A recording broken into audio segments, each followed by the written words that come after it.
that the JBL hits much lower than the Sony. You can just feel the frequency response is lower and its output is so much better.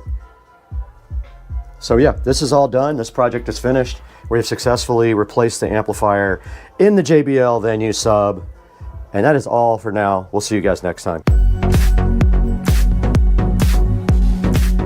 Hey guys, welcome back to Supercar Street Racing once again, and we are here in the 4K production studio, as you can see right behind me. And today we're talking about something that I have a lot of experience with, and that is powered subwoofers. And you know that I have quite a few. I probably have about 10 of them. There is one here in the studio and quite a few more inside the Supercar Street Racing compound. So today what we did was our old JBL powered subwoofer that I did get at a thrift store died for some reason. It was in the closet, in the audio closet in the house.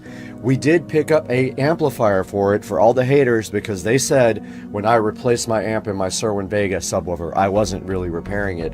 So this time we repaired it again with a new JBL original plate amplifier, and it did get repaired correctly and looks and sounds really good again.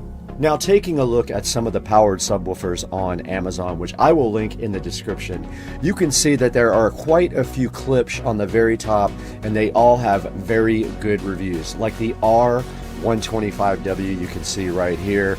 This one has a lot of good solid reviews. It is a 12-inch woofer, and looks like it's sitting at about a 4.8, which is very difficult in a speaker to get reviews that high. Now, looking back on the front page, there are a few other ones up here, like Audio Engines S8, the Soundtown Oberon, which actually looks like a Pro because it has this big kind of pro-looking grill on the front, or grate if you want to call it. And then if we scroll down some more, there's a couple of other Klipsch's. There's a 10-inch Klipsch there as well for $179. And if we get even further down, you'll find one of my favorite subwoofers, and that is the PSW10 by Polk. It is a good value. It has gone up in price lately. Used to be able to get it for $159. I can't believe that, but now it's sitting up at about $249. Also has a lot of good reviews, over 15,000 reviews, and it is sitting at over 4.5 stars. So that would be another good option for you if you are looking for a powered subwoofer. Now, like I said, I'll put 3 options down in the description for you to pick out a good powered subwoofer for your home. But check it out right here. We've got things like the Elecan for $149, which also has 1,039 really good reviews. Now, some that you may or may not have heard of, because I sure haven't. We have the Rel and we have the Edifer as other choices for subs. And then if we keep going down, there's some like the Kanto, which I also have not even heard of. So there are a lot of choices out there for a powered subwoofer. I love all my powered subwoofers, so you know what I have. You've seen some in my videos. You can always go back and watch some of those older videos. But for now, we are going to be calling it a day at Supercar Street Racing. We have to go shoot another video for the golf cart of some products that we just got in. Please like and subscribe, and always order your Amazon products through any of my product links. If you click on a link in the description and then order anything, doesn't have to be that product, it helps out Supercar Street Racing so much, because you know we don't make any money on the channel, we actually lose money. Now we got to get out of here. We got to go shoot and edit another video today.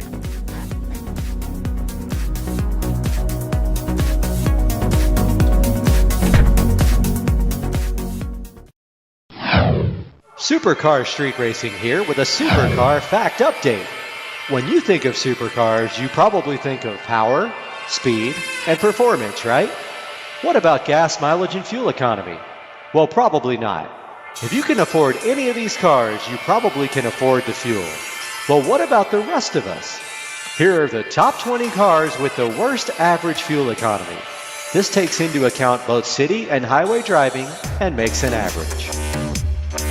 At number 20, we've got the Lexus LC500. It makes 471 horsepower, costs $92,000, gets 16 miles per gallon in the city, 26 on the highway, and averages at 19 miles per gallon. Next up, the Nissan GT-R with 565 horsepower, costs $100,000, gets 16 in the city, 22 on the highway, and averages at 18 miles per gallon. Then the Chevy Z06. At an $80,000 price tag, it gets 15 in the city, 22 on the highway, and averages at 18 miles per gallon.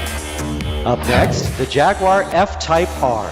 550 horsepower, costing $103,000. It gets 15 miles per gallon in the city, 23 on the highway, and averages at 18 miles per gallon. Followed up by the Cadillac CTS-V. It's a 640 horsepower V8, costs $86,000, gets 14 in the city, 21 on the highway, and a 17 mile per gallon average. Right after that, we've got the BMW M6 with its twin turbocharged V8, making 560 horsepower. It costs $120,000, gets 15 in the city, 22 on the highway, and averages in at 17 miles per gallon.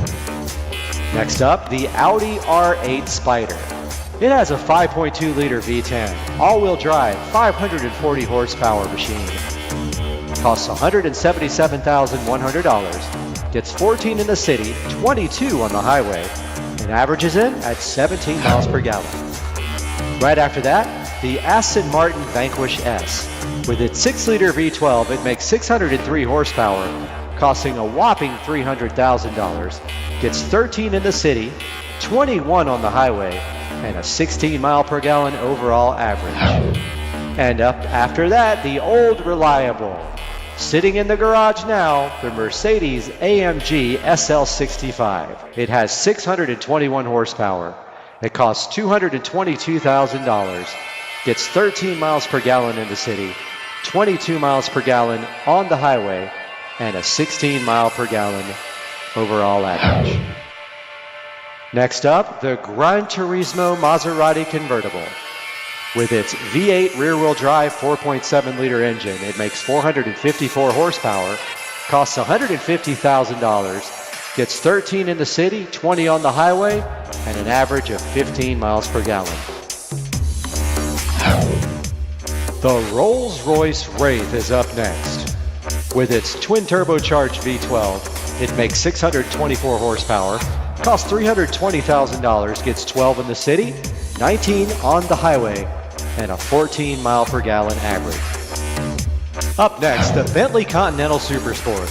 700 horsepower, $300,000, and gets 12 miles per gallon in the city, 20 on the highway, which averages out to 14 miles per gallon. Then you've got the Ford GT with its all-new twin turbocharged V6. It makes 647 horsepower, costs $450,000, gets 11 in the city, 18 on the highway, averaging 14 miles per gallon. The Dodge Viper's up next, 645 horsepower from its 8.4-liter V10. It costs $90,495, gets 12 miles per gallon in the city, 19 on the highway, which averages to 14 miles per gallon. Now we've got the Bugatti Huayra. Its 6-liter twin turbocharged V12, which it shares with the SL65 AMG in some ways, makes 700 horsepower. Its price tag, $1.4 million. It gets 11 miles per gallon in the city, 17 on the highway, averaging 13 miles per gallon. Up next, the Ferrari 812 Superfast. With its 6.5-liter V12 making 789 horsepower, it costs $335,000, gets 12 in the city, 16 on the highway, averaging 13 miles per gallon. Follow that by the Koenigsegg Agera RS. It has a twin turbocharged V8 making 1,160 horsepower, costs $2 million, gets 11 in the city, 18 on the highway with a 13 average. Next up, the Jeep Grand Cherokee Trackhawk. Makes 707 horsepower, costs $85,900, gets 11 in the city, 17 on the highway, and averages at 13 miles per gallon. Followed up by the Lamborghini Aventador S. Makes 740 horsepower, costs $424,845, gets 10 miles per gallon in the city, 17 on the highway, and 12 miles per gallon, for a total average. And now, the worst gas mileage of any car, the Bugatti Chiron. It has an 8-liter quad-turbocharged W16 engine, all-wheel drive, makes 1,500 horsepower, costs a whopping $2.4 million, gets, can you guess? 9 miles per gallon on the city streets, 14 miles per gallon on the highway, and averages at a tiny 11 miles per gallon. This has been the worst gas mileage cars from Supercar Street Racing.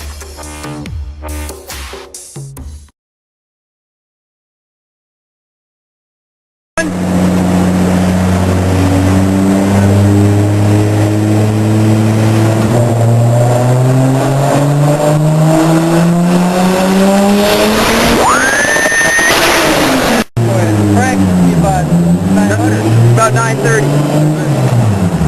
9:30 in the flywheel.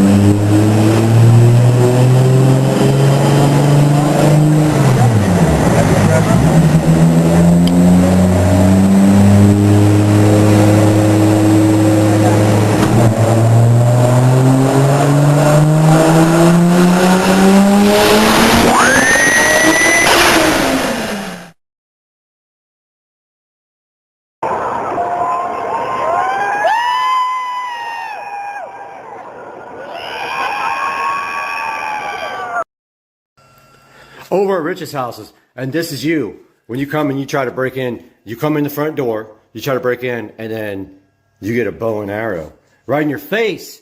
Because when you try to break in here, you better not try to break in, you'll get a bow right up your... What's going on, everybody? It is Monday, and I am so frustrated right now with UPS. My wheels and tires were supposed to be at the shop on Friday. 3 of the 4 wheels and tires were delivered. The other wheel and tire has been saying out for delivery for 2 days now. I am at my wit's end with these guys. I've called them 10 times. Nobody can tell me where my package is. Today we've got an unboxing. As you can see by the title, this is the G paddles. This is to convert your button style shifter that was on the AMG, the early AMGs, to paddles. Let's take a look at this. Go ahead and open it up. This came from England. Just be aware if you order these that you will have to sign for the package. It kind of took me off guard, and got to the post office today. There were 700 people in line for the holidays. But thank goodness that some lady walked out and said, "Is anyone just picking up?" So first thing I noticed is the package is almost open, but oh well. Hopefully there's nothing wrong with it. It says that the G paddles are inside and that there's instructions here. Literally was hardly closed at all. Go ahead and get that rest of that open. See what's inside here. Looks like we got some instructions here about that they emailed me. The real instructions. And we've got this other page here.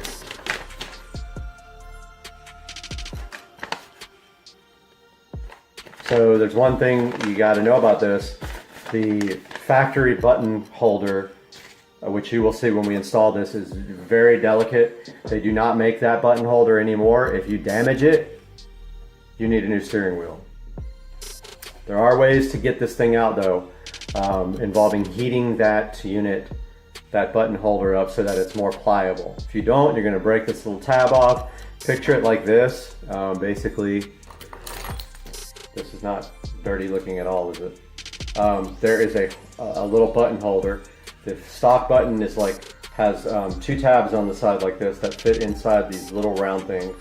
Okay. To get that button out, you have to pop those little tabs out.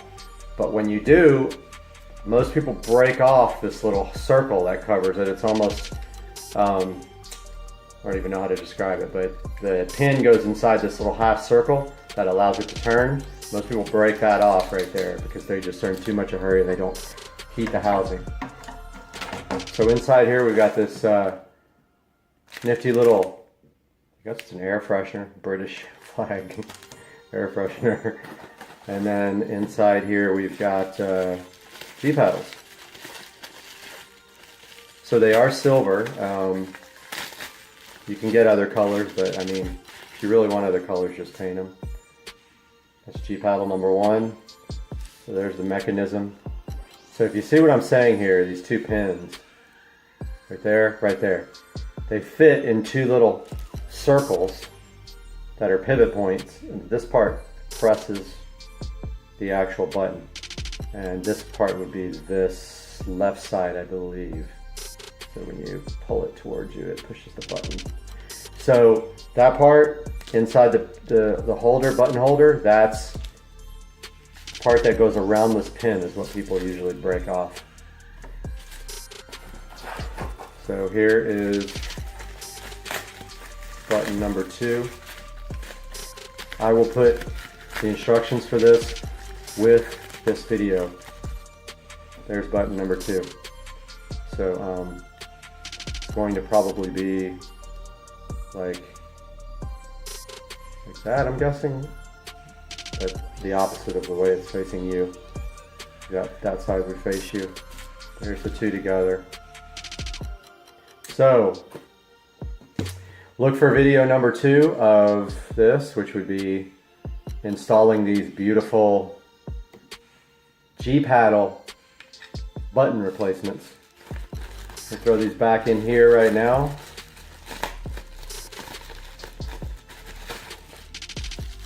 And any day now you can look forward to a video of brand new wheels and tires. I won't tell you anything about the wheels except that they are matte black. And I was kind of trying to save that, but I gave it away in another video.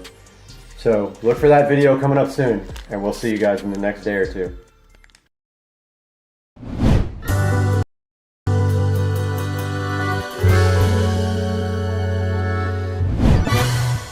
Hey guys, Supercar Street Racing and Brad here once again with an exciting product today from Amazon. We have a Fire TV Cube sitting right here in front of me to add to our home theater room, which we are in right now. You can see this behind me is the home theater couch. And today we're gonna get this thing unboxed and take a look at what's inside. I've not owned one of these before, but I'm excited to make this the #1 media outlet center in my home theater room. So this is going to do everything for me for my brand new Marantz Cinema 50 receiver. Let's get this thing open today on Supercar Street Racing. Thank you for joining, and like and subscribe if you're new.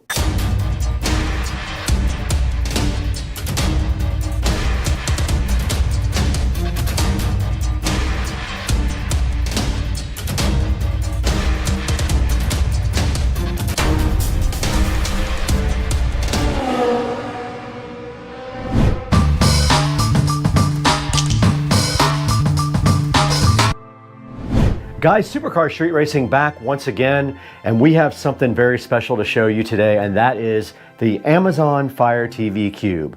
Now, I've been interested in this for a while now, and I finally went ahead and bit the bullet when I got my new Marantz Cinema 50 receiver. This guy right here is going to be the heart of my new home theater system, and this is going to provide all of the good video inputs and apps that I need to go ahead and watch on the Cinema 50 in my Dolby Atmos home theater room. Now you can see right in front of me, right below this Tesla, is the Fire TV Cube. Let's go ahead and take a look at the outside of the box first. All right, so taking a look at the box, on the front it does say Fire TV Cube.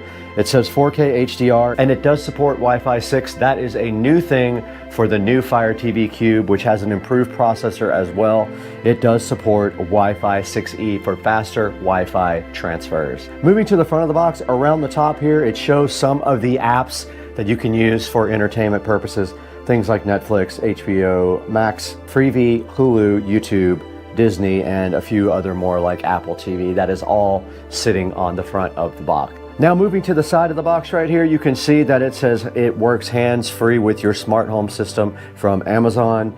It has Wi-Fi 6 tri-band, 4K Ultra HD, high dynamic range, Dolby Vision with Atmos, and a octa-core processor, which is also new. It is the fastest processor available in an Amazon smart device. Now the other side of the box is pretty simple. It shows you some more streaming service right here. It tells you what is included in the box. You do get the Fire TV Cube, you get a Fire TV voice remote, you get AAA batteries, and you do get a power adapter. What you need in order to actually use this though is you need a high-speed internet connection.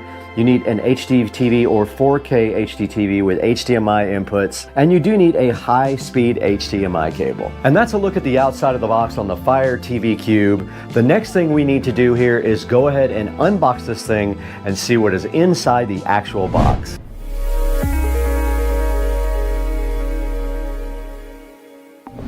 Hey guys, Brad back once again in front of the Fire TV Cube, and now it is time to do the meat and potatoes of this channel. We need to go ahead and get this guy unboxed right now. So let's go ahead and do it. Now I did cheat a little bit and already removed something from the packaging. So I am actually doing this. I already removed the seal from the bottom. Looks like you just flip that up and it does open just like that, if you guys can see that. And the first thing I see inside of the box is a brown cardboard thing, and it looks like inside of this is our power adapter. It is our power adapter, and it is not a USB Type-C adapter. It has the round plug like the other devices do. Now this might be to keep you from getting confused and accidentally plugging in the wrong thing to this, because you do need a higher powered plug for this guy here. Now let's get the peel sat. Oh, it failed.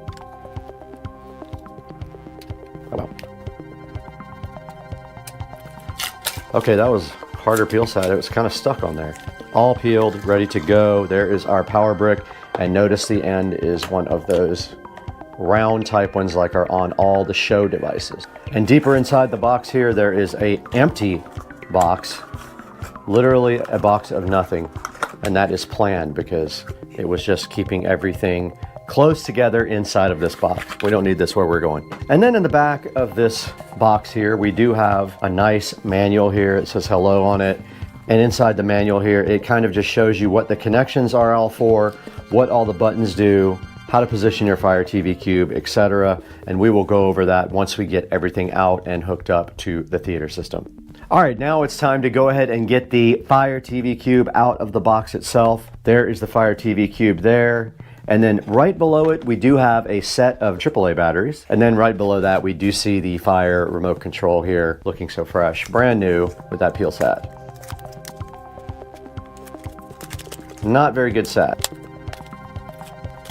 Boy, these are way harder to open now. There's our remote control. Let's go ahead and put the batteries in it while we have a chance. You just push forward and slide that right off. And then they do go with plus facing the top of the remote. And we now have our remote control ready to go. And we are done with this box. Let's go ahead and get this out of the way. We don't need that where we're going either. And now let's go ahead and peel sat the Fire TV Cube.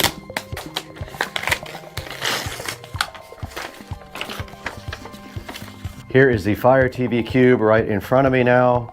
And you can see on the top, it does have 4 buttons there. The rest of it is just black. And then on the back, there is an HDMI in and an HDMI out. We'll have to explore what that in does later.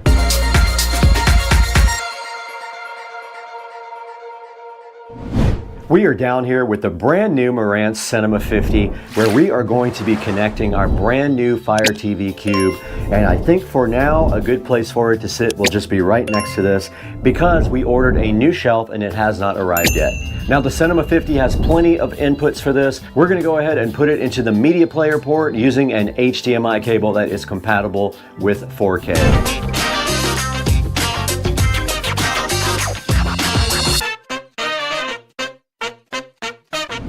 All right, we are behind the Marantz Cinema 50 right now, and you can see all the inputs right there. All we have to do is just find the one for media player and go ahead and plug in our HDMI cable there. We do have our HDMI cable right here. Let's go ahead and see if we can find the correct input here. Okay, we're gonna go ahead and plug our HDMI cable into we're gonna use the cable sat. It's the first input all the way over here, and we are plugged in and ready to go right there.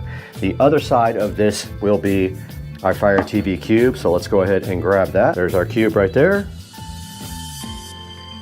Put that down there for now. And we need our power brick. Let's go ahead and supply power.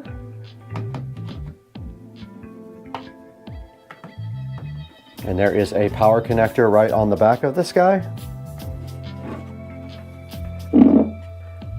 It is right there. See if it lights up. And there goes the light bar around the top. It did make the boot up sound. And I think we need to do the rest from the Alexa app. All right, we need to go ahead and plug in our HDMI cable also to the back of our Fire TV here. Remember, there is an in and an out, so don't get them confused. Here is the output. Right there. Notice it does not have a headphone jack either. If you were hoping to have audio out of this, forget it. They've started deleting those from everything.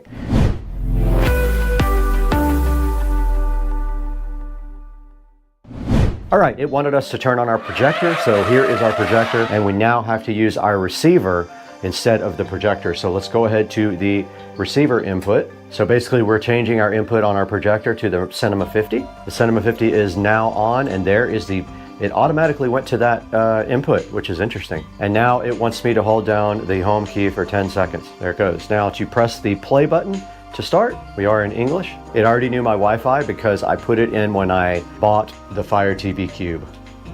Now it is updating to the latest software, and now it is going to restart. It might have to do that several times in order to work properly. And there is the resolution, 3840 by 2160 is what it's supposed to be. We may have to go change some settings inside of the cube to optimize the display and the sound, but it is now updating the device.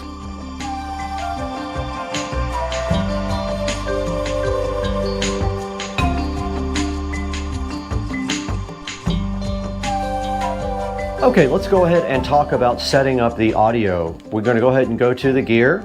This is if you have a home theater system. You're going to go to display and sounds. You want to make sure CEC device control is on. Go to audio. Surround sound is set to advanced, best available. If that doesn't work, you can change it to Dolby Digital Plus or PCM. Advanced audio, there is a volume leveler and a dialogue enhancer present in here if you want to use those. And then you can use this if you have audio sync problems. I'm going to see if it does actually do Atmos now. You guys can't watch this because it's copyrighted, but I'll blur the screen out. Okay, we have loaded up a movie. We will have to blur this out so we don't get a copyright strike, but we went ahead and opened up our Marantz app, and you can see right here on the app, it does say that we are in Dolby Atmos. So we are doing Atmos now with the new Fire TV Cube. It is working perfectly.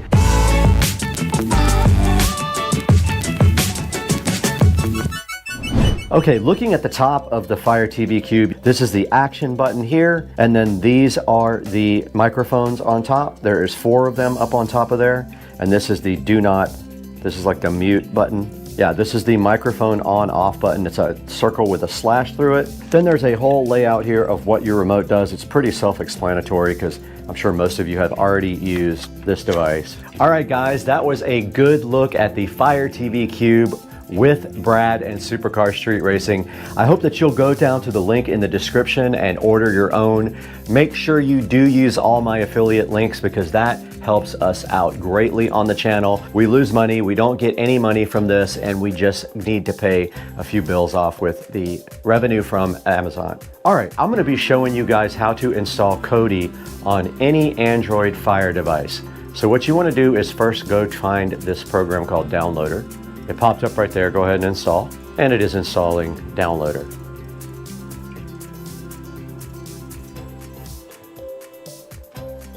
Okay, Downloader's ready. All you have to do now is click Open, click Allow, click OK, go into the enter a URL. It works like a mouse, you just move your cursor, and you type in the short code 35625.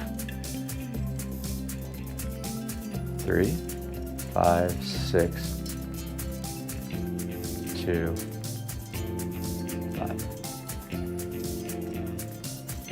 Quickly wanted to drop this in here because I forgot. In order to get the developer options, you can see on the screen what you do. You just go to the settings, you go to My Fire TV and to About, and then you hit the select button 7 times. Then your developer options mode will appear for you. Now you will want the 32-bit version in most cases. It says ARM 32-bit. It's going to ask you to install from unknown sources. It's going to deny it. So we need to go back into our settings gear. We go to My Fire TV, developer options, install unknown apps on for Downloader. Go back to the home screen, find Downloader, get the ARM 32-bit version. It is staging it. I'm going to click, you got to push the down on the pad and go to install in the lower right, and it is installing now. Now I'm going to show you guys how to put the crew on Kodi. Go ahead and launch Kodi and give it permissions. Go up to the top gear icon, hit that.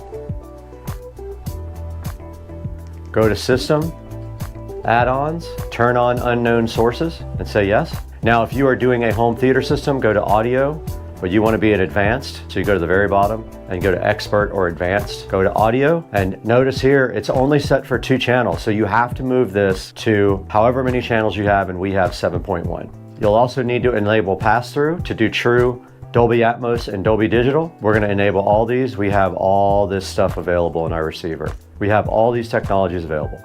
Go back button. Let's go to the very front so we show you again. Hit the gear icon now, go to File Manager, click on None, HTTPS,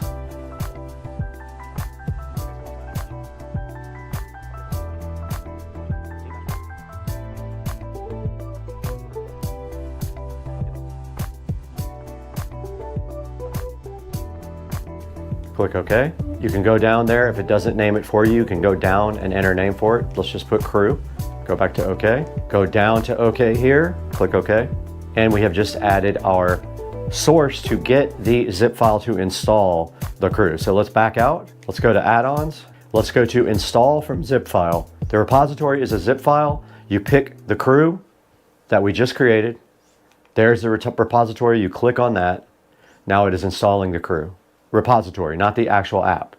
Now that we have the repository, you click install from repository, you pick the crew repository, then you click video add-ons. There are a bunch, but we want the crew for now. So just click it, and then lower right is already on install. It wants dependencies to be installed. You click OK, and there it goes. It is installing the crew.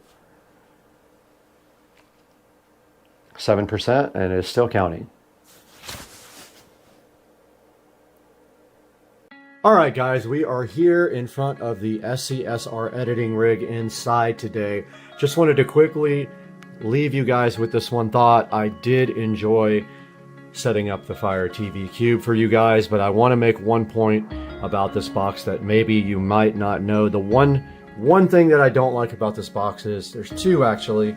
One is the Ethernet port is only 100 megabits. It's not a gig. So that's a huge problem for a lot of people. If you don't have 6E, you may have some issues with, high bit rate 4K movies over Wi-Fi. So no gig Ethernet port, which is insane. It actually should have a 2.5 gig port, in my opinion, at the very least. Also, the USB port on the back is only USB-A. So if you were thinking of getting a gig Ethernet adapter, you will be limited to the speed of USB-A on the back of the Fire Cube. But go ahead and get one of these at your leisure. Pick up one, like and subscribe, and make sure you click through the link in my description to buy this Fire TV Cube. And we will see you guys on the next video. Thank you so much for joining us.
Go in the back way to Cliffs. Stay off the main street as much as possible. Even though this thing will go 33 to 35 miles an hour. Can't listen to music because it's copyright, and they'll shut my stream down.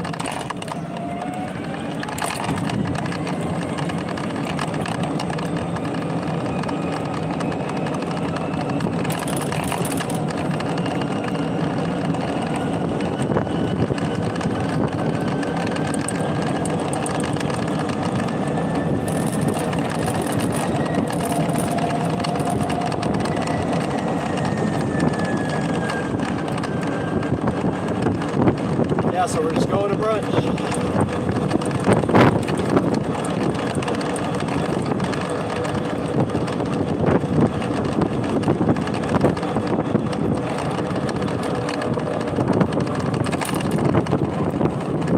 Trying to avoid all the big potholes.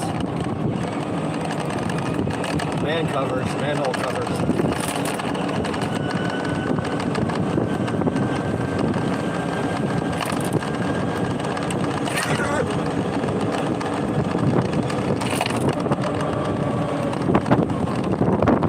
Yeah, I usually go the back way. So I take as many back streets as possible. I only have to get on the main road for like 10 seconds at the most. It's a little bit further, but it's worth it. This thing has no problem on the street doing, 30 plus miles an hour. I just don't want to get pulled over by the cops. No tag.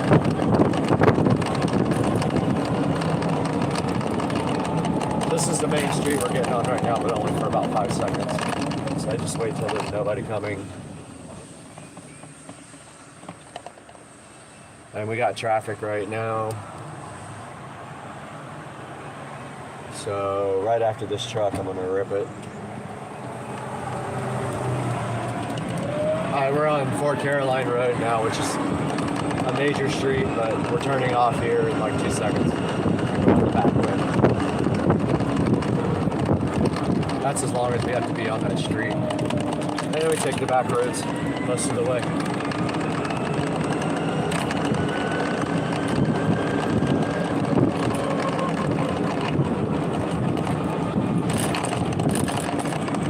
This is a big hill. The car has no problem.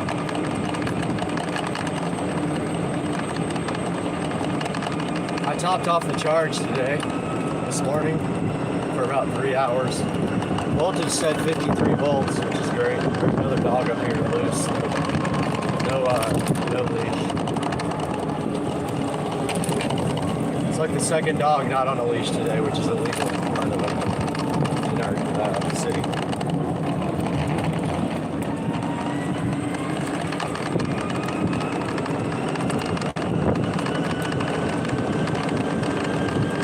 Alright, so we're coming back up on the main road again, but we just have to cross over it and then head into the Hidden Hills area.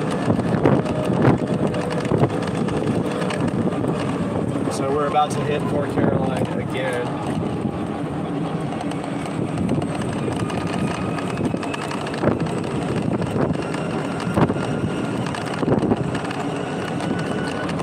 Alright, so we're at Fort Caroline and Harbor Cove. And we have cross traffic a little bit. That's clear now. Now we're in Hidden Hills neighborhood. And I like to go the back way here because there's no speed bumps. There's like 3 on the main road. If we take the back way, we only get 1 total.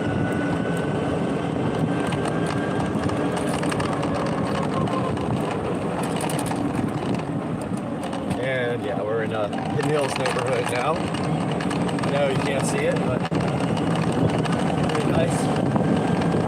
We're on the back roads.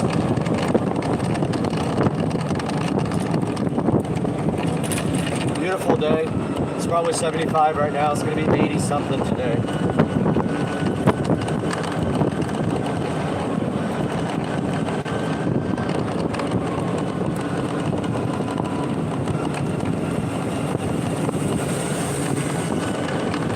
We're probably 5 minutes away from Cliff's Bar and Grill brunch.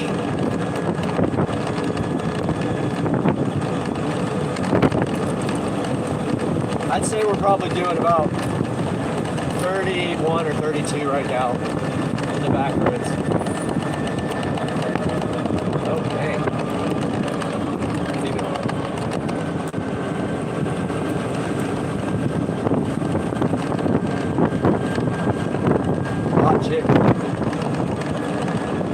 Alright, we're back on the main street. It's not the main street, but it's a bigger street. It's the one with the speed bumps. So we will have to cross one speed bump. So we got to go kind of slow over the speed bump. It's all uphill right here, directly uphill. We're still going pretty good.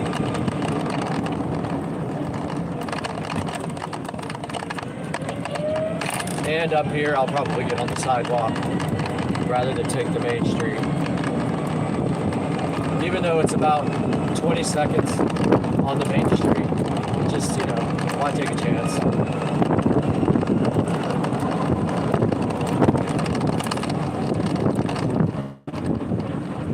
So this is actually the sidewalk, and I take it pretty slow through here. It's kind of narrow. There's a railing on my right, so I keep it slow through here because it's pretty close on the right side. We should keep it on the sidewalk and don't go in the grass. Get the cart all dirty. And now we are in a bigger, wider sidewalk. I just take it kind of easy here.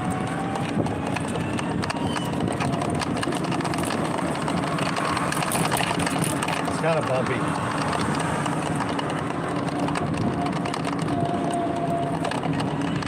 Then up here we'll get back out on the main street just for about 5 seconds.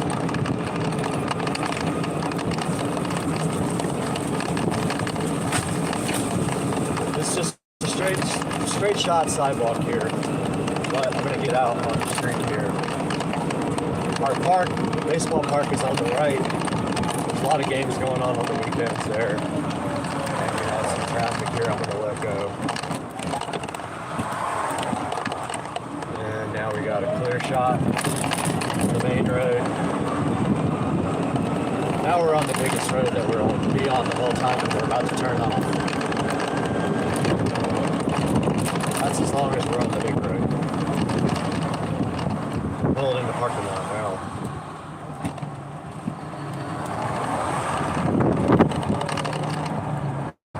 And this is the parking lot.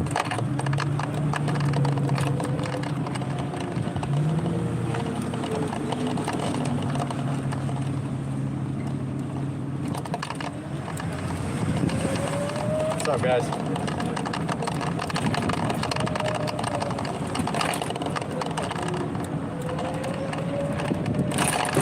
All right, this is the parking lot to Toolless. We're basically here. Just gonna pull up and park.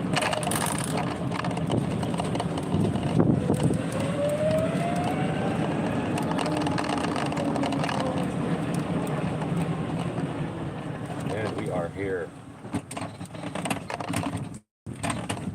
We'll see you guys later.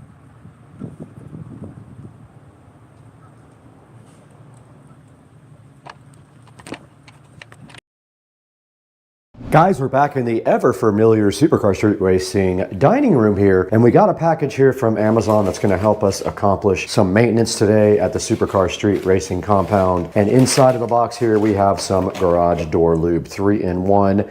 We're not in a cold climate, so we don't have the silicone-based garage lube. We're going to use this stuff today and show you guys how to keep your $16,000 garage door properly lubricated. So hang out with us today. We'll all learn something lubing up the garage door. Let's go.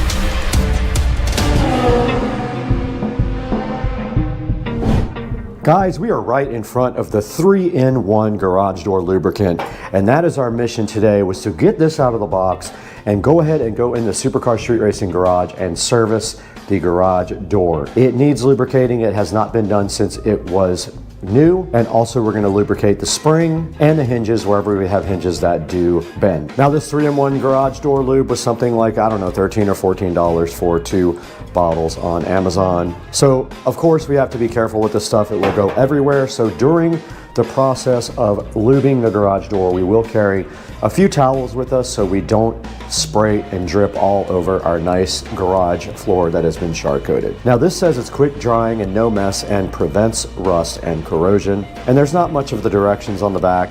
It just says shake well, apply by spraying directly on the surface to be lubricated and protected. Wipe excess with rag. This says lubricate monthly. We're gonna start maintaining our garage door like that. Let's get out in the Supercar Street Racing garage and start getting to work.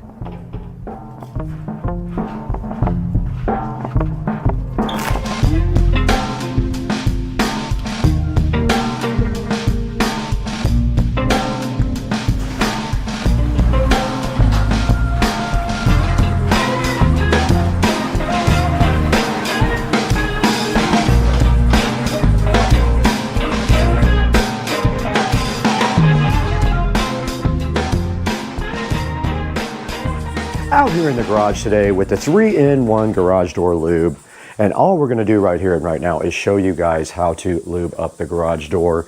And the most important part is that you get on the tracks where the rollers go and you're actually cleaning the garage door as well, and then you also lubricate these hinges right here. So the first step is going to be to do the part that is open right now. We'll get all this lubricated, get it wiped down, and then we will go ahead and do all of these hinges right here. So that would be the second step. Now the garage door lube does come with a nice little red hose right here for you. Sorry about the traffic. And so all you have to do right here and right now is get a towel, and you don't want to go crazy with this stuff. So you just go light, and then you take your rag, and you are also cleaning the tracks at the same time. Wiping off the oil doesn't mean it's not lubricated. And look at that. So that is dirt accumulated from whatever over time. And then of course, while you're here, you can go ahead and lube the roller, but you don't need much, just a little spray. So part of the problem is it's going to drip, so wipe it off after you do lube. If you get any on your nice floor, go ahead and wipe that off as well. Let's go ahead and do the other side. And obviously that needs cleaning. So I'm gonna get that today also.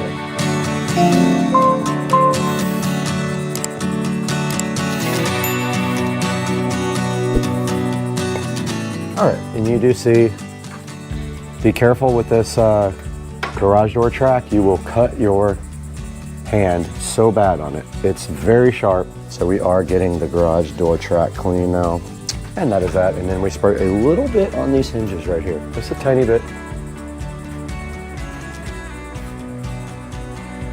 You don't need a lot. And that does soak right in. See, that time I did better because I didn't get it all over the place.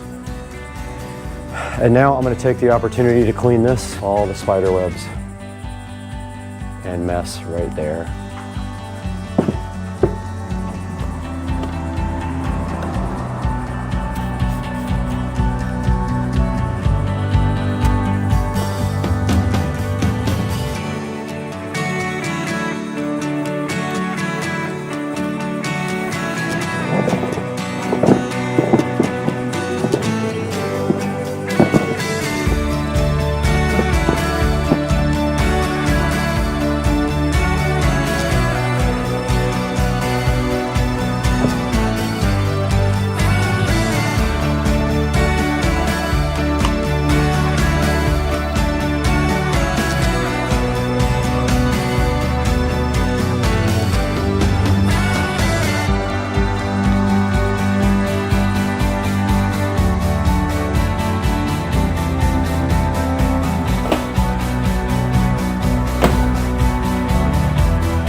All right, so we are going to continue with our cleaning of the tracks, and we're going to go ahead and do this top part and then proceed to clean and lubricate all of these other parts of the track. Let's get going. We're going to start there, wipe our way all the way down to that side.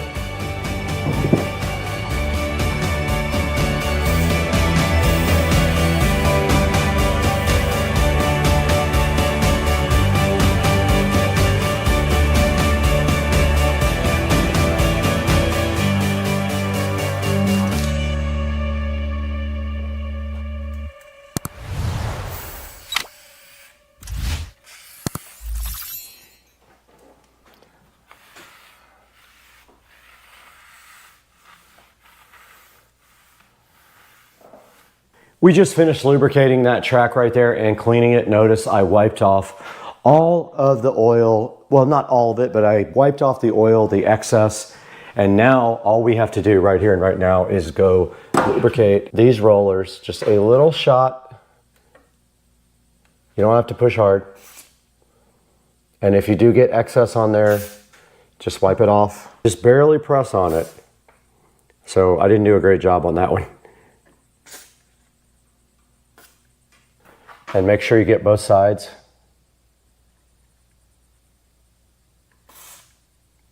That one's gonna drip. Let's get all of these done.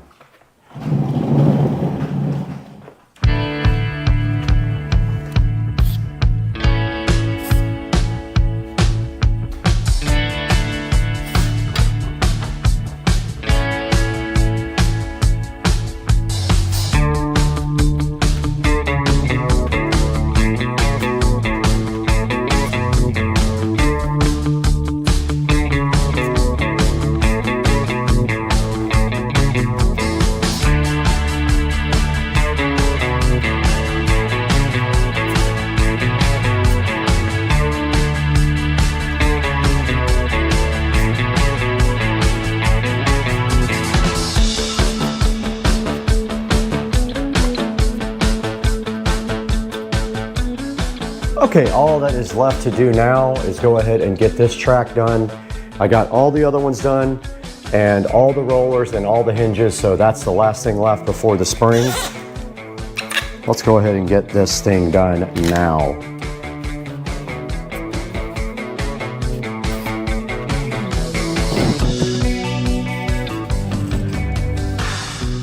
All right, the last step to this project is to lubricate the spring there. We're gonna spray it on top of the spring. Don't get too much on it. It will actually fall down and drip. So we're just gonna go right on top of the spring and then that's it. Wipe it off with the rag.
All right, we're gonna go ahead and exercise the garage door a couple of times now that it has been lubricated. Let's go ahead and open it up. That's gonna allow that nice lubrication to get through those rollers. And the garage door did open. Let's go ahead and close it.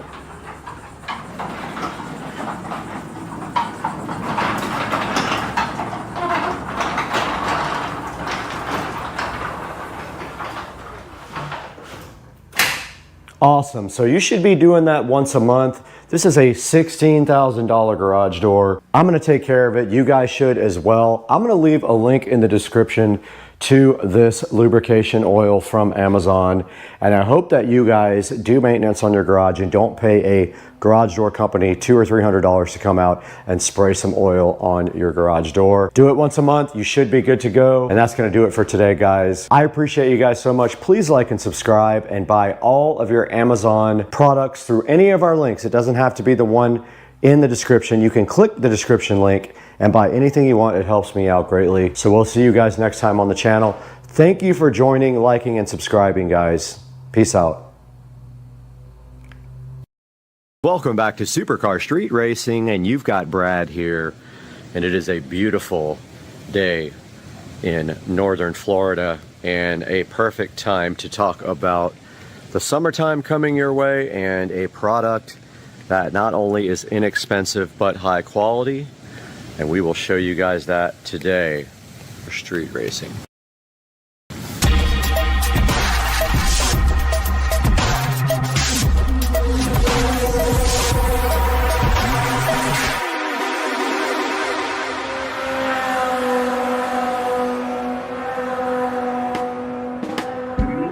Guys, welcome back to Supercar Street Racing. I hope you're having a wonderful week. I know I am, because look at that view and look at that pool, and it is about 85 degrees out today. It's going to be the high, and it is absolutely beautiful. And I did get all this concrete, this pool deck, and the fence, and the soffits and gutters all washed and sparkly clean yesterday. About 4 hours worth of work. But today we are here to tell you about this ABC canopy umbrella that I just purchased from Walmart.com. My other umbrella went somewhere else in the wind. I don't know where, but like an idiot, I left it open and it is gone. So this is the ABC canopy umbrella. Now this sells from Walmart.com for the unbelievable price of just $35 delivered right to your door. Now I won't ever make money off of Walmart selling their products because I don't get any kind of affiliate. I only get it from Amazon, but I'll put some comparable Amazon products down in the description. But what I wanted you guys to see is that I already had a base here. It does not come with a base, but I used my old base, and I replaced my Mary Poppins Gone with the Wind umbrella with this lovely umbrella from ABC Canopy. And yes, my clock is wrong back there. I have to fix it. But I wanted to kind of give you guys an idea of how this looks and how it operates. And so I have it actually folded in right now because we have some lovely wind going. As you can see, it's actually really nice out here and it's cooling me off greatly. So next I'll show you guys how this thing operates. Alright guys, we are back with the ABC Canopy umbrella from Walmart.com. And the first thing you can see on this umbrella is that it comes with a tie strap so that when you have it in the down position, wind won't get under it and start Mary Poppinsing it away like what happened to my old umbrella. So I have this tied up right now because it's pretty windy, but I'm going to show you guys the operation here. Pretty straightforward. Unlike my other umbrella though, it does have a way to tilt it, which I don't think I will ever use here. But if you just pull up on this and then you can reach the ratchet just enough for you guys to get under here, and I can show you. So basically there's the ratchet and there's the pull string underneath it. This will give you an idea of how the thickness of the fabric is because you can kind of see through it. I wouldn't say it's the thickest fabric in the world, but it looks like a pretty good amount. And this guy does have really good reviews on Walmart.com. So judging by its reviews, it might be a product that would last, and that is debatable because nothing lasts in Florida over a few years. Everything gets moldy and mildewed and things just tear down in the humidity, the heat, and the rain of sunny Florida. There is the tilting mechanism, which I have not exercised yet because I don't need it at this point, but I have heard that it works pretty good. There is the mechanism for the drawstring, and you can see already that it's trying to fly away from us. And here is a good look at the top of the umbrella, and you can see it has a nice brown ball thing at the top. Overall, pretty nice quality. We'll step back here for you to take a better look at it open. And there it is, wide open, looking beautiful above the extra patio table. And you can see now why I'm going to be retracting it, because the wind is pretty high today. So to retract it, you just go the opposite way until it's down enough for you to then just kind of squeeze it together like that. For storage, you go back to your drawstring, wherever that went, right there, and then you just tie around it, which is impossible with one hand, and I don't have my tripod out here, but maybe I can manage to show you. So that's all there is to it right there. Pull the string right through and tie that thing up, and that is going to secure it, which I'm going to do now. 10 seconds later, this umbrella is secured and ready to go, and the wind is not in danger of taking it. And under here in the actual table, that little crank is what secures the umbrella to the table and the base. So this guy is ready to be safe and not blow away in the wind. And now we will go inside and take a look at this on the Walmart.com website. We are right here in front of the computer again on Supercar Street Racing. My name is Brad, and I'm so happy that you joined us today, and we can take a look at this ABC canopy umbrella from Walmart.com. Now, this is the actual Walmart.com site with the umbrella up, and I did order the 9-foot umbrella, which is pretty big. You can see outside there that it actually covers the table and then some, which I'm really super happy about, because I didn't know how good or bad this umbrella was going to be. But if you look right here, it has 4.8 stars, which is solid. If you go into some of the Amazon umbrella orders, you're going to see that they have a lot less, and especially the solar like LED light umbrella that I was thinking about ordering from Amazon.com. Now here's some of the pictures of the umbrella. This is the exact color that I got. Notice here that it tilts. I did not demonstrate that tilting on mine, but it does tilt right there, which is nice. My old umbrella did not. Here are the dimensions of this umbrella. Here is a couple of fun people on the beach chilling out under the umbrella.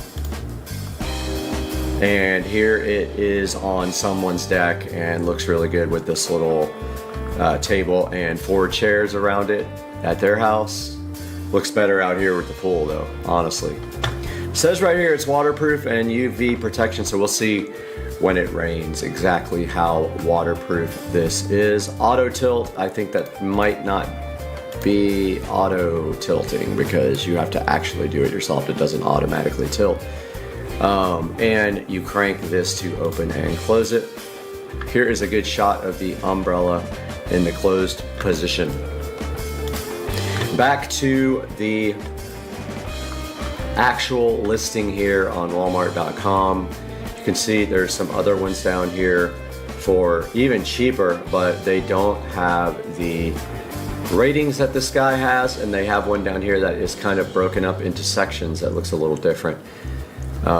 And then it talks about down here all the features of the umbrella. Like it says it's 100% polyester, water, UV, and fade resistant. I will keep you guys posted whether it is actually fade resistant in the long run. The pole's 1.5 inches, so make sure that with your table and your base, this pole is good enough to work with your system at home. 12 colors available, and here are the colors. This says 11. One of them is not available at all, and that is the super light blue. That is actually the color that I have. It must have sold out after I bought it. It has 8 ribs in the actual umbrella that keeps it sturdy and supposedly gives it longer life and is able to deal with weather better. It says excellent fabric. I don't know what that actually means, but it is excellent fabric, and sure enough, it is sold out now. I must have bought one of the last ones available. Says you need a 50-pound weight is what they're recommending for this. There's an air gap at the top, and what that does is lets the wind blow through it and it doesn't pick up on the umbrella, because I can tell you for sure that mine went bye-bye. Now let's take a look at the reviews. There's not many one-star reviews, but let's look at the 1 stars first. Somebody didn't like the orange color. They said,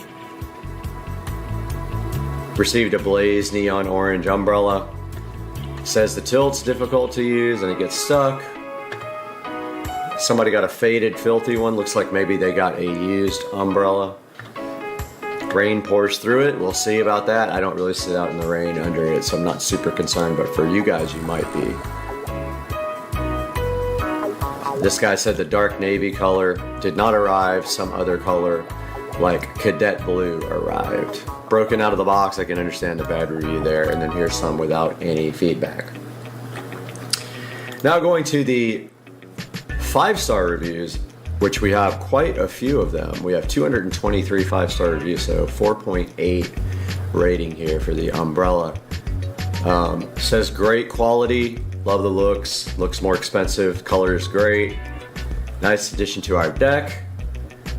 Patio umbrella is built with great quality assembly, very easy, just push the tube in and that's about it. Great value, love the bright color, focal point in my backyard. Umbrella steady, went through a few storms. Fabric is well made, no single drip under the umbrella. So that guy says that it is waterproof. So I don't know who's actually telling the truth here, but we're gonna find out on our own. Great crank handle here. Good quality for the price. Nice large size umbrella. It is bigger than the last one that I had. That is 100% true. This guy says it's high quality, much better than expected. And use the handle to open and close. Very convenient. 9 is big enough, and I agree. It's a nice size. Should keep the shade good, especially on a big table like that with 4 chairs. Great water repellent and good color. They seem to think that this thing does repel water. Blocks sun well, came packaged with no damage, quick setup, easily fits the center of our patio table. That's great. It works out great. I bought this umbrella for my newly built patio. It fits great with my existing table and base. Now if we go back to the actual guy and we go to some of the competitors, this is the same company here, and they have another high quality product here with 243 ratings and a great rating. Here's one a bit more cheaper, only 10 reviews, but with good ratings, and here is one about the same price with 60 reviews. So by far, the only ones that have a lot of reviews are the ABC Canopy and the Mainstays, and we've had bad luck with some Mainstays things lately. But here are some other choices down here. So I believe that this is actually a good, safe choice if you're looking for an umbrella for your patio. And guys, I really appreciate you tuning in. Like and subscribe, and please click through our affiliate links. They help pay for the things that I can't afford to pay for. I lose money on the channel, and every little click just makes so much of a difference to me. And thank you for being on Supercar Street Racing. We'll see you guys soon.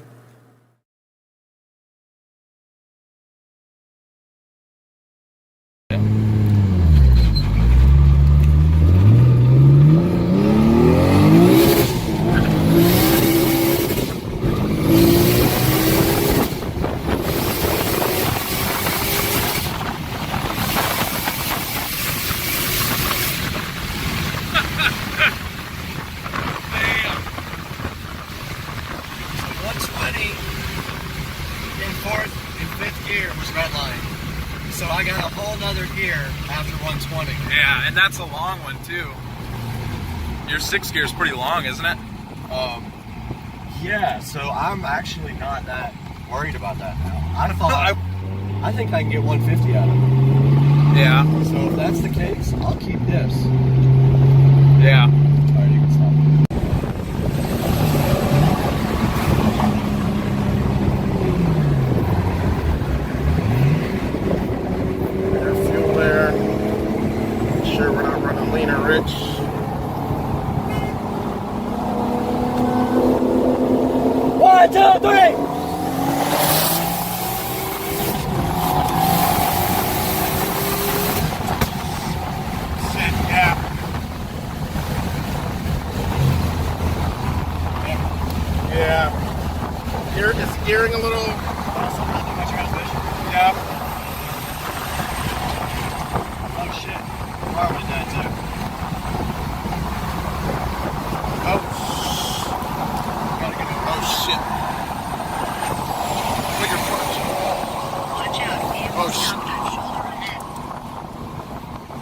Hey, we got to get off the road. We're on the shoulder right now. It's all no fucking transmission.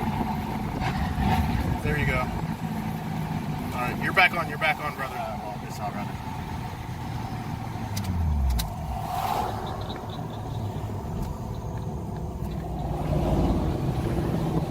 Fuck, I don't know what happened, dude.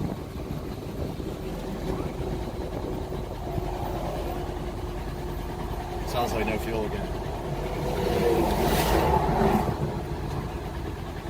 Yeah, it's not getting fuel.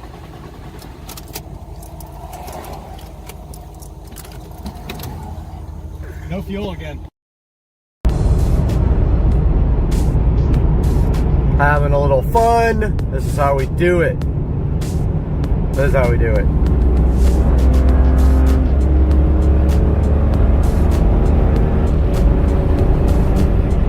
That's what we do.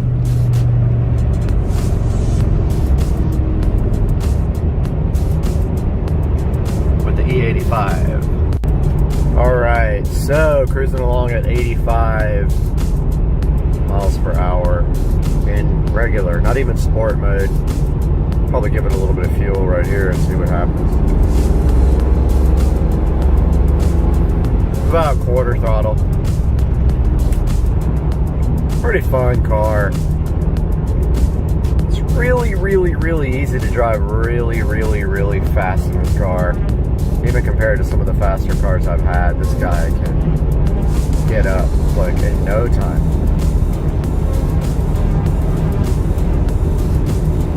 Oh, look at this little guy like passing somebody. Hey dude, passing the Infinity. I don't see any cops on Waze. Might be fun to go crazy.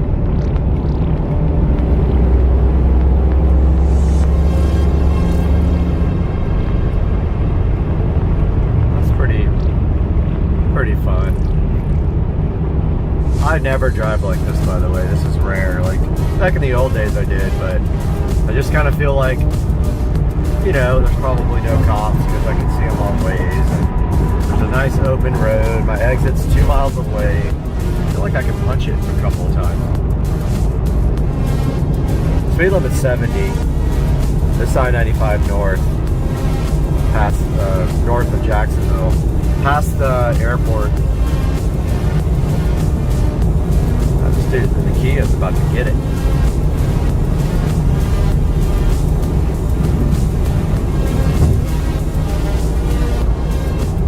He's doing, you know, 85-ish.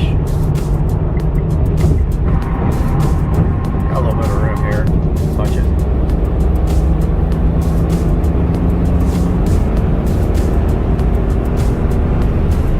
Like 115. Kind of scared to go any faster than that, like without some room. My exit's here about a mile away, so I'm gonna back off this time. All right, so exited with no drama. It's like quarter throttle. Got to speed quickly. Keep it right there. Hey guys, Supercar Street Racing channel, welcome back. Brad here, and today we are taking a look at super long hair. It's getting out of control. We're gonna have to get this haircut soon. But hey, I wanted to talk to you guys a little bit about switches. So these are standard switches that you would find inside of your house. And I wanted to kind of show you the differences in the different types of switches. And we're not going to go too far into the more complicated wiring of the switches, but I want you guys to be able to at least install a standard switch or understand how a standard switch works. Now, so there are obviously multiple types of switches out there on the market to accomplish different things. The most basic switch that you guys are familiar with is a standard switch that is not a three-way switch. Single pole, single throw, I think is what it's called. It literally has two types, two screw terminals on the side. This is one in the Cora style. You can get them in, obviously, dimmer styles here. This is also just a single switch. And it's got, for the black wire, it's got two terminals on the side. So you would feed the neutral wire up to the light in the ceiling, and then the black wire is what breaks the circuit here. And so here we have a standard rocker style Cora plug. Here we have a dimmer style Cora, but notice it doesn't have a switch. So this guy is switched by flicking that dude down in that direction. And then just two wires. The ground looks like it has been eliminated from this. I mean, if your house doesn't have a ground system, there's no reason to ground the switch. I mean, it's not going anywhere. So this has been deleted. This guy here is a three-way switch. This is a Lutron LGCL 153PL. You can tell it's a three-way switch when you look on the back, because it's got three wires. Check out the three wires. It's a three-way dimmer with a activation switch. Here's another three-way switch. Notice it has three wires plus the ground. This one is also a dimmer with a rocker panel activation switch. This is the same as this guy. I have two of those. These are three-way switches. Let's talk a little bit about what a three-way switch does. So a three-way switch allows you to control a light from multiple locations. So you would have one of these, say, at the top of the stairs, and a second one at the bottom of the stairs. And then you have the complicated wiring, and also sometimes one has to be on while the other one has to be off. Like, it's just, it makes it difficult. Now with smart switches, all that is not even necessary anymore. With a smart switch system, you can have the same type of switches on both sides. It doesn't matter like which one you turn off or on, because they both will turn off or on. You can just say, turn the stairs on, and it can switch both of them on. No big deal. Like, it makes it so much easier. It can control three-way switches, it can control single switches, it can do all that stuff. So, I'm gonna tell you a little bit about the different types of switches now in this graphic coming up. So for this next shot, I have another nitro cartridge. He had Bubba down on the ground like 470 Nitro Express. Really? I'm using a 500. Bubba, you gonna stand for that? 470 Nitro Express. 6 o'clock in the morning. My sleep schedule's so wacky, it's like, just don't sleep a whole lot. But I'm headed to the gym. I guess I'm gonna go ahead and get this over with today so I can enjoy the rest of the Saturday. But yeah, 6 o'clock this morning. Saturday morning, wide awake. Gotta make my energy drink though first, guys. Out here, going to the gym.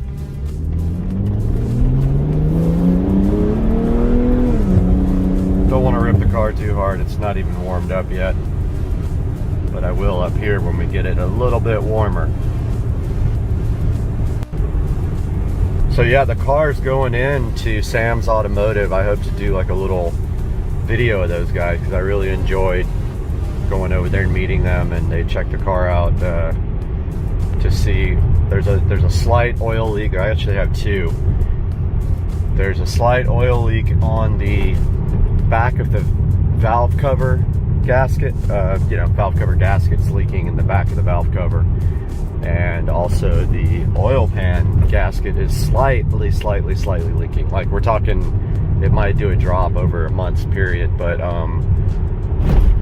yeah, guys are getting replaced. Well, just the valve cover this time, because it's super expensive.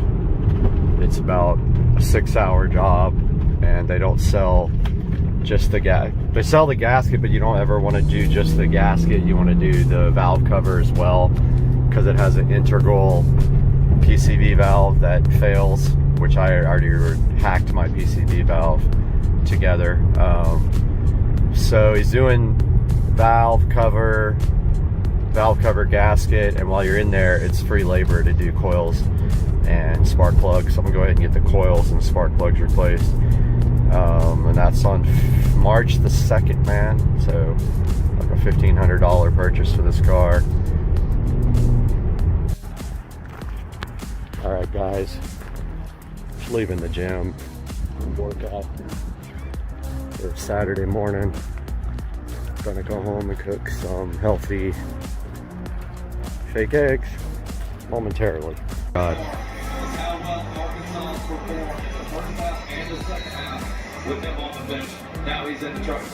Got him on the ground, dude.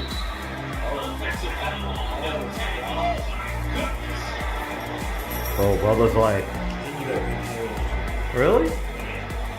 Look at Bubba came back for more. I think Bubba digs like the playtime. Oh! Super ran. Bubba, did you dominate? No, they just play. Oh, let's go on YouTube. We're YouTube famous. Everybody's gonna be like on the next video, where's Cooper and Bubba? Alright guys, so I decided to just, instead of putting a graphic up, to do some shopping with you guys and show you some of these switches that are available. And so let's just go for electrical switch. See what pops up here. Okay, so here's a first good example of a regular standard electrical switch. Now notice it says single pole, so it has just one screw on two screws on one side, and then your ground screw, so your hot wire goes here. Hot wire in, hot wire out, and that goes up to your light box in the ceiling, or even to a receptacle if you want it to be switched by this switch. Now these are the old school type of switches, these old small off-on guys. Now if we go further down here, here is a Decora switch with a rocker plate, and notice, let's see,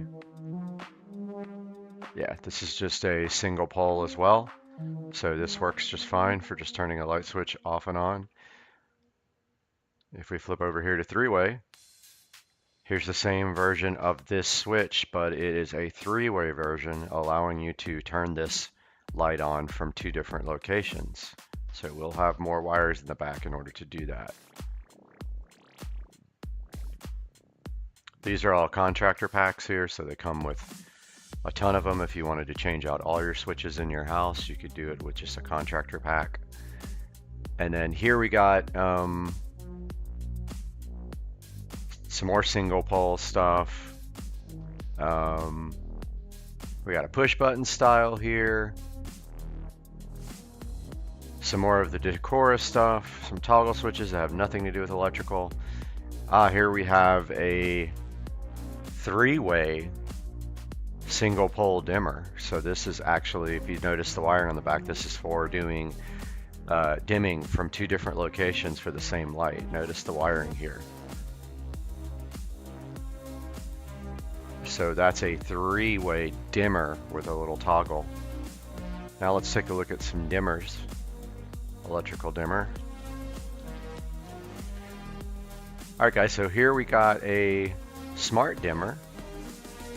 Now notice this is a ASUS smart dimmer. Notice it says needs neutral wire. Most of these smart switches need a neutral wire to function properly. However, there is one type that does not, and it is a, I believe Lutron Casita has one, and I do have one on my pool light because my pool light does not have a neutral wire, and it works just fine without it. And there's just enough current in that hot wire to make that work without neutral. It's really cool how they made it work. But this is a regular ASUS smart switch that works with Alexa and other smart devices. and it shows you a wiring diagram on the back. And this guy probably uses their app to interface. I think I have a Kaza in here somewhere. Most likely it uses their app. If it doesn't use their own proprietary app, then it uses SmartLife to connect. So here's another type of dimmer. That's another 3-way dimmer switch with a toggle off and on, so you can set it to whatever manual light level you want, and then you just toggle it off and on. This is Z-Wave, so that's a different type of technology for doing smart switches that needs a hub. Here's a Lutron Diva LED dimmer. So this is designed specifically for LEDs so that they don't flicker, but a lot of times it really has more to do with the bulb and less to do with the switch. Here's another dimmer, 3-way LED dimmer that we can see here. And here's your Lutron Casita wireless, which I have some of these in the house. They work great. Some other smart Wi-Fi dimmers here as well. So as you can see, here's just a regular dimmer switch, single pole or 3-way Lutron with a rocker. So you set it at one level, you click the switch off or on to turn it off and on. Here's an old school rotating dimmer. You don't see those much anymore. Yeah, so you know, if you need assistance with, oh, here's one that does fans and lights. If you need assistance with figuring out a switch to put in your house to replace your existing switch, my suggestion is to open the wall plate, see if it has 2 wires and they're both black, and then a ground, then that's your single pole. If you've got more wires than that, you're running a 3-way. In other words, if you have another switch that you can control the same light with, that's a 3-way.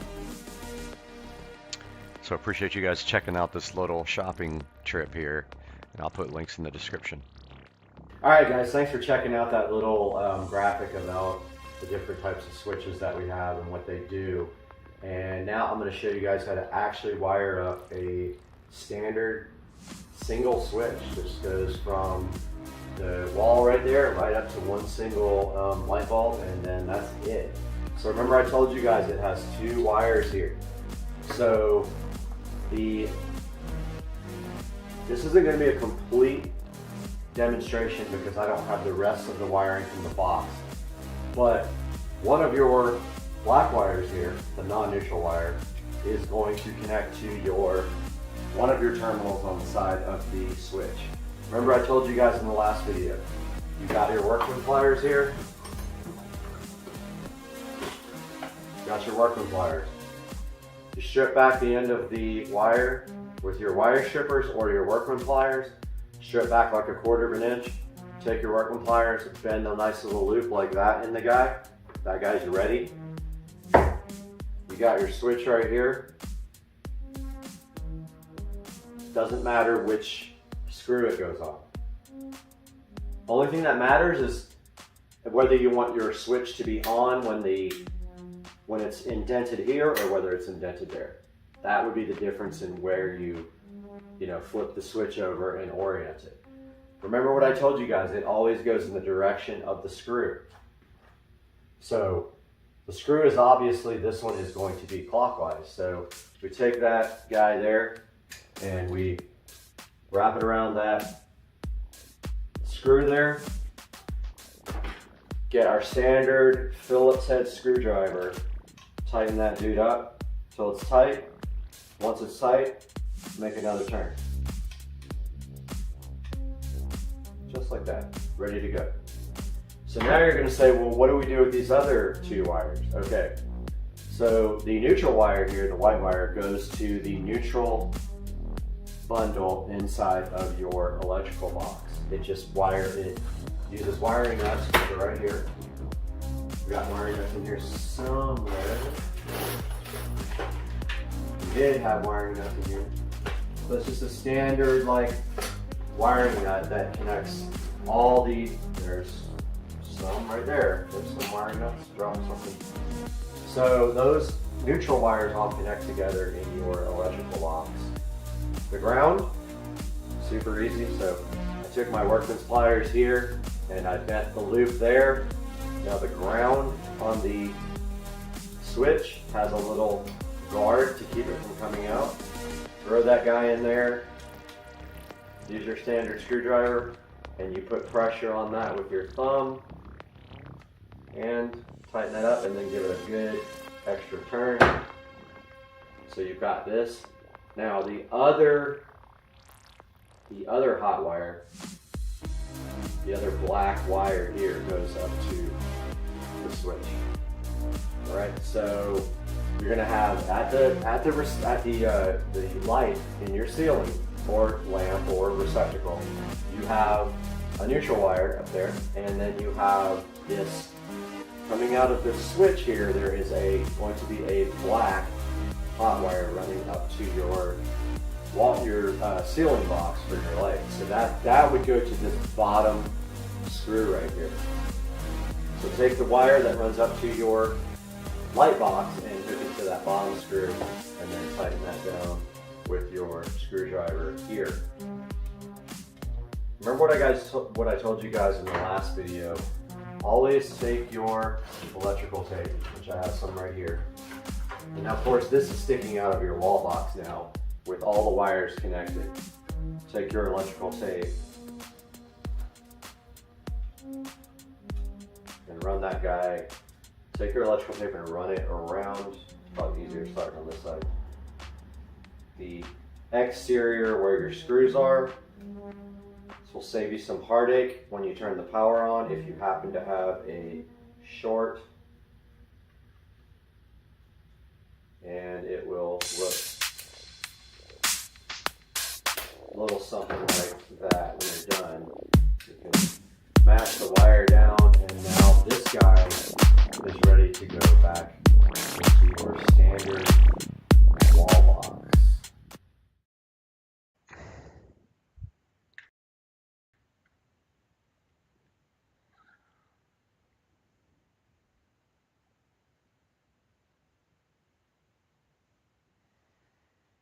All right, looks like we are live now. We're just waiting to see if anybody is going to join, but we are here to address some of the issues with Amazon possibly removing the download folder. So to put a little history into this,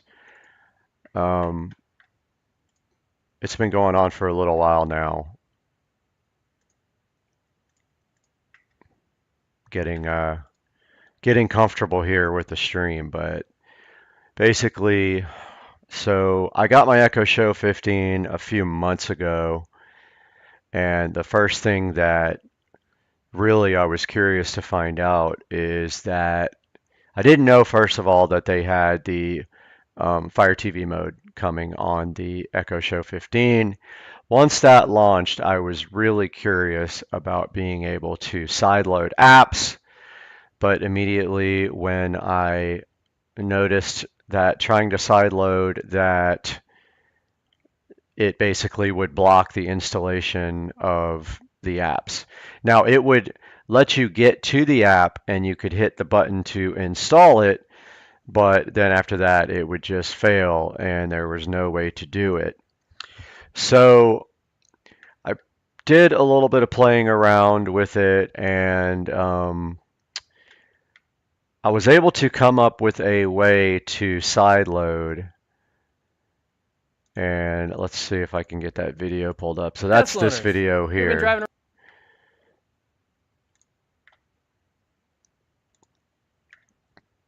Video did very well. It has about 80,000 views. And so basically this was the first, I believe, that I might have been the first person to actually sideload successfully on the device, although there may have been other people that did it, and AFTV probably tried it and did it, but I think I might have been the first one to publish a video on how to do this. So yeah, this video has about 79,000 views, and it has 146 comments. It no longer works because Amazon has decided to block the downloader app from the Fire TV. So you have to have a different way to get the software from the internet or from your house onto that Echo Show 15. So then I published this workaround video. So this is called Workaround for Installing and Sideloading Kodi or any other app on the Echo Show 15. Now, what this does is this works around it by getting the files on there a different way. So you can get them there a number of ways, and actually I pinned a comment here just now. You can do wireless file manager to transfer the files from the phone. You can use Explorer File Manager and File Manager for Fire TV, actually Wi-Fi FTP server and simple HTTP server plus can also do it. However, now people are actually saying that the downloads folder is no longer there, which that is a problem because when I was trying to install software, the only folder that I could get it to install from was downloads. So I haven't really looked at this wholly yet. I've got a bunch of comments here already. First comment here says no longer works, Amazon removed from the built-in file manager. However, I still have the downloads folder on my Echo Show 15, so I don't know what that is about. Now, the key is, of course, can we figure out a way to get a folder with permissions that is allowed to install on the Echo Show, because I don't believe we can use ADB to install remotely like you can on the Fire TV. So I'm going to be looking into this. I don't actually have a way to show you here while we're on the live stream here. But here's the two videos. So this is the first video right here, how to install Kodi plus sideload add-ons on the all-new Echo Show. And this is the workaround video I published. And then let's take a look at the article here on AFTV that was published. So this is after I emailed the guys over at AFTV News and let them know that I had discovered a way to install using their downloader app. And then right after I did that, about 3 days later, I had a message that they had blocked the downloader app, and it's sure enough, it says not available. So, you know, like Amazon is doing everything in their power to prevent you from sideloading on the Echo Show 15, which is absolutely ridiculous. It makes absolutely no sense at all. I don't know what they feel like they are accomplishing by doing this. All it is doing is making people mad, making people resent Amazon.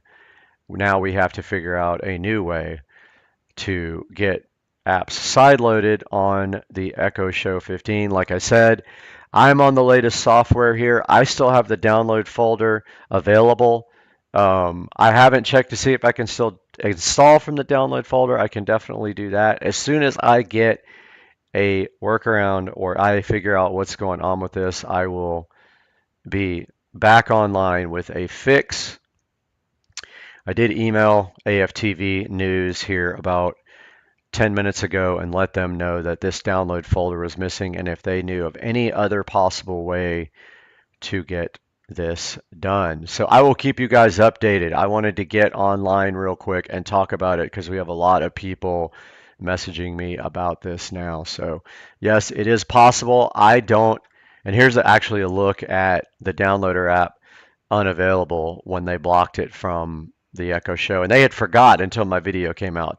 That's the only problem with doing these, is that when I do these videos, if we figure out a way to do this, they're going to immediately block it. They're going to figure out a way to prevent this from happening unless we can lock it down and not get updates. That would be the only way that we can prevent Amazon's future blocking. I'm going to go check right now on my Echo Show, but I had the download folder as of yesterday when I checked. Keep an eye on the channel, and we will go as soon as we have a fix. I'm waiting for an email back from AFTV News, but let's see if I got anything. Last time he didn't email me back. He just literally posted a post on the website, and he does actually have a link to my channel right here, and I have posted in the comments. Let's see if there's anything. Yeah, I have an actual post here for the workaround video, but it looks like to me that they have, for some people, the downloads folder is now gone. Please post your experience down in the comments section. Let me know if you have a workaround. I am working on it now. Going to start right after I post this live stream. And guys, thank you so much from the bottom of my heart for supporting the channel. It means everything to me if you can like and subscribe to the channel. It doesn't make me any money, but at least it makes me happy. So that'd be awesome if you guys could like and subscribe. And I will be posting an update about the download folder being possibly gone now on the Echo Show 15. So stay tuned. Being the inside of the lock, it is.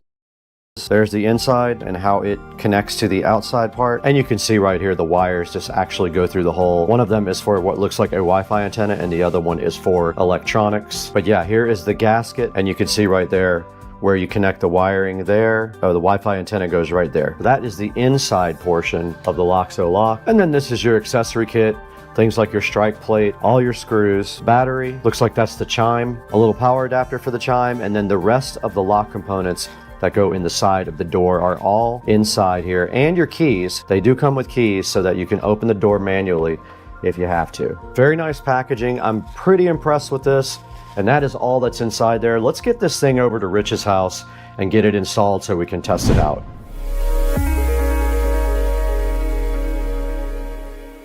What's up, guys? It is Saturday morning and I am in the SCSR kitchen and I am on my way over to Rich and Trish's house to get this LOXO lock installed. I've been wanting to do this for a while, but I've been feeling kind of sick, so I wasn't able to go over there till today. But we're gonna walk across the street. I have my bag full of tools right here. So I'm gonna carry my bag full of tools over in my tripod and all my camera equipment, and we're gonna go ahead and install this lock, hopefully over at Rich and Trish's house. And let's go do that right now. But first we got to get the lock out of the closet. It is in here in storage, ready to be used. The LOXO is right here. All right. I have not looked at the instructions yet on how this works, so I'm going to do it over there at their house and let's get over there.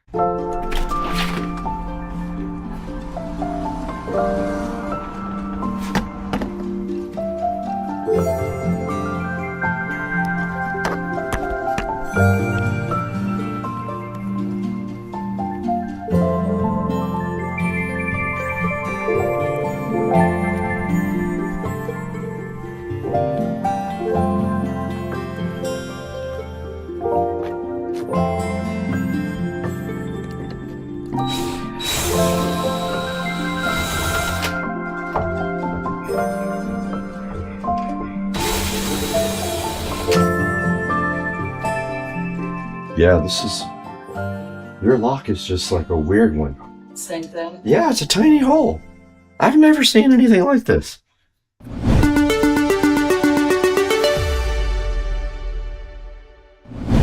Okay, we're in the SCSR studio now because their deadbolt is not the right size. It is a tiny deadbolt. So I'm going to install this in the studio. My studio lock is falling apart for whatever reason, because the outside has this laminate stuff that's coming off. So I'm just going to replace this lock.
Good morning, guys. We are in the Supercar Street Racing beautiful sunroom. You can see the beautiful water right behind us right there. And we are here to talk about the OXS 3.2.1 Dolby Atmos soundbar. OXS contacted Supercar Street Racing, wanted to know if we were interested in getting this thing in for you guys to take a look at and review. And I had the perfect place to put this right where we're standing right now in the Supercar Street Racing sunroom. Now every day I get out here in the Supercar Street Racing sunroom and I am doing an hour of work on my treadmill you can see right here below me. And when I do that, I go ahead and put on YouTube on the TV there to give me something to do for an hour while I exercise. But there's one big problem. This television here is not designed for sound quality. This is a Hisense television, and the last thing on their mind when they made this TV was putting great speakers into it. You can tell when you crank up the audio. And so every day I grab these K-Video headphones, I put them on, and I watch YouTube right here as I work out. But I need a better solution. Sometimes people come over and they want to watch sports out here in the sunroom when it's nice outside. And when they do, this speaker is not good enough to handle that amount of sound. Also, there is no surround sound in this sunroom area, so this will add Dolby Atmos processing at least to the soundbar and some Dolby Atmos speakers. Now the OXS soundbar has 6 drivers in it for a total of 230 watts. That's a lot for a little soundbar. This thing has the center channel, the upward firing Dolby Atmos, and the subwoofer all built into one piece, which is awesome. The whole system in conjunction with each other offers less than 1% THD. Now the OXS audio claims that the subwoofer will reach down to 53 Hz, meaning the subwoofer range goes low. The smaller the driver, the harder it is to produce low frequency sounds. Now this guy does decode Dolby Atmos, which is awesome.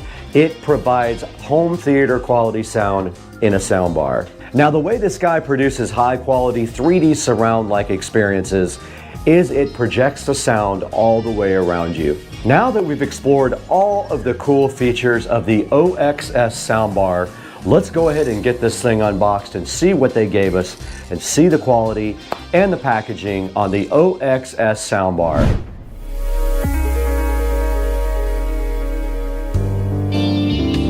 All right, we're right in front of the OXS soundbar now, and right in front of me you see the box here, and on the front of the box it does say that it supports eARC. It has a feature called Sky Channel, and that apparently is the speakers that fire upward into the ceiling. You can see it's 3.1.2 on the front there. Also noted right here that it is HDMI compatible and also Dolby Atmos. And on the side of the box it just does say OXS, and I correct myself, it does have a Bluetooth thing on the side here saying that it does support Bluetooth. It does support eARC, optical, auxiliary, USB player, or HDMI, and it does have a remote. And that's about it for the box. There's just a picture of the thing on the back. But let's go ahead and flip this over now. And right here on the back you can see that it does say immersive sound and experience with 3D technology.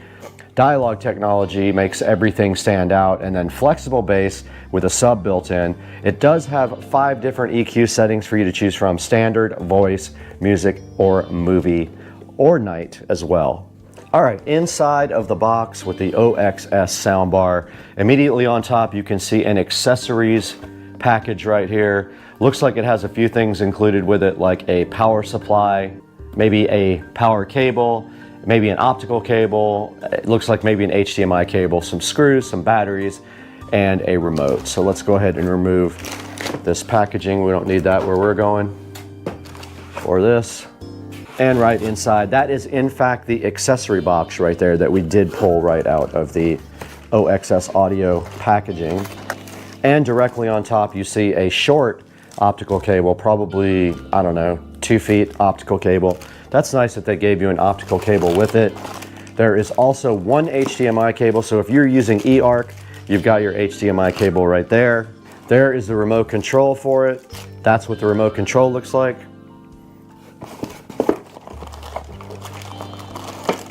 Here is a power supply, an actual power supply, and it uses that standard appliance type cord on the end. And on the other side, it has the pin tube type power supply. There is a installation instruction manual, a quick start guide kind of here in there. And then there is the actual power cable right here. Like I said, it's the appliance type cable. I forgot the actual name of this connector on the end. And then some lovely screws to mount this with, and some awesome batteries. They gave you a set of batteries as well. Let's go ahead and get these batteries into the remote. Go ahead and open this remote up and get this thing batteried up.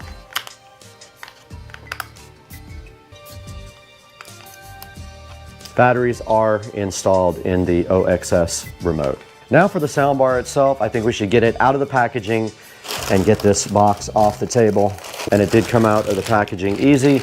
And included was this nice template for you to go ahead and drill your pilot holes to install this into your wall. All you have to do is level this out and then go ahead and drill where it says pilot hole, and you can hang this directly from your wall. Now there's a full instruction manual right here as well included. There's the OXS soundbar, looking so fly and so fresh. Very high quality looking soundbar. I do like it.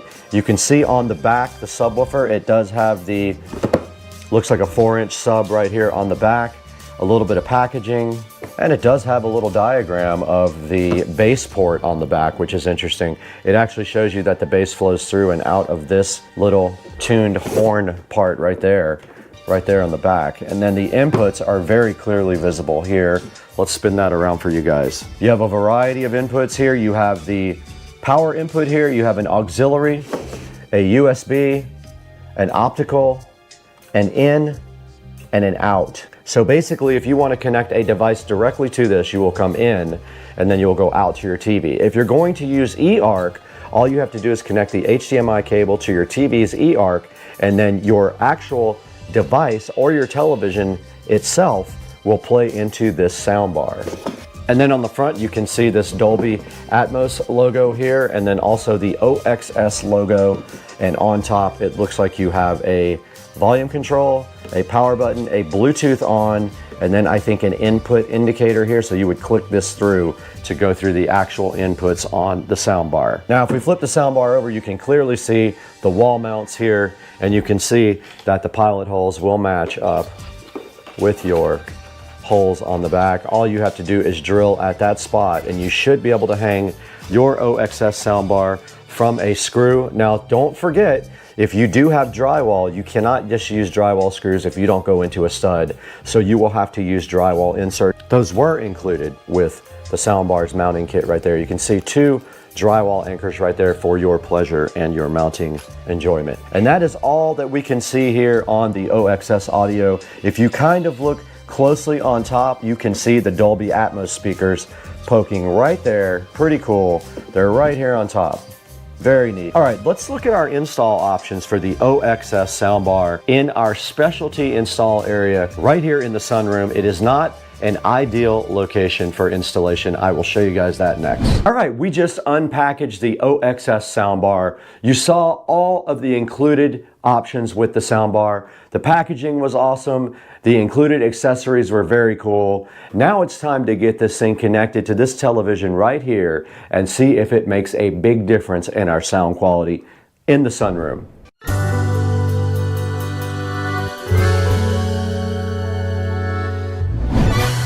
All right, we're right here in front of Supercar Street Racing Video Jukebox playing 24/7. Make sure you check that out if you haven't already. But right here you can see this Hisense television does not have a great sound quality record. Now, one of the things I want to do in the future is put a 5.1 surround sound system in the sunroom and move the sound and everything up to the ceiling and mount a TV up here in the ceiling as well. But for now, we're gonna go ahead and use this OXS soundbar to improve the sound quality of this Hisense television. When they made this television, the last thing that they ever cared about was sound quality. They wanted to get a good, cheap television to the market, and that's exactly what they did. Now you can see my corner mounting technique here. All I did was screw the Hisense directly to this shelf. And then this other side just is hanging off like willy-nilly into nowhere. So we have to look at our options for inputs on the soundbar now. Let's go ahead and take a look at what we have on the TV as options. All right, since it's very hard to get to the back of the TV, I've got the phone right here ready to go to record what's back here. Let's see if we can even see that now. There's the inputs. I'm gonna go ahead and look at all of the inputs now, but it looks like 2 HDMIs, a VGA. Oh, there's more inputs at the bottom and an optical audio output. That's what it is. There is more at the bottom. All right, now we know what we have.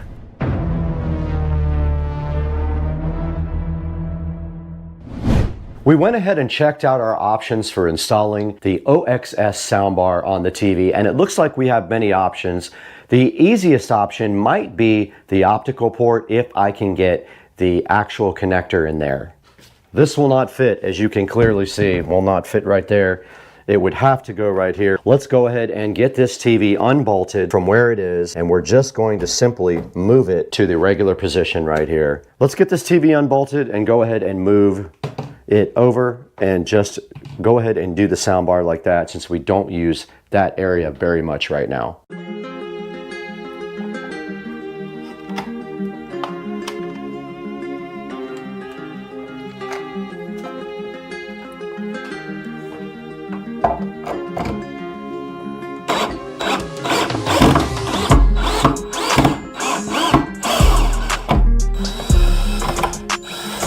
Boy, I used the long screw on that one.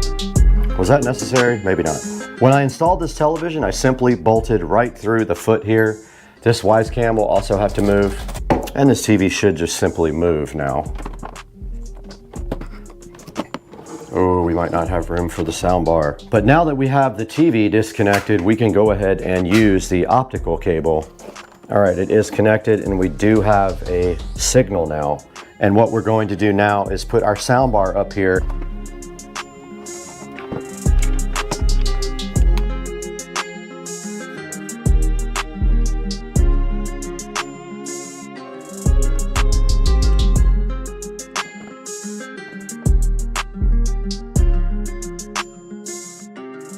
All right, I'm hooking up the optical cable now. I clearly saw an optical light in the port, and I saw optical out. I see light on this side of the port. Let's swap the input to optical.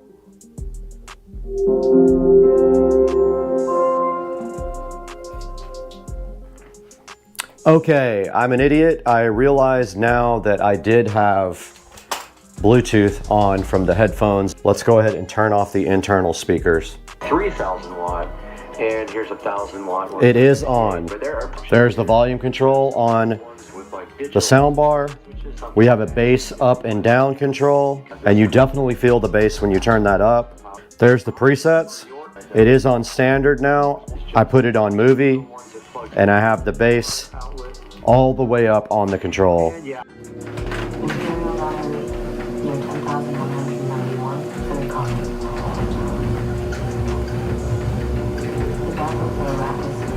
Sounds good. There's enough volume to override the...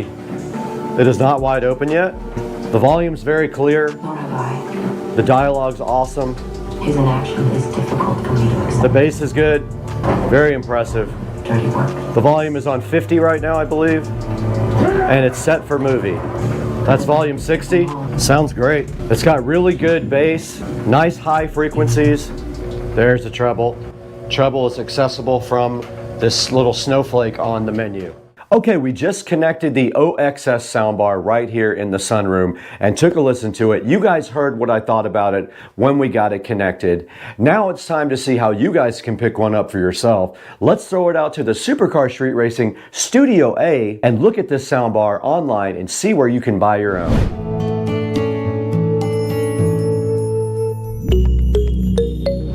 Guys, welcome back to Supercar Street Racing. On the end of this video, we love to show you guys what you can get on Amazon, and right in front of me, we have the OXS soundbar. Now, this soundbar does have 230 watts of power. It has 6 drivers. It has 2 on top, 2 on the front, a center channel, and a 4-inch subwoofer with an awesome bass port. So basically, this subwoofer gives you the ability to have Dolby Atmos type sound, where you only have have room for a sound bar. And checking right here, you can see this guy has 4.3 star reviews, 25 reviews. I absolutely love this thing. It sounded great. It has a bass and treble adjustment. If you don't want to do bass and treble, it has 5 different EQ settings that you could take advantage of, a remote control, every possible type of input you could want. You can go in with ARC, meaning your TV feeds the audio to the soundbar. You can go HDMI in and then feed this to your TV. You can go optical, you can go auxiliary, or you can go Bluetooth, all in this one awesome soundbar from OXS. Right here in front of us, you can see the drivers here. There's 2 on top, 2 in the front, 1 in the center, and 1 sub, and OXS has really outdone themselves in this thing. I played a Dolby Atmos movie on it. I played Dune 2 while I was sitting there working out, and this thing absolutely sounded great. It drowned out the noise from my actual treadmill and gave me the ability to not have to use those bulky, uncomfortable headphones while I'm on the treadmill. You can see right here how this guy produces 3D sound. It creates sound by projecting it from all around you, and it includes above, side, and front. This is showing you the 6 ways you can connect this guy to your TV or computer. This can actually just be a Bluetooth speaker. It does not have a battery, so you will have to have power, but still, you can just use this as a Bluetooth speaker if you want to. So go down to the link in the description. There will be an official link to go ahead and purchase your OXS S5 soundbar. Go ahead and grab one for Supercar Street Racing. And thank you so much for 101,000 subscribers. We had a nice subscriber party yesterday when we did it, and my family was in there. It was the most awesome thing ever. Support Supercar Street Racing, support our vendors, like and subscribe, buy your soundbar or any other thing you want through that official link. You can buy anything you want. Click the link in the description, get anything you want from Amazon, and it helps us out so greatly. But we got to get out of here right now. We got to go to Cliffs and we need a Uber. Let's get out of here. Hey, Uber, are you here yet? Uber. Not here.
What's up, guys? Time for another unboxing, and now we got the Govee RGB IC LED light strip, which I already own 2 of on my mirrors in my bathroom. Today we're going to do official unboxing, and we are going to do a review, take a look at the app that you use to set it up, and then come to a conclusion, and we're going to do it in 8K if you can display 8K.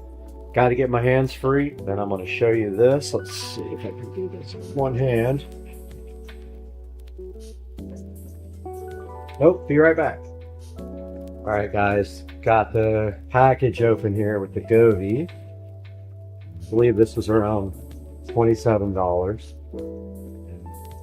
Now, the awesome thing about this guy is it's Bluetooth and Wi-Fi included out of the package. So that's what it looks like there. So these are smart strips. They do have an app. Take a look at the unboxing of this guy. And it is sealed here. So I did order a new tripod for this, so that should eliminate the issues using one hand. But here we go. So that's what the box looks like. Inside we got a little sticker card here. Join the Govee home. Got a little scanner there for that. Got a user manual. Got the LED strip here.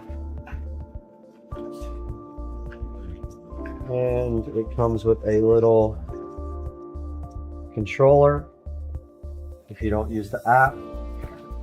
And the little power adapter here. There's the power adapter. And then they give you some sticky pads for it with screws and an alcohol prep pad. So, taking a look at the packaging here, I've got a little piece of tape here, keeping it from unrolling. But I believe it has sticky on the back.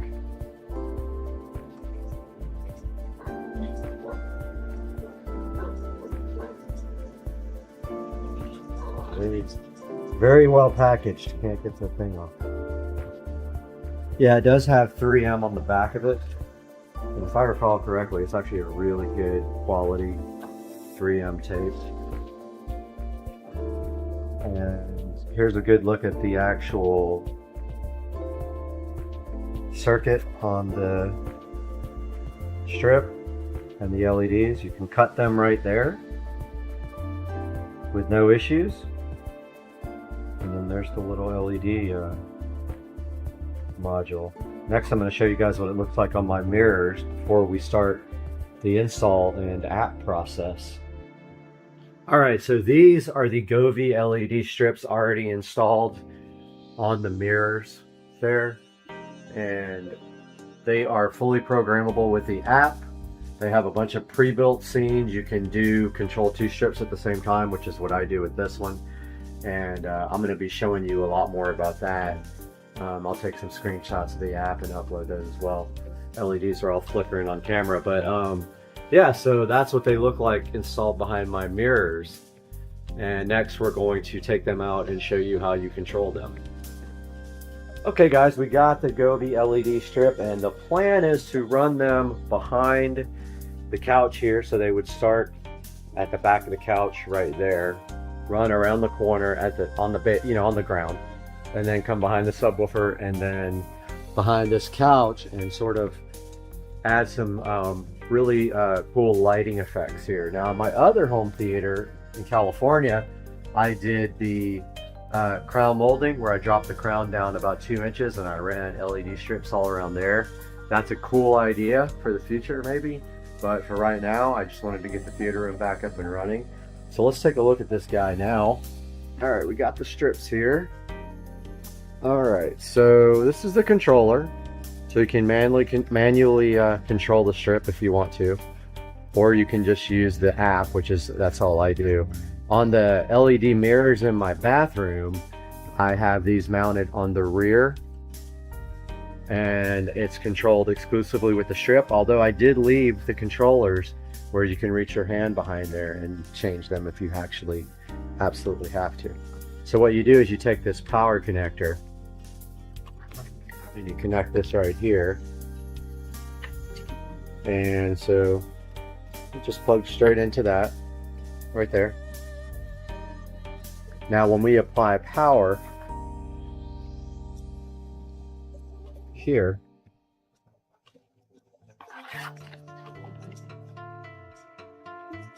All right, so we got power, and they are powered up, and there we go. So that's the current setting that they're on.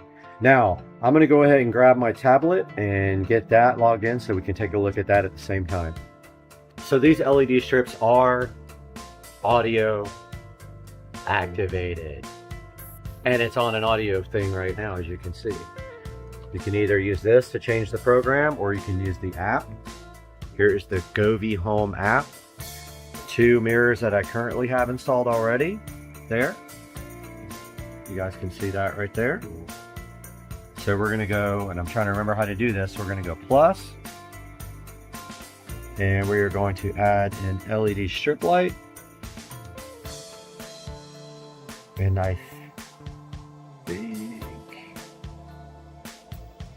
okay, this is the one I don't know what it is, so I'm going to go back and look at the other lights.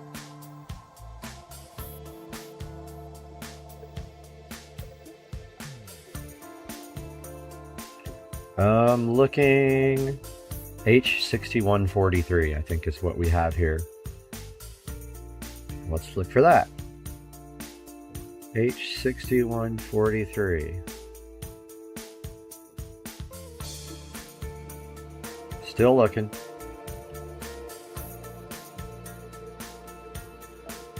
Yep, RGB IC strip lights. I'm not sure if it's a 5 meter or a 2.5 meter. Let me go look, I'll be right back. All right, we got the 5 meter. 6143 right here. Gonna hit next there. Just trying to connect to the, it's funny how it's responding to my voice here. Name your device. Let's go ahead and name it. Let's call it theater room.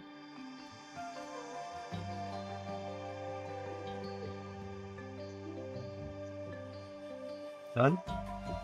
Looking for a Wi-Fi signal now. So it likes 2.4 gigahertz. Do not try to connect it to a 5 gigahertz. Let's check my available. Okay, this one. I'm going to put this away while I put the password in.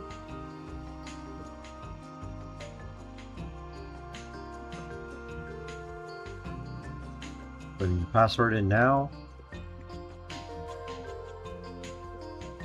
And it'll tell you at the bottom it only supports 2.4. Right there. Okay, its connection is successful. So it wants to update the firmware. We're going to go ahead and do that.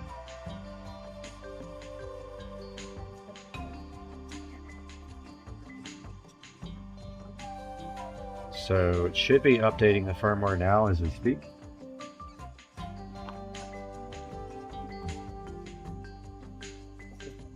We'll be right back when it's done. Okay, it didn't actually start. I had to hit the firmware upgrade available button one more time, but as you can see here, it is updating the firmware. So this is doing this via Bluetooth. I believe it connects via Bluetooth and then it uses Wi-Fi after that. But you can see that it stopped responding because it is going into an equipment upgrade mode now. I'm gonna let that finish and then be back. Okay, so the upgrade finished. The firmware is now sitting on 2.05.09. You can see the Bluetooth connection there. And so this is actually where you control, and you can see right now, so this is the app for controlling the lights. You can actually make custom scenes, or you can use their available. You can just do colors, you can do a scene, you can do it yourself, or you can let it go to music. This is music, which should be pretty cool in here if you're watching a concert. If you just do color, you can control each segment, the brightness. Let's see, I think you select all. Yep, select all here. And then you can control each segment, which is crazy. You can do the color here.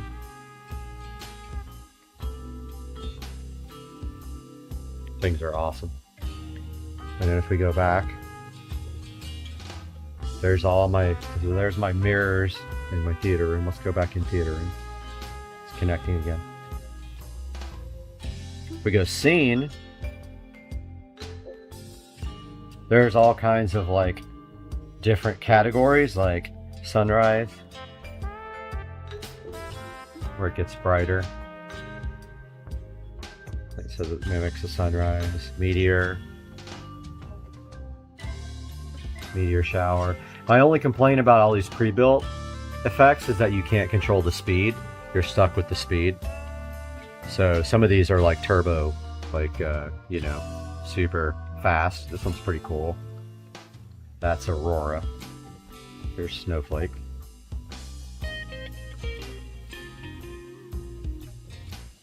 So here's all the ones that are under natural. Festival are very like turbo, like, you know, like Christmas. That's Valentine's Day. And then we got Life here. There's one called Sweet. And then we got Romantic. Let's get this a little closer. And then we got Dating, Movie. And then we got Emotional, which I know some of you are emo. We got Dreamland here. Breathe. Energetic. And the cool thing is, if you have multiple strips, you can set one to do, there's a thing where you can set all the strips for the same, which is what I do in the left and right mirror. So what we're going to do now is we're going to install these lights behind the couch, and I am going to actually use, I don't want to take the back strip off the this double-sided sticky tape. I don't really need to stick it down all the way behind there, so I'm going to use this packing tape, but every, you know, 2 or 3 feet. There's no need to go crazy with it. That way, if I ever want to move it up to there, I can put it on some crown molding. But yeah, now here you can, and there's also forums and stuff where people make other effects, which is very cool. And you can DIY right here. So let's get these things installed and take a look at how it looks. All right, guys, so we got the LEDs installed. I just used a clear tape, and they run back on the baseboard there. I'm not sure how much I like it yet. I haven't seen it with the lights off yet, but it actually was the perfect length because it runs all the way behind both of these couches. You can only see it right there, but you could cover it with the curtains if you really wanted to. I tried to actually make it shine in front of the curtains, but if I don't like the way it looks, like, I don't like seeing the exposed LEDs like that. But let's take a look now at how it looks with the, and of course this pattern is terrible that's going right now. It's just flashing. Let's put it on something better. Let's go to Life. Let's go to Sweet. All right, it's on Sweet, which is kind of pinkish. Let's look. Okay, Romantic now. How about Morning? All right, let's see how that looks. We're going to turn off all the lights in here. I usually don't have lights on in here at all. Let's turn this off. Let's turn this guy off. I definitely hate the exposed LEDs, but it's going to be really hard to see on camera. But it does add a little bit of ambient light to the room. Unfortunately, it shines directly on the screen right here, so this may not be the best for my application, or maybe this couch can go back more. Yeah, so that helps a little bit, pushing the couch back. But my goal here is that this room is 100% completely so dark when you're not in here that you can't see anything when you walk in. So even if these go off when you come in, that's fine. Let's take a look at some of the other patterns here. Let's look at some emotion. Twinkle's terrible. And Dreamland's not that good either. Breathe is kind of a red, pulsating light. Yeah, I might have to put some fabric on the corner of the couch here, just because it is showing through, and I don't know if you can even see it, it's so dark, but it's kind of shining through the couch onto the screen, which would be distracting. Let's look at some more of the patterns. Let's look at energetic. That's just flashes. These are all just flashing. Yeah, see how like some of these are really fast?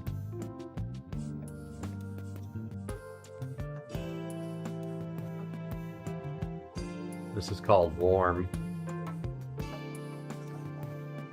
I don't know if I'm going to keep this. I'm not digging the way it looks in here. I don't like the way...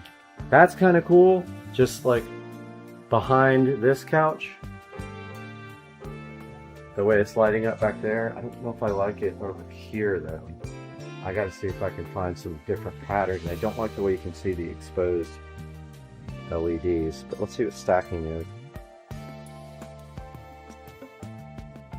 So that's kind of a chase that goes all the way around the room.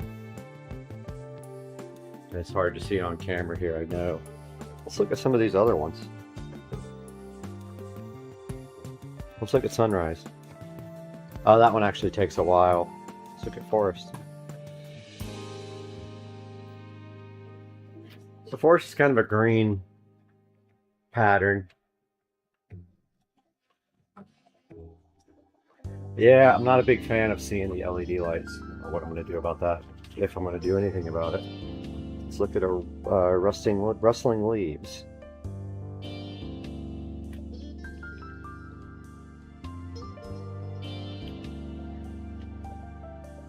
So it's okay. You wouldn't watch a movie with this on because it's shining right on the screen, so you have to turn it off. So overall, for me, for this project, I don't really know if this is going to work for me. It'd be better on the ceiling up around the corner with some crown molding, so I might just do that. That'd be actually the best way to do it. I've already got power on the ceiling, so I can just do that. Let's look at fire.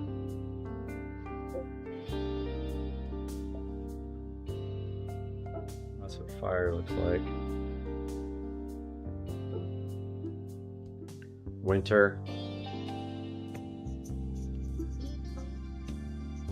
Deep sea. Yeah, I'm not digging the seeing of the lights down here.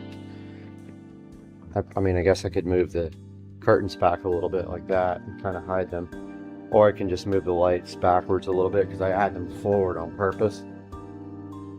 But checking out the rest of this app. Festival. Here's Halloween.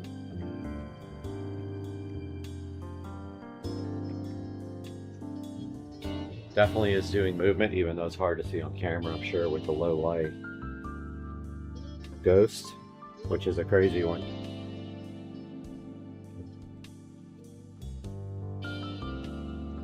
You can see there that it shines on the screen. That wouldn't work for a movie. Dance party. Very cool for like probably a chill. Oh, also, I didn't even think about this. You can actually dim. Oh, they're on 77%. Oh, wow. They actually get way brighter. Okay.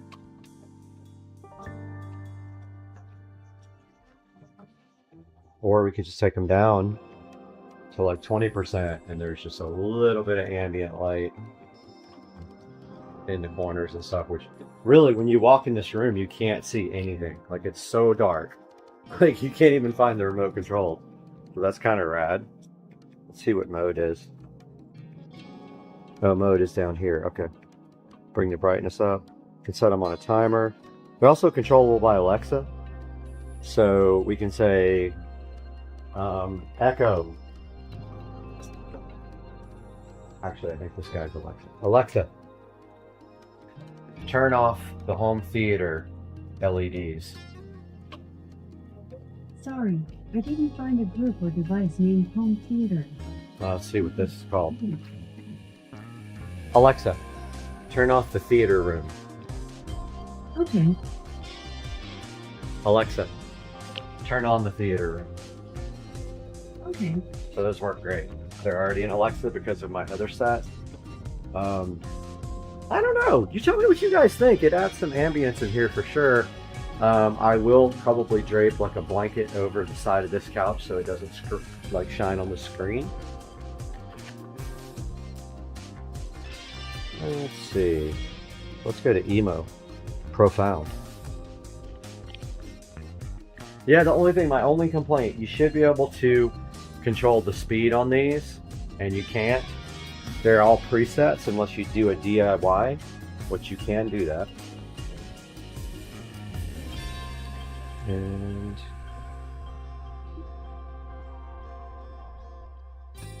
sleep, let's see what that is. Okay, so it's kind of a warm,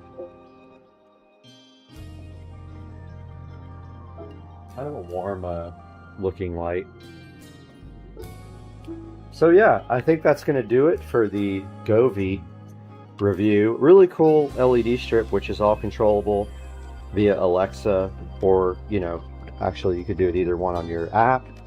There's the 3 sets of LEDs that I have, and there's forums, so people are always making new effects and everything for it, which is really cool. You know, I'm really into like the smart home stuff, so I do like that these guys have a Wi-Fi connection. Here's Effects Lab, where you can actually make things. They've got an Effects Lab, a Gaming Lab, a Harmony Lab, and you can go through here and you can set up your own effects. Gaming Lab. Oh, this is kind of cool. Sandbox 3D, Frozen River. Very cool. Well guys, I hope you enjoyed this unboxing and review. I guess I'm going to keep it for now and see if I'm going to move it up to the a crown molding up top around the ceiling would be cool and be less intrusive on the screen, which, you know, you get to actually see it on the screen right there. So I hope you guys enjoyed this. Please subscribe and like, and I'll put more content out. See you guys later. Have a great day. It looks crazy out here, dude. The camera does not do it justice at all. But this is post-hurricane Florida life.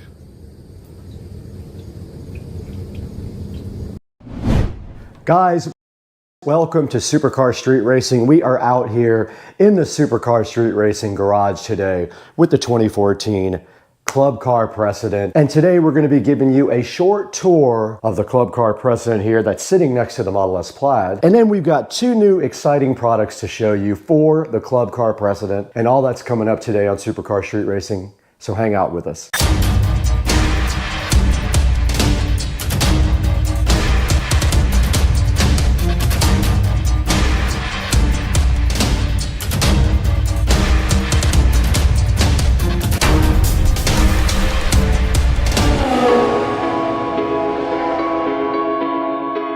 Guys, we are out here in the Supercar Street Racing garage, and right next to me is my 2014 Club Car Precedent that I completely remodeled from top to bottom and installed a killer sound system in. This 2014 Club Car Precedent started off with ugly brown alligator seats. I since have done a lot of upgrades to this guy, and I want to show you what I did before we take a look at 2 exciting new products from our sponsor today. Kemimoto was kind enough to send us 2 things that they thought you guys would like. I'm actually giving them away after the video. So let's get started. Take a look at the golf cart real quick. I'll show you everything that's been done to it, and then we'll look at these 2 products from Kemimoto.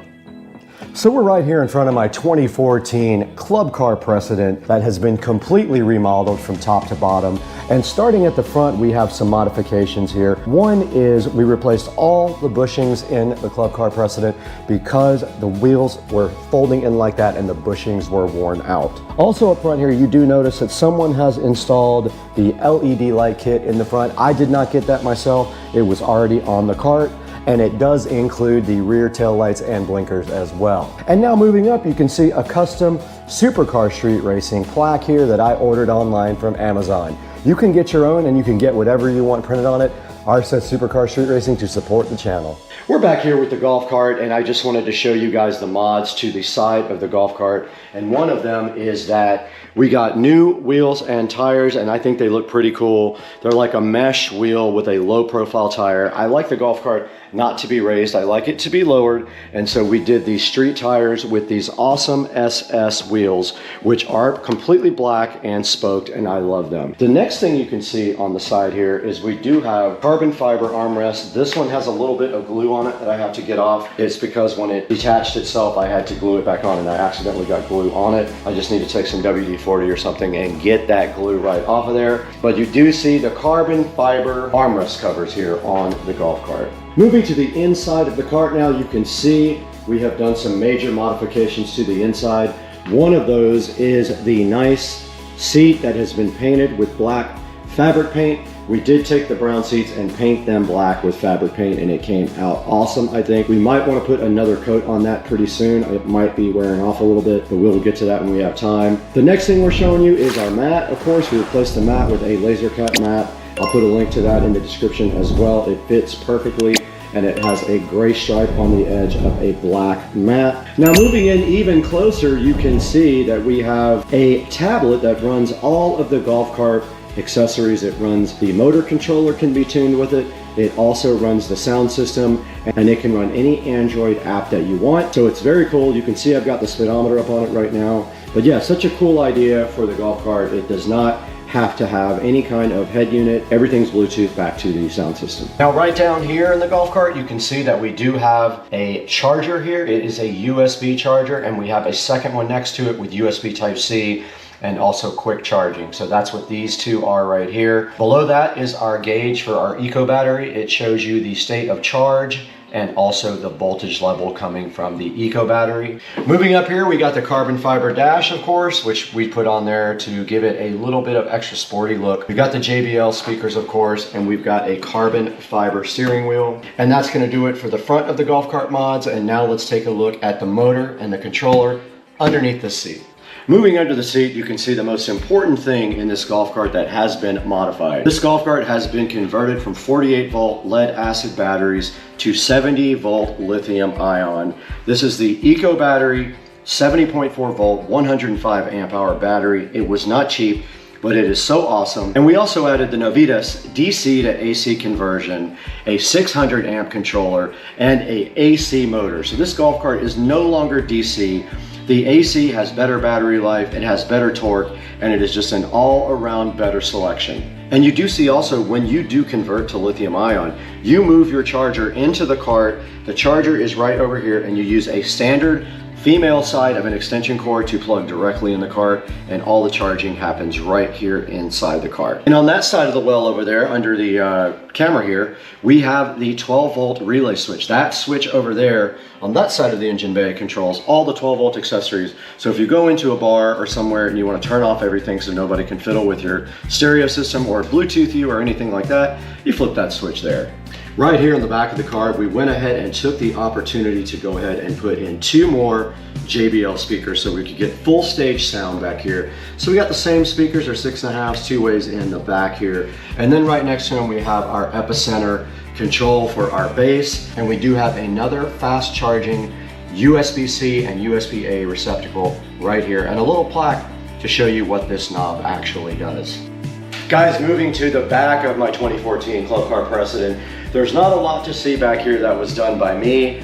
We actually got the cart with this brand new back seat already put on it. It does fold out. And also all we did besides that you can see here is remove the white top, and we went ahead and got a black top because it matches our theme better. But all the rest of this was done except for the stereo system, of course. And I did black out the taillights here by spraying a little bit of Plasti Dip on each one. Now let's not also forget our 12-inch woofer down here right below us. I did add that as part of the stereo system. Let's show you that now. All right, the last thing we have to show you, which you can barely see, is the stereo system. So behind the seat of the golf cart, we do have the entire stereo system. We have our 72 volt, 12 volt converter here. It's actually an inverter. We have a master switch for 12 volts here. We have some Bluetooth accessories there, a Bluetooth receiver, and that is how the signal does get down to the head unit. Right down there, you can actually see the amplifier chilling right there with the Bluetooth receiver sitting right on top of it. That is a 5-channel amplifier, so it's running the 4 speakers up front and the subwoofer.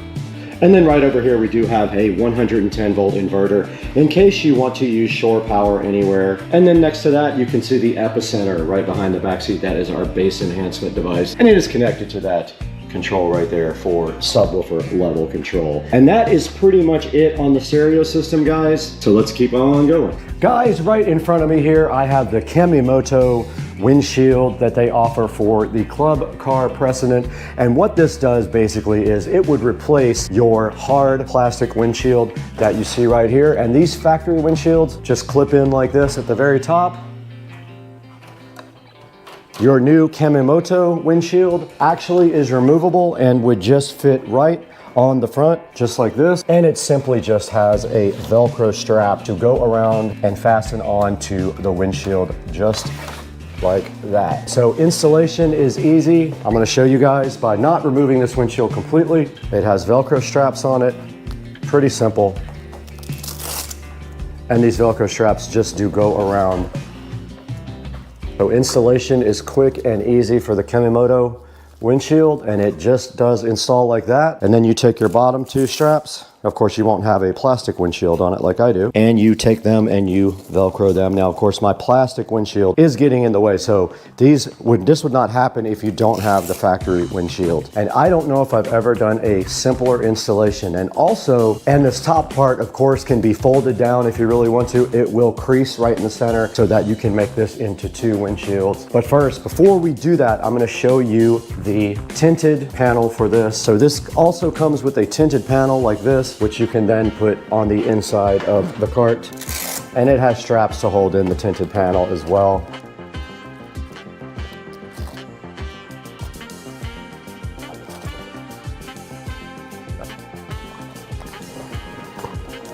And then the other side just does fit the same way. Pull that tight and your little tinted panel will fit there. And there are also installation Velcro right on the inside here as well. And that is how you install your sun shield on your new Kamimoto brand new windshield. Yeah, so that's the Kamimoto windshield, guys. If you are interested in this, there will be a link in the description down below to get yourself one. Go ahead and order it through our link and save some money if they are running a discount. Go ahead and order it through our link and help out the channel and help out Kamimoto as well. All right, guys, the next product that Kamimoto sent us was a seat cover for the club car precedent, and you can see right here and right now we have it right in front of you. And this guy just simply goes like this.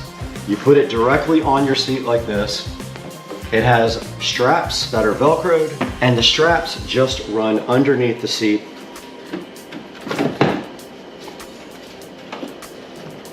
So you pick the seat up, take it off the hinge. You do the same thing for both sides.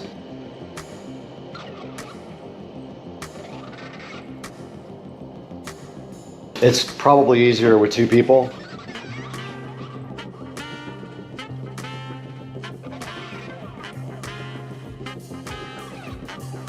Here is the club car precedent seat cover, looking so fresh. So if you are interested in this seat cover, there will be a link in the description. It is very easy to install. And if you just want a quick solution to cover your seat, I would go ahead and grab this seat cover. Okay, uninstalling your Kamimoto windshield is just as easy as installing it. Let's go ahead and get our sunscreen off, our sunshade. And the great thing is you can store this in the cart. Our sunshade is completely off. And now let's uninstall our Kamimoto windshield. Super easy to uninstall. You literally just pull the Velcro straps off. It does have a hinged mechanism in the center right here, as you can see. And this thing can be carried with you on your golf cart. Guys, thank you so much for joining us today on Supercar Street Racing. We are so appreciative of all your support and all your good comments. And we just thank you so much for liking and subscribing and buying all your products through the links down in the description and continuing to help Supercar Street Racing grow. And as a token to you, I'm giving it away to someone in the comments section. I'm gonna pick a lucky person to get this club car precedent windshield and this nice club car seat cover, and I'm gonna ship it to you for free. Guys, have a great day. We will see you next time on the channel. Hey guys, and welcome back to Supercar Street Racing once again. We are happy and proud to have our sponsor Kamimoto on board, who was gracious enough to give us one of these seat covers and this foldable windshield to show you guys today. But I just wanted to apologize for some of the bad audio. The mic did fail a couple of times in the video, so a lot of the audio was done on the actual GoPro mic, so it's a little bit worse quality than the lavalier wireless microphone. So anyway, back to the subject here. Kimamoto provided us with their windshield and their seat cover. You saw that in the video. The windshield is foldable and it does have a sunshade on the top as well. It's super easy to install along with the seat cover as well. They all just Velcro right on. Simple as that. And that's going to do it for today. Don't forget to buy all your Amazon products through any of my links in the video. It helps me out greatly. It just gives me a little bit extra money here to run the channel. But we'll see you guys later. We got a lot of things to do. We have to go, I don't know. We just got stuff to do.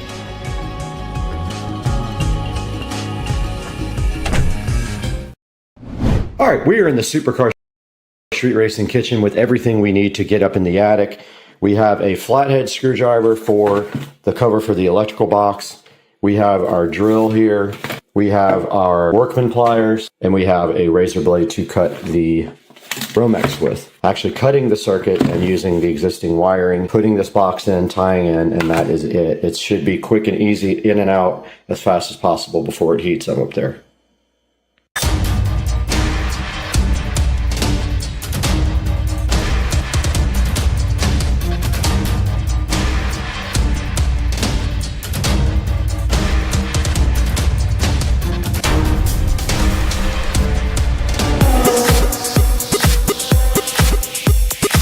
Outside from Supercar Street Racing abode, we can see here that we have actually pre-wired for the LED sconce lights that are coming in the next few hours. All right, so the next step of the process is to get this light out. It will no longer be, and we need to take that out right now, so let's get that done. That is a wasp inside of the light. There is a wasp nest in the light that I have to now get rid of. Okay.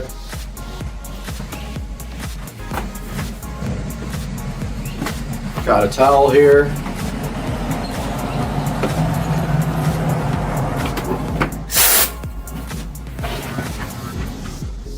Yeah, it looks like they were building a nest inside there.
Alright, I did get the light removed and the cover plate put on. It's not perfect because I couldn't get the other screw in, but that's fine too. Clearly see that we need to clean this ceiling and this area up here, so I'm going to go grab the broom real quick.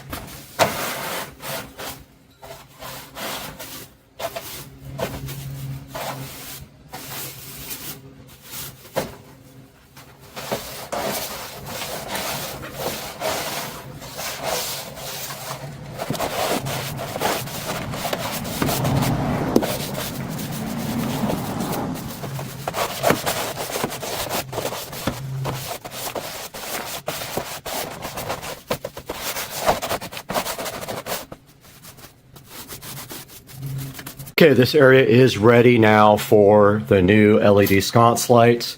They will go here and here. They will mount directly to this board here, and then we just have to cut these wires and tap right into the existing electrical on the sconce lights, and those guys are expected to be here within the next 2 or 3 hours.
Just looked outside and I noticed a box here, and that is most likely my lights.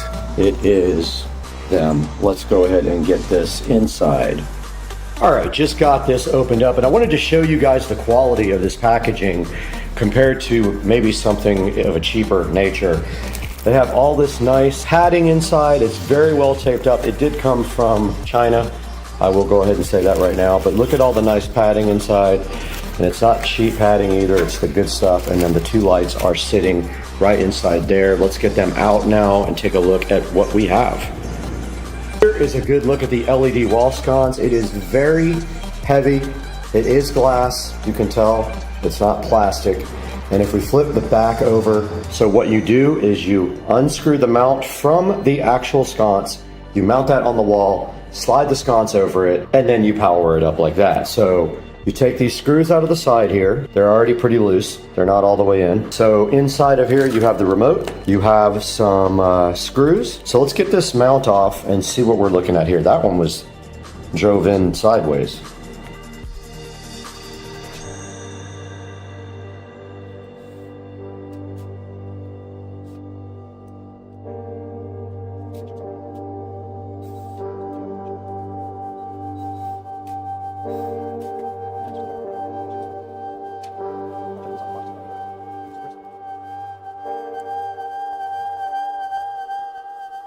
UL listed to give us some more room in here. That's it, basically. You have your power here.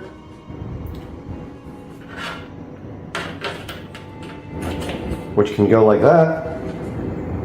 You have your bracket here, which your power wire can run right next to. Put your Romex right next to it, anywhere in there. So what I'll do is I will hook it up outside of, I'll trim the wire up enough, and you have room to stuff some wire in here if you have to. Then you put the wire through here, wire it up, which is going to be kind of difficult. I don't know how they expect you to do that. So I just popped it off the pins. There's no way you can do this without doing that. Wire is not that flexible. And to be honest with you, this is not going to get wet, but it might get hosed off at some point. So you want to get this as waterproof as you can.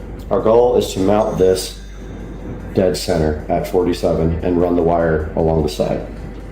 Okay, we're outside now and we have wired these two wires here to the switch that controls the patio light here.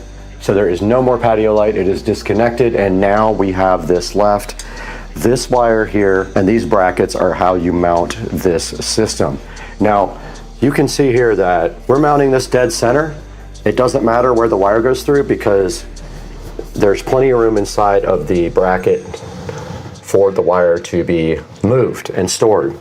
So what we're going to do here, dead center this on both sides, and I already measured where that is, and so we're just going to go right below the hole like that, as far up as we can where the wire can still get through that hole. So we'll do the same thing on this side. That should put it dead center. So the light is 47 inches total, so let's measure.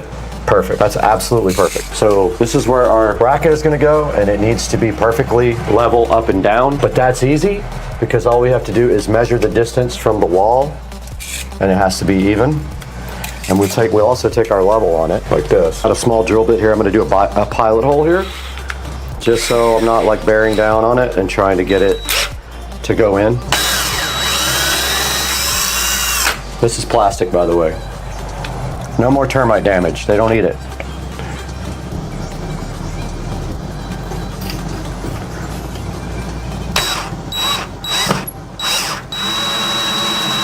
Oh, it moved.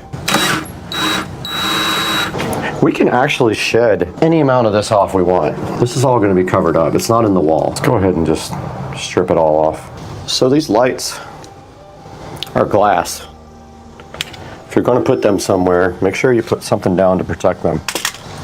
And you have this big long extension here. Doesn't need much stripped off, so I'm just going to strip off a tiny bit. And then take my small flathead screwdriver and you just basically loosen these up. They're pretty loose already. They're not tightened down. And this is not huge wiring. And then you feed your wires through the grommet here. Yeah, you're gonna have to do all three at once. Make sure you don't use big gauge wire. You'll never get it through. Even that is tough. Push on it so it's snug and then tighten it real hard so it can't physically come out. Then you should be able to pull the slack back through. So this is the cover that's supplied with it and the 4 screws.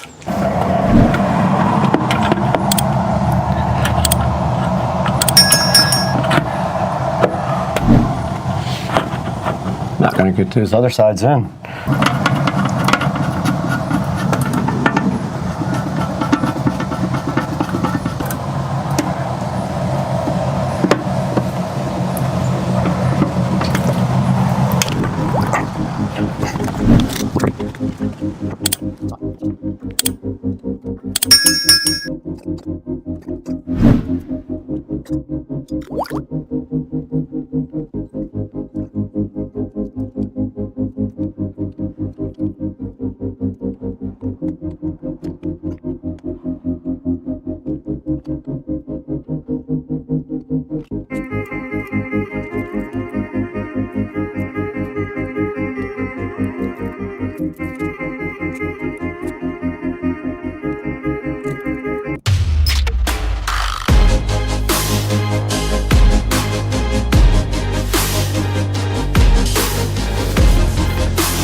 All right, I remounted everything, but they don't work. So I don't know why. I'm thinking my switch died, but I'm not 100% sure. One of them worked once and never again. That doesn't work.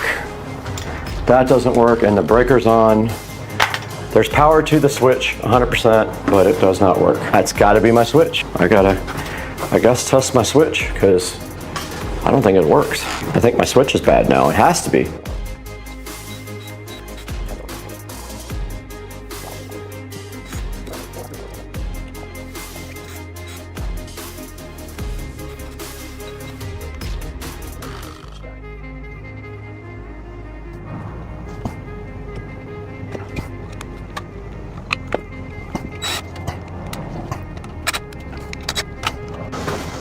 Okay, I did get the lights finally hooked up and on.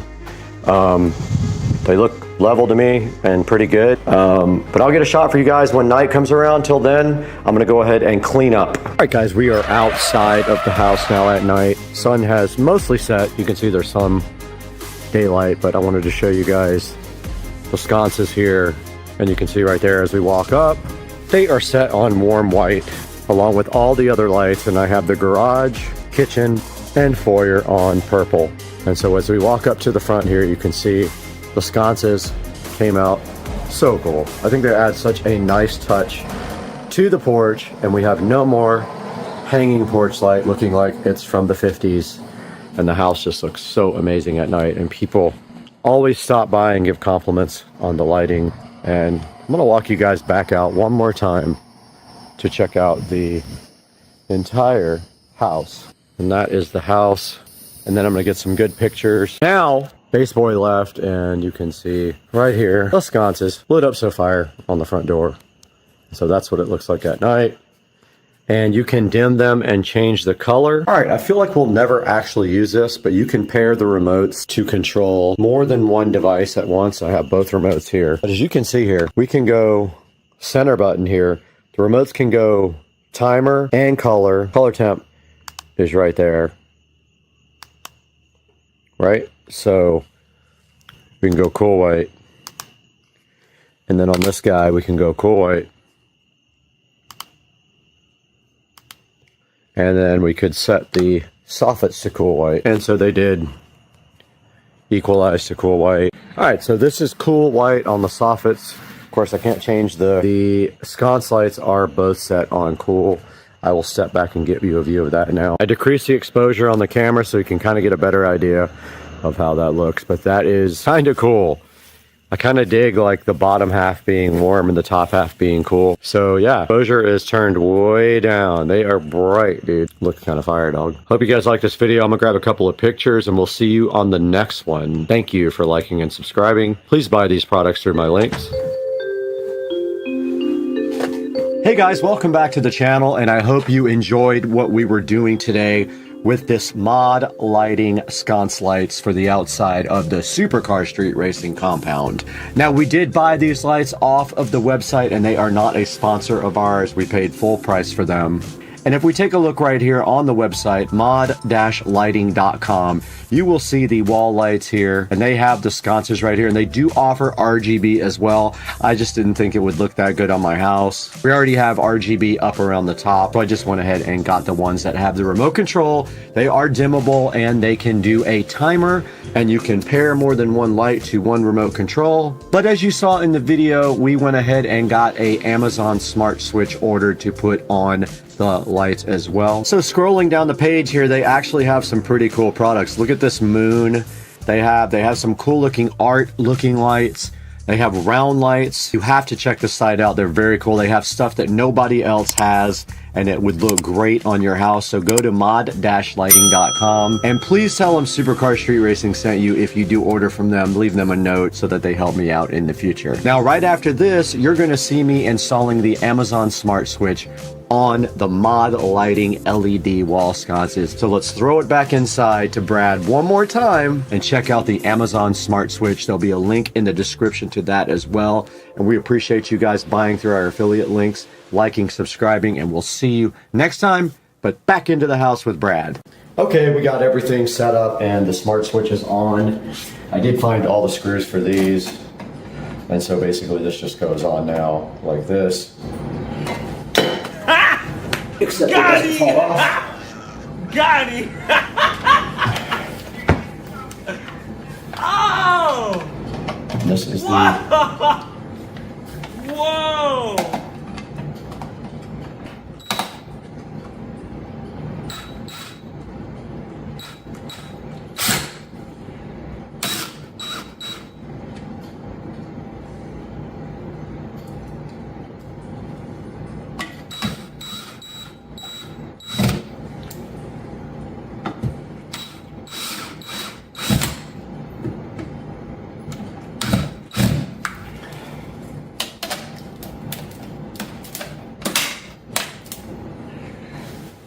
Done.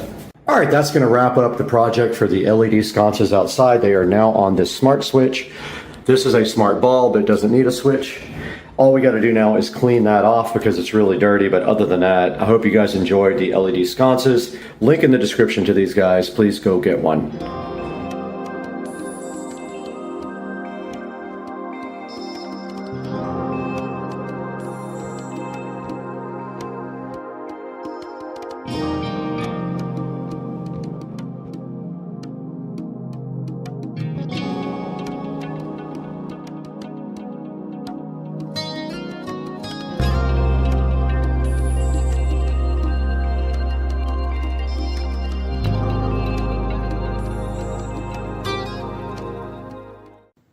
Welcome back, guys. Some time has passed since I just recorded, and now it's time to mount the solenoid. And so we can see here that we have the solenoid ready. However, one of the holes doesn't line up and it does not come with a mounting adapter, so we have to fix that.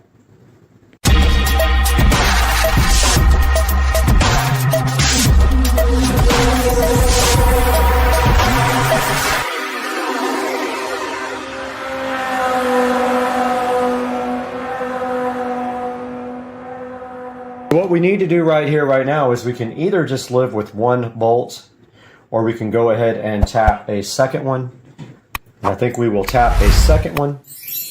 So I'm kind of lining it up as best I can here to be straight. And it does kind of hang off a little bit that way, but that is fine. So all we need to do right here and right now is get a drill bit that's big enough to go through that hole. And that will work right there. Go ahead and make a mark.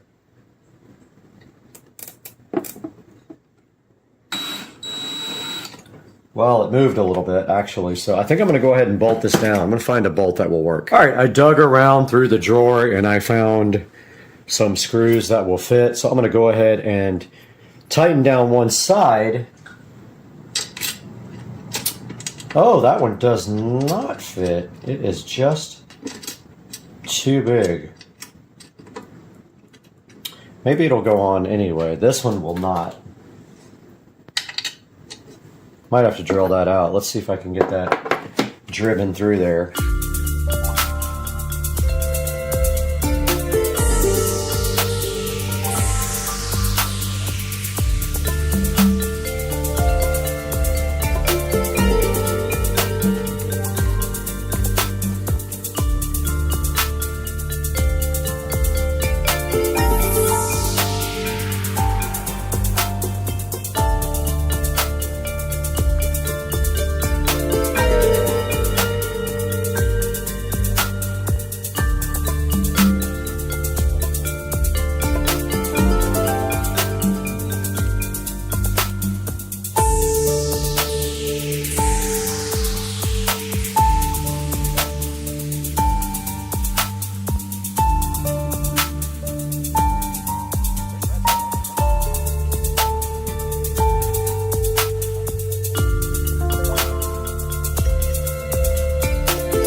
All right, just to recap, the solenoid holes don't match the actual cart.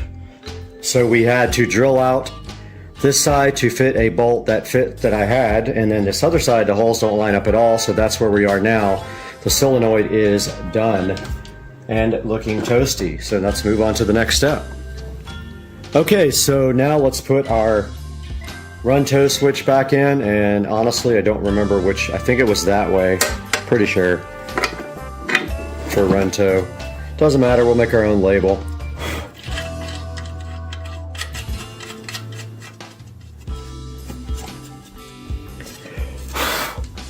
And I took off the rubber coating from it. And so there is our run tow switch reinstalled. And now we need to move on to the mounting the controller plate. All right, we're getting all the existing bolts out.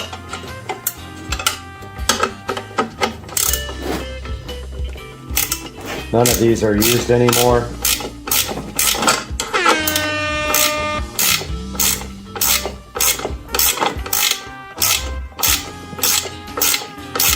These are ridiculously tight.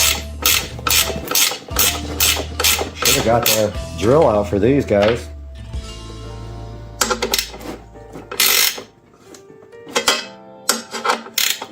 Might still do that. This is crazy.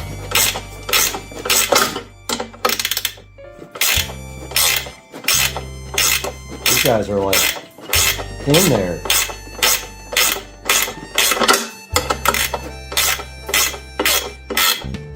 Man, those things are freaking tight. I should have taken them out first. Now we got places that aren't painted. Or I might just tighten them down. Got to see what it needs for the plate here.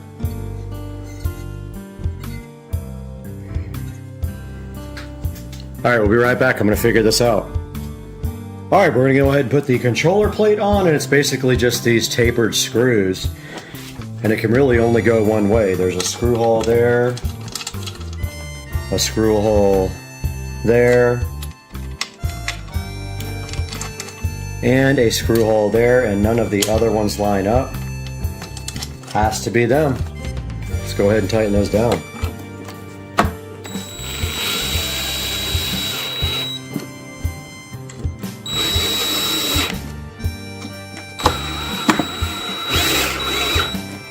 And that is that. The controller plate is mounted.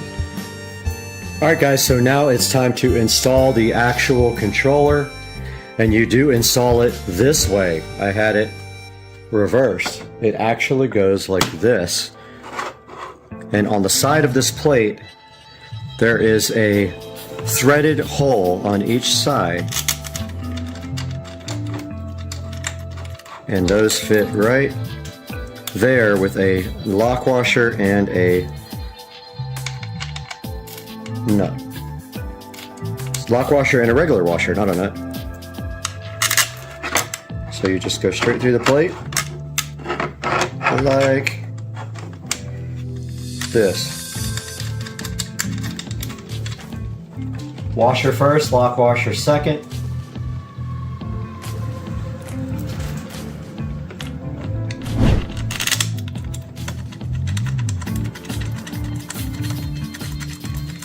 And there are 4 of them. Washer first, onto the bolt, lock washer second. So lock washer will be the bottom thing that goes on.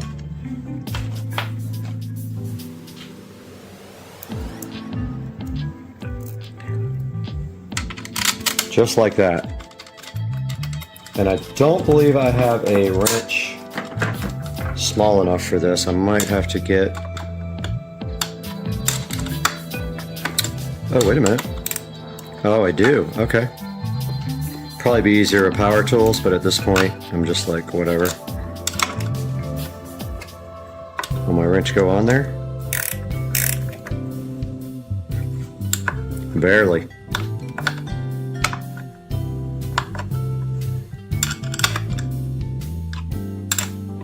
Snug that up nice and tight.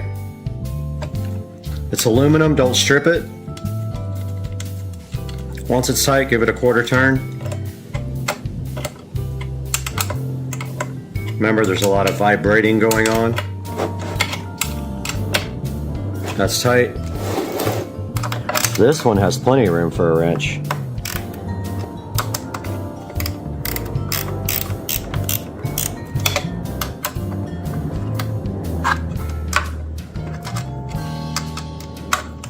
That one's just way loose.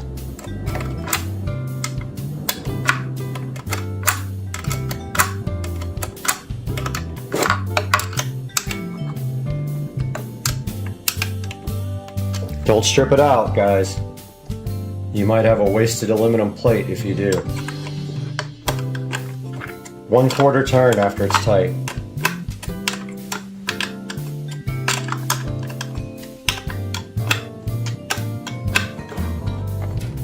That thing's not going anywhere. The controller's done. Alright, the next thing we need to do now is connect the battery plus to the solenoid. And if you notice, from Golf Carts Modified, they did pre-drill this wire for us so we know which way it goes. So that's what we're going to do next. Alright, we're ready to attach our battery plus. Now this is a 5/16 here. So I got my 5/16 ratchet wrench. I went ahead and undid it. Just remember, there's more things that got to go here. So, you know, you can just put this. This is just a mock-up for now. So if you put it on there, don't tighten it up all the way. Just run it down like that. And then here you have your other side, which is a 10mm, which I've already loosened with this 10mm ratchet wrench. This side can be tightened down.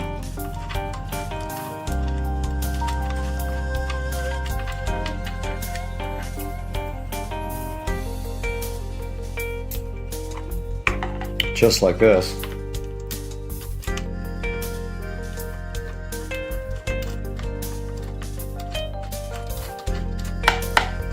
Don't over tighten it.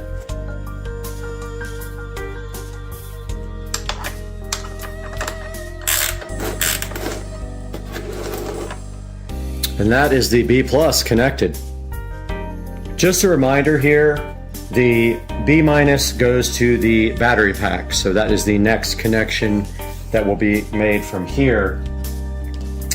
And then all these other wires are for that and from the WVU down to the motor, which you can actually do now. The long ones go to the WVU. They're actually all the same, I believe. Let's see. We should have some long ones and some short ones. We do, okay. They're all the same? Oh, they are all the same, so you can't mess these up. They are all the same length from now on, so it doesn't matter which ones you use, but you will have WV, U, R, and B minus. WV, U, R, B minus, so we have 5 cables left, sheathed nicely like the Navitas colors. Yeah, so you can do that now or later. Alright guys, here are the cables. One of them is drilled. It is not the ones for the motor to the controller. That one is from the controller to the battery. So that's actually, that is from battery to solenoid. So don't use the one that's drilled out. But for these, you need a 1/2-inch wrench, which I have here. And you want to basically get your boots out, these boots, and you want to feed the solid end through first, like this. And it might help to, like, if you really have issues here, put a little WD-40 on them to slide, but these are going right on. And basically, it's gonna go like that. So you take off your nut here, and take off the washer and the lock washer. Put your eyelet over, put everything back on, and the torque specs is 7.5 foot-pounds, which I am not going to do. I will figure it out. You have a torque wrench.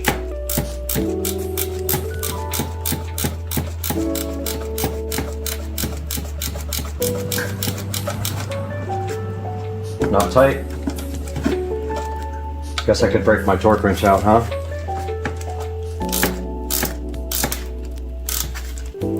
Make sure they're straight before you put your 7.5 on it.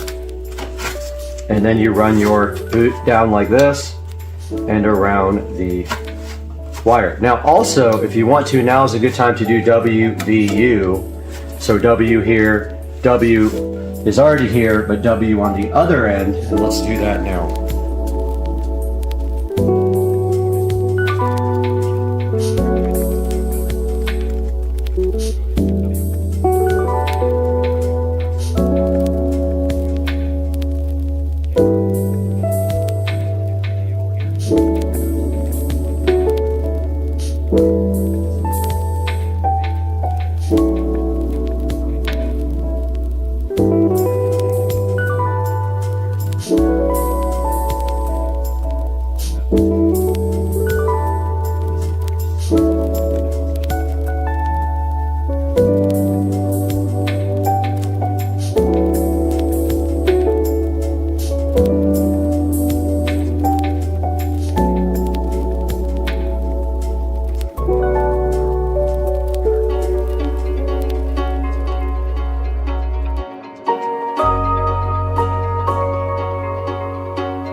Despite my label maker being a piece of crap, I have labeled all the wires and installed all of the cables, and the foot-pound rating is 7.5 foot-pounds, which I will do in a few minutes with my socket and my torque wrench. That part is done. This motor is ready to be installed on the cart. All right, I got my zip ties here. We've got some nice green zip ties to match.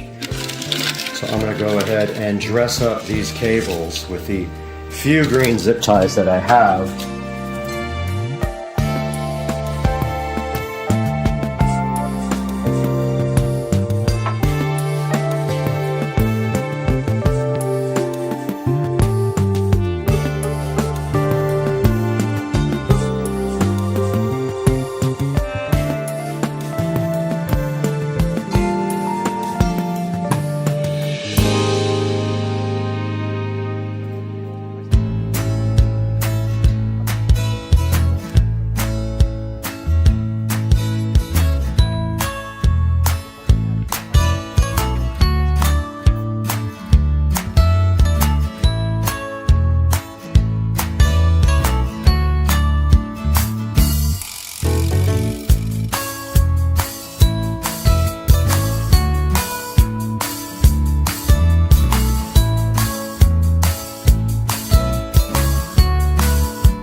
We got the peel sat. We got the garage door keypad. We got the sham board. And we got the garage door keypad. And we got the peel. Let's go with the peel sat. That peel sat's actually so good with the sham board and the garage door opener.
Okay.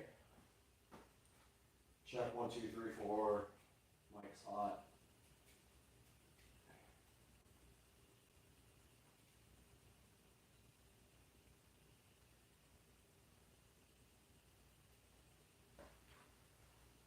Plenty of headroom.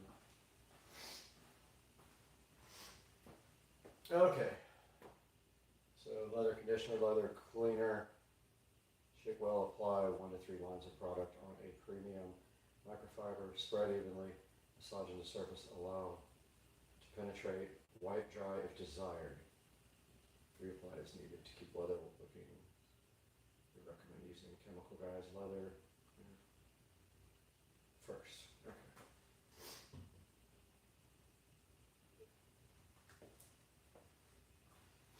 Are we rolling?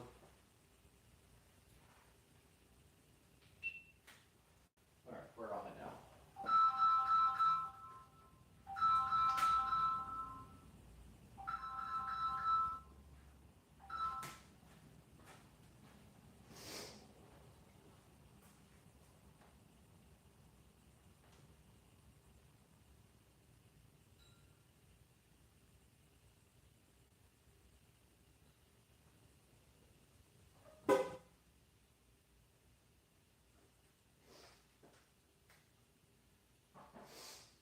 Alright, phone ring.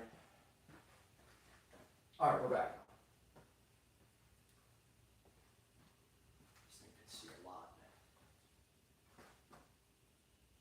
Don't need to see the washer machine and dryer.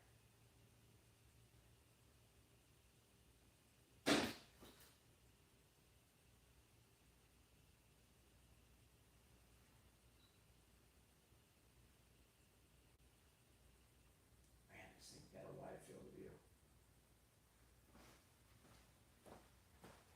Doesn't even look like it's on me.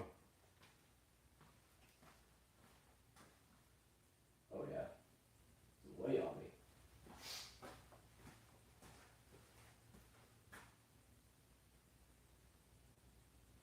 Ladies and gentlemen, welcome back to the SCSR Compound Garage. And today we have a new sponsor for the channel. You can see sitting right here on top of the Model S Plaid, another tiny Model S Plaid. And then right next to it, our new sponsor, Chemical Guys. And Chemical Guys was so kind enough to send us this leather conditioner and this leather cleaner. And Chemical Guys was so kind, they sent us this leather conditioner and this leather cleaner to show you guys. We're going to show you how to use this today right here on the 2023 Tesla Model S Plaid and right behind you on the 2014 Club Car Precedent. There are specific directions for using this stuff, and we're going to show you that today. So hang out with us on Supercar Street Racing while we detail the inside of the Model S Plaid and the golf cart.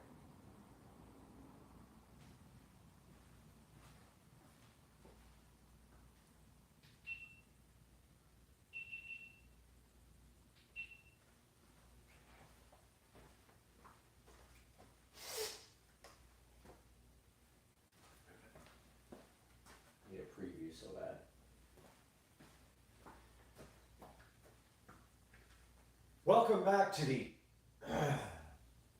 Welcome back to Supercar Street Racing, guys. You can see we're out here in the garage with our chemical guys, leather conditioner and leather cleaner. They were super nice and they sent us this to show you guys. They're trying to get the word out about their great products. So today we're going to give you guys a look at these two products right here in the SCSR garage. Now there's a certain way you need to apply these. There's a certain order and a certain way you have to do it. So we're going to show you today the correct way to do it because we're actually going to detail the inside of the Model S Plaid. Now we try to keep this car pretty clean. We barely... What? What's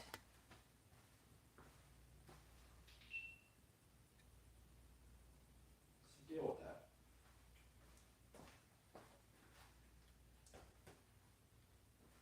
Just stops all of a sudden. Stupid thing. Great.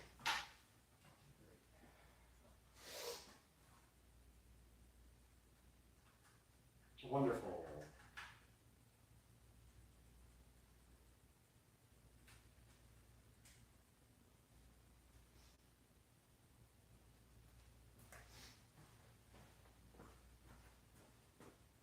Now we try to keep this Model S Plaid really clean. It only has about 2,000 miles on it, and so we drive it on the weekends only and we keep it detailed and nice here. But today we're going to take it one step further. We're going to use the Chemical Guys leather conditioner on the seats. It does not need to be clean, but it does need to be leather conditioned every few weeks. So we're going to go ahead and show you that right now.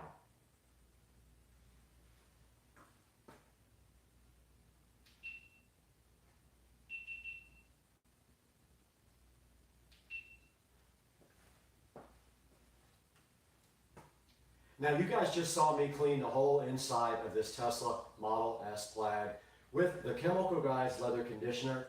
But we got to take this one step further because we need to show you guys how to use the leather cleaner. So what we're going to do with the leather cleaner today is we're going to turn our attention to our club car precedent over here. We're going to clean all the seats and then condition them with the leather conditioner. So one step at a time, let's get busy now with the leather cleaner on the club car precedent.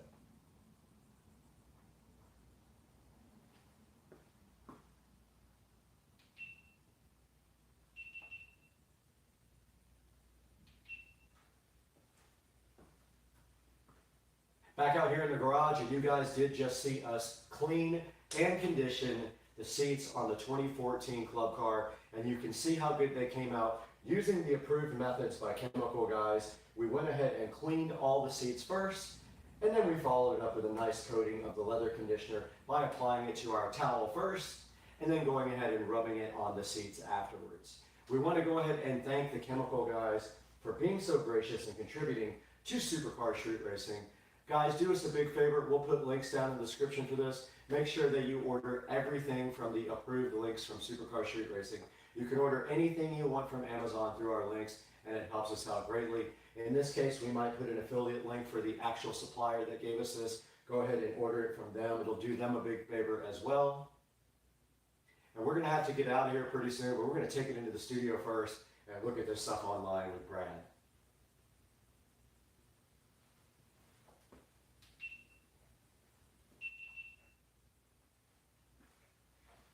Time here.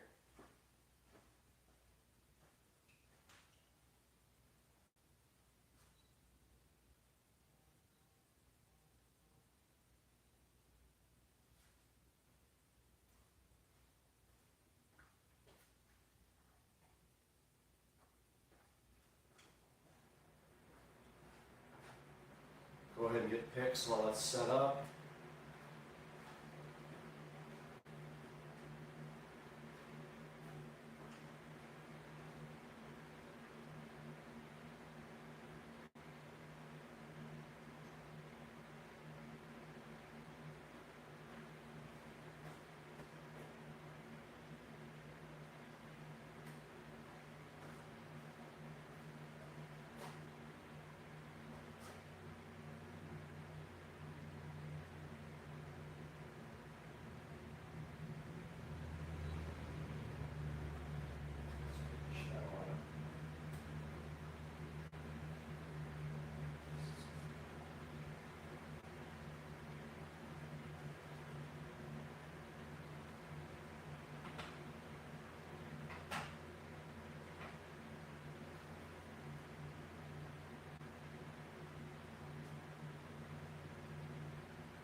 coming to you live now from inside the Tesla, and we have the chemical guys, leather conditioner, right here with us to show you guys. And we want to show you how to actually use this as well while we have time. So the instructions do say take the leather conditioner and grab a nice soft towel, and then just take and put a couple of stripes, 2 or 3 stripes, directly onto the towel like this.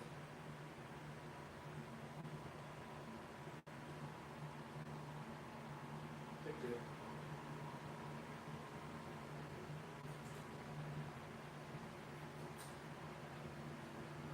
Take 2.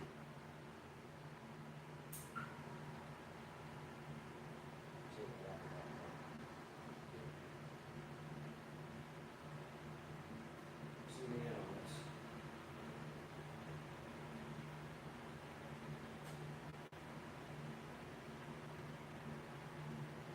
Okay. Now we do have a couple of stripes right on the towel here to go ahead and start working with. And all you have to do is work it into the towel. And all you have to do is work it into the seats. And then when you're done, if you'd like to, you can actually buff it off and dry it. Or you can and when you're done, you can actually buff it off and dry it. And then you can do a second application if you really feel like it.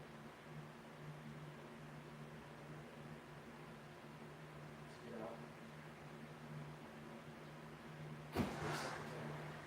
How?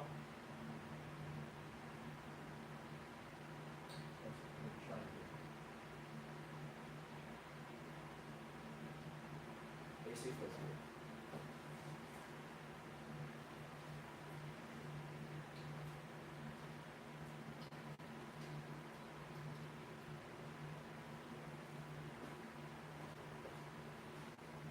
Manage fan was on.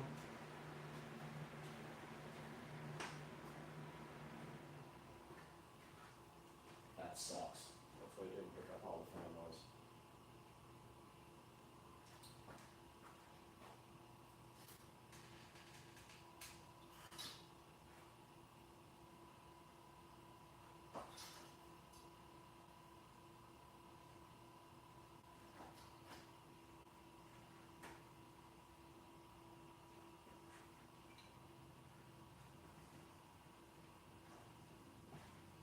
I guess in case that was a bad tape, I'll go ahead and record that part.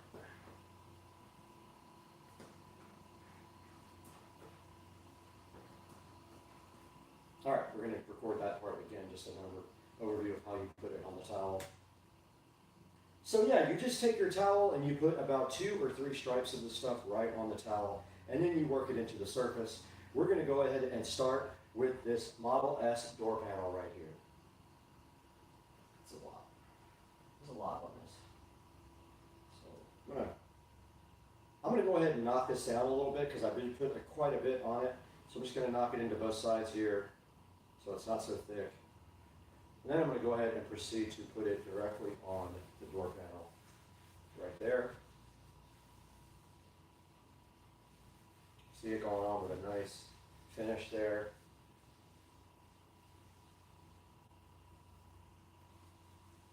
I'm going to go ahead and get all over the door panel with this stuff, and you can already see that it's drying. Don't forget to get into the cracks.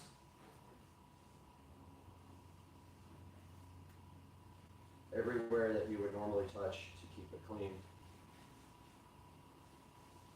And the sides too.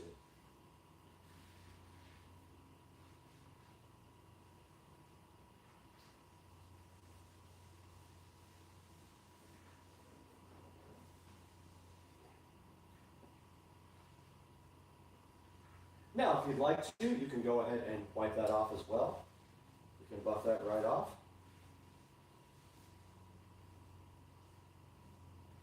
Just like that.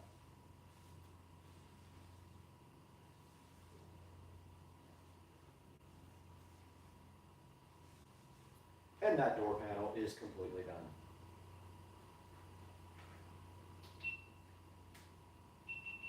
All right, we need to reset somehow for the seats. I don't know how we're going to get this shot.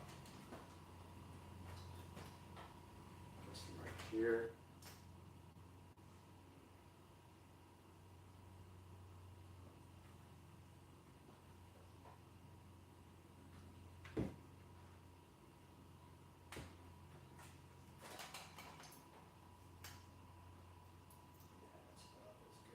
getting this light is in the shot.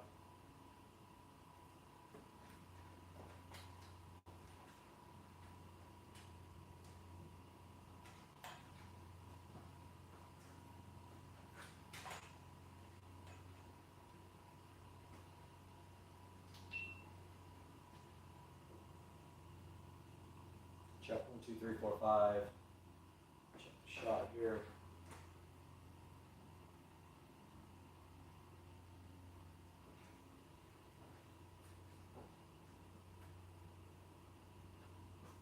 All right, guys, here is the front of the Model S, and we're going to go ahead and put a little bit more of the Chemical Guys leather conditioner on my rag here. I'm going to turn it over first. And this time I'm not going to put quite as much on it. I'm just going to put a couple stripes here. It comes out pretty thick, so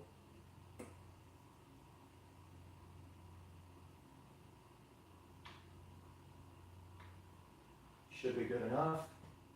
And now let's go ahead and apply it to our seats, but let's put the seat forward a little bit so you guys can see it better. And we'll go ahead and start, get it worked into the towel a little bit. And go ahead and start conditioning the seats on the plaid.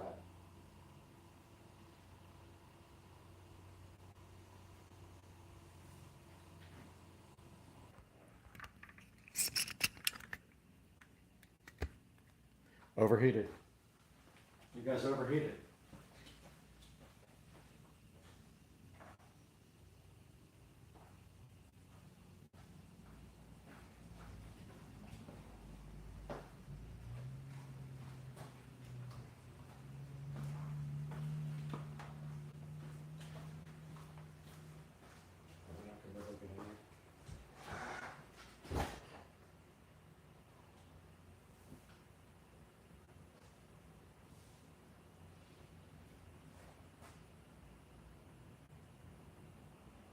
All right, we're on the other side of the Model S, and we're going to go ahead and put some leather cleaner.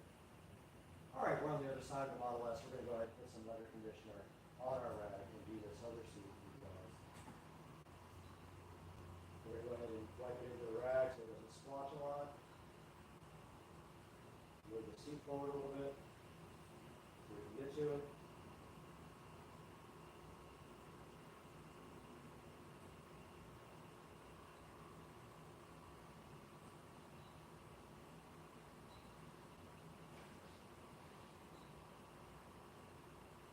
And go ahead and apply the leather conditioner.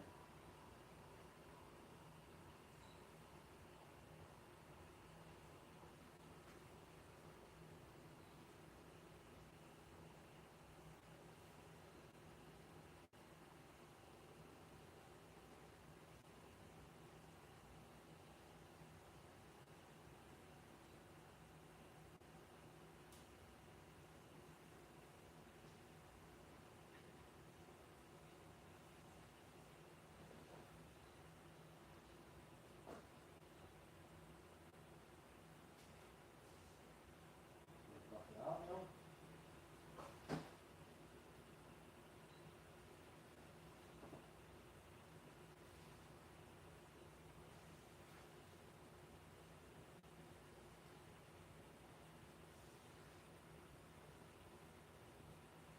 And we'll go ahead and do the bottom.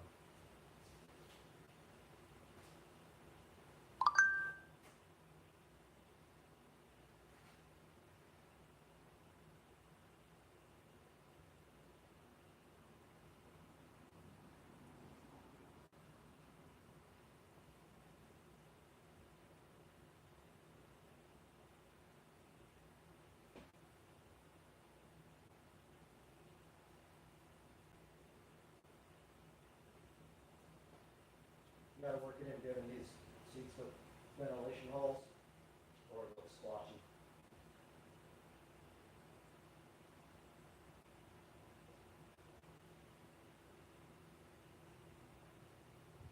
And I'm going to buff that out.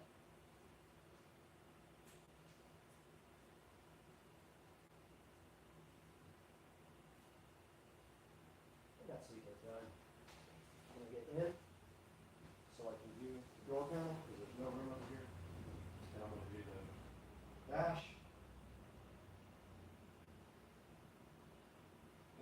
dash and the center console here. Put my towel over. This time I'm going to try to do some stripes.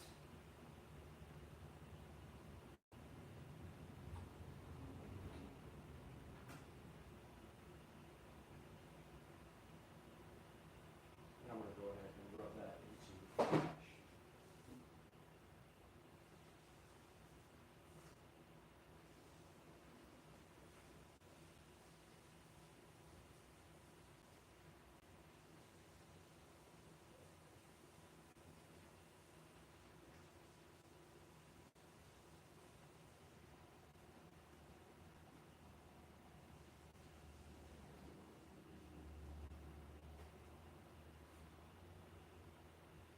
Wipe it off after.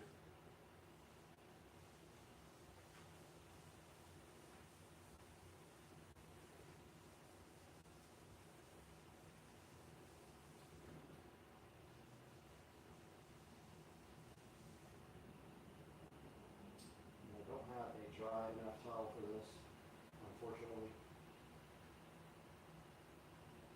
Moving on to the center console.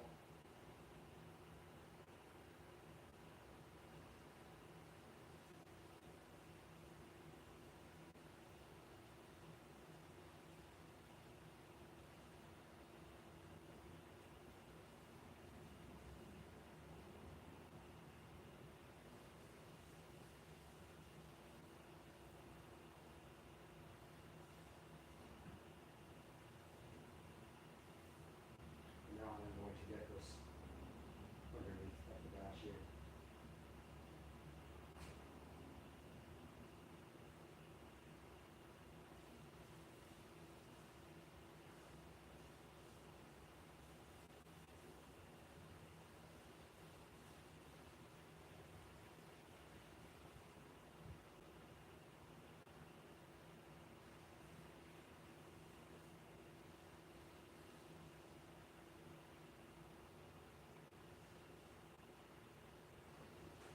Now the door panel.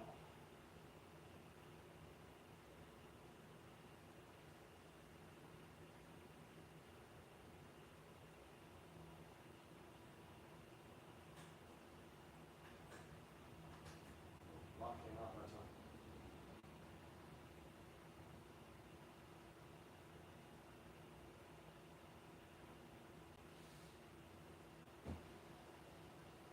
If you roll the window down, it'll keep you from getting it all over the window.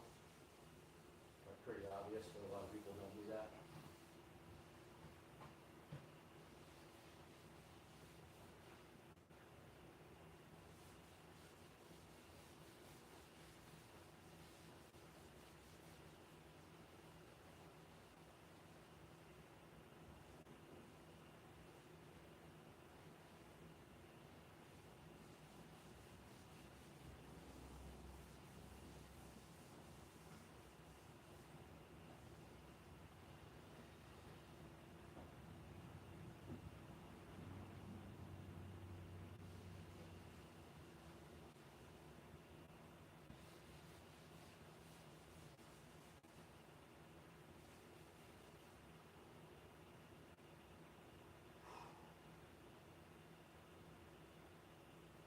All right. The front is done.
check 1, 2, 3, 4.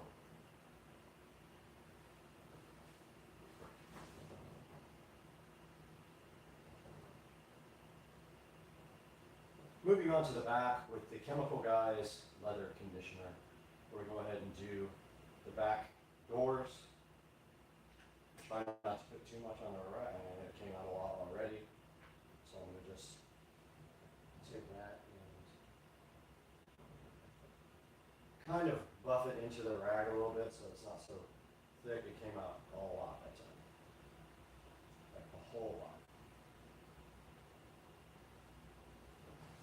And this window won't roll down any more than that, so otherwise I would.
All right, we are now in front of the golf cart. We're gonna go ahead and do this take.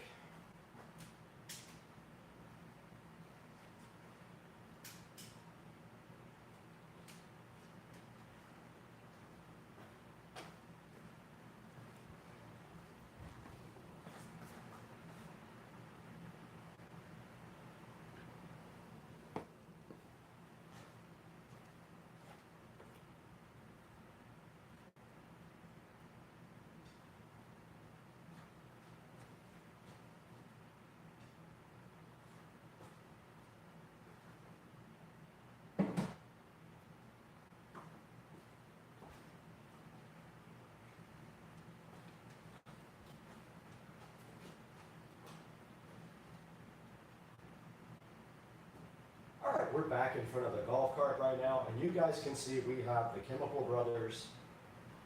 I say Chemical Brothers. All right, we're back in front of the golf cart. You guys can see we have the Chemical Guys leather conditioner and the Chemical Guys leather cleaner, seeing so fresh here. This time though, we're gonna go ahead and clean the seats with the Chemical Guys leather conditioner, and per the instructions, you shake well, you spray the leather cleaner on a microfiber cloth, and then you wipe the leather cleaner into the surface to remove the dirt. Let's go ahead and get our microfiber cloth out, fold it up, go ahead and spray some of the leather cleaner on it, and we'll go ahead and clean this leather.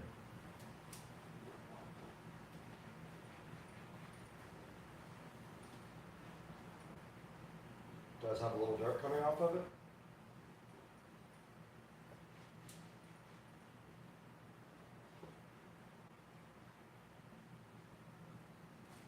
And that's all there was to that. And we'll flip to the other side because there was some dirt on that seat. This cart is out in the garage all the time, so it is going to get dirty.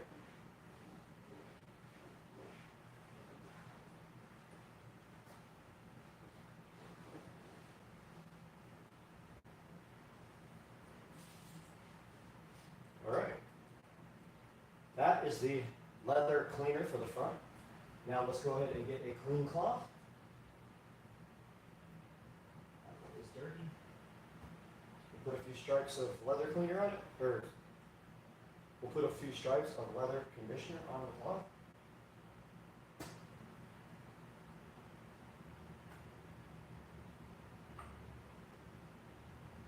And then we'll go ahead and condition these seats.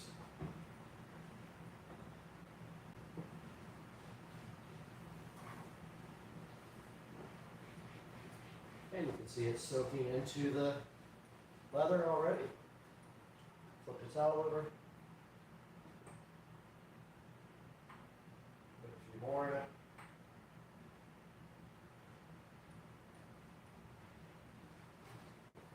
And the top seat is done. Let's move down to the bottom seat. Flip the towel over again.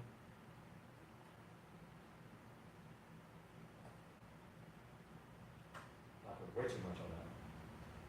That would be enough for the front and the back. We'll put some of this on this other towel for the back. Let's go ahead and do the bottom seat.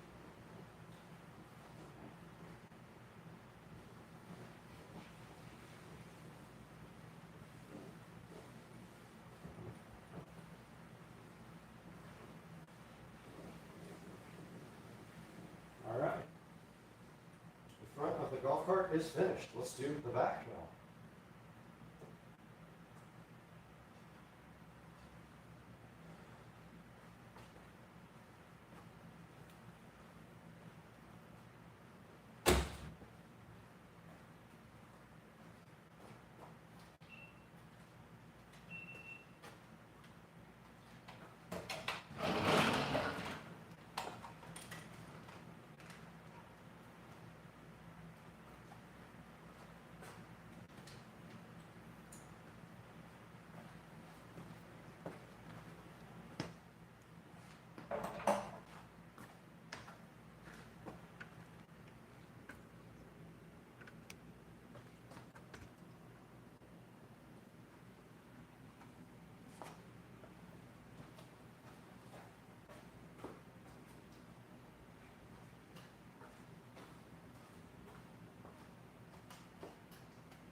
All right, we're back at the rear of the golf cart, and we are going to start with the leather cleaner. Let's go ahead and spray some on our rag here and wipe down this top seat. Be careful of the tiny Tesla.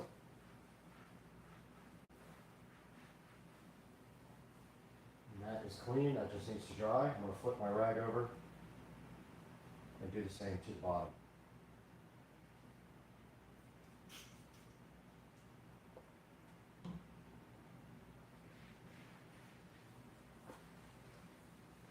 That will get all the grease and contaminant off the seat and clean it and get it ready to be conditioned.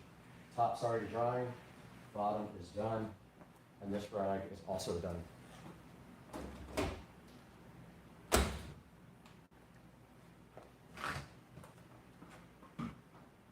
The top is dry. I've already got some leather conditioner on my towel.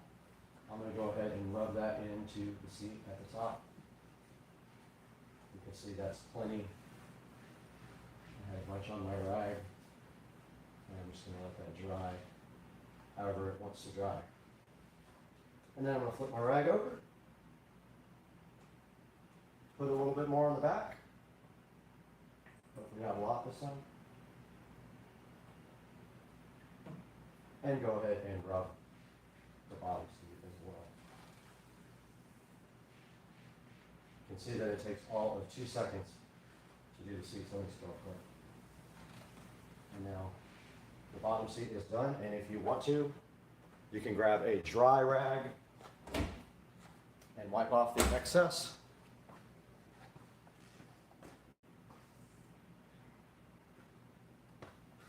If you feel like it. If not, you can let it dry naturally, but you can buff it out like this.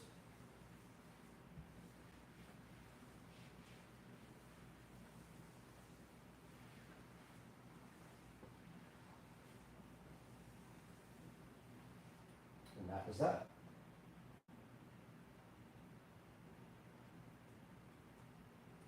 I'll do another out.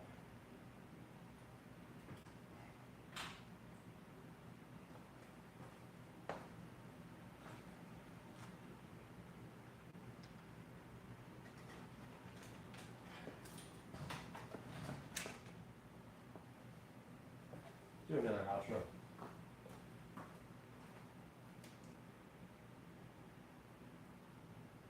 Up off the chemical guys cleaner.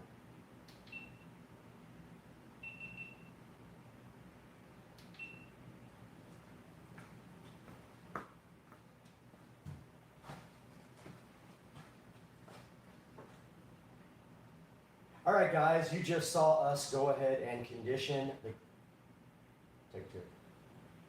All right, guys, you just saw us go ahead and condition the seats on the Model S Plaid. And then we came over to the 2014 Club Car Precedent. We cleaned the seats with the Chemical Brothers. I want to say Chemical Brothers all the time. We cleaned the seats with the Chemical Guys leather cleaner, and then we proceeded to go ahead and condition them with the leather conditioner. If you want to pick up this product, it's going to be down in the description. Go ahead and check it out there. If you want to check out this product, it's going to be down in the description. Go ahead and check it out there. But for now, let's throw it over to the Supercar Street Racing 4K studio and see what Brad has to say about this product. Why was I looking at the light the whole time? I'm going to do that over. I was looking at the light, at the camera. I'm stupid. All right, guys, you just saw we went ahead and conditioned the seats in the 2023 Tesla Model S Plaid. And then we came over to our 2014 Club Car Precedent, went ahead and then we came over to our 2014 Club Car Precedent. We went ahead and cleaned the seats with the leather cleaner and then proceeded to condition them with this leather conditioner. Go ahead and check out the Chemical Guys. Go ahead and check out the Chemical Guys products down in the description and pick yourself up some. Now let's throw it over to the 4K production studio with Brad and see how you can get this stuff online. Perfect. I'm over it. It's hot.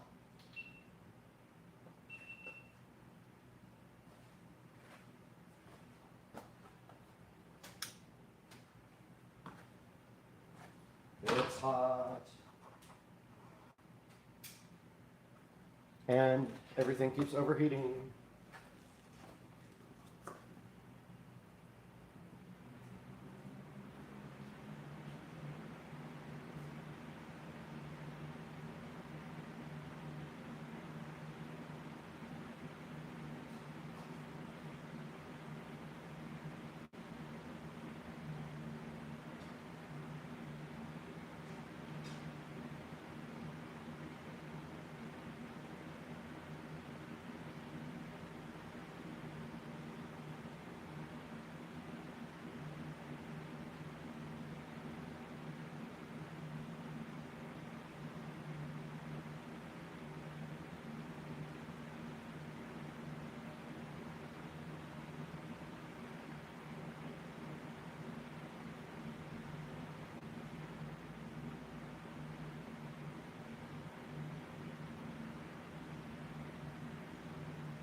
Alexa, turn off.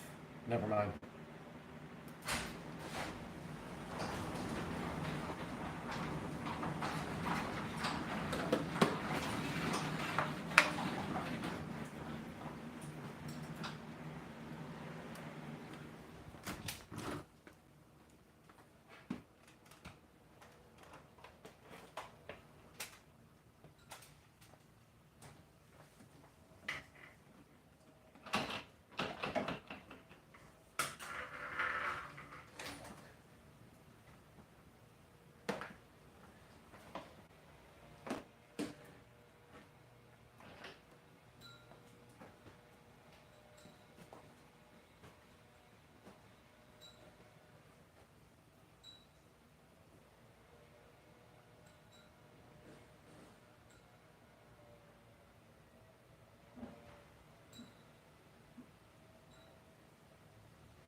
filter was so clogged on my vacuum cleaner.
fire up the studio.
Hey guys, welcome back to Supercar Street Racing. We took a little break up in New Jersey. We went to the LZ Invitational.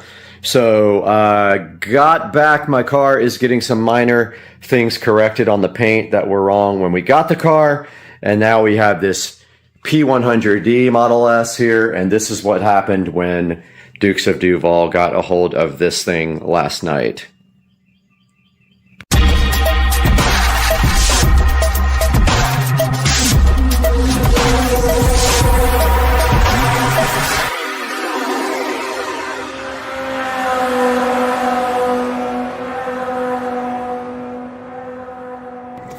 All right, so we're out here with Dukes of Duval, who has been absent from the channel. He's been moving and stuff, so I was gone out of town. But we have a loaner Model S P100D with 73,000 miles on it. So this car is capable of like mid-10 second quarter miles. It's no slouch, but it is older. And so we're going to go take it out. It says it right there. Speed limit 85. Go ahead and push the car button. Push pedals and steering. Push Ludicrous Plus.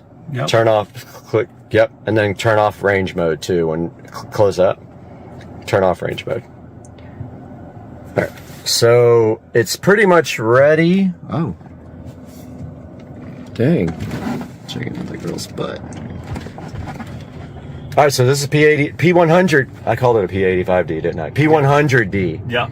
So this is the fastest they made before the Plaid. And then let's put this on. And so, way different from my car. It's got the wood. Hey, girl. And let's get the AC crankaged.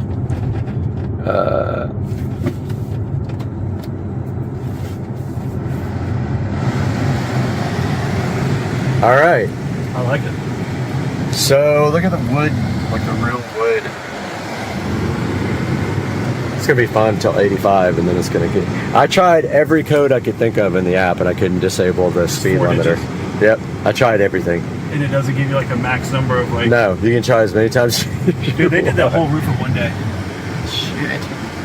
And they charge like 20 grand. Jesus. That's a scam. That's a fucking scam. All right. I tried to like. You were gonna shift? Oh, it's got the regen. Yeah. Let's see if I can come to a full stop without fucking hitting the brakes. That's how I drive it. I never use the brakes. Oh, you gotta get good at gauging. You wanna try self-driving? I will in a minute. Okay.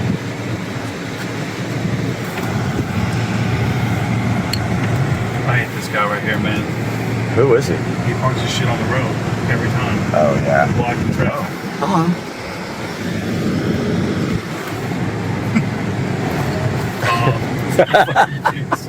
It was like quarter throttle, maybe. This thing, it's not a slouch at all. This thing will beat most everything. We're not allowed to touch the Plaid, but it's still fast. This is what everybody was ripping at the drag strip before the Plaid came out. That's right. This was it, wasn't it? Yeah. Yep. And they were running 10, low, like mid 10s in this thing. Loner. Max speed sucks. Will it burn? Like, no, it's all-wheel drive. It ain't gonna do shit. It is. I got you. Yep. Top speed. You hit the top speed. But your car will smoke this thing. Way faster. Way faster. Way faster. And that's the fastest this will go. Yeah. I mean, it'll keep, and also, 85, so there's nothing holding it back up until 85. right. And these cars are also notorious for running out on the top end, so they get slower as you go faster. I Plaid felt that. doesn't. I felt that from the beginning. It was strong. Yep. Jeez. But there we go. I mean, it's got a good. It backs off as soon as it gets up. Yeah. And it doesn't have launch mode either, so there's no drag strip mode. Your vehicle speed just reached. I just got a notification. Your vehicle speed reached 3 miles per hour before the top speed limiter. Let's see. Hold on, I want to see what it says. So it's got the amperage. Is that what that is? Yeah, that's the charging. My car, you have to push like this. But this one, it has it kind of on the screen all the time. This one has a little bit different. How much can you get a P100 for right now? Oh, they're cheap, man. You can get this thing cheap. Well, like 10, 15 grand? No. Like 30. I hope it's got good brakes. I don't even know how the brakes are. Are the brakes good? They're alright. I mean, they did the trick. Plus the regen, it was fun. This thing fucking rips, dude. This thing is insanely fast. It's fun, right? It's a lot of fun. This would be fun for a daily driver, and it's comfortable, and the seats are good. This one, the guy was saying this thing was in bad shape, but this thing's not in bad shape. I would take this all day long. I like the color too. Yeah, blue. Alright, so where does it show me my range? So. Oh, you got a left tire's low. I know, a little bit low. Right there. Where's it? Does it say? Let's see, charge. Consumption. What's your battery life? You see it? Oh, you got 86 miles left. Where's this? Oh, right there. Yeah, I see it. So it'll sit on the charger. If we juice it a lot, it's going to pull it down quicker, right? Yep. And I'm only charging it on the 110 volt, so. So it takes longer to charge? Yeah, it'll charge all night and get like 20 miles. Really? Yes. It just gave me another text.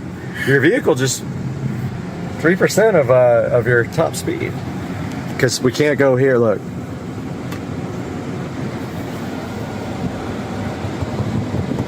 Go off! Yeah, there's nothing. They got that on full lock. Damn it!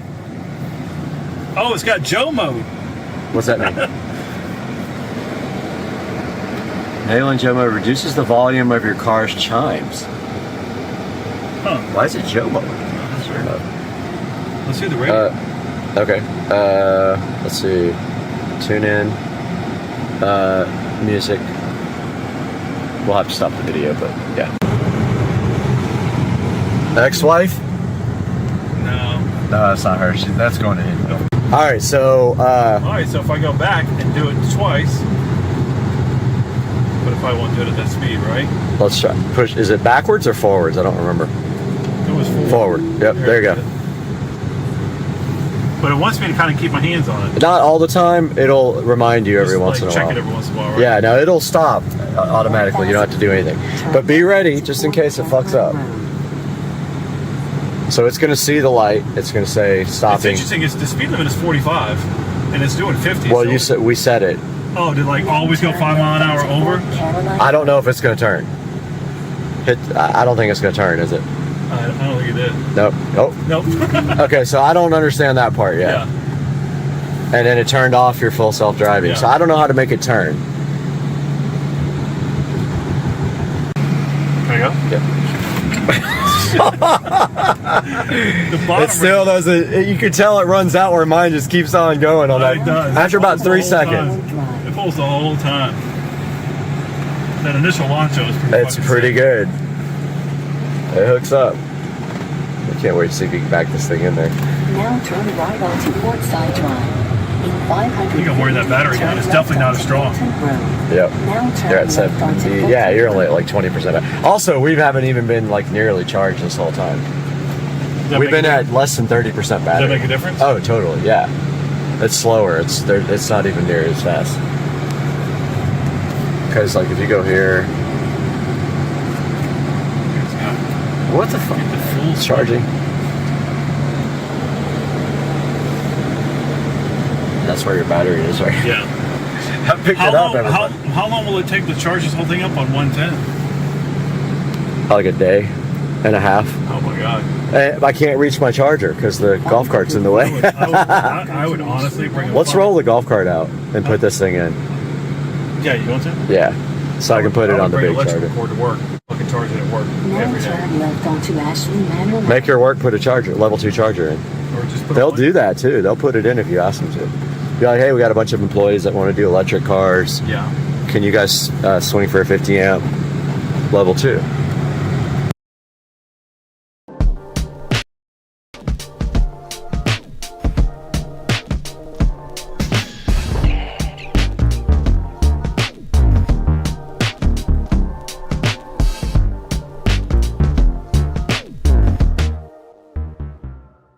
Welcome back to the Deep Dive. You ready for another one? Always. This time, we're diving into the world of SpaceX. All right, SpaceX. Reusable rockets, astronauts to the ISS, that massive Starlink network, kind of big deal. But we're going beyond the headlines with this one. Oh, yeah. What do we got? Articles, sure, but also some pretty interesting Reddit threads, even a piece about their move from California to Texas. Wow, a real mix. That's what I love about these deep dives. You get to see things from all these different angles, official news, hardcore tech analysis, and, you know, the raw passion of people who just love space. Exactly. Yep. So, mission for today. Figure out what makes SpaceX tick. What's the secret sauce? What are the challenges? And what does it all mean for the future of space exploration, especially for you listening right now? Let's do it. Okay, first off, got to acknowledge that SpaceX has done some pretty amazing things. Reusable rockets like the Falcon 9 and Falcon Heavy, those have seriously slashed launch costs. Yeah, no kidding. Their Crew Dragon is basically a taxi service to the ISS now. And then there's Starlink, aiming for global internet coverage. It's mind-blowing how they've changed everything. Before SpaceX, space was pretty much just for governments with tons of money. Reusability was a sci-fi dream. And launching anything cost a fortune. Right. Now it's almost routine. SpaceX really forced everyone to rethink the game. And, you know, it's crazy to think about their early days. We found some info about their early struggles. It was pretty intense. Multiple failed launches with their first rocket, the Falcon 1. Oh, yeah, the Falcon 1. And Elon Musk, I mean, he was putting in his own money just to keep the company afloat. Talk about a gamble. Seriously. Thank goodness that Falcon 1 finally launched successfully in 2008. Yeah. And then, boom, a huge contract from NASA for resupply missions. What a relief that must have been. That NASA contract was a game changer. It gave them the breathing room to focus on the Falcon 9. And that became their workhorse, you know. With that success, everything just took off. So what was the magic formula? How did they go from almost bankrupt to, you know, leading the space race? There are a few key things. One that stands out is vertical integration. They build almost everything in-house. Engines, software, the whole deal. It's very different from those giant companies like Boeing who rely a lot on subcontractors. That's a great point. I mean, imagine trying to bake a cake, but each ingredient comes from a different store across town. That's how a lot of traditional aerospace companies work. But SpaceX, it's like they have the whole bakery under one roof, so they can change the recipe quickly, avoid crazy markups from getting each ingredient separately. Right. That in-house control gives them incredible speed and flexibility. If there's a problem, the engineer can just walk over and talk directly to the team building the part. It creates this culture of problem solving and rapid iteration. And this amazing dedication, almost cult-like, we were reading on Reddit. People are working crazy hours because they believe in this mission. There's a story about how even the baristas felt like a crucial part of the team, keeping those engineers caffeinated. There's a real sense of camaraderie, a shared purpose at SpaceX. It attracts people who want to push boundaries. It's not just a job, it's a mission. And speaking of pushing boundaries, that brings us to their design process. The fail fast, learn faster approach. Yes, the famous SpaceX embrace of explosions. They're not afraid to launch prototypes, gather data, and adapt, even if it means watching a few rockets go boom. Remember those early attempts to recover the Falcon 9 boosters? The first plan was using parachutes, and, well, as you can imagine, that didn't quite work out. Yeah, I remember seeing those videos. But instead of giving up, they studied each failure, gathered data, and finally perfected those booster landings we see today. That's the iterative process in action. Pretty incredible. Okay, so we've got vertical integration, this iterative design. But what about, well, Elon Musk? You can't talk about SpaceX without talking about him. His leadership, his ambition, it's woven into the company. Right. Musk's drive to do the seemingly impossible, it's contagious. It's everywhere at SpaceX. He sets these huge goals and then empowers his team to go beyond what anyone thought was possible. His influence is undeniable. And that drive, that's what fuels their ultimate goal, right? Making humanity a multi-planetary species focused on Mars. A pretty ambitious goal that has definitely caught the attention of, well, everyone. But even with someone like Musk at the helm, things haven't always been smooth sailing for SpaceX. True. There's been plenty of criticism and controversy, which we should talk about. But before that, let's address something we know is on your mind. What does all this SpaceX stuff mean for you? Great question, and we'll delve into that later in this deep dive. But first, we got to talk about Starlink. This massive satellite network is aiming to provide global internet, but it's caused quite a stir, especially among astronomers. Yeah, the concern is light pollution. You got thousands of these Starlink satellites reflecting sunlight, and that can mess with astronomical observations. It's kind of like if someone were shining a flashlight in your eyes while you were trying to look at the stars. Yikes. Not ideal. But SpaceX knows about this, right? Didn't they start adding visors to the satellites to cut down on that reflectivity? Are they doing anything else? They've been tweaking the satellites' orbits and working on software to help astronomers, avoid them. But the debate is still going strong. Some astronomers say even with all that, Starlink could still really mess up sensitive observations, especially for those deep space objects. It's a tough balance, isn't it? Expanding internet access versus protecting scientific discovery. Where do you fall on that? It's a tough one for sure. Yeah, it feels like one of those classic unintended consequences things. And that actually brings up another concern, space debris. I mean, the more we launch up there, the higher the risk of collisions, right? And then we just end up with this hazardous debris field around Earth. Think of it like rush hour traffic, but in space. One wrong move and bam, you could set off this chain reaction of collisions, putting future missions at risk. We could even end up with a barrier, blocking us from even getting to space. Okay, now that is scary. It's like we're building our own space junk obstacle course. But SpaceX says their Starlink satellites have systems to avoid collisions and can deorbit when they're done. Is that enough to, ease those worries? It's a good start, but this isn't a simple problem. As more companies and countries launch stuff, we need some serious international cooperation, stricter rules to manage all that traffic up there. It's kind of like the Wild West in space right now. We need some, cosmic traffic laws or something. Cosmic traffic laws, I love it. Okay, so we've got the light pollution issue, the space debris dilemma, and then there's the whole national security side of things. Yeah. Remember that article about SpaceX building a spy satellite network for a U.S. intelligence agency? Right. That gets complicated fast. Yeah, it blurs the lines between private space companies and, government stuff, raises questions about who's really in control. Could this tech be used for military purposes? What happens to international cooperation in space? It's like SpaceX has become this powerful tool in the global chess game. Makes you wonder how this is going to impact space exploration and our relationships with other countries out there. But let's shift gears a bit. Talk about some exciting stuff. What can we expect in the future? Okay, back to the more optimistic side of things. Right. We've talked about Starship's potential, but it's not just about Mars. It could change how we travel here on Earth, too. Oh, yeah, that whole point-to-point travel idea. Imagine hopping on a rocket for a quick trip to, Tokyo. Right. Sounds like something out of a movie. SpaceX wants to make it real. Yeah. They're talking suborbital flights, New York to Tokyo in under an hour. That would revolutionize transportation. What about space tourism? We've seen some of that already, but Starship could open it up to a lot more people. Absolutely. Imagine orbital cruises, lunar vacations, honeymoons on Mars. Honeymoons on Mars, that's a new one. Okay, maybe Mars is a bit far off. But the point is, Starship could make space tourism way more affordable, way more accessible. So are we talking about a future where people are commuting to space stations for work, maybe even living in orbital habitats? It sounds wild. But with SpaceX, who knows? It's not as crazy as it sounds. We're already seeing more interest in space-based industries. Manufacturing in microgravity, mining asteroids, experiments you couldn't do on Earth. Starship could be the transportation system that makes it all happen. It's a huge shift in how we think about things. Yeah. We're not just exploring space anymore. We're talking about living and working there. Exactly.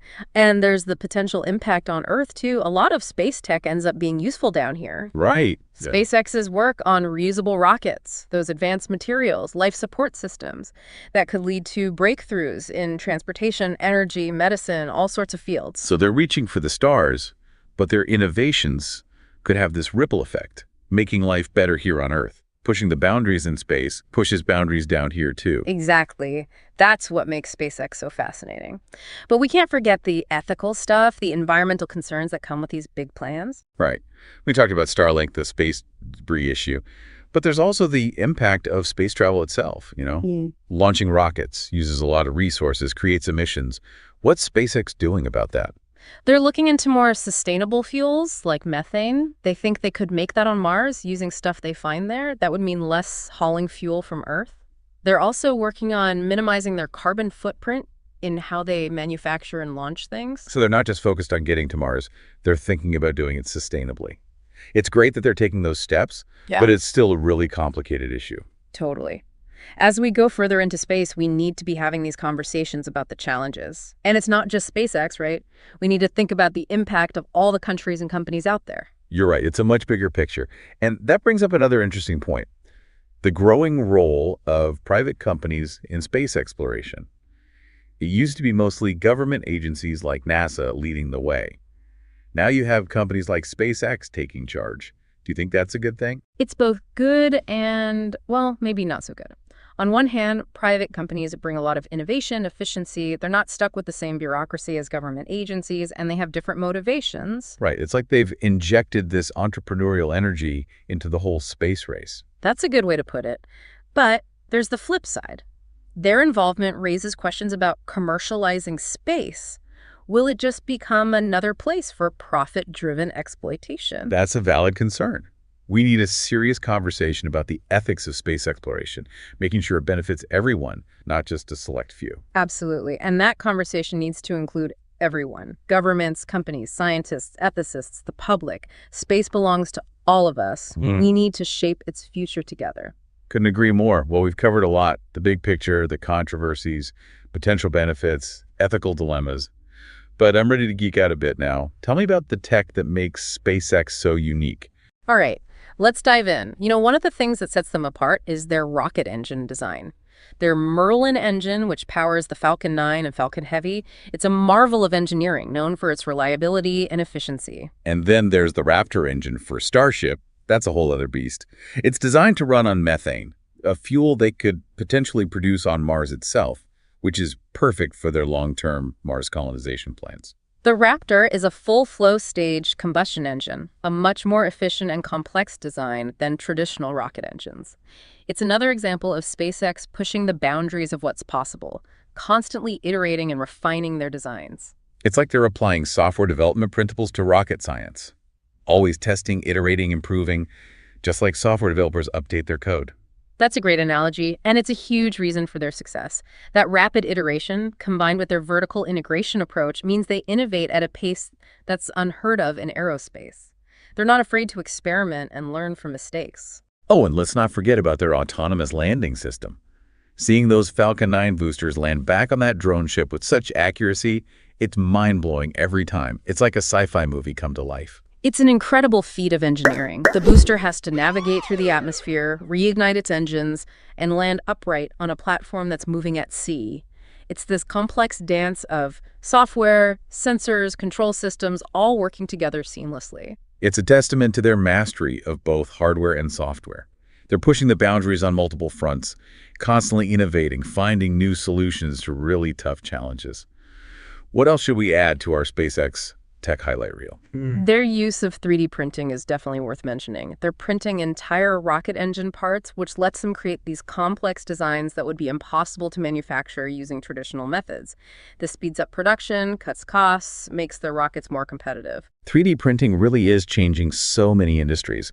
It's fascinating to see how SpaceX is using it to revolutionize rocket manufacturing. What about heat shield technology? I remember reading about the challenges of protecting Starship during re-entry. Those heat shield tiles have to withstand insane temperatures. Absolutely. Re-entering the Earth's atmosphere at those speeds creates incredible heat. SpaceX has had to come up with innovative heat shield materials and designs to protect Starship. It's another area where they're pushing the limits of material science. It sounds like they're constantly pushing the envelope, innovating in so many areas, and that's what makes them so exciting to follow. They're not just building rockets, they're building the future of space exploration. And that future is full of possibilities. They're talking about a world where space travel is normal, humans are on Mars permanently, and technologies developed for space improve life here on Earth. It's an inspiring vision. There are definitely challenges and ethical things to consider, but it's thrilling to imagine what the future holds for SpaceX, for humanity's exploration of space. So where were we? Oh yeah, the tech. The tech, always my favorite part. What makes a SpaceX so special on that front? Well, for starters, their engines. They've really mastered rocket engine design. Engines, okay. Like what specifically? Take the Merlin engine, for instance. It's what powers the Falcon 9 and Falcon Heavy. Super reliable, super efficient. It's a real workhorse. I've heard of the Merlin, yeah. But what about the engine for Starship? The Raptor. Raptor, right. That's supposed to be a whole different ballgame. Oh, absolutely. The Raptor's designed to run on methane. And get this. They think they can actually produce methane on Mars using resources they find there. Whoa, wait, really? Produce it right there on Mars? That's the plan. It would mean they don't have to haul all that fuel from Earth for the return trip. Game changer for long-term Mars missions. That's incredible. Yeah. It's like they're not just planning to visit, but to actually live there. Exactly. And the Raptor is just one example. They're pushing the boundaries with all sorts of tech, like 3D printing, for instance. It's revolutionized their manufacturing process. 3D printing, yeah. I remember reading they're printing entire rocket engine parts. Is that right? That's right. Really complex components that would be way too difficult and expensive to make the old-fashioned way. 3D printing lets them build rockets faster, cheaper, all while keeping things top-notch quality. So they're ahead of the game in cost and speed because of 3D printing. Pretty smart. Okay, what about those landings? You know, those Falcon 9 boosters landing back on the drone ship. It's mind-blowing every time. How do they do that? It's pretty amazing. Think software, sensors, control systems, all working together perfectly. The booster has to fly through the atmosphere, fire up its engines again, and land perfectly on a platform that's actually moving in the ocean. It's like threading a needle while riding a roller coaster. It's hard to even wrap your head around it. Right. It really shows their mastery of hardware and software, both. Yeah. And they're not stopping there. They're always looking for new solutions, new ways to solve these really complex problems. Always innovating. Okay, so we've got efficient engines, 3D printing, those incredible landings. Anything else we should add to our SpaceX tech list? Well, heat shield technology is pretty crucial. You know, protecting Starship during re-entry is a huge challenge. Those heat shield tiles have to handle some seriously intense heat. Yeah, it's like falling through a furnace when that spacecraft comes back into the atmosphere. Exactly. And SpaceX is coming up with innovative materials, designs, all to make sure Starship can survive those extreme temperatures, again, pushing the boundaries of material science. So they're ahead of the curve on engines, manufacturing, landings, heat shields. What's the common thread here? They're not afraid to push boundaries, to constantly innovate, and that's what makes them so exciting to watch. It's not just about building rockets, it's about building the future of space exploration. A future where space travel is more common, more affordable, open to more people. Exactly, and they're not stopping at just getting to space. They want to build a permanent human presence on Mars. It's a big, audacious goal that captures the imagination. It makes you think about all the possibilities, doesn't it? It's what we might be able to achieve out there. For sure. But it's also important to remember that this journey comes with responsibilities. We've talked about the environmental impacts, space debris, national security concerns. These are things we need to think carefully about. We have to be good stewards as we venture further into space. Yeah. Making sure what we do is sustainable benefits everyone. Right. Space exploration is this amazing testament to human ingenuity, our desire to explore. And SpaceX, with their bold vision and dedication to innovation, they've sparked something, this excitement, this sense of what's possible. It's going to fuel humanity's quest to explore the cosmos for generations to come. So as we wrap up this deep dive into SpaceX, we're left with a sense of wonder, of possibility. It's been an incredible journey exploring their work, their goals, their challenges, and who knows what the future holds. But one thing's for sure, SpaceX will be right there, pushing the boundaries, inspiring us all. Thanks for joining us on the deep dive. This is for Philip. who just bought this car. Just thought I would go ahead and take a video. So it has hood buttons. Just push those two in, and you need a hood prop. But there's a pic of the engine bay, spotless. When you close the hood, the little buttons just kind of close back. The latch does work. You just gotta finagle between the two buttons to get the latch to go down, but you don't really need it. But there's a look at the car.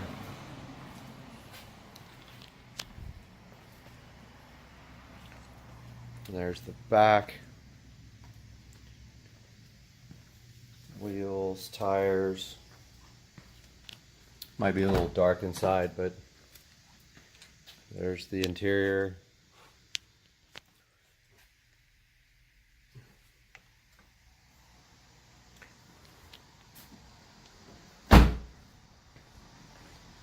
Front. There you go, man. If you want anything else, if you want specific pictures, just let me know. A little later.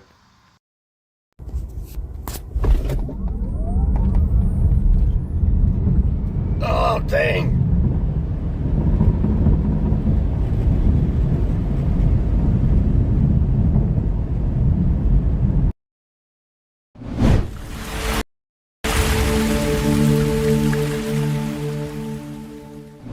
We can see here that it is kind of a mess coming out of the wall, all the audio.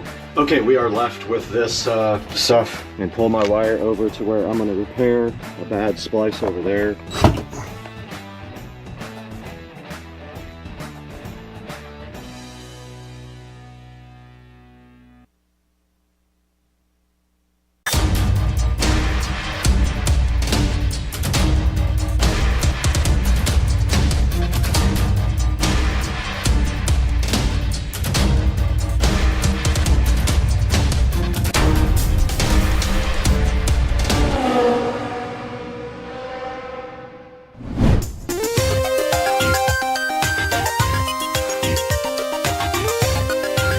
Alright guys, we are up in the closet right now where we are going to be doing all this work. We can see here that it is kind of a mess coming out of the wall, all the audio cables and power cabling.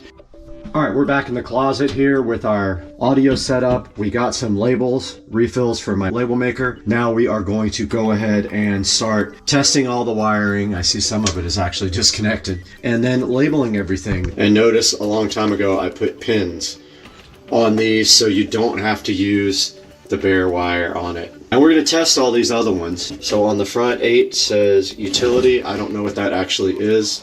Let's see if I can pop it with the battery.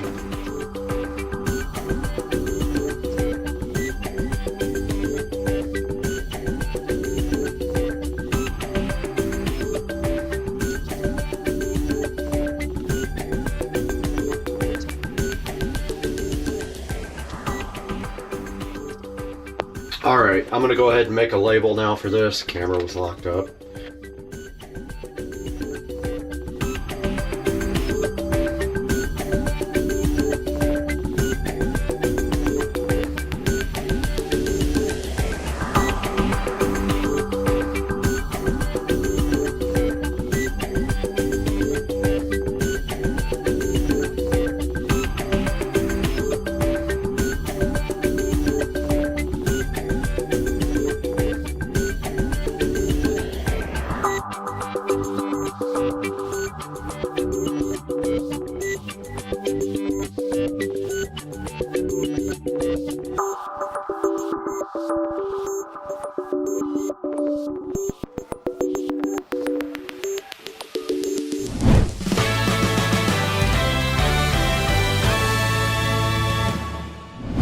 Okay, we are left with this wonderful stuff right now.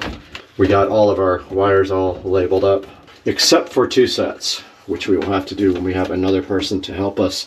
All right, we need to take this door off. This is coming off for good.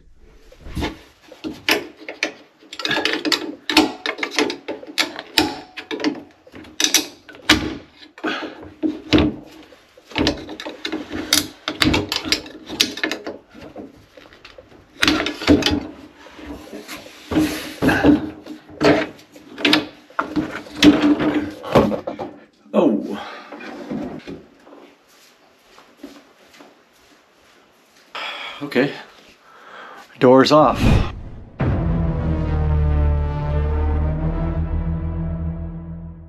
Okay, welcome back. This morning it's Sunday and we are going to work on this closet because we have a lot of electrical to figure out. There's a bunch of places where we need to get power in here and fix some old power problems. Going to try to see where the studs are in here. Let's see.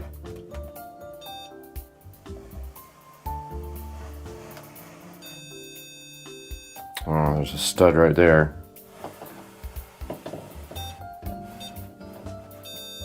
There's a stud here. That also sucks. All right.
All right, this first trip is just recon. I won't suit up for this.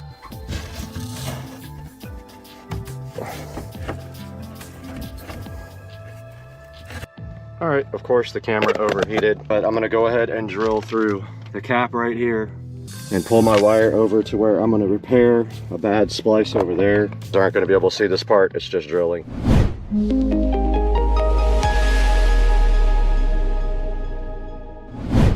All right, a little update from the audio closet. I did get all of the wiring ran. I ran one Romex there and one down there. Up here to power everything in the bathroom, and that's kind of a good place for it. Also, if I need power up top somewhere, and down there, obviously, because regular power at the bottom. Now I'm gonna go ahead and install the wall boxes and the receptacles for both of these guys right now. Let's get busy. One of the wall boxes right there, it's just a standard 2-gang.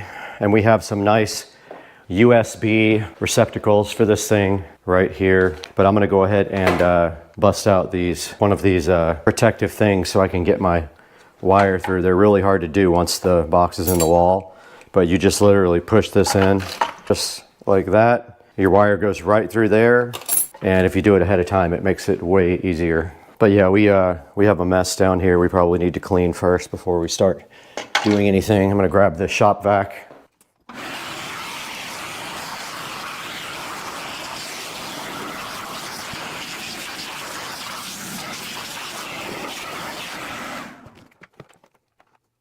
Got all my tools in my work bag right here that I need. Power's still off.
That's it. Just takes 2 people.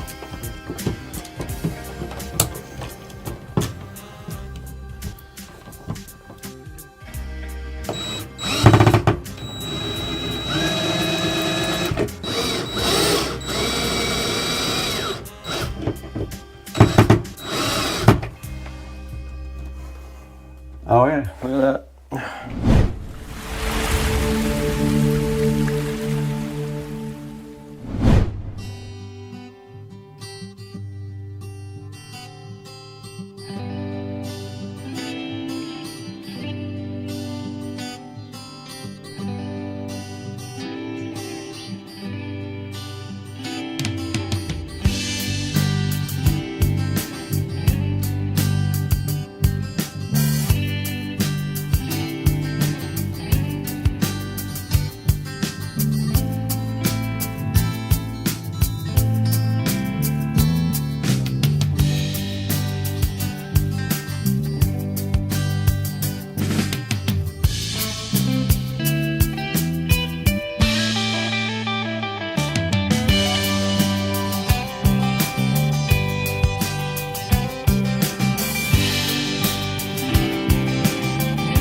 All right, guys, a little update. We got a lot of work done today. We got our electrical run up here. We got our electrical run down here. Pay no attention to that one thing. You didn't see that. We cut out our wall for our LED strip that's gonna run along this edge right here. We got everything cleaned up and we're ready for the next step, and that is our shelf will be delivered tomorrow. Our audio shelf is like a tiered audio rack, and I need to know if it's gonna fit or if I have to take off. Well, it'll be this trim. There's no trim over here. Oh, yeah, I might not even be able to get it past that. So we got a task at hand tomorrow. We might have to take off this trim, then this trim to get this thing in there, but we will see tomorrow because it's literally 23.6 and this is 24, so it's going to be really close. That's all tomorrow though. We have to take off trim, we take off trim. It's just the way it is, dude. Yeah, we got all this done today. Look, we got the nice USB plus power outlets there. We got 4 power outlets there in case we need power up high. We got our Cat 6 RAN down there. We got the wall cut so we could run our LED strip power to right here. It's going to go along this frame right here. And everything came out great, and we also took an hour to clean up the entire house afterwards. So guys, we're probably going to have to move our subwoofer for the whole house down.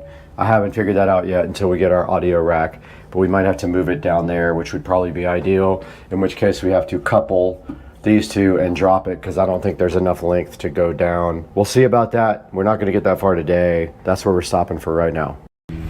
Okay, everybody, this is day 13 with no pool pump turned on in hot Florida. Check out the pretty green water. Don't you just want to jump in it over your head and get a bunch of E. coli and bacteria in your face? It feels good, and then you're like, oh my God. Oh, UFO. Look at this thing go. Nothing human can travel that fast. You see it? Look at it. Holy crap.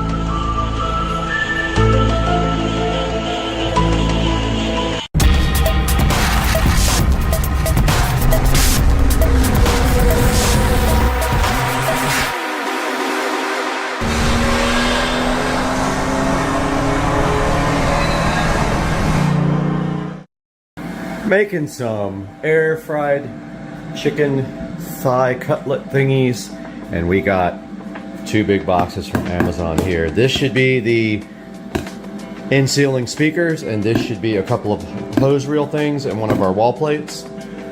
Let's take a look. Live unboxing, not live, but you know what I mean. So I've been waiting for these. They weren't supposed to come till Monday, but I got a free early present here today. Now, the wire won't be here till Monday. I bet I have enough wire to actually get this done, but I'm gonna wait till the other wire comes in and run fresh wire up there. So that'll be Monday, so I can cut the holes and paint the ceiling tomorrow. That would be my mission for tomorrow. Yep, here they are. I have a bunch of these already. In fact, those are the same ones right there. Just noticed the speaker wires caught in that one. Huh. I never even noticed that. The wires caught right on the side of them. Interesting. So yeah, these are the 4 in-ceiling speakers. Pair there, and I was waiting for the actual speaker so I could see how far the lip is on, because after you cut the hole, there's still a lip there that covers the whole area so you don't see it. Was waiting to see what that is so I can draw my hole. Now let's see what's underneath this guy. I went ahead and pre-opened this guy because it's a pain to open with one hand, but this is going behind the television. It is a dual gang, like a double gang, 2 gang for behind the TV. It has power and USB on this side for one part of the gang. On the other side, it has a Cat 6 plug, which you literally just plug right into the back of there. It's got a TV cable plug, which we're not going to use, and it's got an HDMI plug, which you literally just plug in. So the plan is coming from the wall plate at the bottom of the wall. We'll go up through the wall, plug into the back of this, and then in the front, we'll plug this into the TV. Underneath that, we have our hose reels for the side of the house, and they're basically just black with like a star on them. I'll show you guys those when we open the boxes. All right, so inside of the box, one of the lips was actually, one of the cardboard lips was the template. It didn't peel off good. I'll just take some scissors and cut it. But it's actually, I made one out of cardboard last time that was more heavy duty. And see, it's exactly the same. So I did have the right size already, but what I didn't have was the equalizer. I didn't know what the lip is. So inside of here we have, I'm going to be right back and change the lens. So this is what the back of the PDIC81RD looks like. That's what we were looking for right there. We need to measure that and make sure that there's enough room between the edge of the where the hole stops and where the trim piece starts on the bedroom wall. So all we gotta do is quickly measure that. So I'm gonna go ahead and grab the tape measure and see what that might be. Okay, so the lip is 3/4 of an inch. So we need our hole to be at least, actually it's less than 3/4.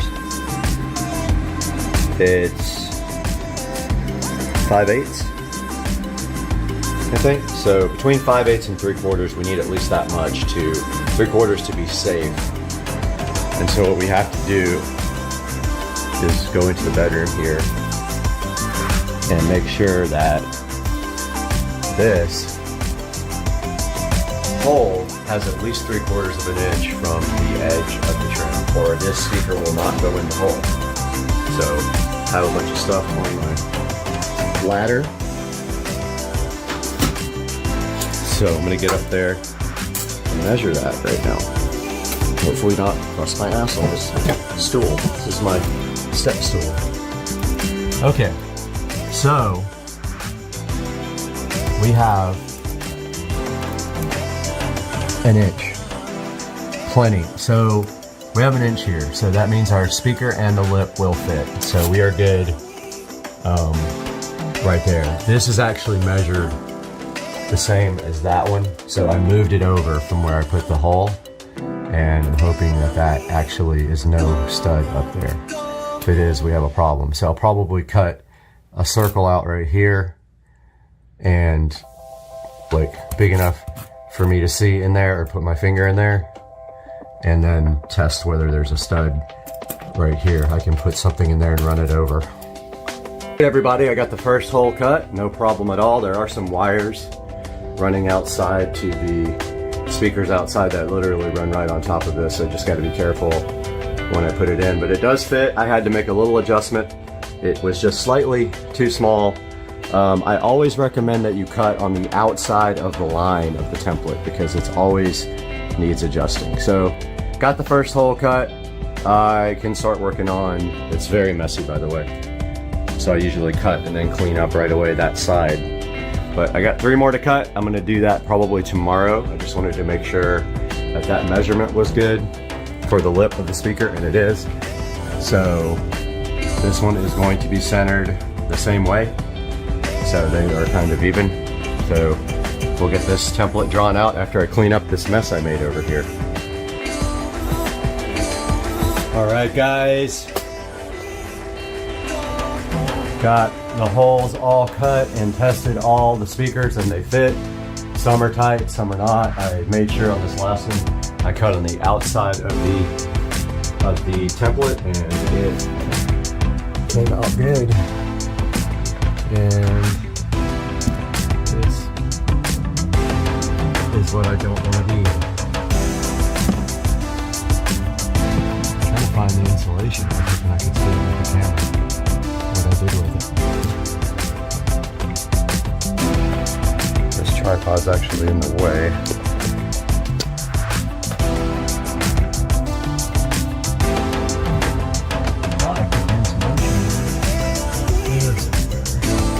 Let's see what it shows on the video. It's a total bummer. The insulation is too far for me to grab with my hand on that one. Meaning I have to crawl on my stomach to cover the speaker back up afterwards. That's a bummer. All right, now I'm gonna start the crappy cleanup process. All right, guys, that's probably gonna be it for this video. This is gonna be a super long one, but I just got done cleaning And so all this footage is from the second video. Third video will be painting the ceiling and then hanging the TV and pulling the wires for the 5.1. As you can see here, we've got our rears ready to go. We got our front, our center, our left, right, center, left. And if I want to pull an extra wire for rear, for that middle rear, I can do that too, but I don't think so. I mean, really, the way to do it is those would be surround back, and then you would have two more here for surround, but I don't think I'm going to do that. Hey guys, welcome back. Today I actually finished painting the ceiling. It's still kind of wet. I have one more thing to do as far as prep before I can do this wall. I just need to grab my sanding block and sand that one little area right there in the corner. This wall is mostly painted and ready, but I saved a lot for after I put the TV mount up so I can paint like under it before I hang it. So that's what I have to do next. I have to sand and prep this little area right there and wait for this to dry. Once this all dries, I can pop the lights back in, pop the vent back in, and put my fan bell back on. But yeah, just a little update. That's where we are now. Just waiting for this to dry, but in the meantime, I'll start sanding there. Alright guys, welcome back to the channel. Got some air horns now for some more goodies for the bedroom project. Got one here, one here. I know what this is. Probably the subwoofer wall plate. Let's see. Ah, yes, it is the subwoofer wall plate in gray, which I ordered gray because I just wanted it to be different. Because you might see it, but maybe not. I'm not sure if the subwoofer is taller, but I really liked the gray just for this one plate, and I was digging that it had the red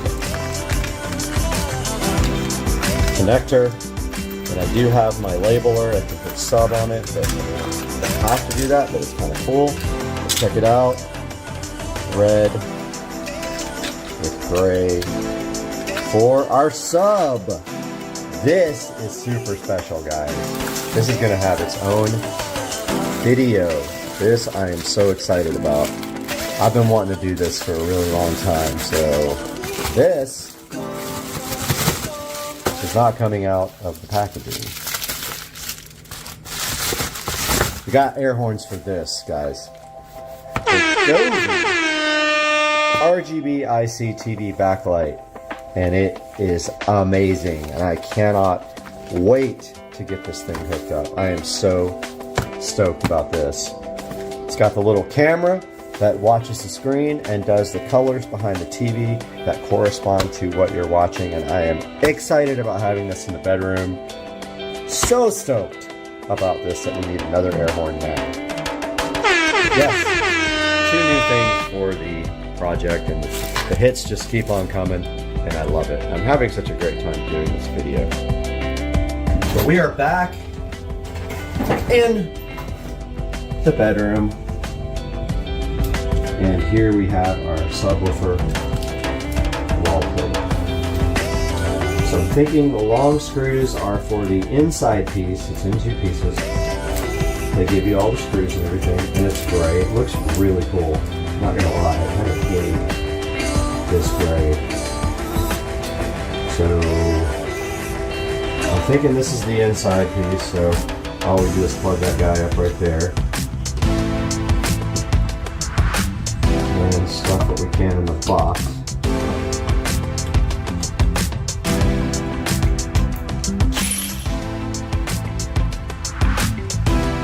And let's see which holes line up with the that one and that one. Yep. Alright, so these guys go here.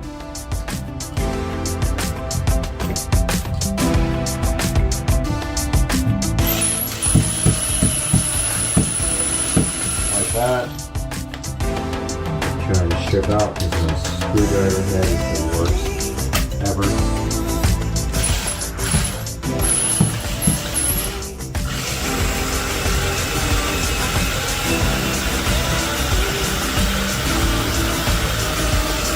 really long screws, but it doesn't matter because it goes back to nothing back there. It's about to strip.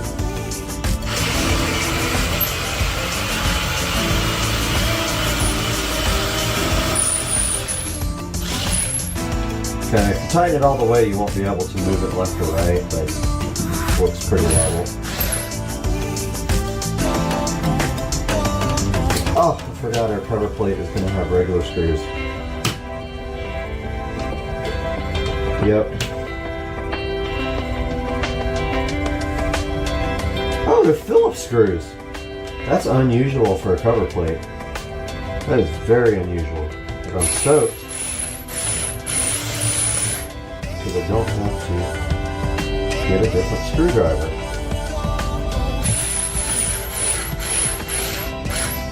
There is our subwoofer plate, guys. What did that take? 2 minutes to install? If you really wanted to, you could get some gray caulk because the paint is gray and put around that to make it seamless. But it is behind. It's going to be behind everything, so I'm not that worried about it. Let me stop and get a better shot. All right, there is our subwoofer plate. Looks awesome. It literally is the same color as the paint. That's pretty cool. Guys, air horns. It looks amazing. I love the red freaking color. Now the only problem is it's going to hum really bad because a lot of these, like subwoofers, like when you get subs, yeah, sometimes you have a big problem with like a ground loop. So we'll see. But dude, I'm so excited about the way that looks. It looks awesome. I just unboxed all 4 of our in-ceiling speakers, and these are the Pile PDIC 81RDs. They are 8-inch, two-way. I don't know why they say 428 ohm. That doesn't make sense. I would love to see how what the ohm load actually is. I'll probably grab my ohm meter and check it. But I see some substantial upgrades to this from the last set I had. This looks beefier. This connection terminal. They've definitely upgraded that. The clips are also in better shape. I got a few last time that the clips were actually broken right out of the box. I did check all these and they are not. I haven't tested the actual sound, but they seem fine. They do come with, let me show you guys what they come with. They don't come with this big butcher knife or whatever that is. So they come with this tool to be able to pull the grating off, and then I forgot what these guys are, but we can open up the manual and find out real quick.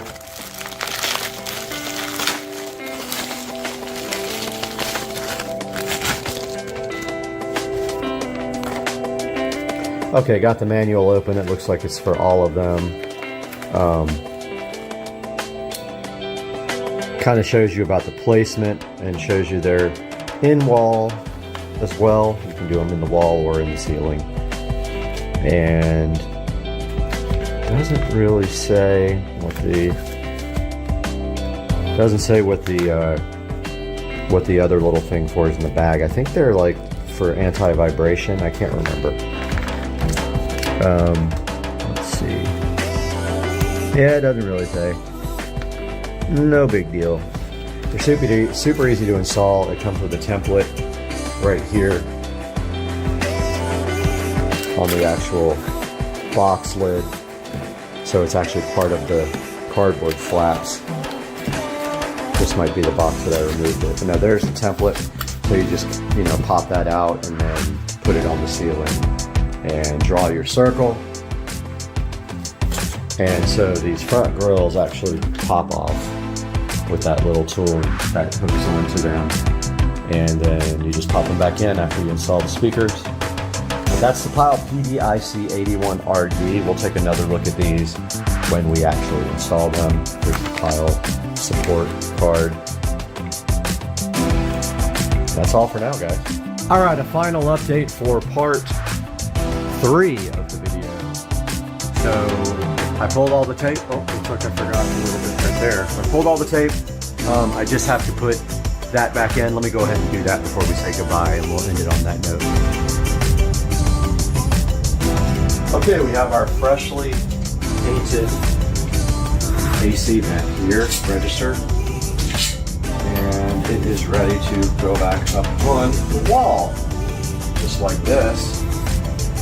Got these two super long bolts, and it needs to face this way. It's almost at the top of my reach. Yes, it is, in fact. So we're going to need our stool here. Let me grab that stool. This thing that's going to kill me one day as I fall off of it. And we need, feels good, the air is actually on. Okay, so this guy needs to face that way so that the airflow is correct. So need to this down for a second. Get this in.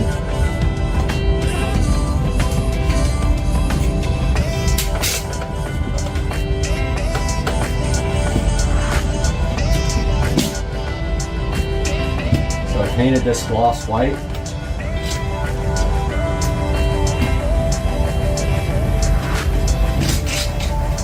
Okay, where is the... This is going to be a pain, isn't it?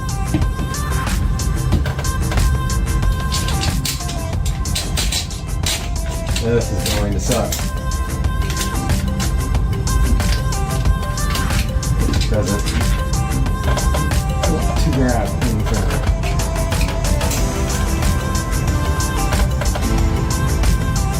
Okay. Trying to see where it was kind of forced in there.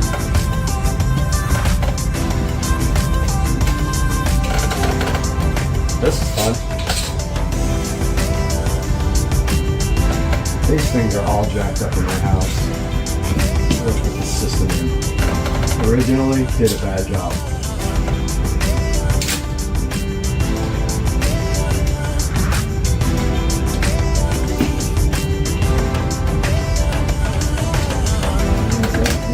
Pick and go.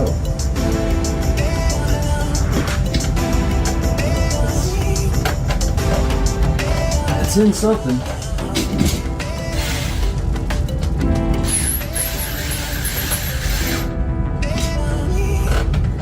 This and something.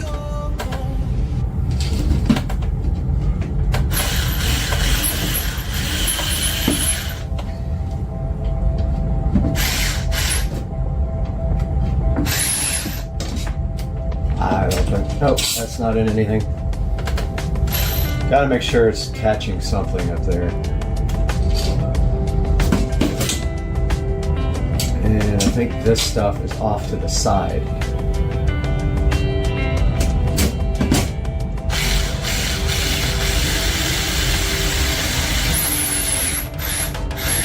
There we go. Good to go.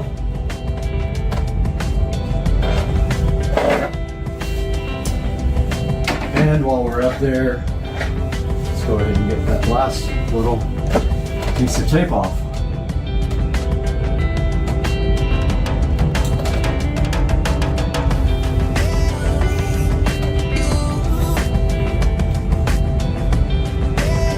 The hardest piece of tape in the world to get off. There we go, guys. Hope you enjoyed the video. We will be working on the next part today.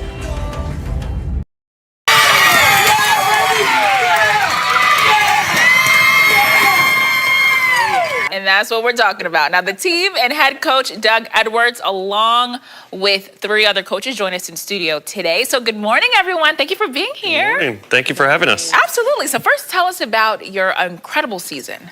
Yeah, the boys have played hard all season long. We've played approximately 45 games, won about 38 of them. They've played well all season, won state championships, won the Southeast region, and we're excited to go to the World Series now. Oh, it was so exciting. Have to ask, how long have you played baseball? Well, a lot of these kids have been playing since they're 5 as a team, and started during the COVID season, and here we are now as 8-year-olds ready to take on the rest of the country. So. Oh my goodness. So how does it feel to just compete in the World Series in Ocala? That's huge. Yeah, it's exciting. The boys have worked hard for it, and they deserve everything they get. So we're excited to go down there and show that we can compete with people outside of just the Southeast region and compete against the rest of the country. Just have to ask, after the win, yes, are you going to Disney World? I don't know about Disney World, but we'll definitely find something to do to celebrate and reward the boys for sure. Oh, yeah. We have to ask, what is next for after the season? There's no rest for the weary. There's about a 2-week break, and then we'll start back up with recreational baseball at Fort Caroline. So. All right, that sounds good. Now, I know everybody at home, you can't see it, but behind our cameras, oh, well, there you go. We see lots of parents. We see families. Everyone is here supporting. Coach, how important is it to have this support from the families? It means so much. It's critical. We couldn't have done it without the families' support and just their, it's a year-round thing here in Florida, honestly. There's no breaks. They've given up opportunities for family vacations and just family time to support their kids. And, thankfully the kids have rewarded them as well by giving them opportunities to travel to faraway places like Lawrenceburg, Tennessee, and now Ocala, Florida. So. And that is incredible. We know you guys have created some pretty special memories together on the road. What is something that you feel was one of the best memories yet that you guys have experienced together as a family? Well, the win in Tennessee this past week was pretty special. That was something we hadn't had the opportunity to do yet up until now. And as 6-year-olds and 7-year-olds, you don't get the opportunity to go more than like the state level. So being able to win the Southeast region, just the opportunity now to say that we can go to the World Series and be World Series champs is something that we haven't had the opportunity to do before. And so we're appreciative for that. We have about a minute left. So how cool is it to see these guys just evolve from the players they started into the players they are today? How cool is that to see as a coach? Yeah, it makes it all worthwhile. I've got a great coaching staff alongside me, and we put in a lot of effort with the kids. It's phenomenal watching them put in the effort every week. It's not just us; they have to put the work in, and they do it on a week in, week out basis. And watching them grow into not just great ball players, but great people as well. I know it's hard to say as little 8-year-olds, but they are growing. Their characters are growing, and that's the other part of it. It's not just all baseball; it's about growing young men as well. So it's great to watch. It says a lot about their discipline, and I'm sure they're inspiring so many of little kids that look just like them at home right now watching them. It's so incredible with what you guys have going on. Hey, guys, can you do us a real thing, though? Just wave to the cameras, wave to our city, wave to our viewers. Thanks for being here, guys, and good luck. Hey, guys, welcome back to the channel, and I just wanted to give a quick update video and let you guys know that we are live online right now on Supercar Street Racing channel with the studio build. That I kind of wanted to go over everything that I have done in here before I keep working. So stepping back towards the door of the studio, this is kind of what it looks like. It's kind of a mess right now, but as you can see here, we basically have all the wiring done for the speakers. So we're gonna have 7.2 audio. So there's speakers. My main speakers are these Harbinger powered monitors that will go up in that corner and that corner. We have a center channel going there. We have side surround here and side surround there. And then we have the rear surround there and in the other corner. You can also see here that we have HDMIs run for the 50-inch 4K monitor there and the 50-inch 4K monitor there. We also have all of our Cat 6 cabling run. So we have all the Cat 6 going up here to the corner where there will be a switch. We have a Netgear, I think 25 port switch that goes up in that corner, and Ethernet runs here for a television there, and I don't know what I'm putting there yet, probably one I already have. It runs back here for 2 workstations, one there, and it runs to the TV up here. Now I had some issues here with the wall box because I had never done it in foam, and now I understand how to do it a lot better. So I messed that one up completely, but it'll be covered. You won't see it at all. It'll be covered with the wall plate. All right, so yeah, so long story short, 43-inch television here. This power here is for a wall light. So just like a regular, you know, regular old wall light goes there. That's a little bit poking out, but that's okay. It'll be covered too with foam. And this will be a wall light. I still have to do the power for that. I haven't done that yet. That will be power for the Echo Show 15. And I still have to make a mount that comes across here for it. It's going to go right there, Echo Show 15. Down here is the other workstation, and we're going to have HDMI available here. That goes up to this 43-inch TV in case someone wants to have a second monitor, or I want to do a second monitor up here from a workstation. I can do it right there. There's power right there. There's going to be Cat 6 there. Again here, there will be power Cat 6 for that TV. I think I already said that. And up here, this is actually moving. We're going to have a webcam either in that corner or in that corner looking down at the studio all the time so we can go live. And I have all the power pretty much run everywhere. AC unit is going down here at the bottom, right at the very bottom. It is remote controlled, so no big deal. And I want to be able to plug it in right here. So super easy, reach over there, plug in. Futon will go over here. This whole wall will be completely covered. I already started sealing the door up. It is mostly sealed. I foam sealed all the bottoms of the joists down here, all the way across there, and all the way across there, and then out here in the rafters. I ran out of clear silicone caulk, but I started sealing all of these joints up here. You can see it's still kind of wet right there, and it did shrink, so I got to fix that. Yeah, all that was caulked in yesterday. I'll probably come back and do a second coat there. And that is it. There will be power down there, but you can see here all my wiring runs down here where the editing PC will be. The editing PC will sit right here in the center with two 4K monitors and then the two 50-inch monitors there and there. And we'll have 7.2 surround with a 7.2 home theater receiver. So that is what we have going on now. And by the way, the Harvard are powered. So I ran RCA cables up from the preamp. It's going to hit the preamp output on the receiver to run the front speakers that are powered. And they will actually be hanging from these corners up here with chains and bicycle hooks. This power is for the Harbinger to be powered, and that power up there is for the Harbinger to be powered.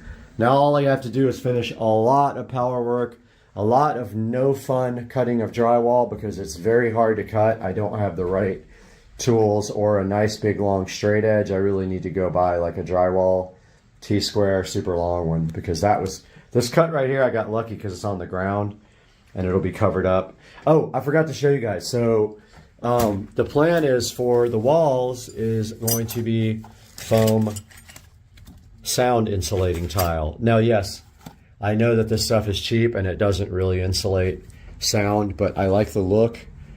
And so as soon as the roof gets on, we will start right here on the side and start laying foam tile all the way up against the ceiling, all the way across in one pattern. You know, like we'll start with this pattern and then we'll, on the next row, we'll go up and down like that. And notice it's going to cover the whole wall. It'll be glued on.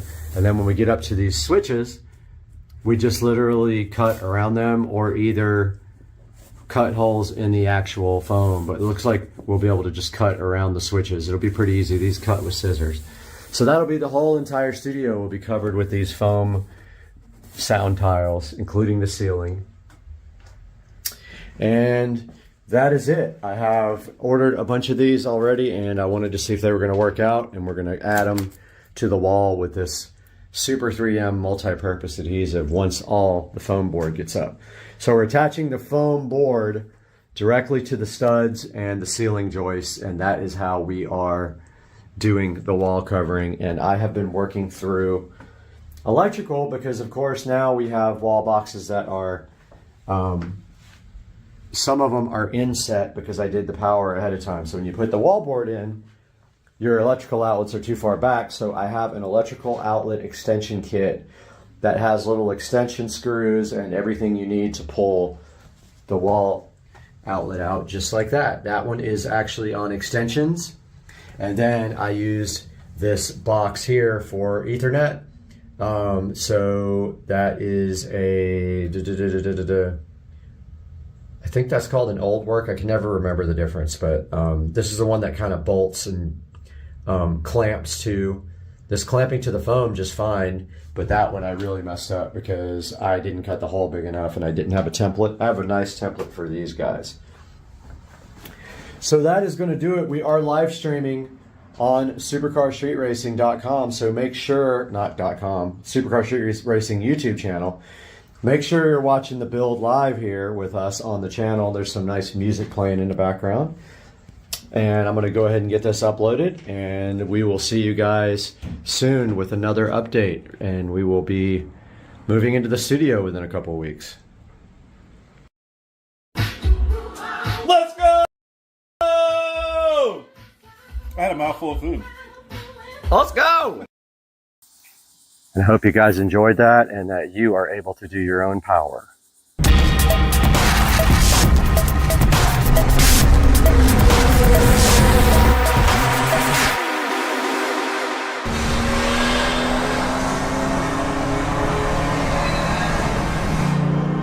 Hey guys, Supercar Street Racing here, and today we're going to show you how to add an electrical outlet to any exterior wall.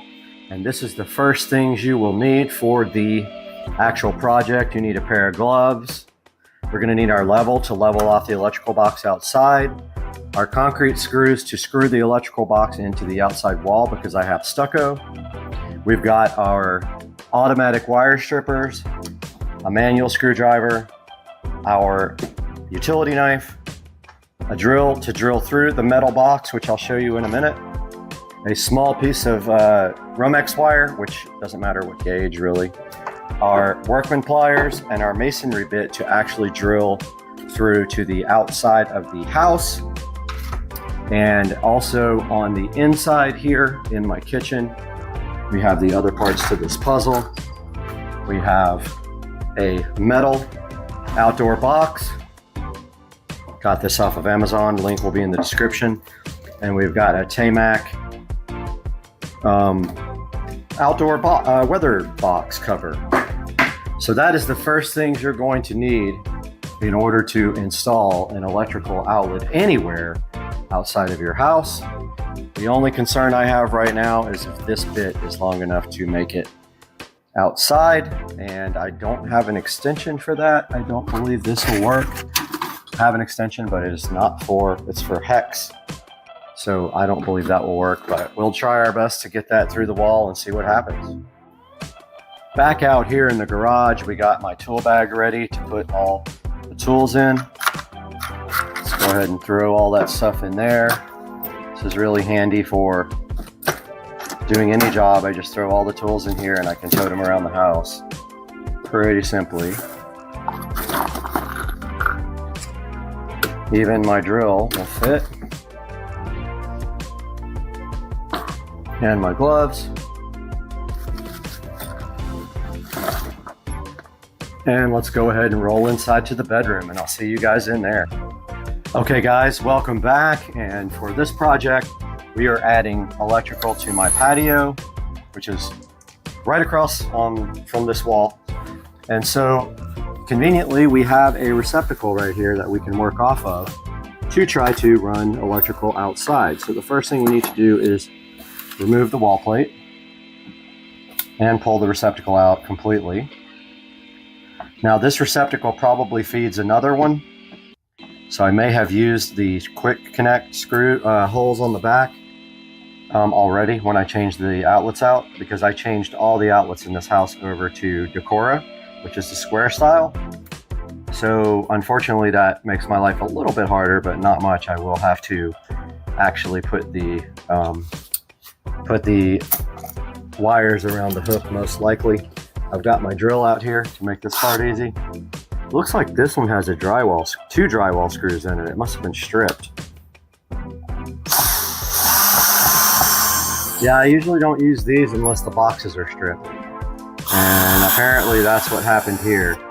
And they are very long too. Now, the power is on, so we're not going to connect this side until the other side's ready. And I did not use the quick connect, so that is a plus for us for today. The ground is in there as well and kind of in the way, so I am going to attempt to drill through this box. Oh, that's gnarly. There's roach poop all in there. That's pretty gross. Yeah, I don't like to see that. It means there's probably roaches alive somewhere unless they have already been killed. I don't normally see any roaches in this house. So these are my masonry bits. So the first thing I'm going to do is actually use, I guess I should use my paddle bit first. Yeah, I'm gonna go grab the paddle bit to get through the back of this and I'll be right back. All right, I got the paddle bit. When you do this, you're just hoping there's no wiring behind the box, but these both go above, the wires go up. So the only thing I'm worried about here, honestly, is getting that masonry bit all the way through. If it does not go through, I'm not sure how I will get that. I'll have to have an extension of some kind on my bit. But so you just pick a spot back there and drill straight through. And I know what's on the back side of this is hardy board and then stucco. Right now I'm just going through the back of the box. Try to keep your drill bit level. I know it's tough if you don't have a level on the actual drill. Okay, I'm through the box.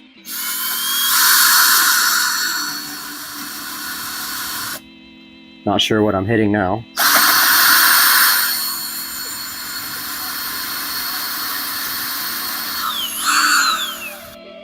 Okay, maybe getting close to stucco.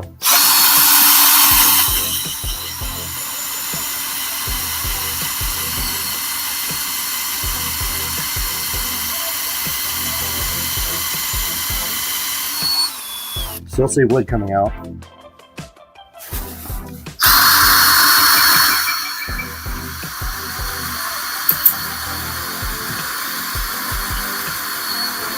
Okay, I believe I see dust coming out, which means that's most likely stone. So hopefully this bit is long enough to go through. So I'm going to be using the largest bit I have here, and it is a 1/2. And as you can see, it's not very long. It's this bit here. Don't have an extension for it. And so I'm going to put it as far as I can on the edge of this drill. So I'm having it stick out like as far as I can. And I'm just going to hope that that's not going to be good enough. I don't think that's going to work. It's already like, I'm going to have to go on an angle in order to get this working.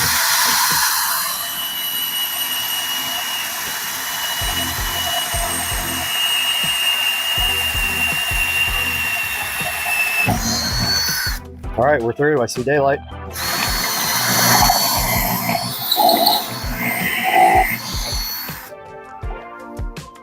Now, all right, guys, we have our hole all the way through to the patio. Awesome. Okay. We don't have to stick the whole Romex through there. All we have to stick through it, honestly, is the actual 2 wires. So I'm gonna go ahead and pull these out. So This is the inside of the connector there, or the inside of the wiring. And now I am going to, well, actually, we don't even need to do this on the inside of the house. We can do this on the outside. The only thing that we have to do inside that's kind of a pain is connect the ground. So we have to undo the wiring nut and connect that. So our next steps actually are outside. So we are done with the masonry bit. And it really did a good job. I got these off of Amazon, link will be in the description. It went right through that stucco like no problem. It goes through glass, tile, stone, and concrete. Don't need that anymore. We do need our drill, however. We need our drill, our gloves, and we also need our, where is our regular drill bit? We need our Phillips head drill bit as well. I'm gonna have to locate that because I don't know what I did with it. I just took it off. And then we'll move you guys outside. All right, guys, we are out here on the lounge area of the patio, this brand new area that I just built. And you can see kind of here where we came out of the wall and made our perfect little hole here. And so that is where our box will be going. And then I also forgot to tell you guys to get a receptacle.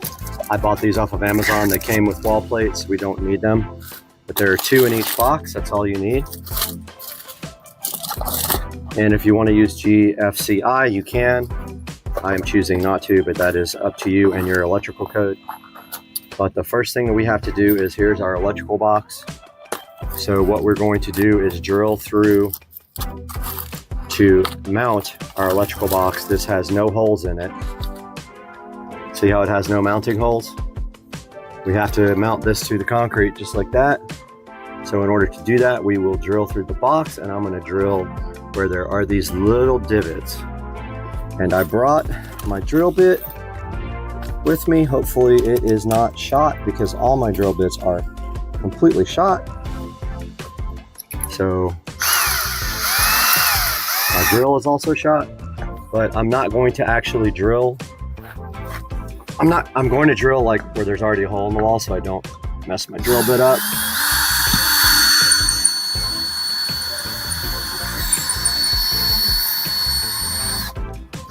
Yep, that drill bit sucks.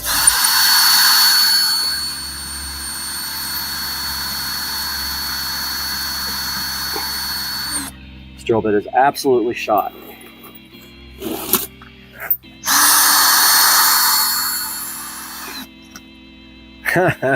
This drill bit will not do anything. I've got a multi-drill bit. I'm gonna go grab that, I guess. This one is not doing anything. That one will definitely cut through. So I will be right back, guys. Back, guys, I actually brought 2 drill bits. I found another small one. And I brought some washers just in case I have to drill a bigger hole. So I'm gonna try this small drill bit. I am gonna mount the box. I think I'm gonna mount it. Yeah, I'll just mount it up and down. That's fine. So I got the small drill bit now. Let's see if this thing will do anything.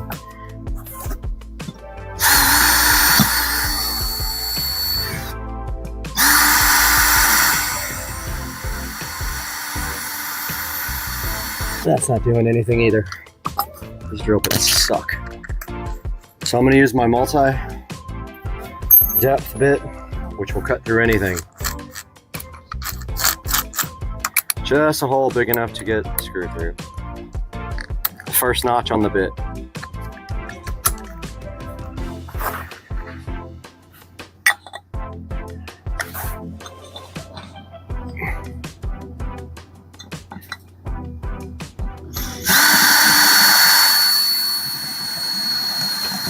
Oh yeah, that thing rocks. I don't believe we need 2 holes. one should cover it, should hold it, because we're also going to seal it up. But, I guess we can. Now what we need to do is take our masonry screws, our wedgets. Comes with a drill bit, and you have to drill the hole long enough for the screw to sink in completely.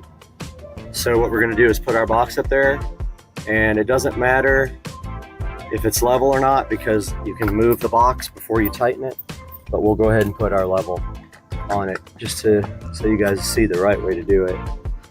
We're right over the hole that I drilled out from inside the house.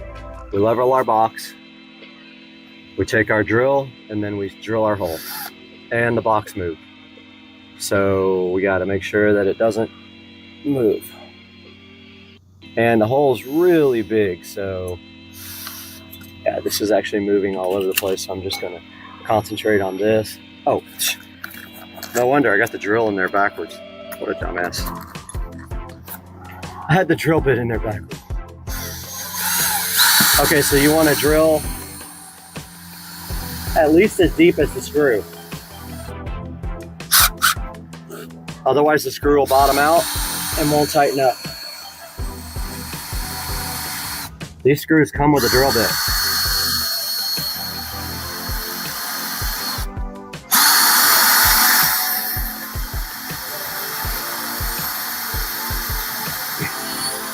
Still not deep enough.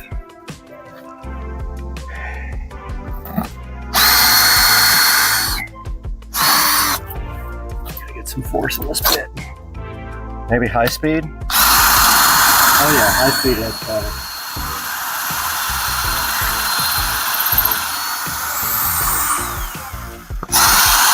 Okay, that's all the way through. Now we swap out our drill bit that came with the wedgets to the actual nut driver that came with the wedgets. I brought some washers, thinking that the hole might be big. And we can go ahead and get this thing tightened up.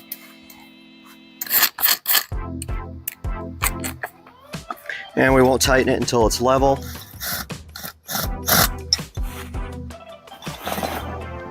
I haven't decided if I want the box up or down. Well, it's going to be sideways now because that's the way I drilled the hole.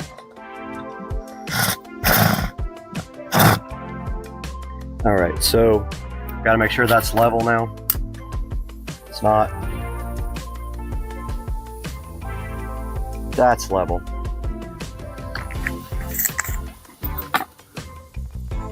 So the box is going to be sideways.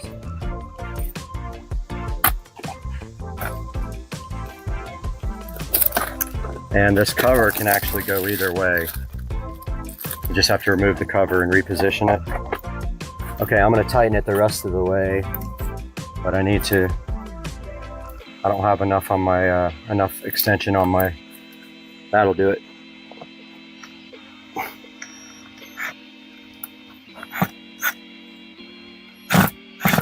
It's tight now. It's actually upside down, not that it matters. And we're going to stop down for a moment and take a break because I have a meeting. All right, that is perfectly level now. And after we're done, we silicone seal around it. This thing's not going to move at all. And we will continue after this meeting I have to go to. All right, guys, it might get loud because I hear a chainsaw in the background, but I'm not letting that stop me. I brought some clear silicone sealer out here, and we are ready to start wiring this side of the electrical box.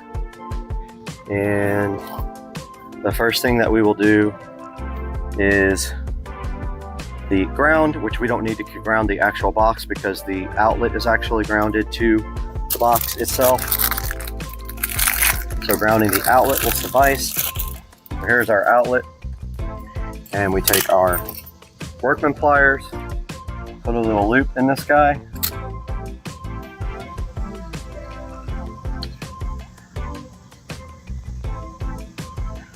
And do our ground screw. Make sure that your loop direction is the direction that the screw is turning. Otherwise, it will unscrew from the actual screw. It will actually move itself out. Tighten that up really good. And now we can go ahead and wire the rest of these. So we got these wire strippers work terrible on solid copper, so I'm going to show you why. Because they pull too much off. So make sure you have extra. See how much it pulled?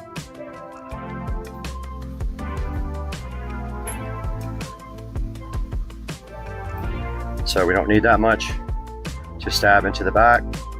So we're going to take off some.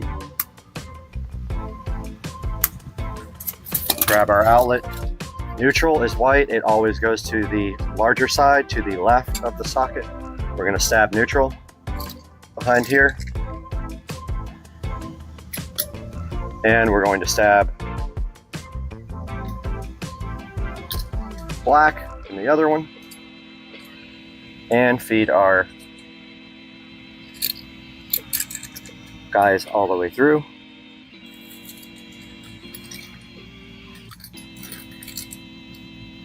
Pretty simple process on the outside.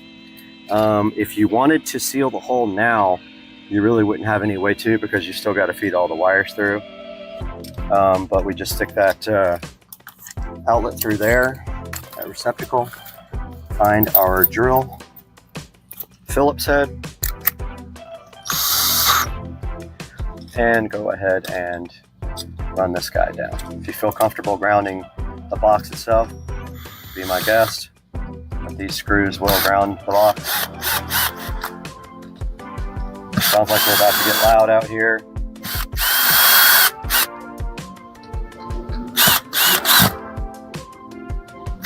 Sounds like there's a race car going.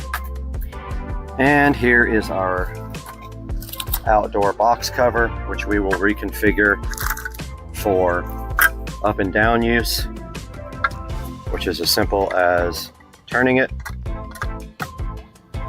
Works either way.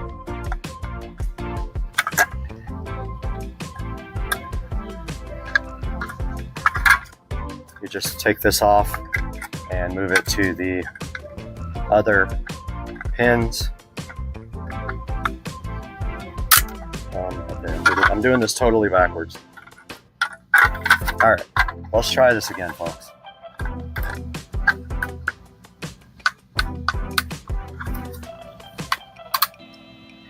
Okay, I think that's how it's supposed to go. Yeah, you just kind of force it onto the other ones. And there's a gasket on the back. Comes with a bunch of different hardware here. Oh, did I do this wrong? I did this wrong. I did this wrong. This actually has to be backed out because the box is secured with this, with your actual receptacle mounting screws. There's 2 slots there. You put over the screw, so you back them out pretty far before you put the outdoor cover on.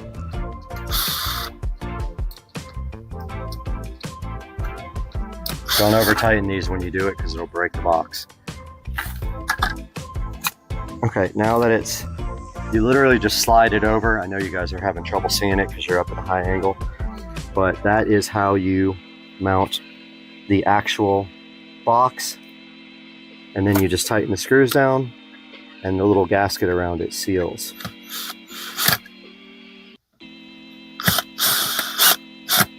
Don't over tighten it, it will just break the box. You'll feel the gasket tighten up and you'll see it tighten here. If you want to tighten it by hand, that's fine. Just don't go crazy because it will break. You'll feel it getting tighter.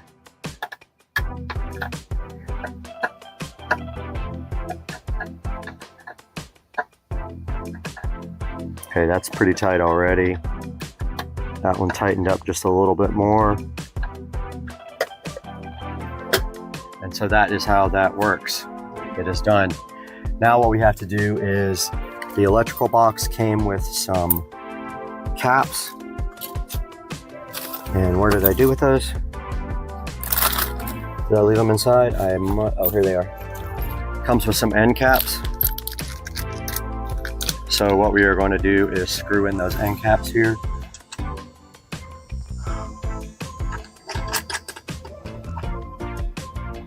And if you want to put silicone around those, you can, or a thread sealer to keep the water out.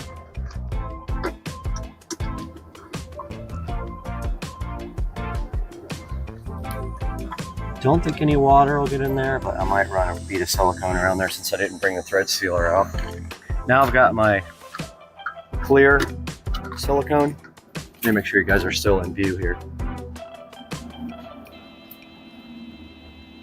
Got my clear silicone sealer. There is going to be a gap around the box because it has some little offsets on the back. Let me see if this tube is even going to work because it's kind of dried up. And I didn't bring any napkins with me either.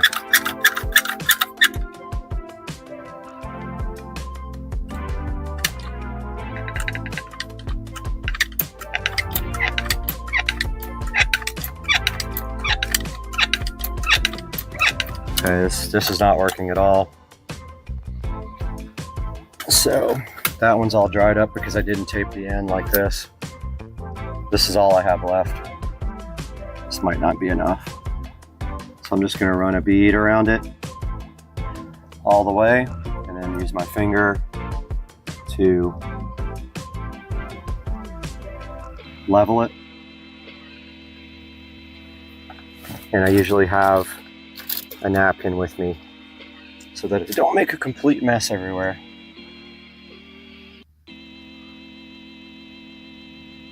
Make sure you do the bottom too, because water will run around the bottom.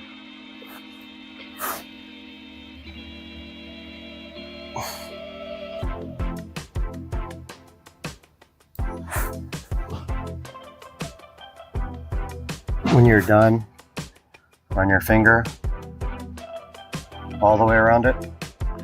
Wipe off the excess on something.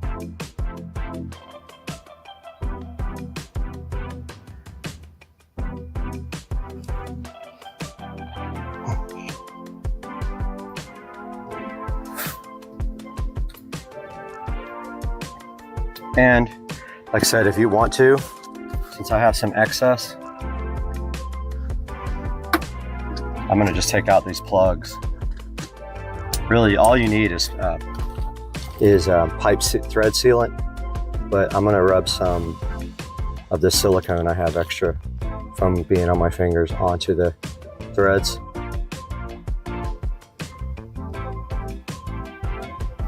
And that should be fine.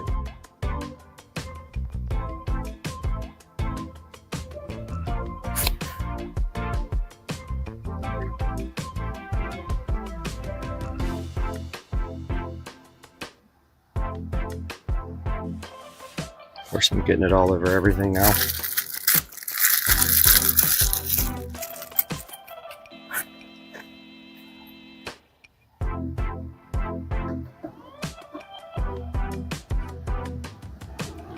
Wipe off the excess there. Guys, I'm gonna have to go get some rags. I'll be right back. All right, guys, I got a paper towel with some water on it, which is the correct way to use silicone sealer when you put it on by hand. I'm going to go ahead and put some on this plug as well because I'm being lazy and I don't want to go get the thread sealer out of the garage. But this is never going to come off again, so it doesn't matter.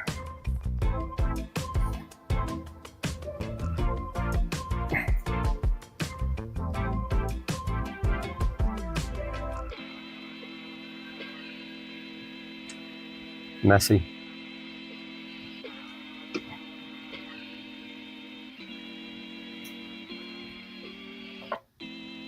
Tighten that up, get all the extra off.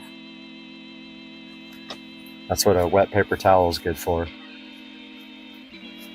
Remember, if you feel more comfortable using a GFCI because this could get wet, then that is totally fine, and you need to look up your local electrical codes before you do it and see if you're doing it the right way.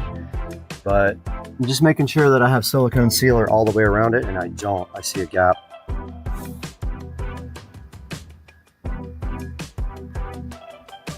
And I still didn't seal that gap. So I need to take my silicone under there and just put a tad bit more.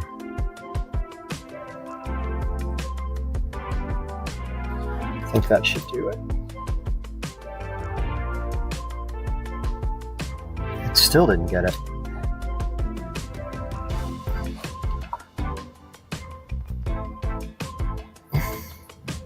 Okay, I think I see what the problem is.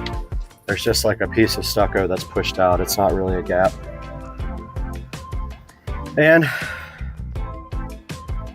that is going to do it for the outside. I kind of want to take the camera off, show you guys what I did. So let me get the camera.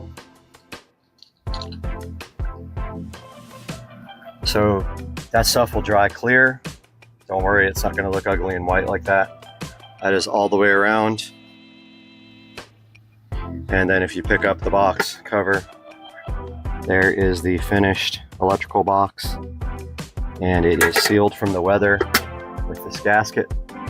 If you feel comfortable, if you feel better putting a little bit of silicone sealer around this gasket, then by all means do that.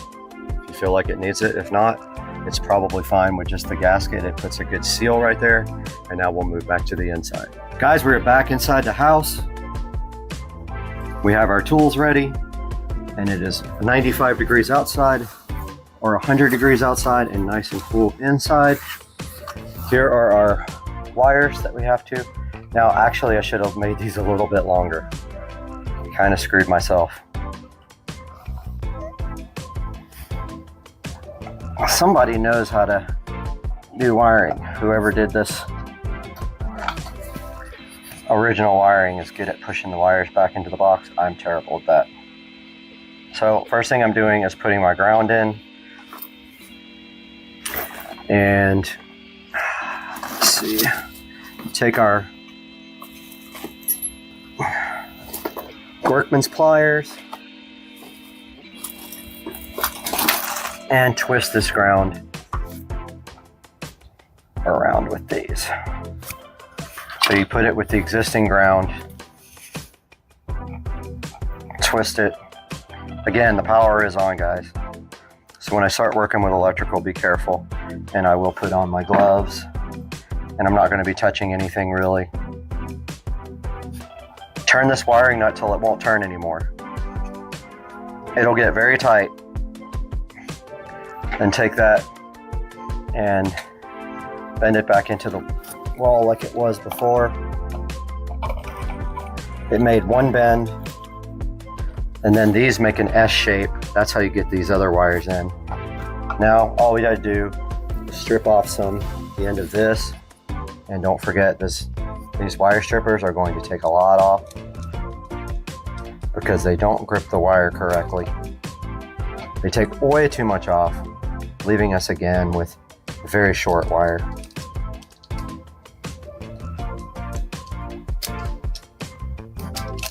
See how much they took off? A ton. Actually, that's kind of perfect. They both were perfect. I lied. Okay, so I'm gonna put my gloves on now because this is hot. But I've got electrical tape wrapped around the socket or the electrical outlet because I do that when I install these as an extra measure of protection. And all we have to do now is push these into the quick connects in the back. I'm going to go ahead, when you're doing this, don't touch anything to ground. Yeah, these are way short.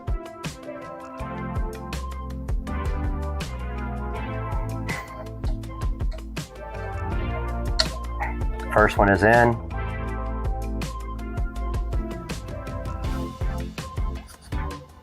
Second one is in.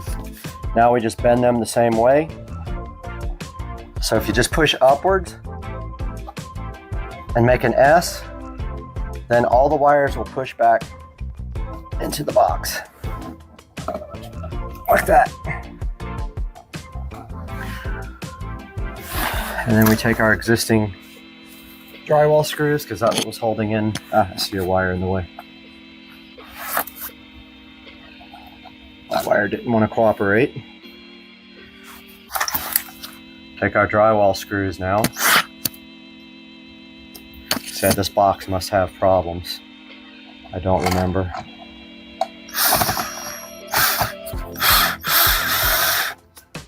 Don't go too much. See what I did? I almost broke the drywall off. These weren't tightened all the way either. Probably because the receptacle was too far into the wall.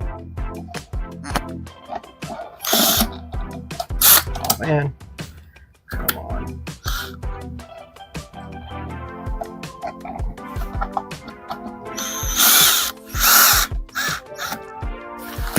And that should be good enough. Now at this point, we should have power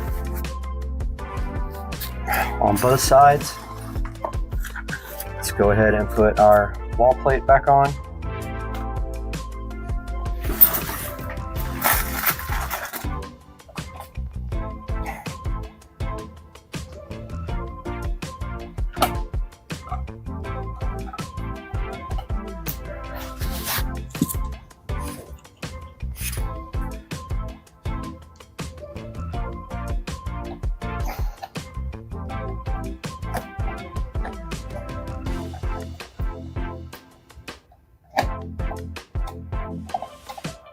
All right.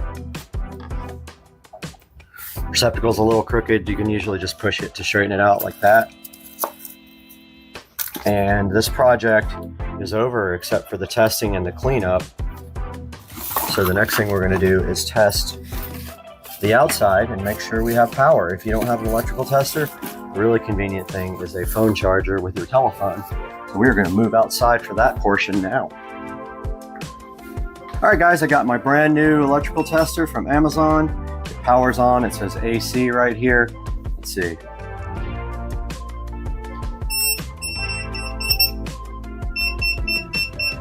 We got voltage. And so this outlet does work, which makes me assume the outside will work, but let's go test it. Out by the beautiful pool. It's about 100 degrees. I've already been in the pool today. And we're going to test our brand new outlet for our beautiful patio area here that I just remodeled, which did not go on the channel, but it is kind of nice. I probably should have put it on the channel. And we get to open our box here. It's tamper resistant, so I don't know how to. All right, we have power. And that is all you have to do to add an external box. Just keep in mind, you're adding to an existing circuit. So if that circuit gets overloaded by whatever you put on outside here, then you will have an issue. But as long as you have enough in that circuit, and you're just planning on doing, you know, like small items, maybe lights or phone charger or whatever, then this is just fine. So here's a look at the finished product. This kind of ugly. That's the only downfall of having the external outlets with the big covers on them. But this is it. This is our new patio. I'll step back here and let you guys get a look at how that turned out as well. And got all the nice artificial plants out here and got a table, and it makes a very nice place to dine or chill and have drinks, because right on the other side of that you've got the beautiful view here. And I hope you guys enjoyed that and that you are able to do your own power.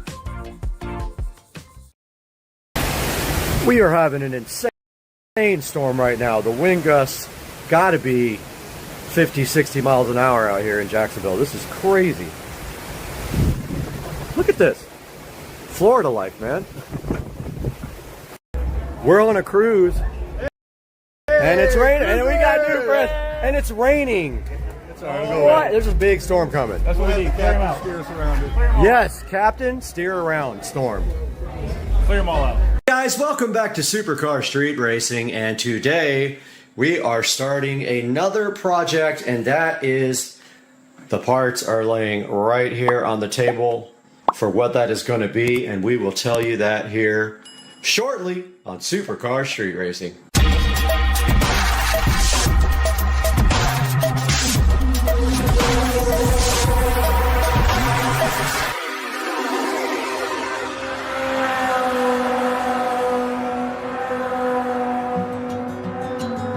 Guys, welcome back to Supercar Street Racing. I'm Brad, bringing you a new project for today, and that is we are going to be hanging a TV right there in the center of that wall in my garage. I realized the other day when I was working out here, I really need a television out here that can articulate. So I did buy an articulating mount for it. And I'll take a step back here and show you how that's going to be. We'll be able to kind of bring the TV out and tilt it this way. And then we will run the wiring up through the wall into the attic, and it will be run on a Fire Stick. And now I will show you the television that's going to go right here. We've got this full motion TV wall mount here. We've got an RGB Govee LED Alexa smart strip light for behind the TV. And we've got an outlet to put behind the TV for a power for the TV and also USB. Now I took a chance on this guy, not understanding or knowing. I'd never bought a mount like this that just has one single up and down. I usually buy the long way mounts, so I'm gonna try this one for the first time and let you guys know how I like this new type of mount. Guys, we are back in the office, and this is the sacrificial lamb. This is my Sharp Acronis television. I actually have two of them. I have had them for over 10 years and they have been amazing. They are 1080p. They got the old school RCA inputs in the back as well as HDMI. That tells you how old they are. They don't have S-video, so they're not quite that old, but they do have RGB, which tells you something. These TVs are old. So this TV is going into the garage, and then I will get another TV out of the closet. I have plenty of them to replace this one until I get a 4K TV for this wall, which is coming up soon. Here we are in my closet. Yeah, so I have a number of televisions here that are smaller that will probably go in place of that one until I get a 4K for the wall. This is kind of my electronics overload in the closet here. You guys have never seen it, but yeah. That's the Supercar Street Racing electronic closet overload. Okay, it does tilt, so it's staying. It's right here is the tilt mechanism. It does tilt slightly. So that is the TV mount. The electrical outlet, which has USB. I'm thinking if I need any USB power behind the TV, it's convenient to plug straight in and not have to use a brick. And our Govee light strip right here. And yeah, so I'm already seeing that I might need a USB power because there's only two outlets here and I've got three things to power. And inside the Govee USB strip, this is the smart Wi-Fi strip. There's our actual strip. You know, guys, you guys know I have a lot of these already. So yeah, we can't use this to power the Govee strip. We actually have to use the adapter. But that's fine. I'll put a little multi-plug on the back there if I can. Yeah, so that is what we have to do this project starting tomorrow.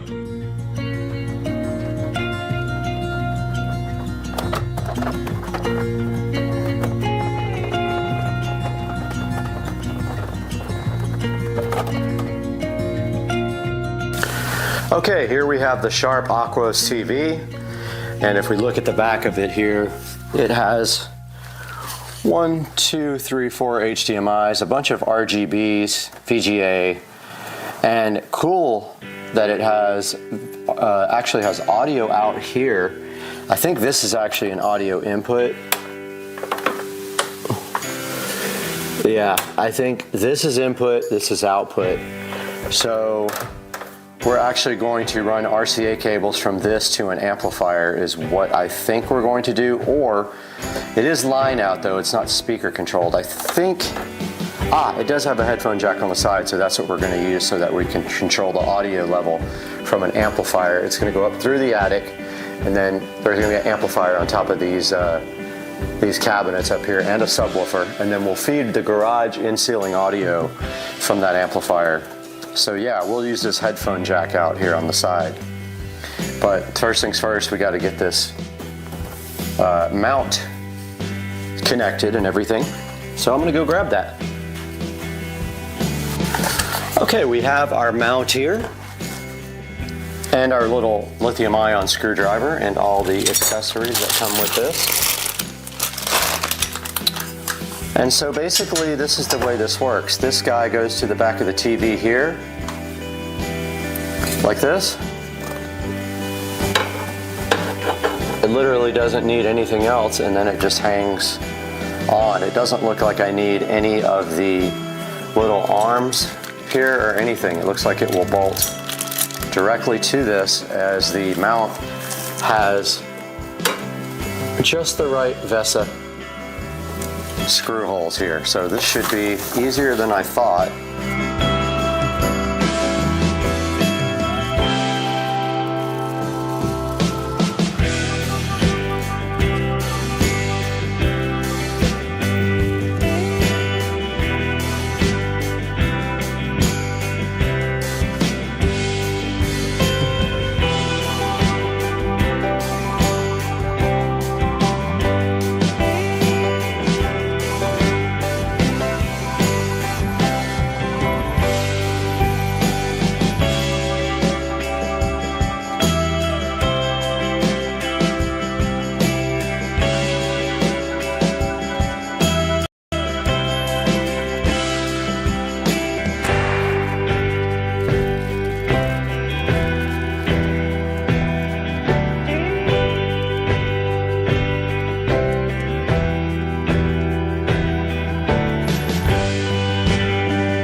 Okay, we got our floor condom ready, and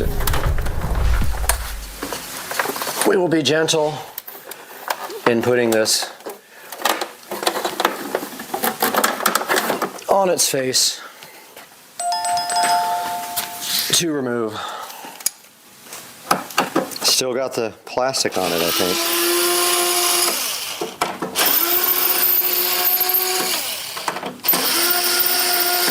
I don't have the replacement for the bottom of this, but I don't need it. It won't be seen.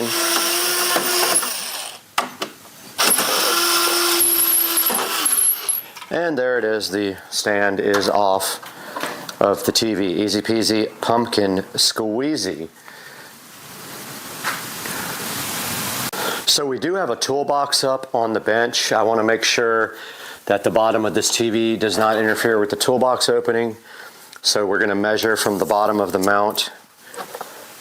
Actually, we're going to measure from the center of the mount to the bottom of the TV, because it's about 10 inches, 9 3/4. So we need to be at least 10 inches above the toolbox right here, so that the bottom of the TV doesn't hit that. We need to at least open the door that much. So I would say there's a nail pop right there. If we go just a little below that, just like right above the nail pop, then that puts 10 inches of the TV below it. Maybe right here.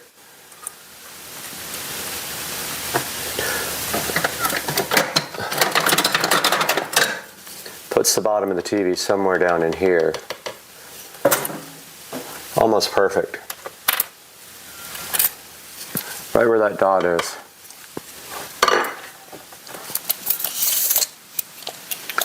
So, using our stud finder here, I see the nail pop. Notice the arrow there on the stud finder, and there's the nail pop. So that's where we will put our mount. Now this mount, unlike other mounts, has one single center.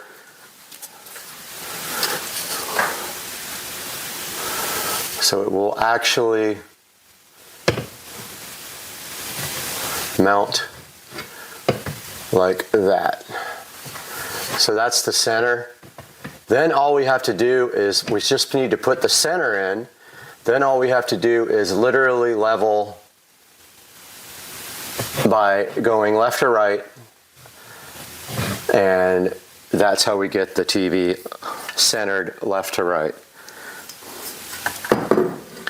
Unlike a mount that goes this way, you can kind of fudge it if it's not level by putting something under one side of the mount to raise up one side. But on this one, we don't have that capability, so it has to be perfect left to right like this. And the center gives you the opportunity to move it this way, left to right, to get it 100% center.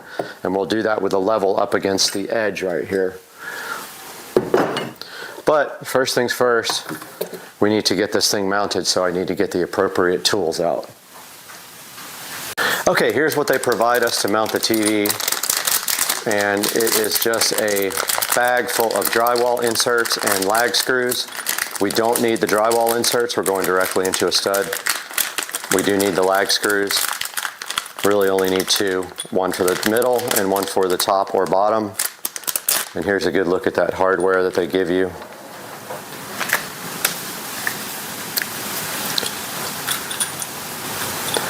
Look at the lag screws they give you. So that's what we will be driving in. And we're going to need our impact gun and a socket to fit this. Let's see what we have here. Okay, here's my sockets. Looks like maybe a 8. It's way bigger than an 8, it's an 11.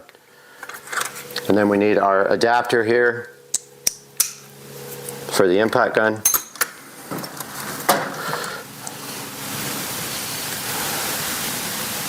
And fits perfectly. Grab the impact and get to work. Okay, I'm ready to go. It's a pre-drill. I don't think it's necessary. So we can go here. These are heavy stones. I want to chance to break a hole. So I'm just going to run this in a little bit first. There we go. All right, now I started.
So the back of the TV just has to line up with this part. So it slides right over and sits on these hooks, according to the manual here. Then there's 2 screws in the box.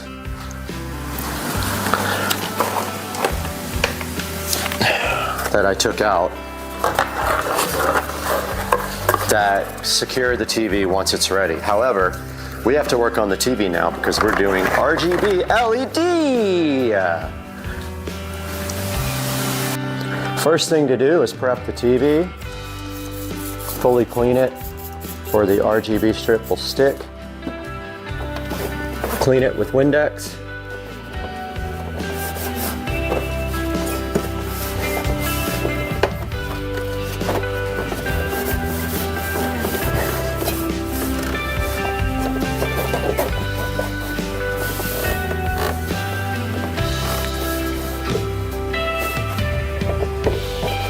Hate these towels that don't actually dry. You know what I'm talking about? They don't soak up water. You run it over them, water, and nothing happens. It's like, what? Why is it a towel? It doesn't do what towels do.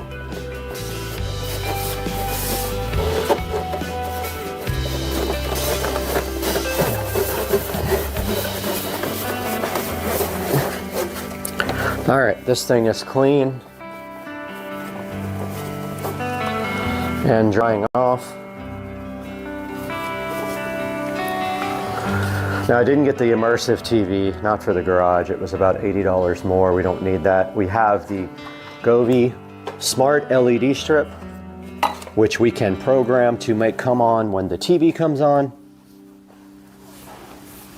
And here is the strip right here. But we have to plan our power and all that. So power will be on this side. I'm putting the wall box on this side of the TV, so power needs to mount on this side. So I'm thinking power here. And the strip will go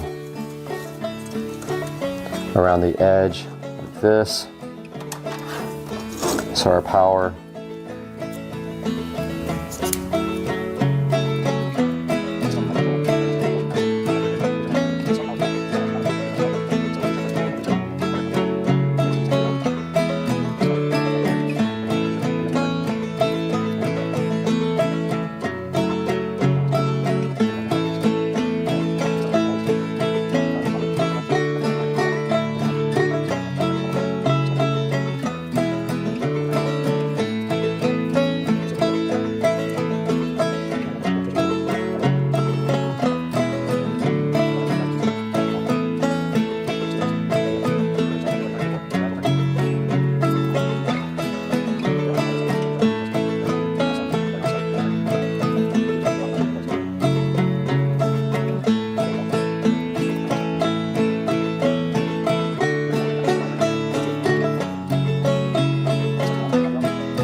We're back on Supercar Street Racing once again. You can see the channel right here. And I'm excited today because right behind me in the Supercar Street Racing office, we have the Walmart LED grab bag. Let's get to it.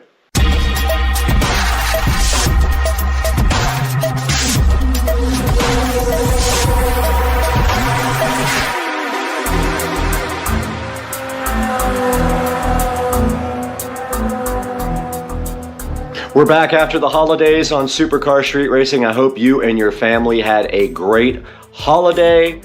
And it is the new year. December has passed us and we are in January of 2024, if you can believe it or not. Supercar Street Racing channel grew a lot in 2023, and I hope that we can continue this growth. And today we're gonna start the year off with this Walmart LED grab bag. Now, I had no idea that Walmart had cheap LED stuff, and when I went in there yesterday to kill some time, I found all this stuff and I thought you guys might be interested in it, so I purchased a few things here that we're gonna jump into today. Right in front of me here is the Walmart LED grab bag. Now, some of this stuff I have never seen before. Some of it obviously is available from other sellers online. However, it was pretty cheap. I would compare it easily to Prime, except that it is way faster. Walk in, grab it, leave. So what we start with in this bag is the 2-pack of LED puck lights from Walmart. Now this is for the Supercar Street Racing storage shed, nothing more.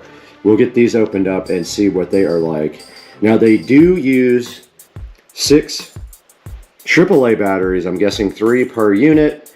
And there were 2 kinds in there, and these were actually the more bright ones with the most lumens, 100 lumen brightness each. Let's get these unboxed and see what they're all about. These are the Great Value LED puck lights. I want to say they were just a few dollars, maybe like, I don't know, $5 or something. And I'm assuming that the batteries are in them because there are no batteries in the packaging. And they were that easy to take out. And if you see right here and right now, they do have sticky stuff on the bottom. All right, so that is what is inside. And actually you have to pull the tab to let the battery work correctly. And now we have the cool daylight light of the Walmart LED puck light. And let me kill the lights in the office. And there is exactly what one of these lights does, and it is very bright. You can see right here, this is enough light to light up a small closet or an area like that. Pretty cool for a few bucks. I know these are quite common, but we will go now and install them in the Supercar Street Racing shed before it gets daylight. Headed out to the Supercar Street Racing shed where we will keep it quiet because it is 6 a.m. and I'm sure my neighbor is asleep. And you can see we have the Govee Pro permanent lights on warm white. And they do light up the shed quite nicely. Let's go ahead and get these installed. Oops, I turned one on. Oops, I turned 2 on. So we are inside the shed, and I think maybe center on each side, there is actually a round thing up here that looks like it was made for this. And that one is on. Nice. However, I do have power out by the dock that I can run over.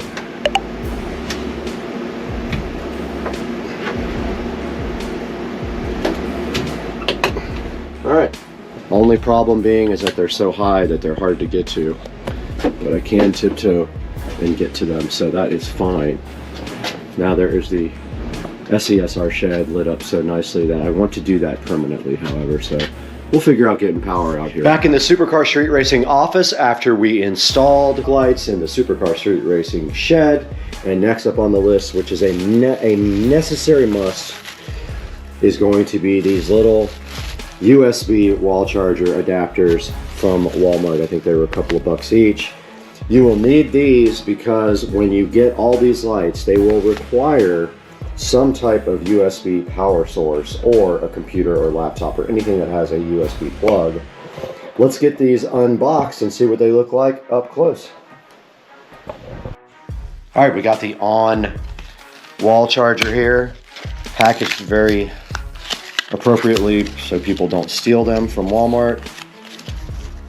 And they just are little black pucks with little fold out plugs like that with a little LED light on the front.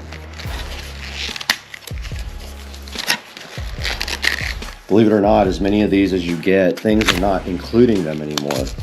Pretty crazy. They stopped including them with phones. They give you a cable only now, which is a complete ripoff. But these are the on USB power adapter. The power hole for the USB device is on the side. So keep that in mind if you buy these. They're nice and compact, but the side thing has the power adapter for it. And we're gonna need these for our project today.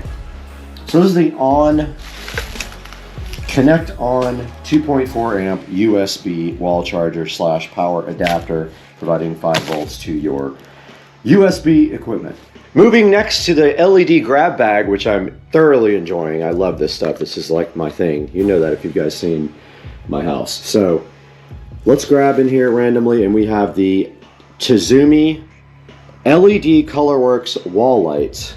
Says remote included, customizable wall lighting decor, full spectrum dimmable LED, and it looks like it's 79 high by 40 wide.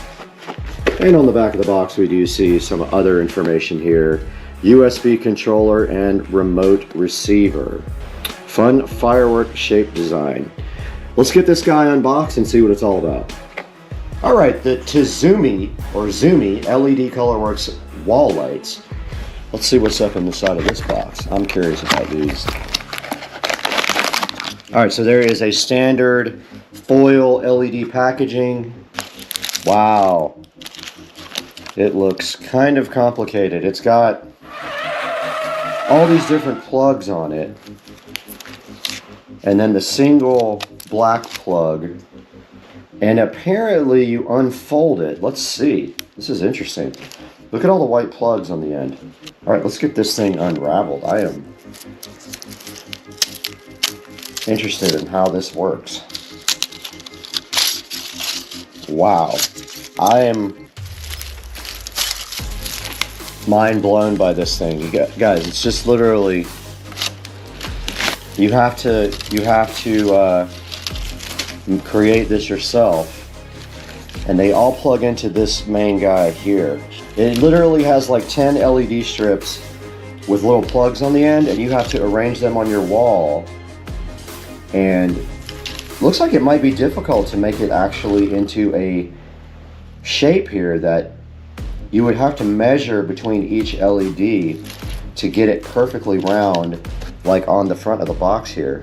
So this one gets power, and then on the actual unit itself, you will see a power indicator. This is where the long one goes. So you do it just like this on the wall.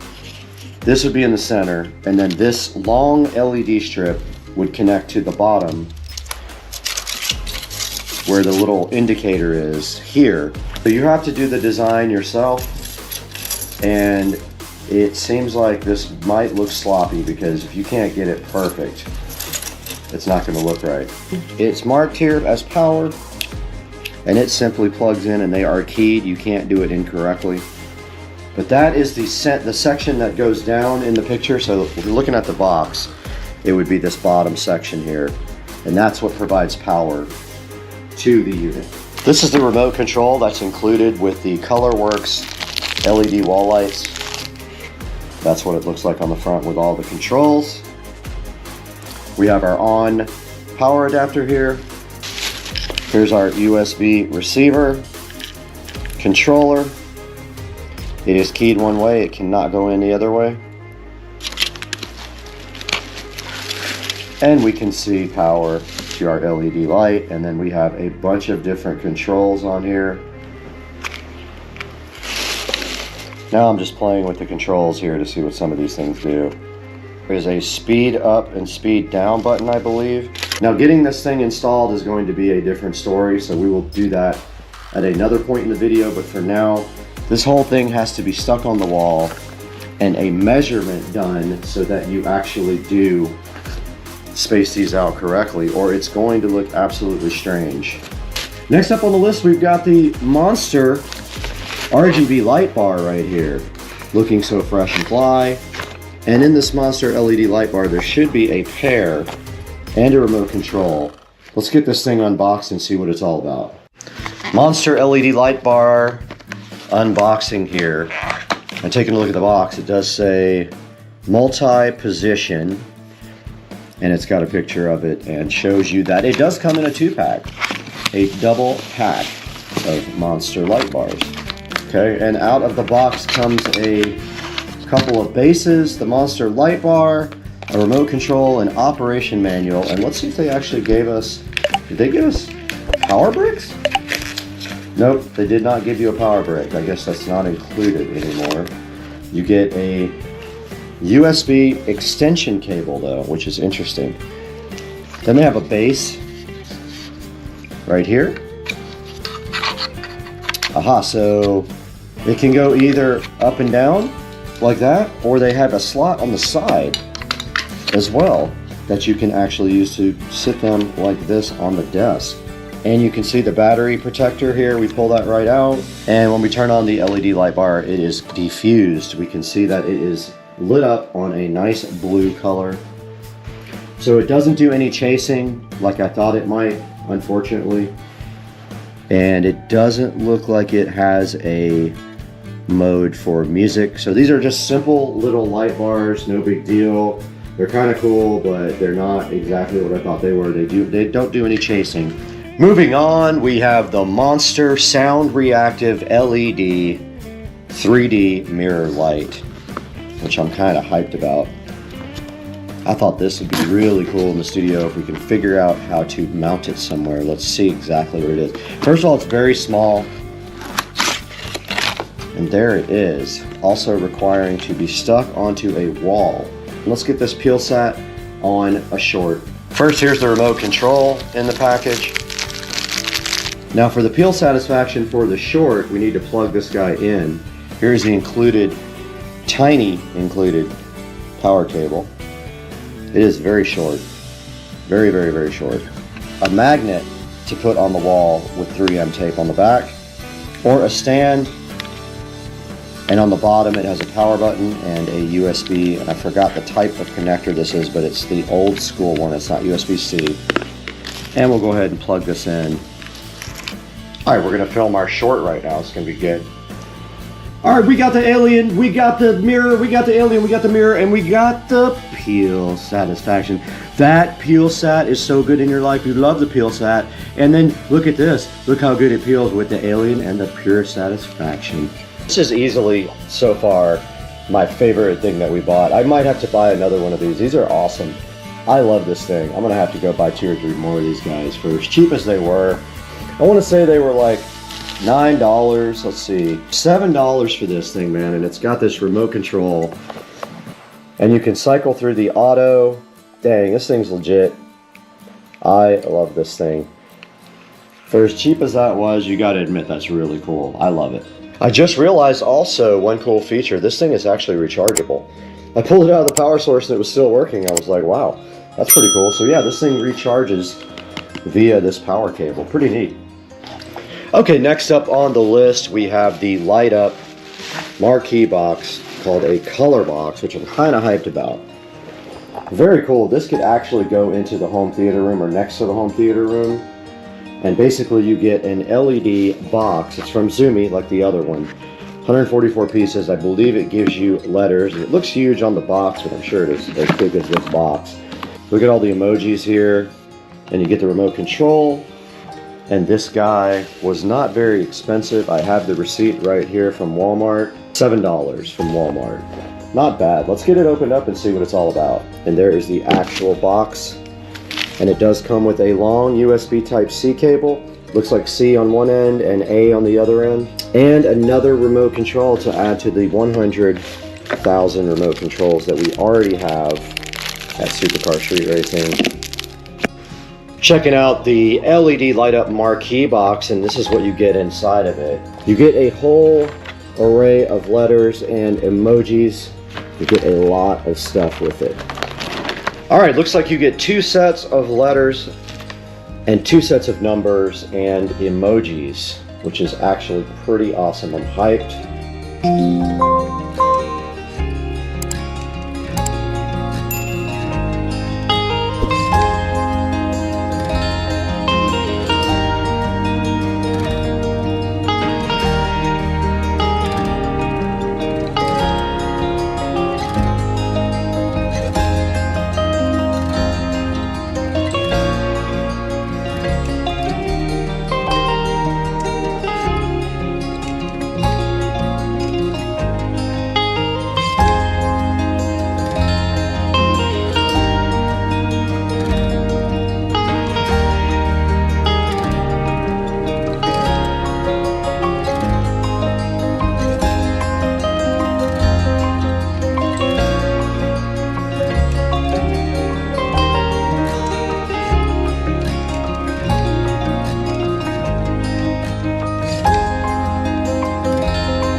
Alright, we are unable to finish our sign because we don't have enough letters.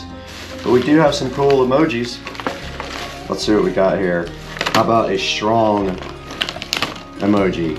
Well, I'm going to go online and see if you can order extra letters for this. Alright, I did locate the letters for this. I'm going to go ahead and order this letter kit. It's got a lot of other cool things like red letters and all that stuff. I'm going to go ahead and get that ordered right now. You can see I had to fake the E because I'm out of E's, but I just ordered a whole set of marquee letters for this that will be here on Thursday. You do see 2 of the keyhole mounts here, so I don't think it'll be an issue to put some screws into the foam in the studio and hang it like that, because I want it behind where I do live stuff. Alright, so you can see here the standard remote does the same thing as all of these other guys do, and fade is what I like, so I will probably leave it on that. And that is what the LED marquee light looks like. Standard remote does all the same thing. You can pick a color, do strobe, do fade, any of those things on the marquee light. These are also available on Amazon. I'll link them in the description. Out here in the 4K production studio, looking so fly and fresh, and we have successfully mounted most of the lights out here. And the first one is right here, missing all the letters, but we will have them tomorrow. We ordered them tomorrow, the next day they'll be here. So we have the marquee right here. It's going to say Supercar Street Racing, and when we are live, you can see it'll be right behind me there. And then over here in the center at the top, we have the nice cool LED mirror, and I have successfully run the power behind the wall and down over to power. So we have that looking really cool up on the wall. Then we have the light bar over here doing its thing on that corner. And then we have a light bar under here doing its thing on that corner. So guys, we have successfully installed the LED grab bag, minus the big star things. I can't put those in the studio because they need a flat surface to adhere to, but we are in the studio and it looks amazing. And now let's take a look at all this stuff on Amazon. Guys, welcome back to the Supercar Street Racing 4K production studio. You got Brad here. Happy to have you back, and today we have a whole mess of Walmart LED lighting that we picked up for cheap when I was there trying to kill some time the other day. Now the first thing that we have up here is the Amazon Basics LED puck lights that we put out in the Supercar Street Racing storage shed. They are $8.68 on Amazon.com, and you can see them right here. And so they're about the same price at Walmart. I think I paid a couple of dollars less. They have a 4-star review here, so go over to that page and pick them up. All the links will be in the description for all of these things that we're talking about today. Next thing we have is just your basic USB power brick. Now it's just a little tiny little 5-volt adapter.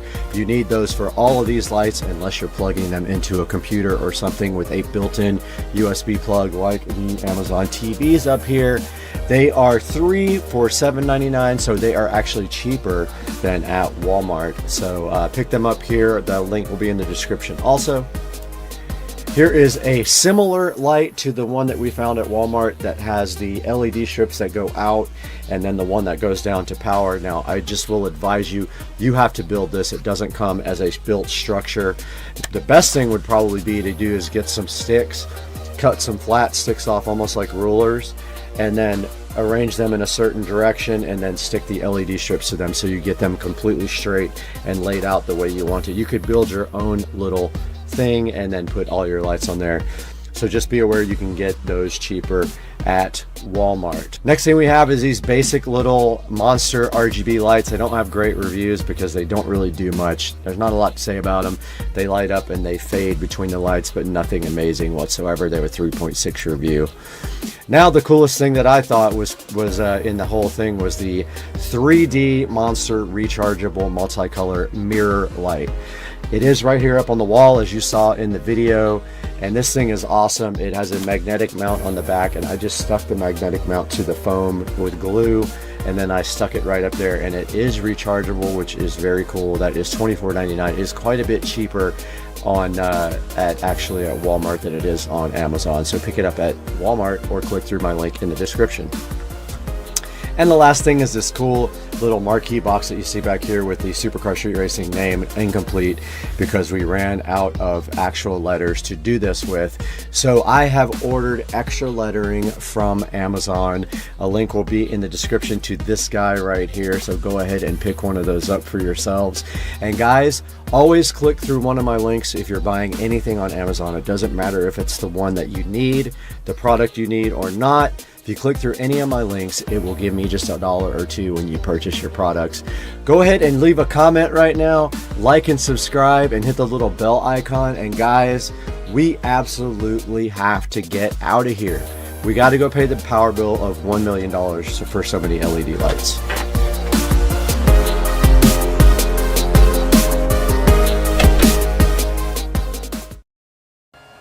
This dude can't wait.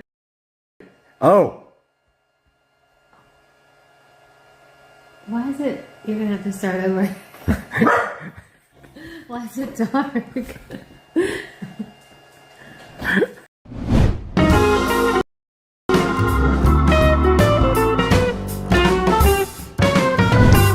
Alright guys, right in front of me we have the DeWalt DXV06PL-QT. That was sent to us to check out. I'll have a link down in the description where we got this from, and I'll put it on the screen right now as well. But we're going to take a look at this DeWalt right now because I need it outside in the studio. The studio is definitely messy because we're doing some electrical work in there, and it has foam in the walls, and that stuff goes everywhere when you cut it. And there is the beautiful DeWalt we'll be taking a look at today on Supercar Street Racing.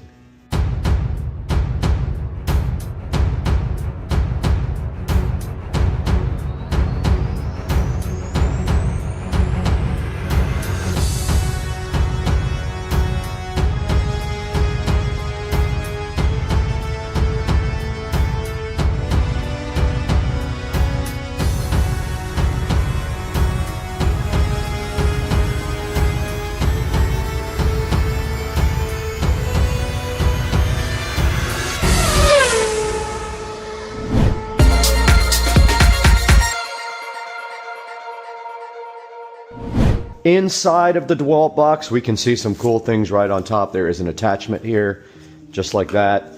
There is also this cool hose. And the DeWalt comes straight out of the box, like that. Very easily unboxed with plastic around it. And inside of the box, a couple of more attachments here. They're just extensions for this attachment here. What else came with the DeWalt? Let's see. Everything else is inside of it. So they did give you a lot of other cool options. There is a look at the filter that it uses. There is also a bag here, and we will be taking a look at how to actually install the bag. And that thing pinched my finger right here when I pulled this out. It got me good, so be careful. There's some wheels in here as well. Some cool little attachments. This thing is awesome. I'm so hyped. All the attachments are in there. The wheels should be self-explanatory. They just go directly in. Really cool looking. I love the black on yellow. They want you to screw the wheels on with these 4 screws right here that comes with it. So we'll have to get our drill out for that. All right, those are ready to go. There's a cartridge filter cleaning guide. Filter's already on. Position the bag so that it is distributed around the inside of the tank. Okay, I put the bag inside of there. It just said position it inside there. There's not much really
Okay, so I have never seen anything like this in my life.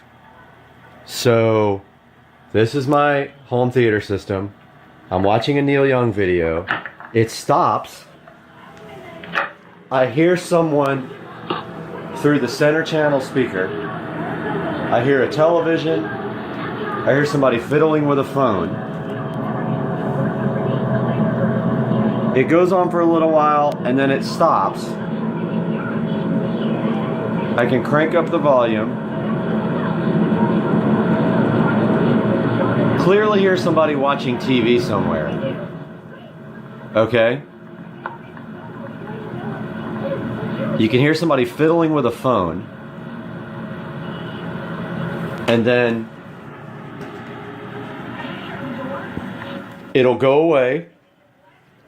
And then if I hit play again, it comes back. Okay, it's gone. It's back.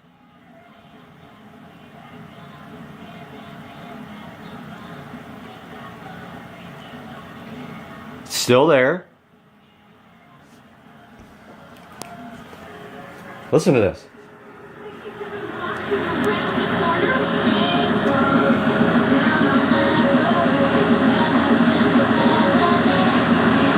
It sounds like a kid's television show. And then every once in a while you hear somebody fiddle with a phone.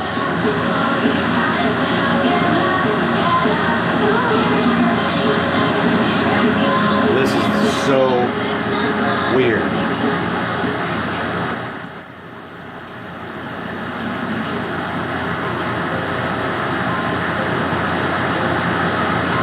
What in the hell is going on here? Listen to this.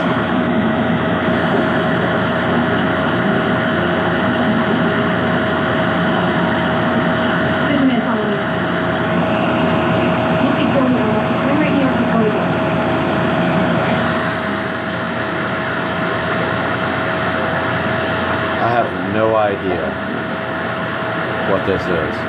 I can only...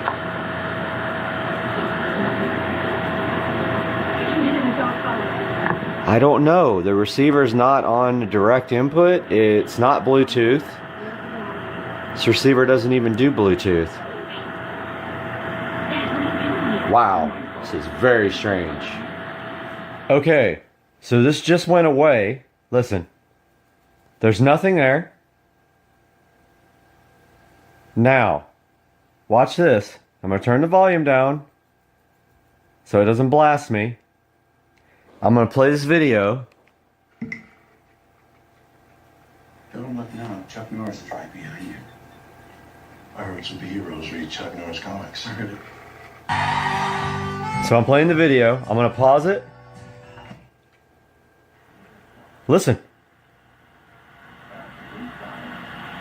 It's back again.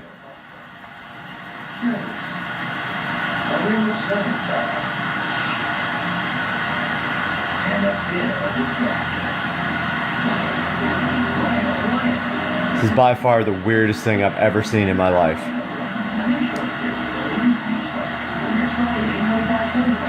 I wish I knew what show that was playing in the background.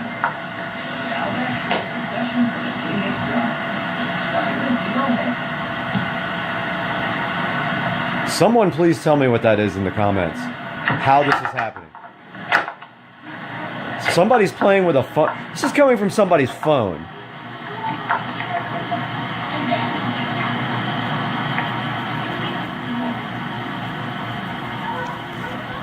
Weird. Okay, let's repeat this weird experiment again. Okay, so nothing on the screen. Volume turned up wide open. Nothing. Hear that? Totally silent. Alright, so I'm going to play the video now. I'm turning it down so we don't blast ourselves. Here we go, watch this.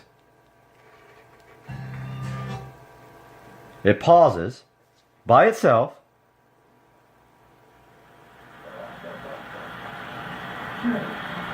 And I hear the fucking neighbors. What in the fuck is going on here? Dude!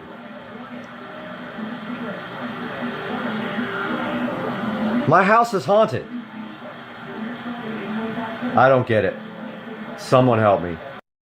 Data security, Wi-Fi access, and a wide angle. And you can see here that it's completely hidden. If you want to keep tabs on your children or someone else, you can easily hide this thing in their room. They will never know. They think it's a charger. It does do 4K and 1080p. You can take your pick from either one. And it is 160 degrees of wide angle. And this thing does connect to the internet when you go on Wi-Fi, so you can use the app to connect to it and view from anywhere. And if there is no internet available, you can connect directly to the phone and look at the footage locally. There's the motion detection and loop recording. You can choose that in the app. If you do loop recording, the app simply starts over when your SD card does get completely full. And motion detection, of course, just records when there is an event. And like I said before, it does have 5-star reviews, 4 of them right now. I have worked with CamDuck before. Now I have 2 of their devices in the house, so that is super exciting. Go ahead and get your CamDuck. I will put a link in the description. Please always click through the affiliate links that I provide, because it really is helpful to Supercar Street Racing. That is the only way we make any money for the channel, and the channel does lose money. You don't have to buy the CamDuck here even. If you want something else from Amazon and you click on that link, you can go ahead and buy anything you want, and I'll get an affiliate share of that revenue, and I would be so grateful to you guys for that. And this is the Supercar Street Racing dashboard. You can see we have 214,654 subscribers. We couldn't have done it without you. The channel is built on you guys. You are the main part of the channel, not me. So thank you so much for all your help and support and watching and liking all of the videos. I got to get out of here though. I have to go to happy hour.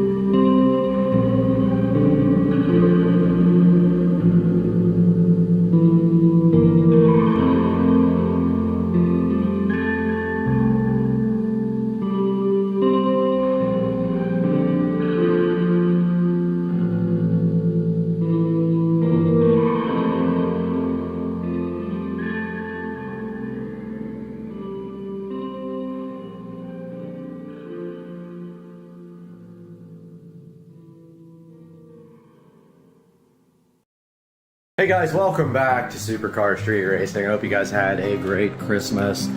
And today we have this carbon fiber dash kit, and I have to figure out a way to put this ignition switch back in. There's instructions right there. So today we're going to start looking at this carbon fiber dash and figuring out how to get this thing back installed so that we can use this cart again.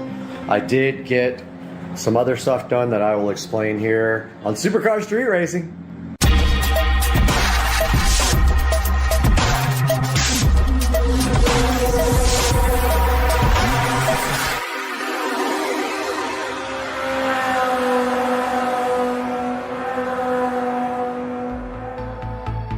guys, welcome back to the channel. Supercar Street Racing here. Hope you guys had a Merry Christmas and New Year's is coming up. And hope you guys have some big plans for New Year's, but you can see here the cart is in shambles. This is just the wiring harness. Literally was just stuffed back in there, and I'm gonna clean it up when I put it back. But we need to run some wiring from the front to the back. We are going to be running speaker wires. We will have 2 crossovers in here under the dash for the front component, 6.5-inch speakers, and then we will run the wire down through the trough right there where the other wiring will go, and it goes up into a little indentation in the dash right there on the end. You can see it. I did clean up underneath the mat completely, and I also got all the rust and stuff off of this plate where the accelerator pedal goes, and I did paint it black or plastic dip it black, and you can see a big difference there. It looks really good. Came out awesome. The seats also came out great. Did those with the Duplicolor vinyl paint, and it looks like it's stuck perfectly. There's no more brown left except this brown stitching, and that is acceptable because you can barely see it. I think if I wanted to, I could get like a dye pen and just run across these stitches and make them black. But for now, our goal is to get the ignition switch off of this panel. Here is the switch panel. We are not using anything off of this panel again except for this ignition switch, and we will make a new label or get one. We're not using that, and we're not using the battery indicator, but we are going to take from this round charge thing here, and that is going to power our USB charger and voltage indicator that won't be here till Wednesday, at which time we will have to put a hole in this dash to put our charge indicator in. Don't know where that'll be yet, depends on how big it is, but I'm thinking somewhere in here, maybe right in the center, but we won't know till we get it. So first things first, we gotta disassemble this panel. Back here in the Supercar Street Racing awesome kitchen, and we've been doing some tequila shots here, me and Susie. And today we have not this and not this knife, but we do have the instrument panel here from the Club Card Precedent, and we need to go over a few things here. But first we need to get some sort of table condom so we don't mess up the table. This wonderful IKEA table. Get that tequila cap over there. And so looking at this instrument cluster here, we have on this side, this is an older cart, so 2014, so we have the battery dead indicator, which we don't need anymore. So what we're gonna do is go ahead and pop that out. But first, we are going to disconnect. Actually, we're not even gonna take it out. There's no reason to take it out. So we're gonna pop these spade connectors off. And they are in there good. Then what we're gonna do is cut these zip ties, but we're also gonna label this stuff so that if we want to reuse it in the future, we can.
right, guys, welcome back. Here is the carbon fiber dash, and it comes with a,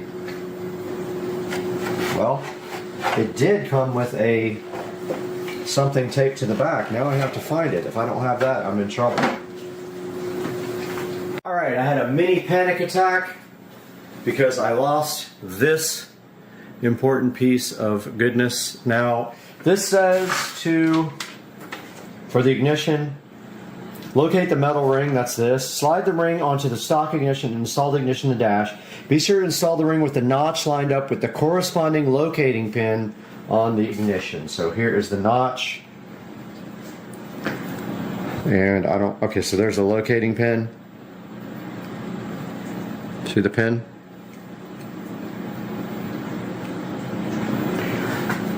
And it says, slide the ring on the stock ignition.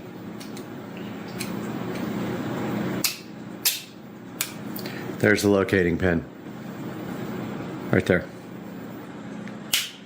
Goes on just like that. And it says now to drop it onto the floor like an idiot would. Okay. Now, what does it say? Wish I had a new piece for this. Slide the ring on stock ignition. Install the ignition dash. Be sure to install the ring with the notch lined up where the corresponding locating pin on the ignition. Install the plastic ring back onto the front of the dash to conceal the nut. Okay, so I'm guessing, so here's the hole. That's what she said.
Back here with the cart, got the ignition switch installed, and these are the ignition wires we labeled.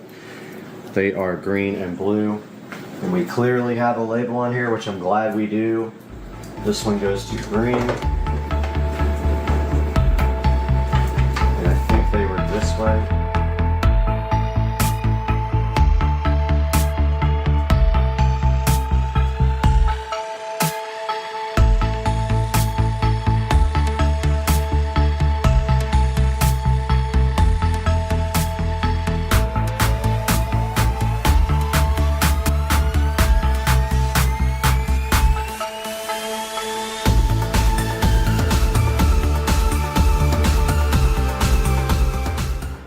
Alright guys, back outside with the club car and the dash.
Okay, I got my trusty screwdriver out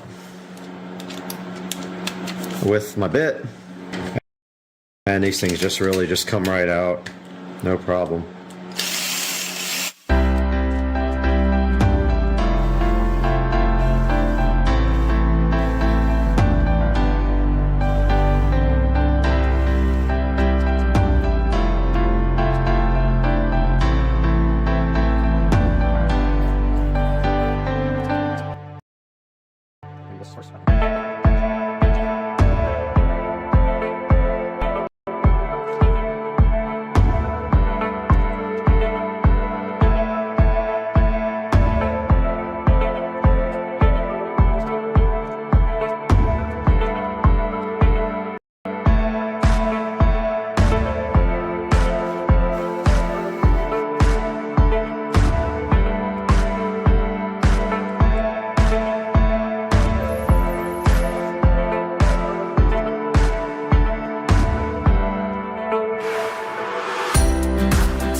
Alright, now I get it.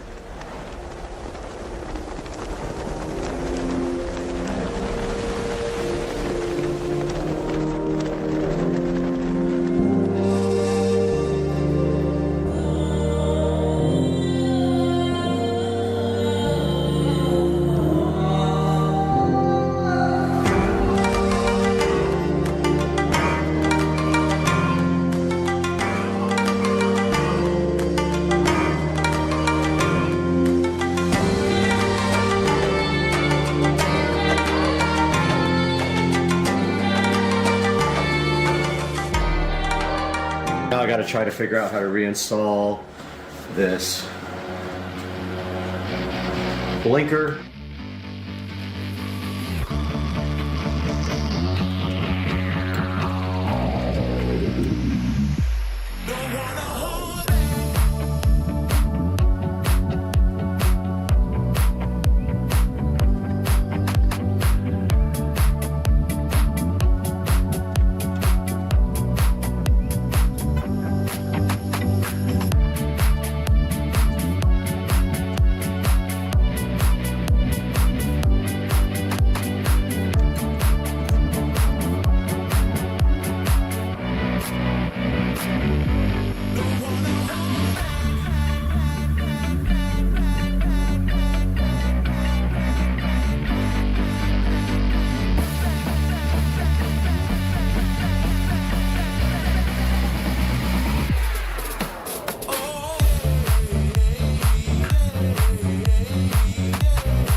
All right, I got the steering wheel on, and after a lot of back and forth, I got the blinkers back on, finally figured that out, that I was using the wrong screws. And so the next step is we got all this loose because we're doing stuff behind the dash, and we need to actually be able to slide the dash up, and that will be next.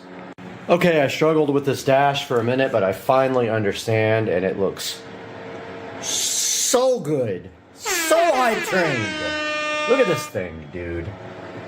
This thing is awesome. I was like, this doesn't fit at all, and then I realized the back part of the dash has to tuck under the cart, and then this part goes over it, and now it is pretty snug.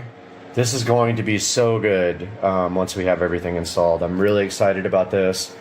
And yeah, kind of want to paint this steering wheel column. It's all scratched up, so I might do that as well. We'll see.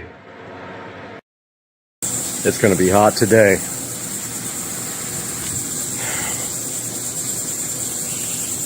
What the heck?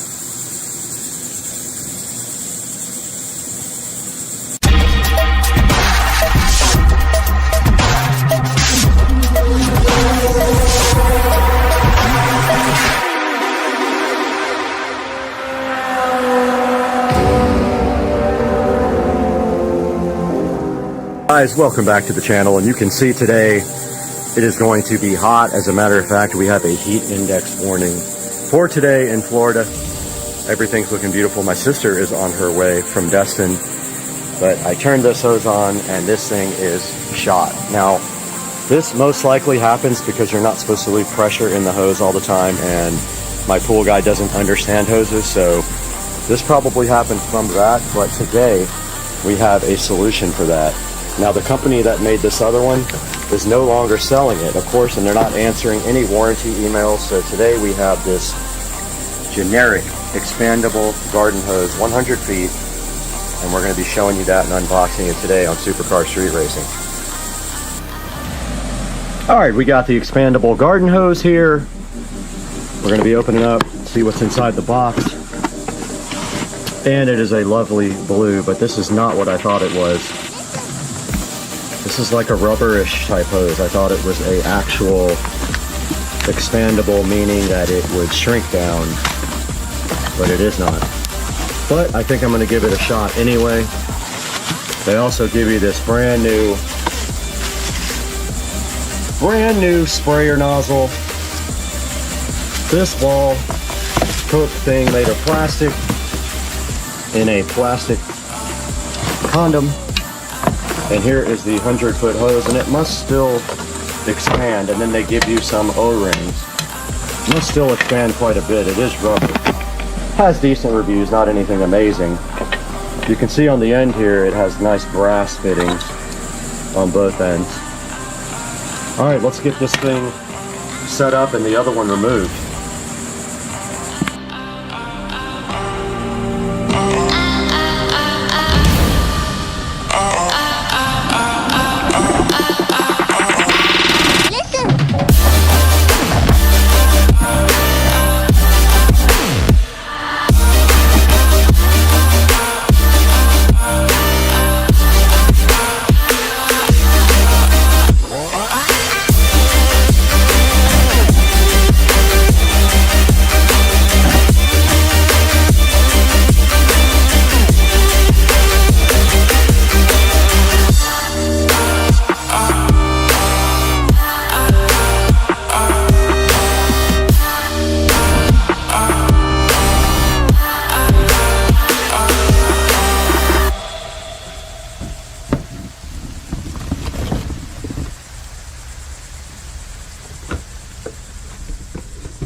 All right, guys, we got the new expandable hose hooked up, and you can see the new nozzle here. It did expand, and so now what happens is when you let the water out of it, you just put the thing back in my nice hose pod here, and it stores away nicely.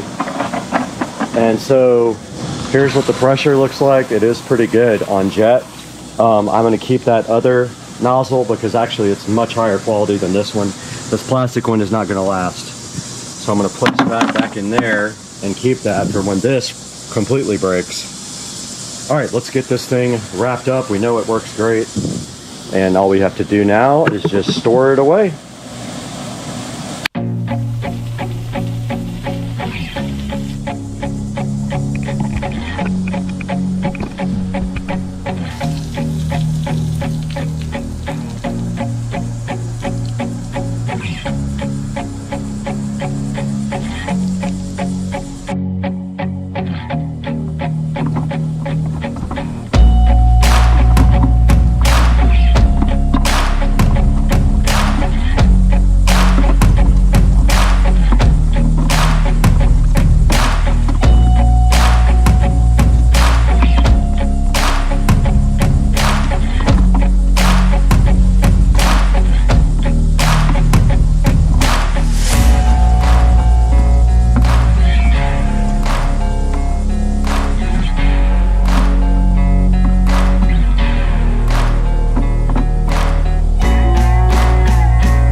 All right, before my GoPro completely overheats and uses the battery life in 5 minutes, which it always does, here is a look at the expandable hose, all nice back in the pot.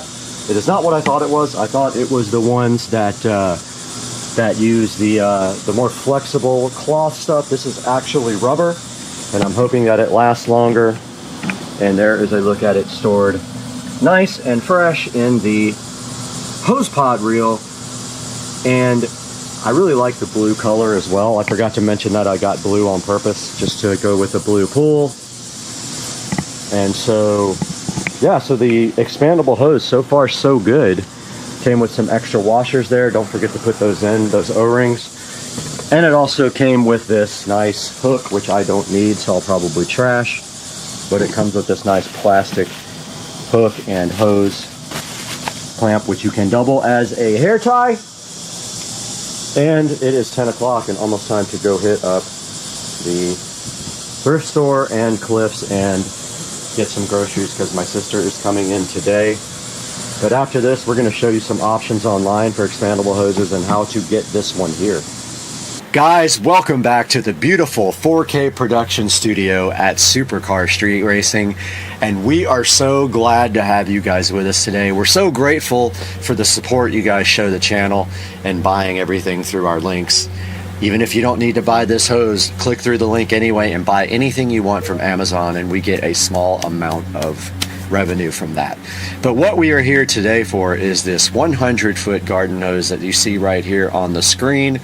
It is $45, so it is 8% off right now for the blue one, and it is available on Prime today. And if you see right here right now, it has 10 different spray patterns on this included little nozzle here.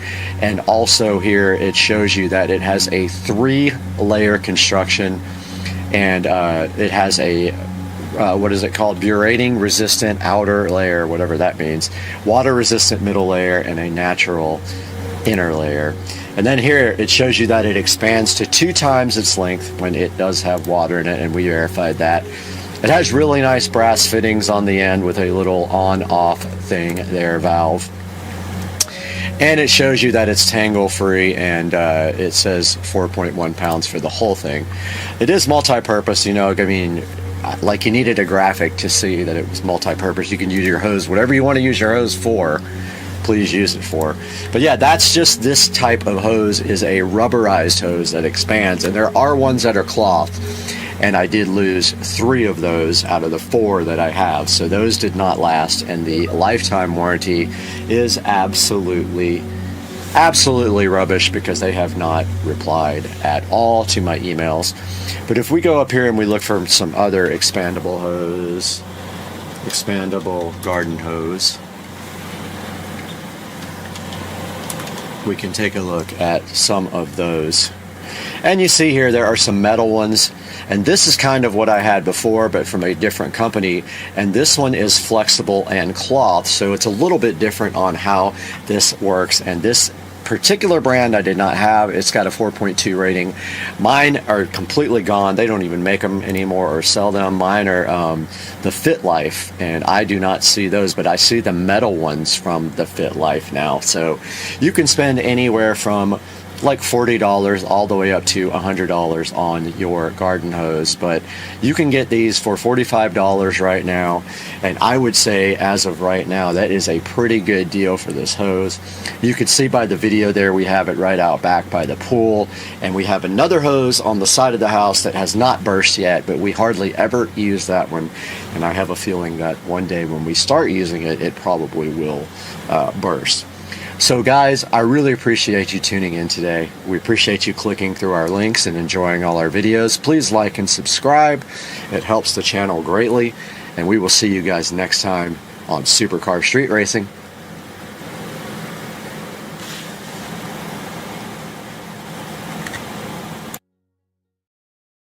I think it might be too tight. That's what she said. Michael.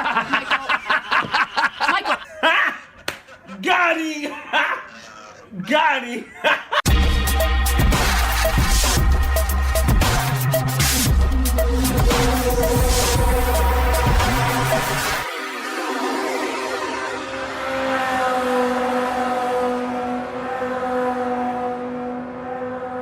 All right, we're out here in the garage, and Joe came over and brought his battery puller, and he's trying to take the back seat off right now so we can get access to where we're going to mount our rear speakers right here, and then figure everything else out as we go.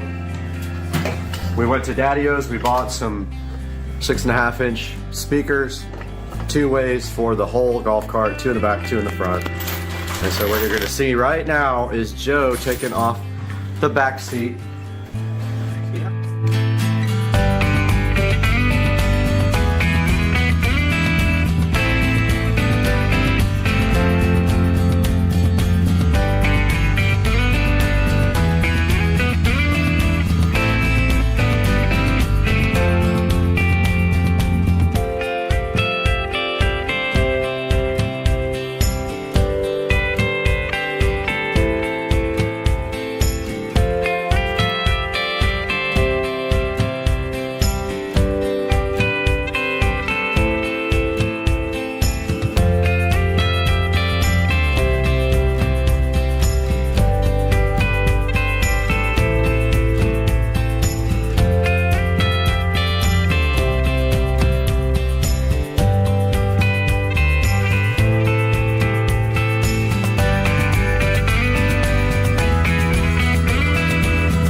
that new window peel sat is so good in your life, and you love the new window peel sat. That peel sat feels so good on the new window when you peel it, and you get the satisfaction on the new window peel with the satisfaction. And that, my friends, is a pretty big alligator on the other side over there. And you can see him chilling on the beach. Big ass alligator.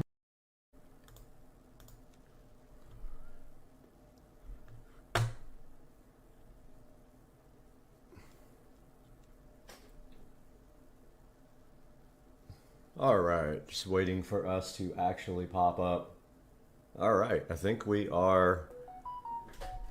Yep, I just got a notification that we're live. Hopefully our audio is working and everything. And we already got 2 viewers, both of which are me. So yeah, there's that. So yeah, we're live today. I noticed some interesting things happening and with the car market, and I wanted to kind of get together with you guys and take a look at some cars today. I'm watching myself live over there. I don't know why it looks so bad. Oh, because I have the bitrate turned down over here on my stream. Let's see, quality 1080p. That's better. All right, hopefully that looks good. I'm not sure. Let me know in the comments section if anybody actually is watching. And we're gonna start looking at some cars. So here's something interesting I noticed today, even though the stock market had a bad week, on Tesla. So if you go to Tesla.com here, you can actually look for cars and order them here. You can do it. You can order the car you want custom, or you can see what they have in stock. If you get one that's in stock already, you can actually get a good deal on a brand new Tesla. So I'm looking at a Model S Plaid right now, and if you notice here, if you hit custom order, you can order whatever you want. But then if you go up here and say early delivery options for 32225, which is my zip code, and then over here you click the Plaid. So these 2 Model S Plaids are available right now. They both say demo vehicle. I'm not sure what that actually means. If anybody knows, drop it down in the chat. But like, if you notice right here, here's a 2023 Plaid. So I'm in Jacksonville. This is in Orlando. This is in Tampa. Now notice here, look at this price. So this price has come down from over $125,000 to under $100,000. The car is brand new, 50 miles. It's red multi-coat, which I really don't want red. Like, I would rather not have red, but I guess at $100K for a Tesla Plaid, that is a pretty dang good deal. Now, this one's more, but it has 21-inch wheels. I don't want the 21s because I'm going to do aftermarket wheels anyway. I already talked to the wheel place where I always buy my wheels, Mod Bargains, and they have some good packages for the Plaid. So this one has the 19-inch Tempest wheels. None of them have full self-driving from Tesla directly, but this one has 19-inch wheels. It has black carbon fiber interior. I really want black on black, but let's look at this car because this is kind of a good deal directly from Tesla, brand new. I really don't want red, to be honest with you, but there's the Tempest, the 19-inch Tempest wheels. This is not the exact car. This is just a stock photo. So it is red multi-coat. I think that costs a lot more when you order it, like from Tesla. So this is kind of misleading, this $94,000 saving. It's telling you what you're going to save on gas after like owning the car for a certain number of years. And if we look right here to loan, which is, I'm going to finance it through Tesla, except I'm going to do 36 months. It's going to be more than this because that's a down payment. I'm putting 0 down, but I am financing the taxes. So it's going to be quite a bit more than this. It's going to end up being about $108,000, I think, with everything. $3K a month, not bad. And destination fee, I don't know what that's about. But yeah, so it's a 5.4 APR, which is actually better than ViStar can give you. So yeah, that's not bad. A 5.44 APR. So if we look up Florida state automobile taxes.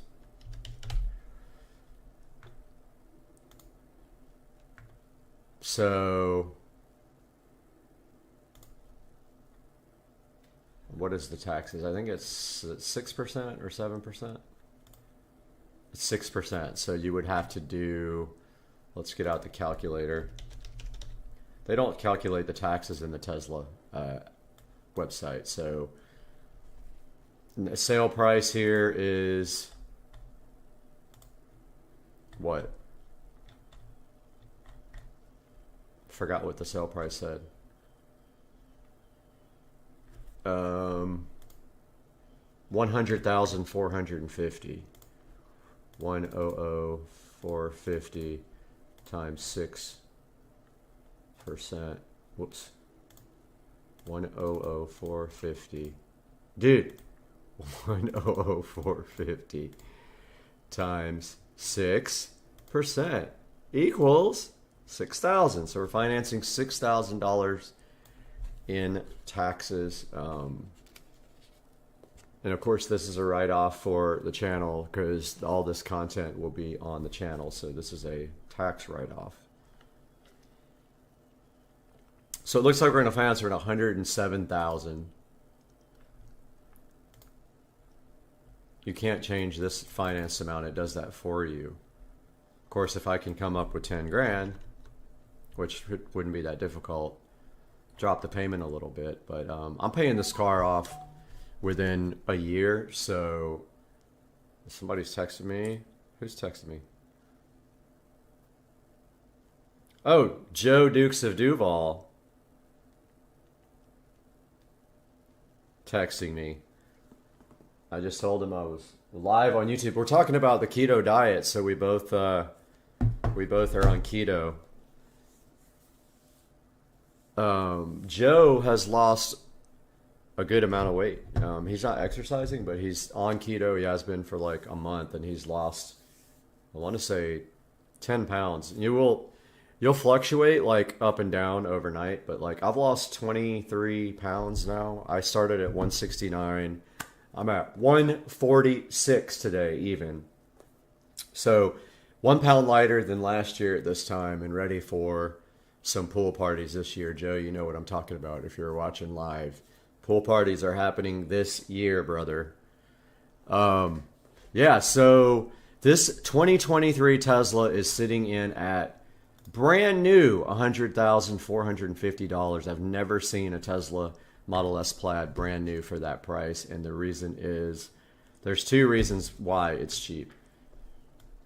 I don't know if demo car is one of them. I don't know what demo vehicle actually means. It has less than 50 miles on it, so it's not like it's been driven a lot. This one is more because why? It has the 21-inch Arachnid. And I don't want black and white interior. I don't like the way it looks, and I'll show you why I don't want it. Joe, I know you're watching this now because I told you we were live. Hopefully you're watching. This is the deep blue metallic, which I don't like. These are the 21-inch Arachnid wheels.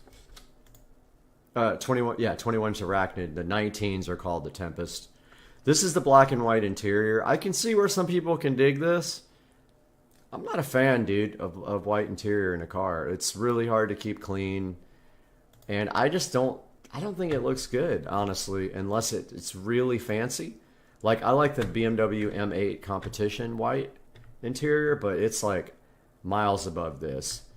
Let's look at the M8 Competition because I was also looking at one of those. But I want a 2020 because the ones after 2020 have locked ECUs and you can't tune them. They're having a difficult time with that. But I like the M8 Competition convertible. M8 Competition convertible. This is a $160,000 car that you can get now for about $90,000. So M8 competition convertible within, I don't know, any.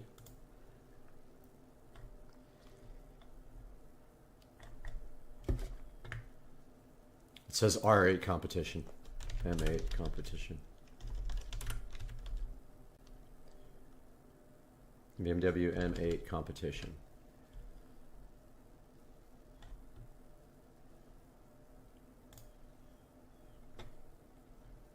All right, so that's a 2023. Forget that. That's a 2022. We want to go to year. Let's do 2020. Remember, anything over 2020, mid 2020, the ECU is locked. You don't want one of these. These are coupes, which they look absolutely fantastic. They don't say competition though. I don't know which one of these is none of these are competition. Let's see.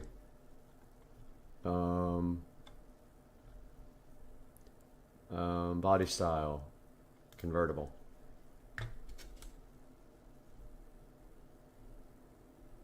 None of them say competition, but I put it in there. M8 competition.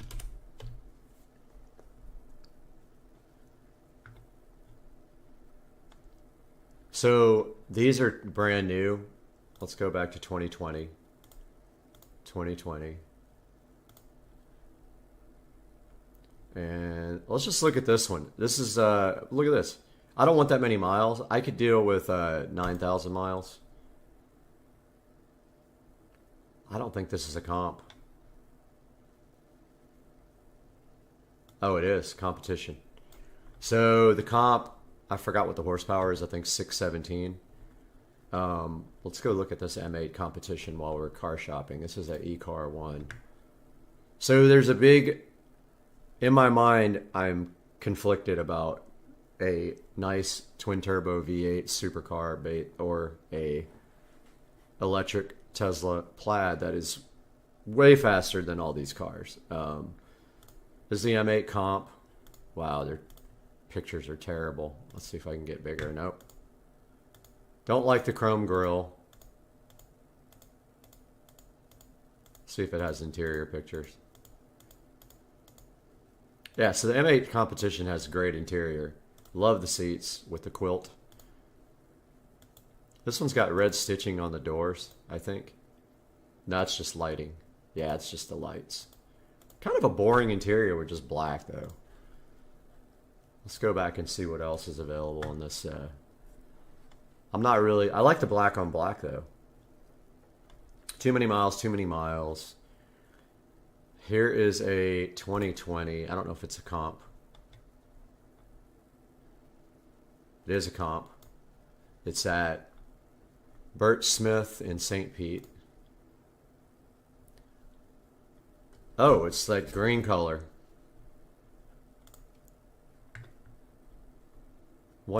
Seriously? One picture? You got to be kidding me. You got to be kidding me. One of one photo.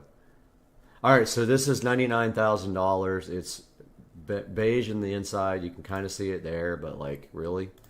You got one picture up of your $99,000 vehicle. Okay, that's kind of dumb.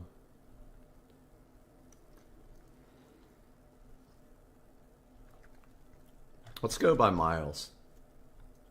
Actually, maybe there's one close to us. Let's go by distance closest. 32225.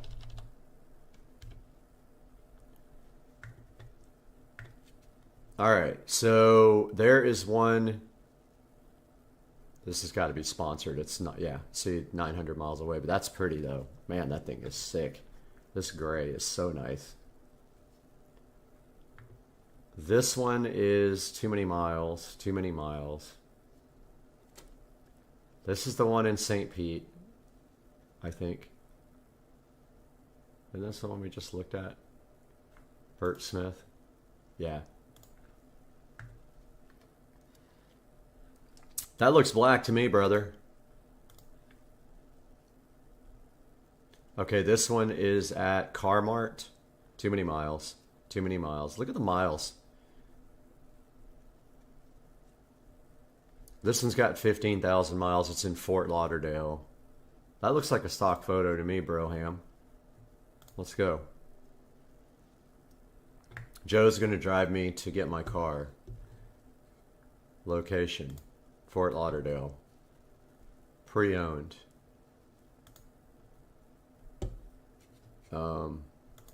M8. There it is right there. They don't have any pictures. M8 competition? Oh, they got a bunch of these. I got to go to freaking Fort Lauderdale and buy a car, I guess, if I'm going to get an M8. This one's sick, but I don't want a 2022. M8 competition. This one's white. I don't want white. Here's a comp with black with this weird interior color. Let's check out this interior color.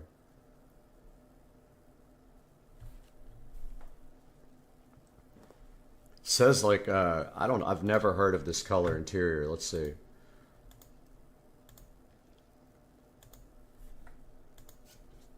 Please have interior pictures. Don't be dumb. Yeah, I see it now. Nah, nope, nope. No red interior. It's literally red. I'm a no on this one. I used to like red interior.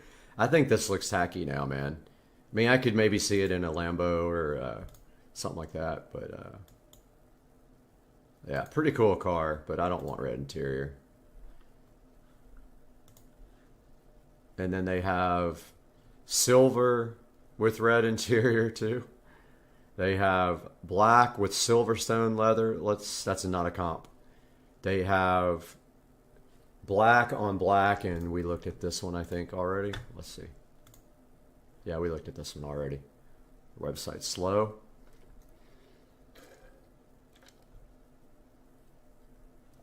Dude, what is up with their slow website? This isn't bad. I love this lip. Yeah, that's black on black there. Pretty good. Now, let's go. We've already looked for a Tesla Plaid brand new. Let's look for a 2022 Tesla Plaid. Tesla Plaid. I've looked this up every day for the last 3 months. There's never any in my area. And I don't like some of these because you don't actually get the name of the dealer. At least with Auto Trader, you get the name of the dealer. 32225. Let's go 500 miles.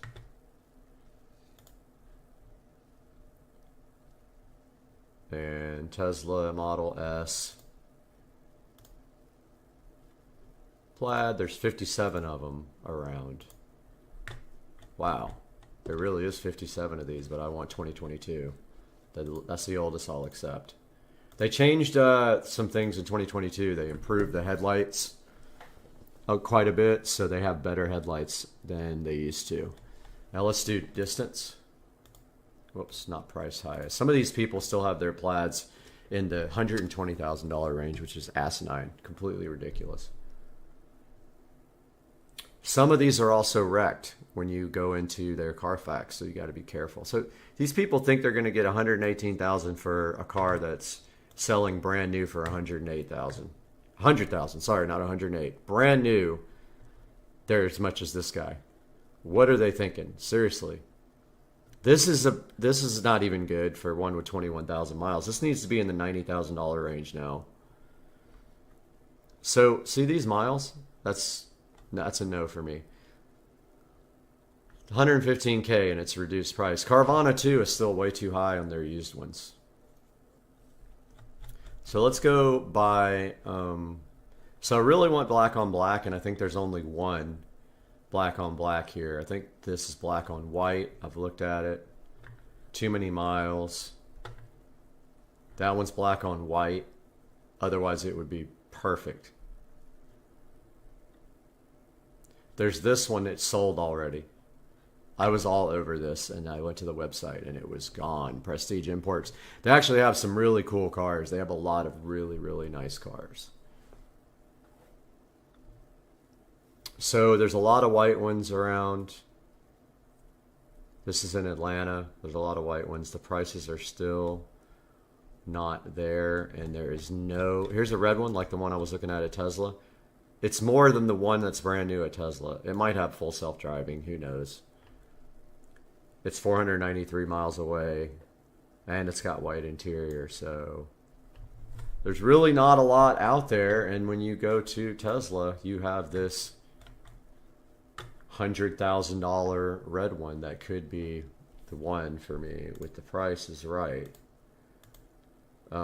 There's a lot of Tesla wheel and tire packages out there, so I'll take a look at that. But yeah, so that's the current state. I like the 2020 M8 competition, and I like the Tesla Plaid. I looked at McLaren 765 LT. They're in the $250,000 range just to start. They're just starting at that range. I looked at Lamborghini Huracans. They're in the $200,000 range. That's it. I'm going to end the stream here. I'm so glad you guys joined me, and we'll keep looking for cars, though. I'll see you guys later.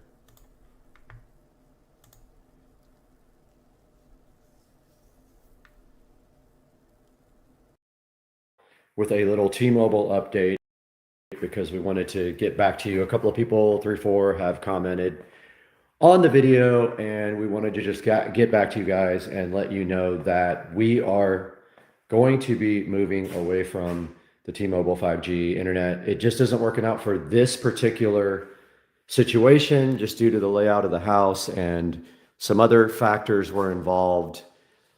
But we are going to be moving this place to Comcast on the 1 gig connection.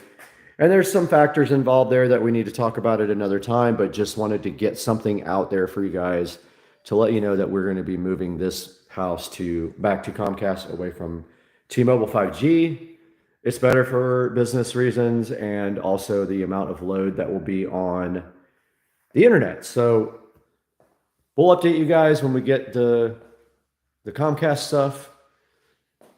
But for now, we are going to be moving away from the T-Mobile. And just for reasons of just connectivity and Wi-Fi in a few places in the house, that's the only reason, but no other reason than that. And yeah, we'll update you guys as soon as we know something more. Later, Gators. What's up, everybody? Street Racing. Been a month since an update.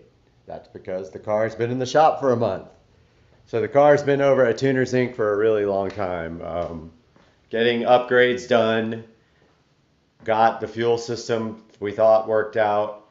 Got the clutch checked out. Everything was okay with the clutch. He pulled the transmission, checked it out. No issues there. And when he started tuning at high boost, he blew off the coupler right below the turbo, just like I did when we broke it. And so he pulled the turbo off to fix the coupler, and while it was off, I decided it might be a good idea to upgrade the turbo. That's right. Bigger turbo.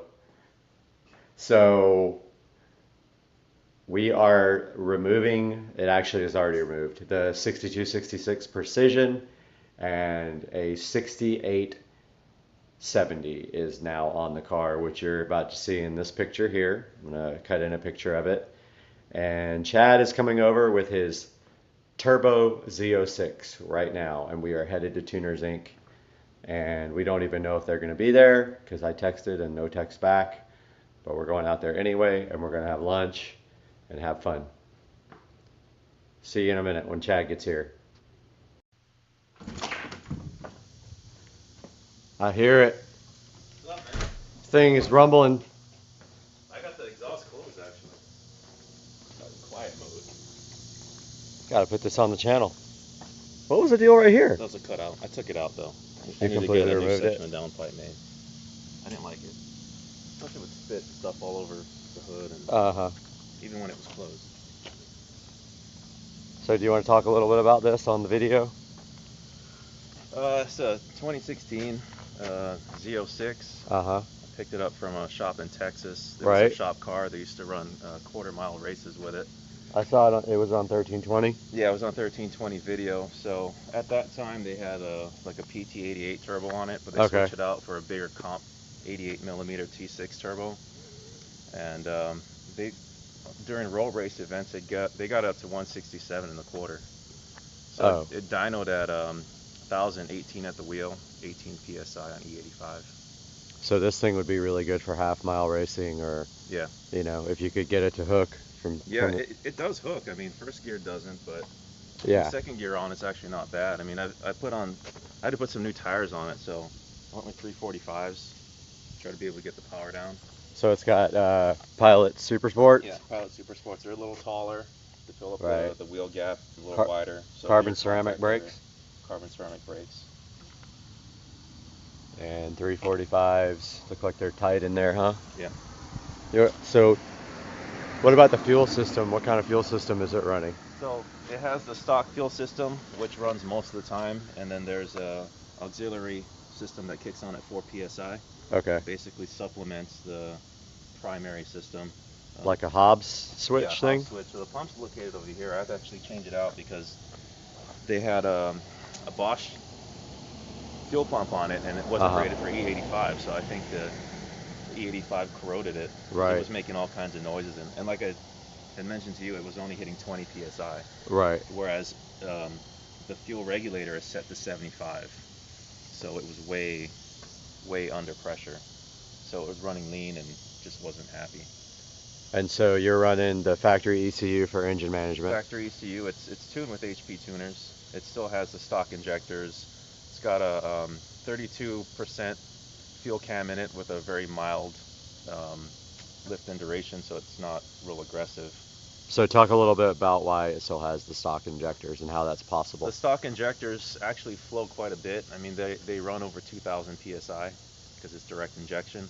So it's got a high pressure fuel pump as well? High pressure fuel pump that's underneath the intake manifold. It runs off of the cam. So there is going to be a manufacturer out there that supplies higher flowing injectors, but I mean they're like $500 a piece, and they only give you 30% more flow. So the way to get around that is basically you run the high pressure fuel pump harder. So higher lift, longer duration cam on it. So I see. The cam has a 32% increased lobe on it, so that increases the fuel pressure. One of the issues that when I was talking to the guys who tune these cars, he said that once the fuel pressure drops, they command 70 psi. But once it drops to about 62, then essentially your fuel system's done. So that's why they do the secondary setup. I see. And so the secondary is good for, by itself, is 900 horsepower on E85. So cool. When you combine the two, you can get to about 1,100 at the wheel. And that's about the limit with the stock injectors. After that, the best thing is just to go with the port injectors. Port injection, So I'll go ahead and pop the hood. Excuse me. Pardon me. Out here blowing an O-ring. So they basically took off the stock supercharger. This is a ProCharger sheet metal intake manifold that comes with the ProCharger supercharger kits. But it makes it easy just to go along with this, and they sell it by itself. That's a comp T6 88 millimeter turbo. Huge. Yeah, it's gigantic. It's got a 5-inch inlet.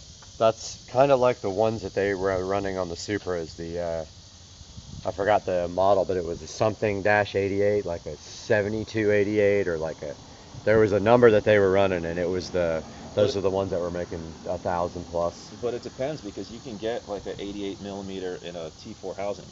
And that's like the precision that you got. It's a T4. But this is a T6, so everything's a bit bigger. This is actually considered a medium frame turbo. And it's got, that's a huge inlet. Yeah, and so it's interesting. Still runs to the factory. It's running the factory airbox, as I was about to say, which is very, very interesting. So they dynoed it with and without the airbox. They said it didn't make any difference in horsepower because the stock element flows so well. Is and it it's feed taking all from cool the air. front, or It takes okay, cool air from from the the bottom? fender. So rather than just sitting Yeah. a filter and a bunch of hot air, this is actually a better solution. So is this where it gets the air from? Well, it gets it from within the fender well. So What's- there's a cavity. What's that? That's Little a camera. eye. Front so camera. this car has the performance data recorder. Right. So it records Track. like, basically track mode. But the cameras also come on when you're going low speed, so that you can look and not grind this carbon fiber splitter. That's sick. I would like to see that intake manifold like powder coated or chromed. That would look so ridiculous. So there's lots of space here actually for the injector Port injection. bosses. Oh yeah, all day and, port injection. And this is where the fuel line comes in from that auxiliary pump. So Okay. all you have to do is just run it there, and then you're done. The Done. off switch is on the other side, right here. And if you did, you were talking about maybe something a little bit less laggy. How much of a change would that make? Would that be to do that? I mean, it seems like that would be a big ordeal now that you have a T6. Well, they had a T4 on there. Essentially, it was a precision. Okay. So the flanges, little adapter would kind of take care of that. The downpipe itself was something that they had to change out because of the cutout. But it's just a small section. Like you can see the V-band down here. Do you still have the It's about- cutout? it's Like about you a could foot put it long. back anytime, right? Yeah, I could put it back if I wanted to. But it's just that section there. Right. Yeah. Well, this car was done right. I'll tell you that. You can tell that they. All the piping is stainless steel, Schedule 40. Yeah. The intake piping, of course, is aluminum, but they try to weld as much of it as possible. So there's only 4 couplers in the entire charge pipe side of things. Which, yeah, you don't have the issues that I have. Right. Also, looks like they did heat coating on the. Yeah, they did the ceramic coating on the hot side. Yeah, you can see the downpipe there. Or is that the? No, that's the supply. That's the exhaust from the exhaust manifolds. Yeah. So the way that this system works is the manifold on that side. There's a crossover pipe that comes this way, joins with this manifold that they've had to fabricate, and it feeds this one. So there's a custom manifold. Yeah, this side's custom, the other side's stock. Okay, gotcha. Very interesting. Well, let's take a look at the inside of this It's thing. also got water injection too. I'm just running water in there now. It's set to come on at about 5 psi. It sprays water. That's your new boost control solenoid. For the innovative combo controller. So I ran that. I also put in a bunch of PCV lines so it wouldn't stink, because they had disconnected all that. Inside looks So great. the interior is completely stock. They had a boost controller mounted footer down there, but it was like right in the way of your knee, so I didn't like it. And then you put the. And then I put the other controller in, so if you hit that screen button, it'll drop down. Like this? Yeah, just press it. So that's where the new gauge lives. Oh, that's It's sick. a boost controller, boost gauge, and wideband all in one. That really turned out nice, you know? Yeah. It took a while because I had to tear half the dash out just to get to it. Inaccurate badge. Yeah. It's a little, reads a little low. So is the one on the side that says supercharged.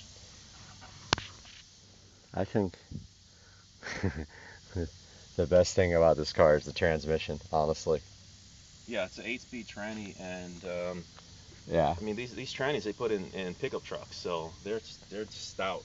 They're rated to handle 738 foot-pounds from the factory. So you don't think you'll have That's any with issues, the, huh? towing 15,000 pounds total. Can I start it? This car doesn't weigh that much, obviously. So right now the valves are closed, so It's quiet, yeah. But if you hit this button here, you turn it. Which just one? Turn that knob once to the right. It'll put it in sport mode, and then it'll open up. Oh yeah, that's definitely different. That also changes the suspension settings too, so it makes it stiffer. Sounds so good.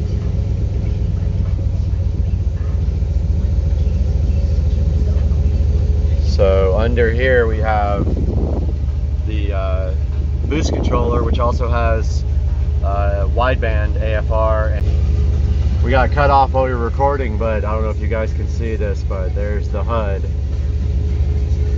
right there. Right on the hood, you can see it. And then we were just talking about whether this could configure to show gauges. And there's the actual display. And the center is digital. The sides are analog. But even that, it's configurable, so you can change how it looks. Right, you can change the center display. Yeah, and also the heads-up display, you can change how it looks. How do you change the center display here? Yeah, it's on the center one. Buttons here. These so two? Go here. You can just kind of scroll through it, and it'll change. Oh, I don't know if I'm doing it right. Not doing anything. See, you just change it right there. Oh, okay. It's just a little bit slower. Okay. It says engine hours, like a tractor. 210 engine hours. All right, let's get going on this thing and we will shoot some more. All right, what's up everybody? I can't even figure out how to turn the radio down. Oh, there it is. We're just cruising around now, headed to Orange Park. And look at that old Vet. Did you see it? Was that a Vet or a Thunderbird? Thunderbird. So, just first impressions driving around with the exhaust valve closed, it's really quiet. And with it open, it's pretty loud. It sounds kind of like the SL did with it open. But other than that, it rides really good on this setting. I don't see any real we haven't been jarred around or anything really bad. So it feels good on this. Is it comfort mode? Yeah, it's in touring right now. Touring mode feels awesome. And the tires are a little bit taller than stock, so that might also help with the bumps slightly. And it is auto, which is definitely my favorite transmission. Is this the same one they use in the ZL1? Yeah, they're coming out with a 10-speed, so from I think 2018 on, they're going to be using that one, but pretty soon it'll just be like a semi-truck and you'll have 100 speeds and you'll have like 2 shift levers and like my buddy's old Dodge, I can't remember what it was. It was one of those little like hot hatchbacks. It had a 4-speed manual and then it had a high-low. Oh, nice. And I just thought that was the coolest thing ever. It was the only car I'd ever seen that had the high-low. And yeah, because then you got like 8 gears. Yeah, it was a sporty little car. I just can't remember what it was. It was a Dodge something or Chrysler something, one of those little bitty things. Really fun. All right, we'll be back, everybody. So we've got it's in 3rd gear right now. So Chad's showing me that you can. It's in 2nd gear right now. So he's using the paddles now, and it shifts. Yeah, that feels really strong there. What do you think that power is? Half throttle. That was like half throttle? Yeah, so we'll see what the peak boost was. Just at 9.7 pounds, so we still got, 9 more to go. Yeah, this car's sick, pretty much. And it hooked on that boost without any issues.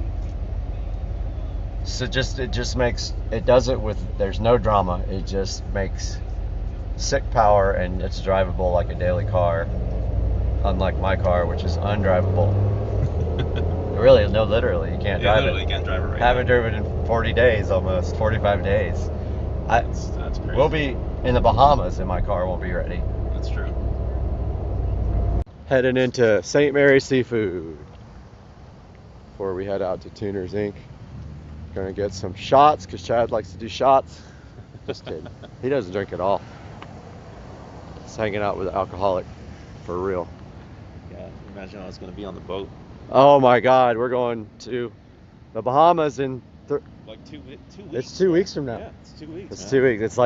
It's like 16 days or something like that. I looked at every time I log on to NCL. We leave on Friday, and today's Friday, right? So it's 2 weeks from today. 2 weeks from today. We leave on Thursday because we're going to the hotel that's in right. Port Canaveral. So we're leaving Thursday whenever we feel like it, and then we'll be back on Monday.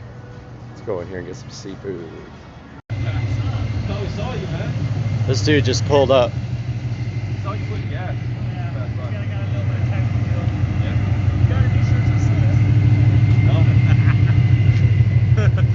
What's up? Nah, man, just give me food. Saw this guy at the gas station.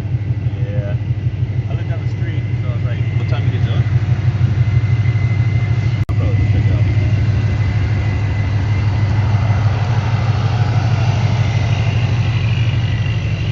Guy's got 700-degree engine bay. So hot you can't stand next to it. Like every so often you can feel it. Yeah, it's coming out for sure.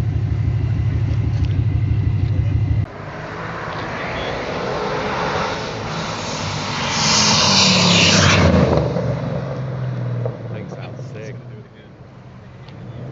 I'm on cop watch.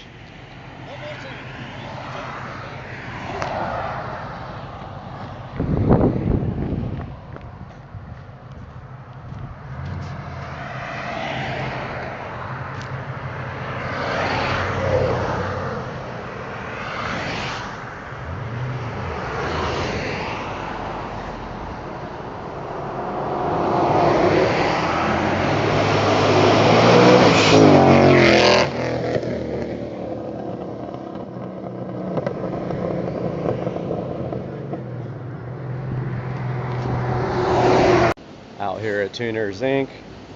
Take a look at the new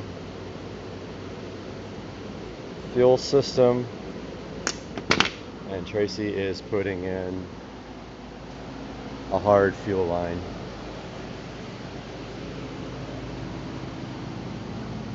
Thinking that the line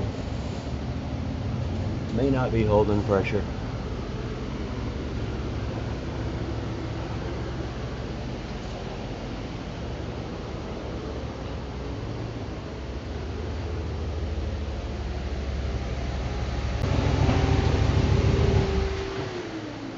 Got the Z06 on the dyno. I guess he's gonna pull the tables on it and see what's up. Look at it. Okay. That's good. He's running a hard line for the fuel system. He doesn't think that the stock line is enough. You're driving it. Yeah. Dirty stuff. Oh man, yeah.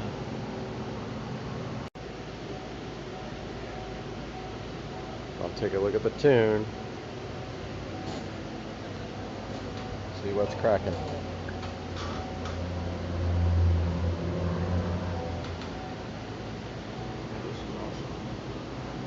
What do you have to give it for? 72.5. Had 5,500 miles on it. Yeah.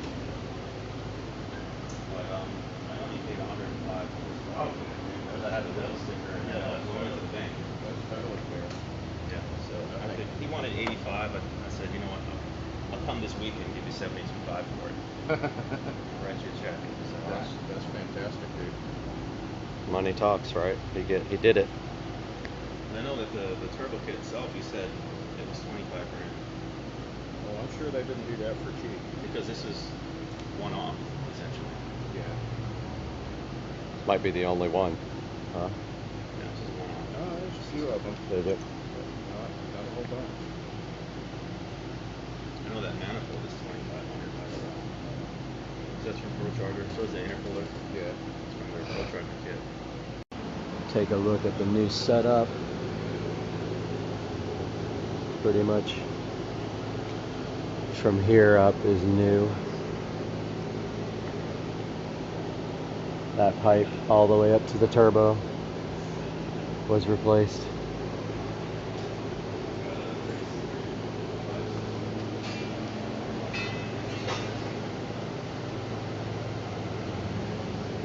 Looks like it might be much easier to keep on there.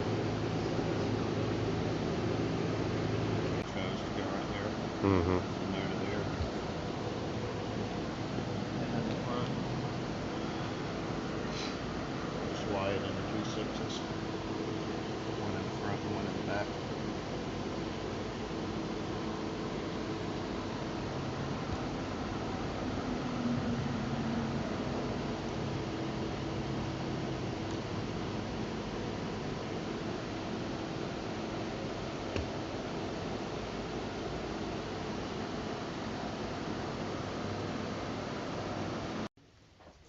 Fuel pumps.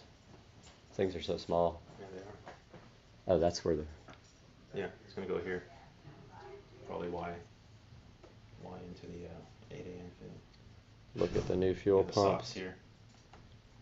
450 per hour of E85.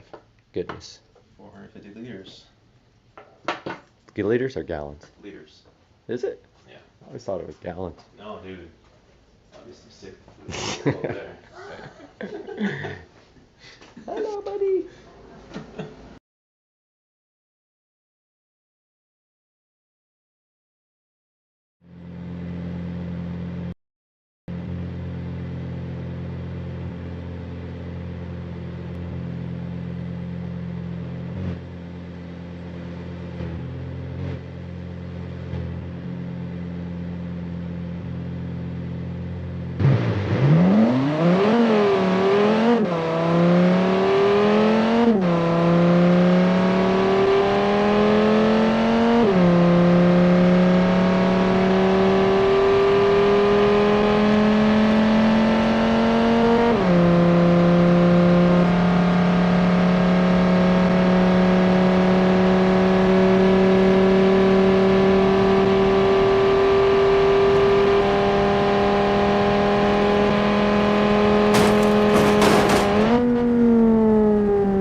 Now we are fully lit tonight.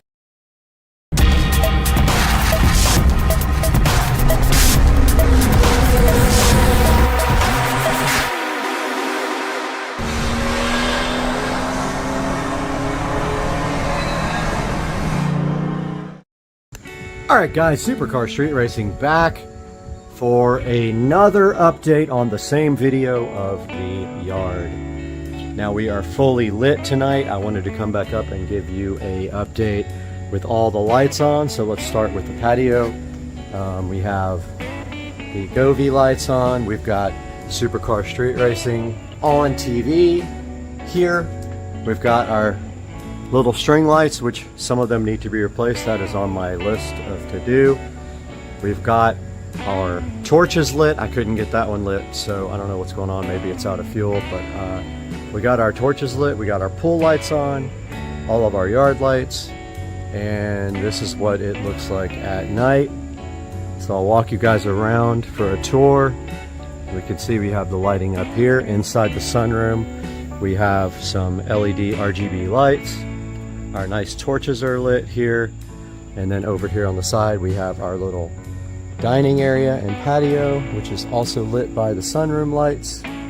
And then on the side of the house we have the string lights doing their job over here and keeping this all nice and bright for the security cameras.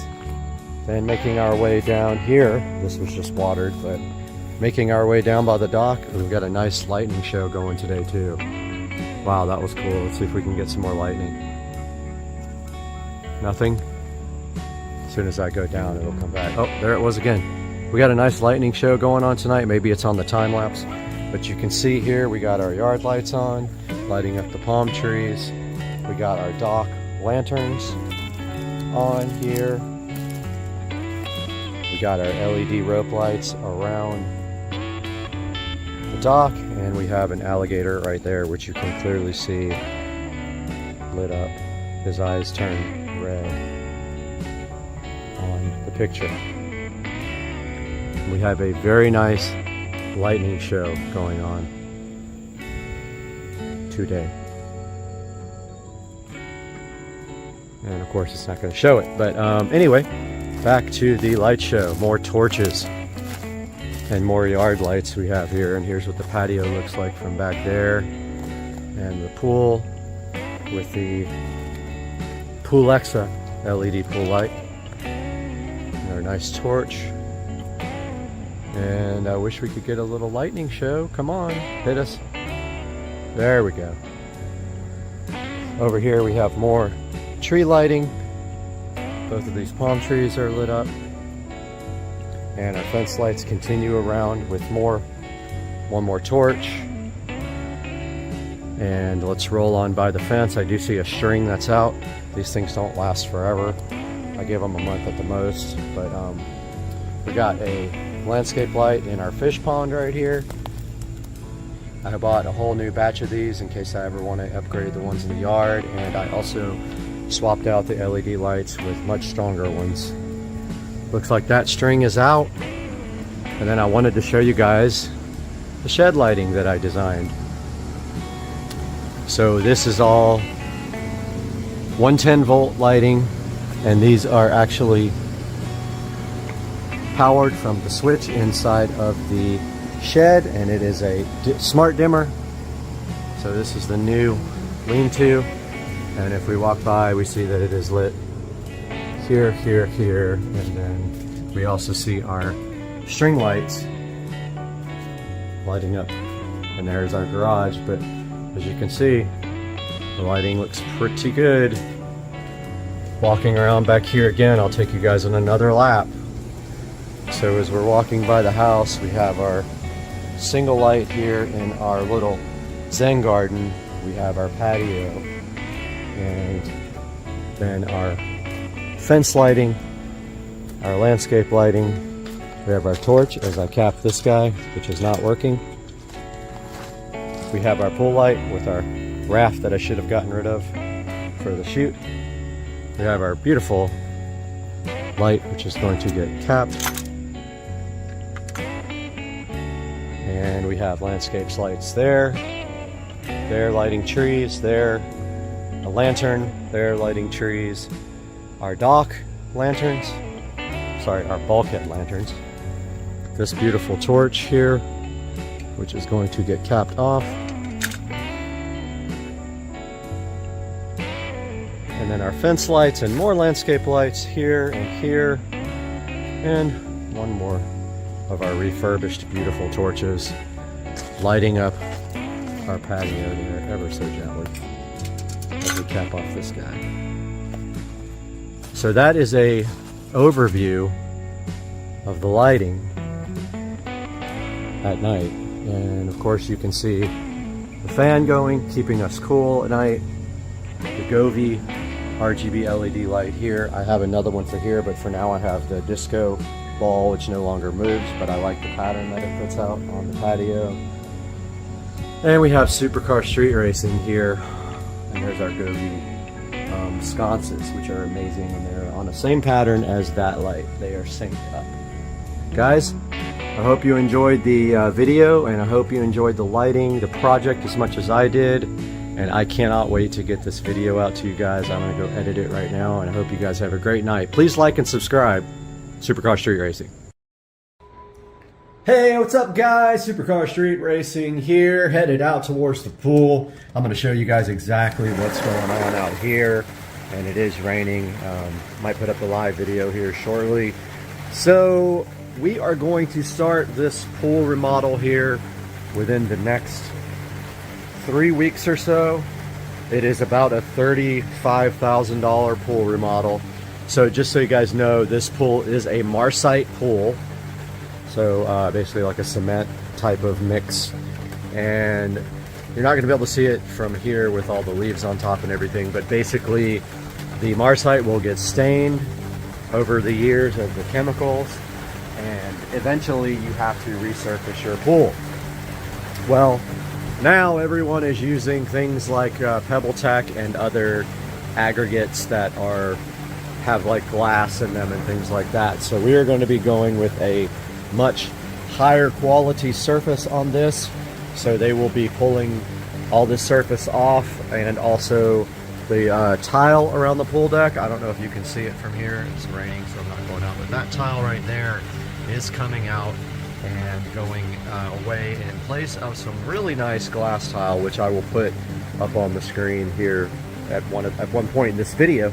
And then also this pool deck, as you can see here, is a material called Cool Deck, which does not get hot in the sun. But you see how it's coming up here. So it's been like that since I bought the house. So we are going to be putting down travertine on this whole entire pool deck. So this is the biggest expense of the project, is the travertine going all the way here, all the way around there, and then underneath my patio, all this will be travertine here. And then over here, they don't even know this yet, but I am going to have them extend out to there because we have no place to put the chairs in the afternoon when the sun is down over here. So probably get some concrete down there and some travertine laid right there, and then we'll have a place to move these chairs, because in the summertime these trees like to get right in the way of the light here when you're trying to tan. But yeah, it's really now it's raining. I do have a work event later that's going to be pretty fun. I'm stoked about that. But yeah, so glass tile all around the edge of the pool, glass tile on the steps, and then travertine all here, and then cool decking on the pool deck is coming out, and travertine going in place. I think I just said that. And I don't know why this rotisserie chicken container is over here in the middle of nowhere. It's really strange. But anyway, guys, this is going to be part one. Part two will be shot tomorrow when the pavers guy comes and looks at everything. I will give you guys an update on how we're going to do all this after we figure it out ourselves. But the plan is that travertine will be laid on top of all of this stuff. And then when that's done, I think right here I'm going to do a built-in bar with a nice little fridge and a barbecue grill and all that in that little space right there. and ditch this standalone grill over here. But yeah, guys, so just wanted to give a quick little update, and I hope you guys enjoyed it, and we will talk to you guys tomorrow after we get the guys out here to look at everything again.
What other scooter? What are you talking about? Well, you already showed them that scooter.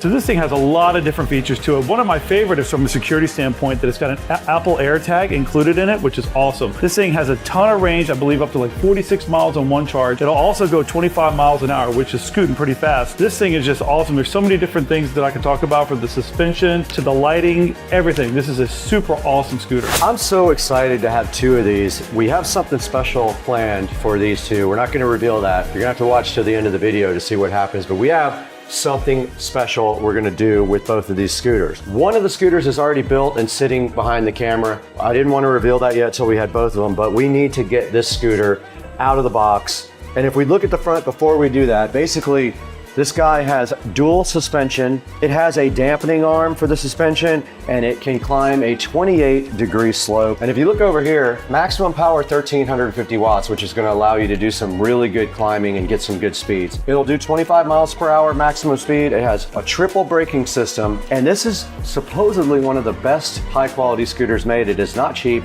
The box was heavy. It took two of us to get in here. So what do you think? Should we get this thing unboxed? Let's do it. All right, let's do it right now.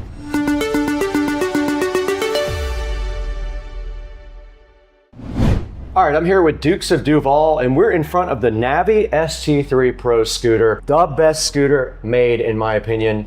And we're gonna go ahead and get this thing unboxed now. You ready to do it? Let's do it. Get the knife out, let's go, the Black & Decker. Okay, so the first thing is we just had two straps holding them down, and we have now some tape to deal with.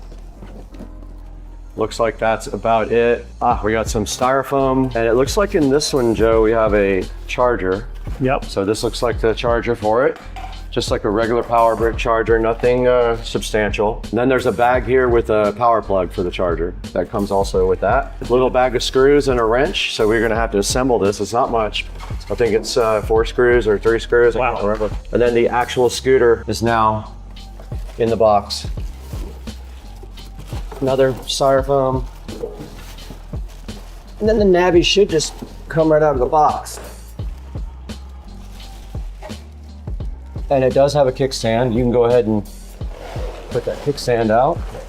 Man, I tell you, this is really nice to come almost fully assembled. Almost like ready to go, right? Yeah, So it really is. All we should have to do from memory is lock the front in place with that lever. Locks right in, that's easy. Should be it. And now this stuff here, there's gonna be one wire that's gonna go down into the front fork right there. So all you do is tuck the wire in like this, the neck in there like that. All right, so now we're just gonna go ahead and install the 4 Allen screws that go in here. They give you one extra one just in case you lose one, but it looks like this is the only screws that you have to use on this entire assembly to get this thing put together, which is awesome.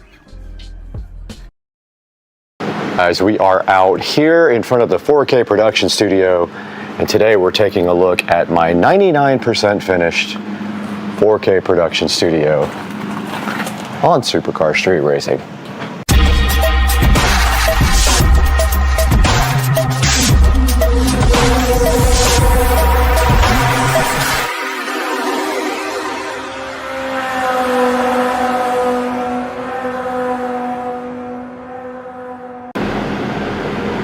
All right, we are out front of the 4K production studio, and I wanted to shoot this before daylight because I wanted to show you guys the outside first. But taking a look back here, we have a very limited crop angle at 8K. But taking a look at the outside here of the studio, you can clearly see I have done lighting on the outside here all the way around the edge. And so the lighting carries all the way this way and around the front of the studio. That would be the front of the house there. And then right here and right now, this is the side of the studio. And you can see I lit it up nicely with some cool outdoor lighting. And that is how it looks from the outside. Moving on to the front of the studio, you see that we have this nice door that was just put in about 2 weeks ago, and it also is lit up nicely. And it does light up the Supercar Street Racing sign. And then moving down towards the bottom, we do have the Eufy video doorbell here that will alert you when it sees a person. In fact, it just did when we walked by, and just now again on the video. And there is the Supercar Street Racing sign that we had custom made. And that is the front of the 4K production studio and all of the beautiful lighting that we put in that I'm so glad I took the time to get done. We also installed gutters afterwards so that the rain would not come into the front area here. There was some water getting in towards the bottom down here, so we put those gutters in, and ever since then sealed the door properly, and now no water gets in. Now let's move on into the inside. All right guys, welcome to the inside of the Supercar Street Racing 4K production studio, actually being shot in 8K right now. Kind of difficult to shoot in 8K because it's very cropped, so the angle, the zoom amount is very close up, but you can see right here and right now is the inside of the 4K production studio, and I will throw some pictures up as well that give kind of a better idea of what this looks like. But when you walk in the front door, you are greeted with this desk area here, and in the desk here is where all of the main equipment is located, directly across from the front door, and we will go over all that equipment one by one just here momentarily. All right, this is a good view of the inside of the 4K production studio, and we are shooting this in 8K. Now, as you walk in the front door of the studio over there, and don't forget, this is 8K, it's cropped pretty hard, so it's difficult to get a wide angle shot. But as you walk in the front door of the studio, you are greeted right next to the door. We'll take a look at this in a minute with an Alexa, and it's actually an Echo Show 15 right up there. And then on the wall over there, we do have a 32-inch television. And then on the front wall, directly across from the door, was where we have our main equipment for the studio, and you can see starting at the end over there, and we'll go over this stuff one at a time when we get a little bit closer, but starting at the very far end right here, we have our HP thrift store refurb PC. Actually, it was a gift from a friend. I call it a thrift store, but yeah, you can see me right here right now on the screen right there. And this guy right here is used to do live streaming. It just has a single webcam, and that shows this area right here. It is all located up on the top of the desk since it is a one-piece device, and that is the HP computer. It is not very powerful. Matter of fact, I could barely find video drivers for it. It's so old for Windows 11. So it does use hardware acceleration, but it barely works, and every time I go into OBS, I have to change it to hardware acceleration because it loses its settings. Nevertheless, the computer does work pretty good for what it is for, and it is for live streaming only. And then up above that, you can see we have our Harbinger powered speakers. I chose those because I already had them, and they were easy enough to put in. And I actually picked a receiver that has preamp outputs just to feed these Harbinger powered speakers. What you don't see underneath that is the subwoofer chilling so fresh down here. And that is the Polk Audio sub. It's I think a PSW 10 is what the brand is, or the model number.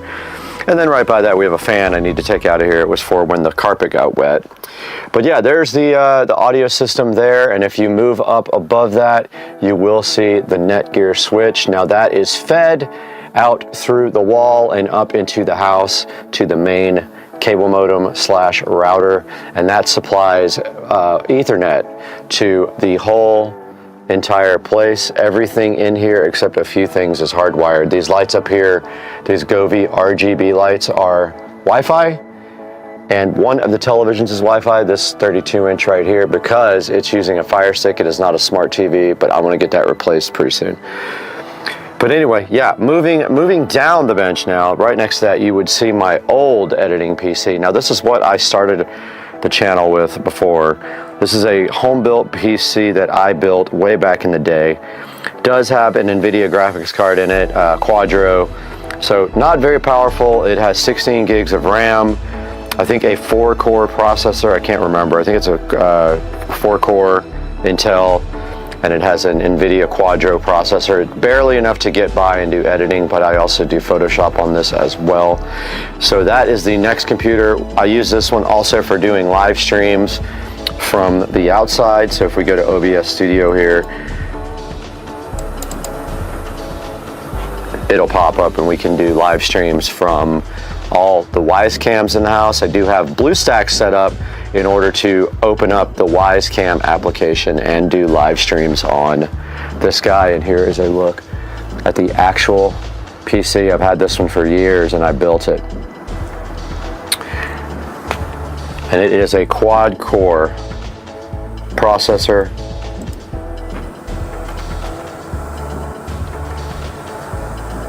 I'm trying to get the system settings up if I could type. And looking at this one, it is a, what is it exactly? I can't recall. So it's a Z77N Wi-Fi with a i7 3770K 4-core. So that is the second PC in the editing suite in Supercar Street Racing Studios. And then moving down here to our main area is where we have our full-blown editing suite. We have our tower PC there with 64 gigs of RAM, the 12-core AMD processor, and a GeForce 3080 Tough ASUS is what's inside that. So pretty powerful machine. I'm about ready to upgrade it to a 4090. I'm just looking for one at the current time, so I'll either do that or buy a whole nother editing PC that has a 4090. Sometimes you can get a good deal on a whole PC because they are selling the entire PC with a 4090, and sometimes you spend like maybe $1,000 more than you would with the video card and you can get a whole system. But yeah, so that's the editing PC. I am using DaVinci Resolve. You can see it up here on the screen right now. On top of the desk here, we have the Marantz NR1711. Pretty high-end receiver. I bought it because it has preamp outputs to drive the front Harbinger speakers over here. And then moving up on top of that, we've got the Kingston HyperX microphone that I use to shoot voiceovers here in the studio with this 4K webcam up there. And then we've got another little switch down here. We ran out of Ethernet, so I just went ahead and put a 10-port switch in right there to feed a few of the devices. Just don't forget, everything here is fed with Ethernet, not Wi-Fi, including this. All these PCs here and this receiver are all fed with Ethernet. And then moving up here to the very top, we have our 4K monitors. They are Amazon 4K monitors, and behind them they have the Govee immersive RGB LED lighting on the back of them. And then of course, moving up to the ceiling, these are all Govee RGB LED recessed lighting, and they're all individually connected to Wi-Fi. And you can see that the ones behind the TV are actually colored different than the ones up here because I have them on a different program. So that is a look at the front of the editing studio here in the Supercar Street Racing Studios, and all the wiring is inside of the walls. I did all that, and then underneath you can see that we have all the wiring tied up really nicely, as much as I possibly could, and all that goes into a home theater wall plate and then up into the walls. All the Ethernet is in the walls. Everything else is tied up underneath the desk, and we do have RGB IC LED strips underneath the desk, which when you pull back a little bit, kinds of look like this. So you can see how it lights up the underneath of the desk. Now moving to the right of that is the lounge area of the studio, and I will step back so you can see how that turned out. So there's the lounge area. We do have a full-size futon here and a coffee table. And then over to the left of that, we have the side table that has a little bit of storage, really the only storage in here. And it does have the top LED lighting on it. It's got the mushroom LED sign, and then the smart, it's got a lamp with a Govee smart RGB bulb in it. And that desk, or that side table, does have power on top of it. And then just above that, we've got our Harbinger powered speaker, and we've got our Starfield projector, which I don't really use very much. It's pretty loud, so if I'm shooting in here, I don't use that. But I want to get a new one. They have way better ones now. That one is pretty old. Moving back to the front and to the top, I forgot to show you, it's hard to see, but we do have complete surround sound in here. We have 7.2 audio, so we have 2 front speakers, the Harbingers, we have the center channel, we have the side, and then we have the rear. We do have 7.2 surround sound in here if we need it. I went ahead and overbought the sound so that I would have 7.2 surround if I ever needed it. And stepping back so you get a better view, because this is very cropped. We do have a fully foldable out futon. We just have to pull it out a little bit. I've never folded it out, but yeah, I've slept on that thing plenty of times when the housekeeper's here, and it's pretty comfortable. And when you do that, this TV up here, which we'll show you here momentarily, can be moved. These TVs are on articulatable mounts in the back, so yeah. Down here in the lounge area, that's our doorbell chime, and you can see every single television is equipped with a HDMI port that goes down to the bottom, so you can then use that. If you had a little desk, you could work on this monitor up here, no problem. We do have Ethernet down here as well if you need to hook up to a laptop, and in the lounge area. And then we have also power on the walls at the top in case you wanted to do RGB lighting there. I have not done it yet. And up in the corner there, you can see one of the Supercar Street Racing live cams on, and you get a better shot of the 7.2 audio there. Now, the only problem I've had is some of these tiles tend to come loose, so I do have some glue somewhere here, and I will have to eventually glue that one back on. So every couple of weeks I come in and re-glue the tiles, and eventually they stick pretty good, but that one you can see is coming off. That's just the way they are with it. Gets hot and cold in here. And then moving up to that TV, it is articulating, so you can actually move it this way, and you can sit in the lounge area and watch TV on that one. Nothing much more on the back, just some more RGB lighting in the ceiling. And then down here in one of the Ethernet jacks, I am feeding the Supercar Street Racing Wi-Fi extender, and that is what everything in here that uses Wi-Fi connects to. So that includes the lighting above that is connected to Wi-Fi. These are connected to this jack here.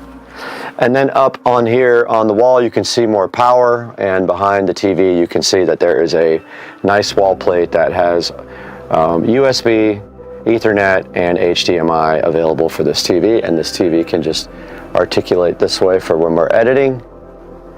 And then this way on the wall, we have the Echo Show 15, which I did flush mount. I was able to create a bracket inside the wall with wood, like a cross member, and I was able to perfectly flush mount it and then surround it with the foam tiles. And then under that, this is a smart switch for the outdoor lighting, the lighting that I showed you at the very beginning. And then on this wall here, if we step back so we get a better view, on this wall we have that 32-inch television, which also has a wall plate behind it, and we do have this LG air conditioner, which is the best, absolute best air conditioner made, window unit made. Very quiet, super quiet, hardly makes noise. It does make a little bit of noise, but not like all the other ones. When it kicks off and on, it barely makes any noise. So that's why we got that one. It does keep it cool in here. The only time I ever had issues is when it was 95 degrees out and I tried to turn it on in the middle of the day. It was barely keeping up, so on a very hot day, you just turn it on in the morning and it has no problems keeping this place in the 60s.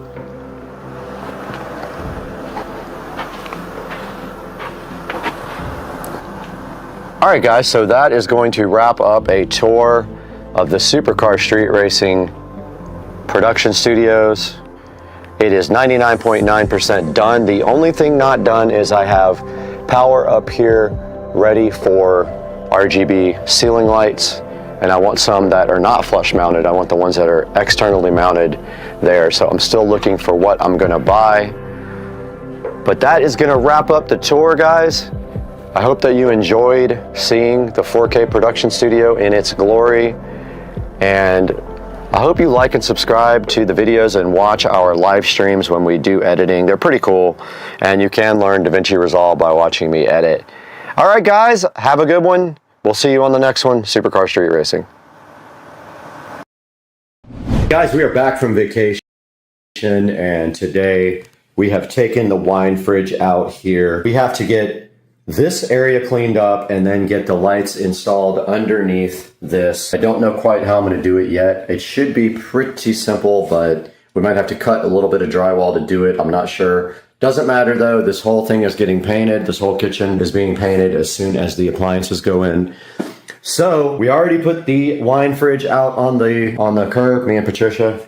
Now I just got to vacuum this out and work on these lights. And we're going to get that going. And I think I'm going to remove this Alexa because we already have it on this fridge. There's no point in having two screens in here. It kind of complicates things. I can move that elsewhere.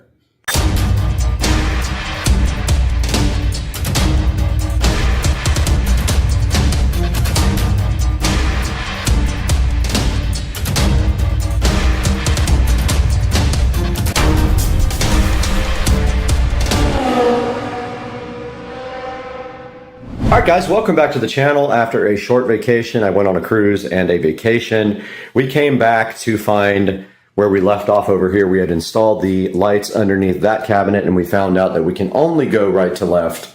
That means the power wire has to either go underneath or on top. There is a gap. I am going to have to probably at least make a hole in the drywall right there for the wire to get behind there, because unfortunately the shelf is not even all the way. It's gapped there, but not right here. So first things first, we got to get this cleaned out because it looks like very bad and hasn't been opened up without a wine fridge for probably 5 years at least. Of note, I was having issues with the cameras outside, and this guy right here is an Era 6 Pro. And it was in here. I tried it in the garage on the other side of the wall. Still not a lot of luck. So I ended up going ahead and getting a Eero 6 extender. And I still got to tie the wires up, but I put it right up here where there's power on the corner of the house. That gives me a good Wi-Fi signal out here to the cameras. And so this camera out here is now working perfectly. The one on the other side of the house, however, is still flaky, and there's a Eero 6 Pro like 5 feet from it, so I don't know what I'm going to do about that. But yeah, so now I've got a little bit better Wi-Fi coverage on the corner of the house where I have cameras, and as you guys know, I have like 10 cameras and like 6 Wi-Fi devices. Also, just remembered I need to order lights for behind the new wine fridge. This whole thing needs to be lit up. I wish I could do lights over here. Just not really a good way to do it unless I did it. I guess I could do it on the top. I'm gonna order white LEDs to put on the top of this and the top of this. Absolutely am. And back here I put power in way back in the day. Yeah. All right, let's get this clean.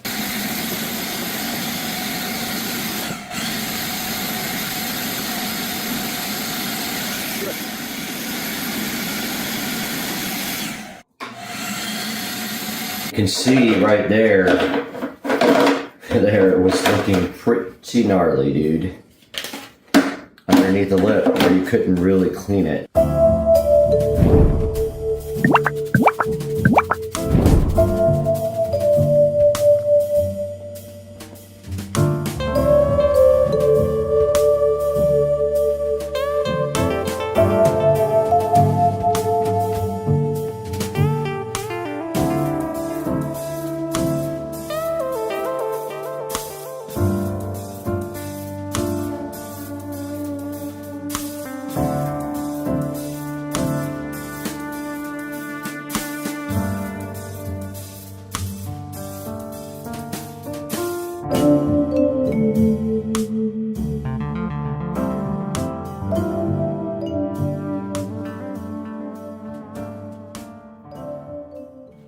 All right, we did get everything removed from underneath the cabinet now, so we are ready to go ahead and start installing. We also need to move everything off the top of this because we're going to try to get the wire back there if we can. If not, we will run it underneath or into the wall.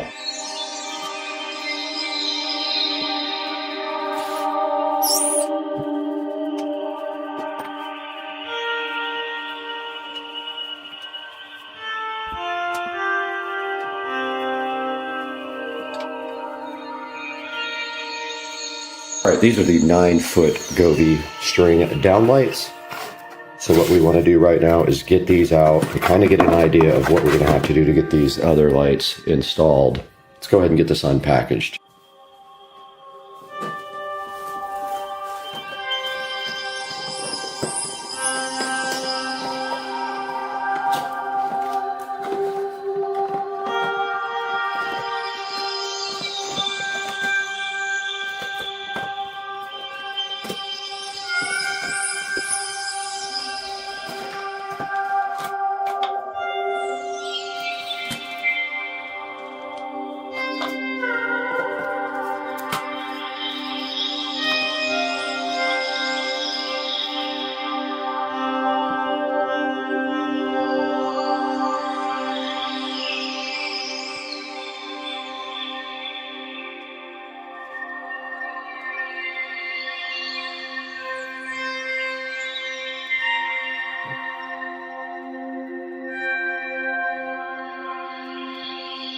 We would actually be perfect if we could go left to right. We could start on that side. Power would be easier, but we can't because the lights don't allow that configuration. And we have to clean the glass before we start sticking. But let's lay out the lights first.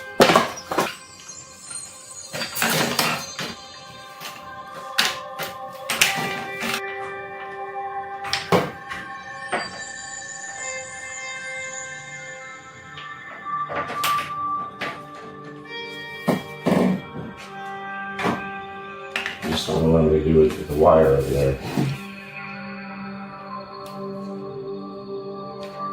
Okay, up here in the back, the wire will not fit through there to drill, then drill through here. So I'm going to get a razor knife and see if I can cut a channel out right here.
Got him! Got him!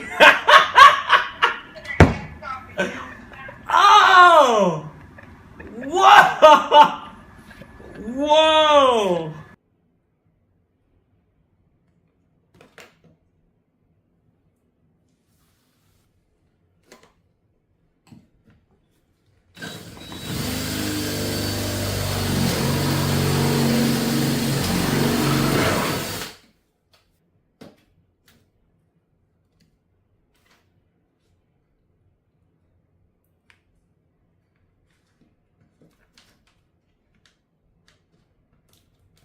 All right, we did get the wire run behind there and drilled through the bottom. And now we are going to go ahead and stick. That's kind of not a great place for it there, but I'm going to try to go ahead and get this cleaned and stuck on. Go ahead and put the cable mostly inside the wall here. That way it can completely be hidden, the connector. And what we'll do is we'll just fill over that and then when they paint the kitchen. Now I'm going to go ahead and clean under here to get the lights stuck on.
I got the first part of this done before the appliances get delivered, and I did get the power ran up here and the wire stuffed behind the shelf mostly. And then over here we will have to patch, and we will just go ahead and embed that wire in the wall. And then the Echo Show goes right there. Now I'm just going to clean all this up and get to work at my regular job.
just like that, and we're done with this lighting project.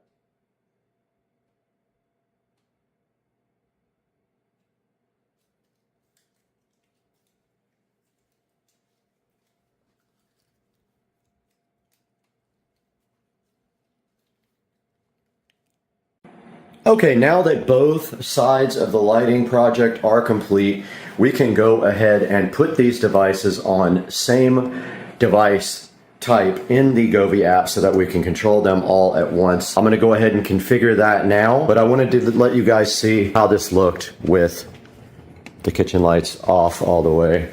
And so that's with the lights set between warm and cool, and I was successful except for that part where we have to fill right here where I got the wiring. But yeah, it looks really cool. I'm really happy with it. And you can see the fridge has its own edge lighting as well. I'm gonna go ahead and do like device on here and get these lights synced up with each other. All right, now I have to get everything back underneath the sink here, and then that will complete this project. The only thing I can say is these lights do not do a good warm white. If you want warm white, you need to get a different step. These are almost yellow when you put warm white. In fact, they look completely yellow. This is halfway between warm and cool. And as you know, this stove has edge lighting. And if we go here and we hold down the settings menu here, you drag the little slider and you can see it going through all the settings. And there's the edge lighting. You click OK, OK. And then you can select a color here, natural, cool, or warm. And put it on cool. So now it is on cool white down here. There's what it looks like. So what we'll probably do now is put these lights on cool. The kitchen ceiling lights are warm white. But yeah, I'm gonna go ahead and put everything back under the cabinet and wrap this up, and you guys can join me while I do that.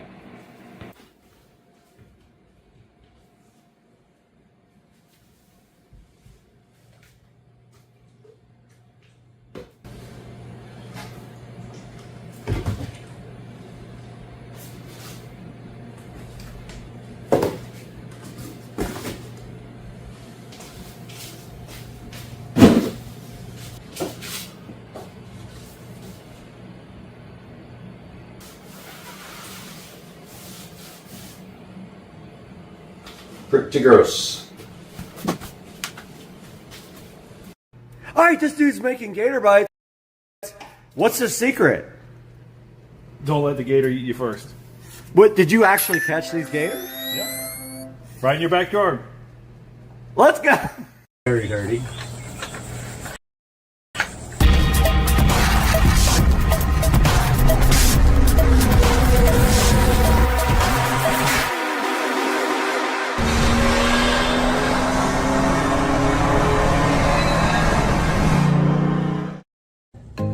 Hey guys, welcome back to the channel and happy Tuesday. I hope you guys had a great Memorial Day. And today we have something special that we're going to take a look at. I'm really excited about this because I don't have any of this particular product, but I love Govee. Govee is probably one of my favorite companies in the world. Their lighting is amazing. They have all kinds of different solutions for different types of LED, colored lights, and normal lighting. And today we are taking a look at replacing the light bulb that is in a lamp on the patio here. Now, what is on the lamp already is an old school color changing light bulb, and it uses an RF remote to change the colors. We're going to be upgrading that today to a Wi-Fi enabled smart bulb from Govee. We have it right here in the package, so let's take a look and see at what we got here. All right, so here is the unopened Govee smart LED light bulb. So what I like most about Govee is the fact that you can take these bulbs and you can basically use them all with the single Govee Home app. So I buy mostly exclusively Govee products now. Now this is an 800 lumen bulb, which is pretty bright. It says it uses $1.08 a year in energy, which is almost none. And if you run it for 3 hours a day, it'll last you 13.7 years. The model number is the H6008, and it is an E26, which is just a standard Edison bulb. It uses 9 watts of total power. Again, this works with Google, IFTTT, the Govee Home app, and of course with Alexa. So let's go ahead and take this guy out of the box Let's see what we got here. Traditionally, these are pretty easy to set up.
Here we are on the tablet recording now. So we are going to first turn on our patio lights with our Alexa plug.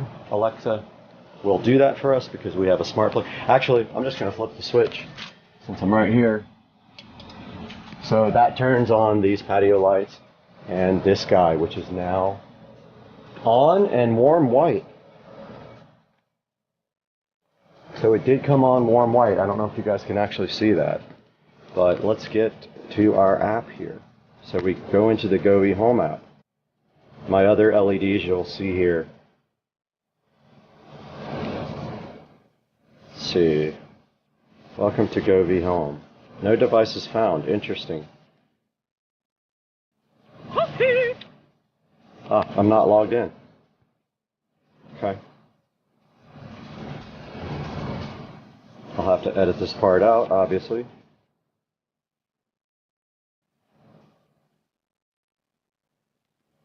Alright, so here we are logged into the Govee Home app. And you can see here my devices.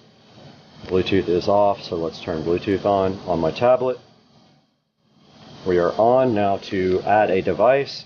You click the plus, so I'm clicking it now. And then you have to know which light you are adding. So let's see, indoor lighting. So we have the H6008, so we pick that on the tablet.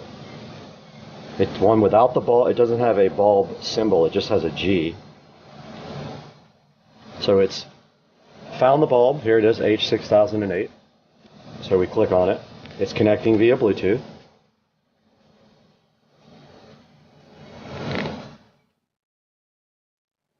I love how it came up warm white. So let's call this, so we get to name it, Patio LED bulb. Or how about Patio LED lamp bulb? That's good for now. We click done.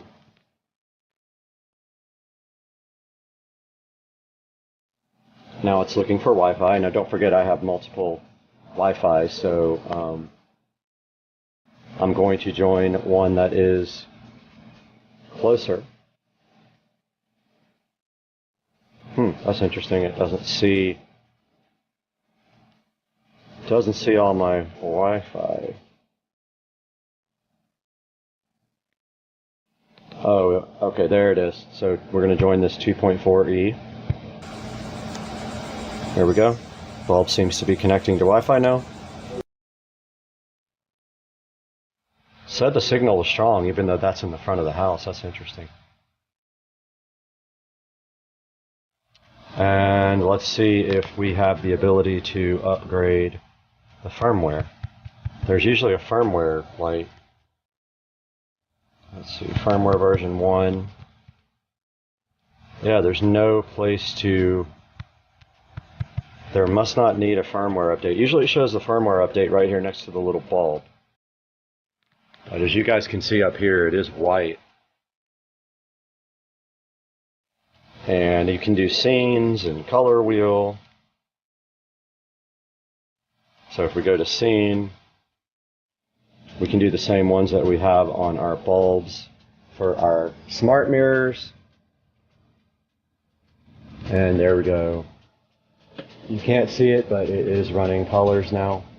So that is basically it. You can also sync up multiple devices. Like you can have, that's a different color there. You guys can't see it, but it's a bluish color now. I don't know how much of that you guys can actually see. But yes, I can change it here in the app, and you're seeing that live as I do it. So then if you have like devices, you can actually pair them all.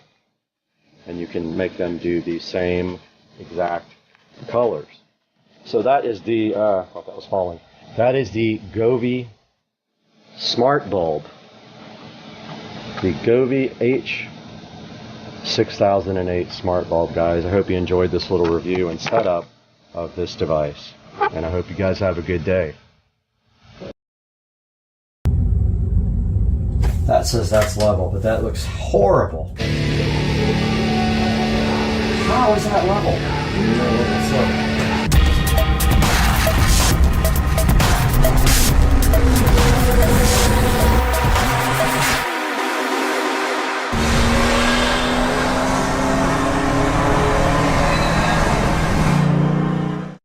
Hey guys, welcome back to the channel.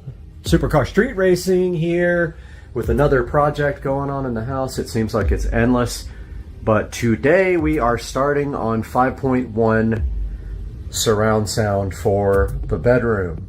So in the bedroom now, we have in-ceiling speakers, but these are for the whole home audio. So what we are doing is we are going to be converting these existing speakers, particularly this front one, will become the center channel for the new setup. I did order a 4K Amazon Fire TV, and I'm waiting for that to be shipped on Tuesday. But meanwhile, we have a lot of work to be done in this room to get this ready for in-ceiling 5.1 surround sound. You can see here in the center of the wall, I have marked the center. That is where maybe the TV will be mounted, depending on how big it is. It's a 65 inch, so it's rather big. This is only a 42, so you can see it's going to be quite a bit bigger. But that will be the center, and then I'm not sure if it's going to have to go higher, but my amplifier is going down here. My Pioneer 5.1 receiver will be going on this guy here. So it has to be high enough to clear both this dresser and the Pioneer 5.1 receiver, so another maybe 5 or 6 inches above here, maybe 5 inches. Let's take a look at that. So the receiver measures out at 6.5. So we need 6.5 above the dresser in order to accommodate the receiver. That is all that's going on top of this dresser, so we'll make it look really nice and clean it up. It is getting old, but I might repaint the top white on it. It's got the distress, which I and my ex did. We distressed this guy from IKEA. So anyway, yeah, so that's the center of the wall. That's where the mount will-ish go. And then I'll either have to move it up or down from there, depending on where the top and the bottom of the TV reach. We won't know until we get the mounts. Here we measure from where the TV hangs on the mount to the bottom of the TV, and we will know where the bottom of the TV will land compared to that. Now moving on to the speaker installation, you can see here we've got some 6.5 in-ceiling speakers. Those will remain, and they also will remain connected to the whole home audio. And my plan is that if we're using the whole home audio, we switch these guys off completely or on, and then if we're using 5.1 sound, we switch them off with the switch that is with the home audio system over there. Now, the next thing I have to do is, I have a couple of steps to do here. First thing I have to do is figure out where my new they're actually going to be 8-inch in-ceiling speakers like I have. I'll show you guys real quick. So these are 6.5s and they've been in my room for quite a long time.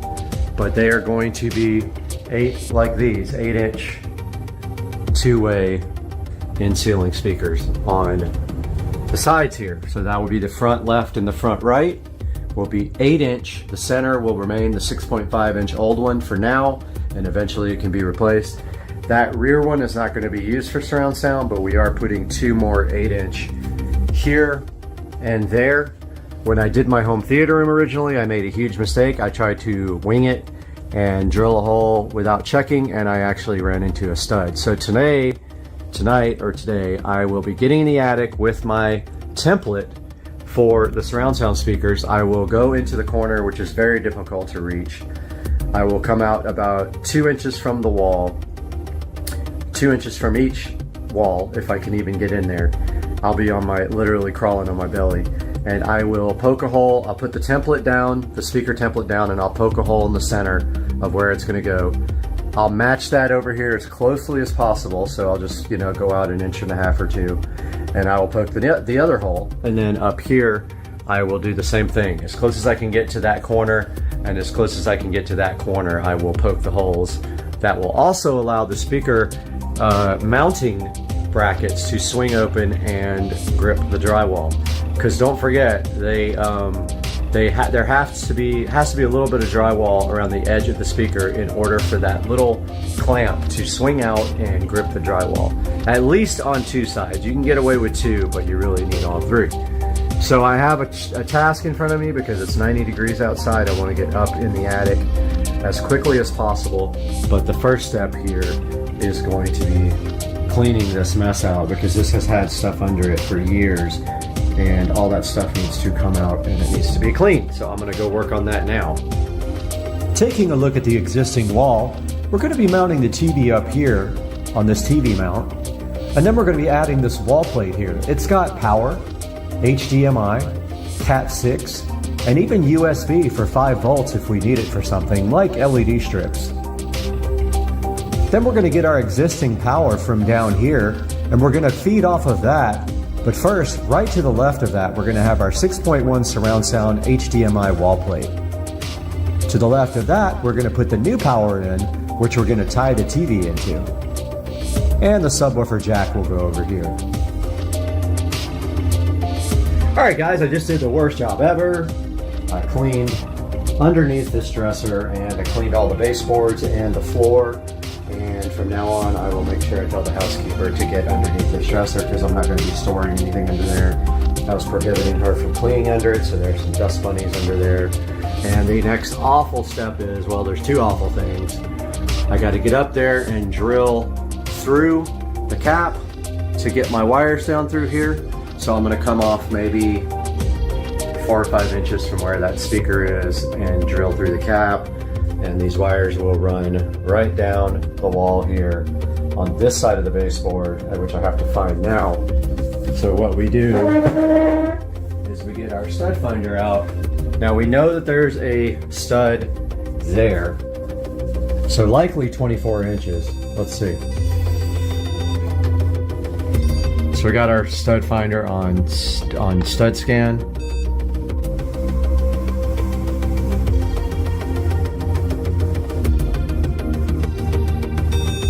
All right, there's the center. So actually, this is perfect. The electrical is on the left side of the stud, which is unusual. That's actually really good because we need power up here, and we're going to take it from that electrical receptacle right there. So let's find the next stud.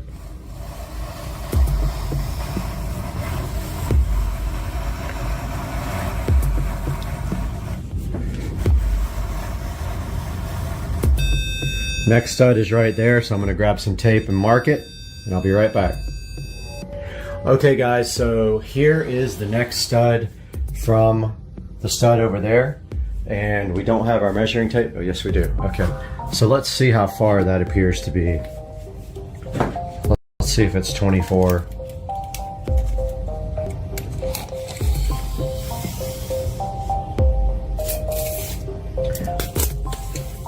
So let's get our tape out. Yep. Looks like that's 24 on center. If you look at that, because the stud falls on this side of the electrical outlet, it appears. So now we know when we're doing our electrical and our audio wires that are going to be coming from the attic. Our attic is going to supply our audio wires down through the cap. We need to basically take it down in the center of the wall here. So if we line up with this speaker up top, we should be fine, because if you look up here, this is center of the wall. And if we go straight down here, we can put our wires right up through the cap there if my battery works on my drill. I've been having issues with it. I need to really just get a new battery. But yeah, so that's my plan. I'm gonna line up the hole in the cap with that speaker. So I'm gonna drill through right there. Now remember, this is an interior wall, so there's no fire breaks.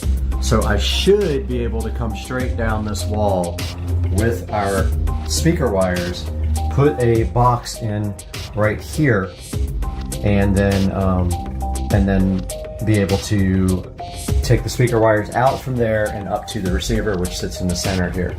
Now let's take a look inside that receptacle and make sure that that is the actual, that the stud is on the right side of it. Taking a look at the wall now, you can see the speaker wires running from the wall plate up the inside of the wall and through the cap on top to the attic. Then we've got power running from the new receptacle up to the TV here. And then we got our subwoofer running behind the wall from the wall plate that we just added. All right guys, taking a look at the receptacle here is good news. I pulled the receptacle out and you can see that the wire is on the right side of the box. And so, actually it's on both sides, but I do believe that it comes, that the stud is on the right. Case in point,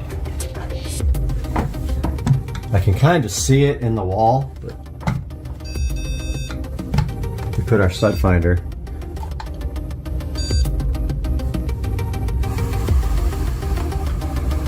It says that's the edge, and that's the center. And that looks to be on the right side. If you're facing the wall, it's on this side, and you can see an indentation in the wall. Boy, this wall needs to be repainted, so I think that's going to happen too.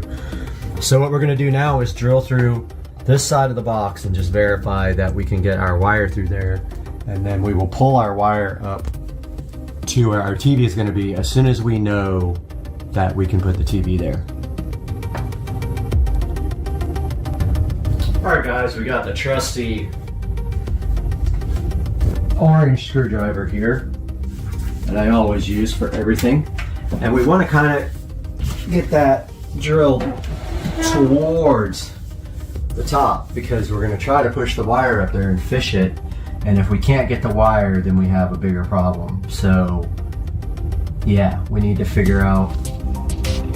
But at the same time, there is also a wire coming out of here at the top.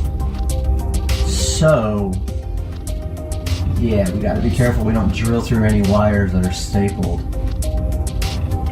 I need to take another look at this, because we may have to put a receptacle down here first and then go up, and I think that's what we're going to end up doing, because I don't think I'll be able to get that. I don't think I'll be able to get that wire up there. I mean, I could try, but so basically what you do is just on an angle, you know, as close as you can.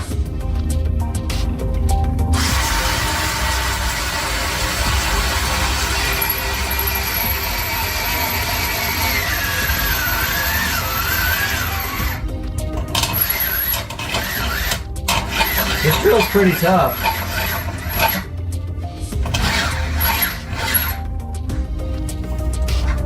However, we might not be able to get the wire next to that right there. goes deeper.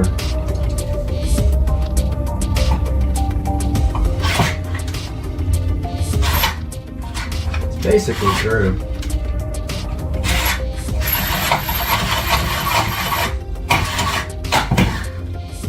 So I broke the box, but that's okay.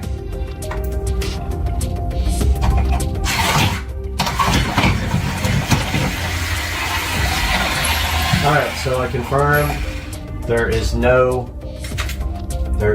stud on this side, so we're good in that. Now, I think what we'll do is go that way. We'll put another box in there, that way I have more power in here anyway, and then we'll go up from there, because once I have the hole cut, then it's no big deal to actually go straight up for power. So I think I'm gonna do another box like right here somewhere, and then go straight up for power, and then also I can get my speaker wires there as well.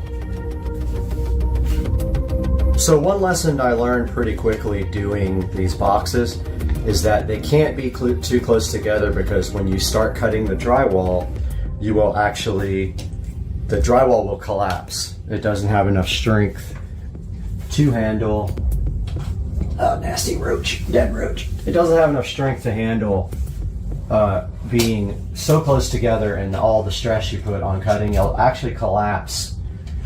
So we want to make sure we're a good distance away. And so I think we measure from the bottom of the floor, and remember we have a hot electrical outlet here, even though it has electrical tape around it. The center of the box is sitting at 12 inches from the baseboard. So I think if we come over here, center of the TV is supposed to be there. Let's go, so the stud is right here. So we want to split the difference between that and the stud. So the stud will be 24 from this side. Yep. So let's go 8. Let's go over more.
Here's a look at the front left, the front right, and the center. And check out where the wires run. So they run up through the wall and up to the speakers through the center cap. Here's the rear surround right and rear surround left. Same with the wires. They run through the attic from the wall plate up through the cap. Okay guys, we got the level out to try to get our boxes right.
So they actually make a low voltage ring that you can just put where you have speaker wires and HDMI or anything like that that doesn't have high voltage in it, or more than, you know, regular low voltage.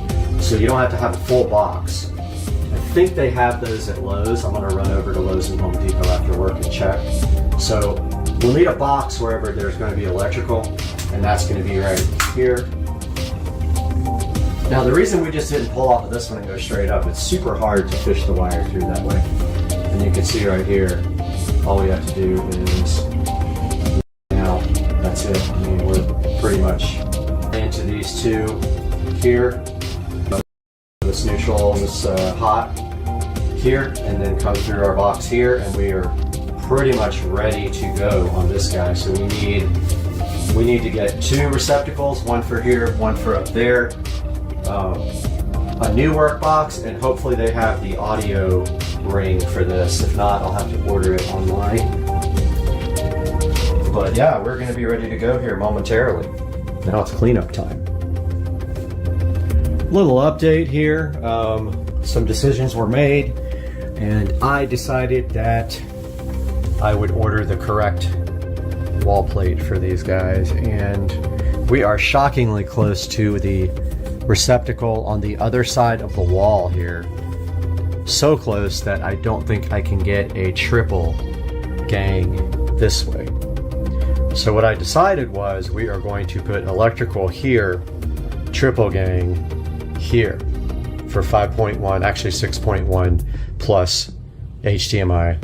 That will run from the receiver to here for speaker wire and HDMI, from here up to there for HDMI, from here up to the attic for speaker wires, meaning I have to drill the cap still up there and lay out the surround sound speakers, and it is 93 out, so I'm not getting in that attic until first thing in the morning.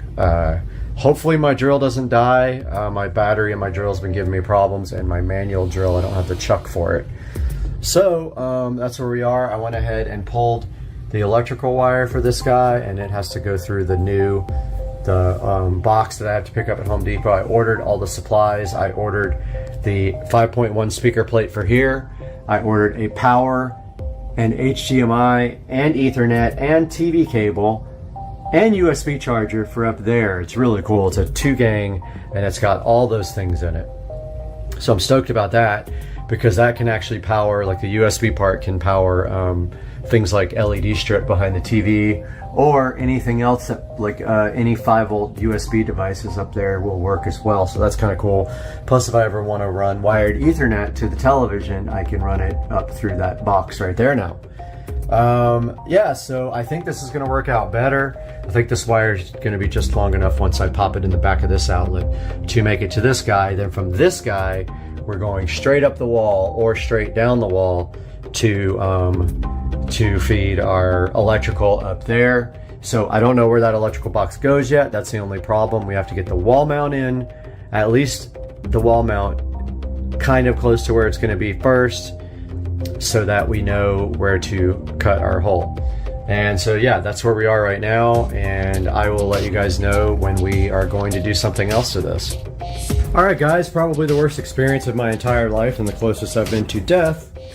I got up in that attic like an idiot, and it is 95 degrees outside, and I thought I could get this done very quickly and get out, but I felt to a point where I probably would pass out, and I felt lightheaded.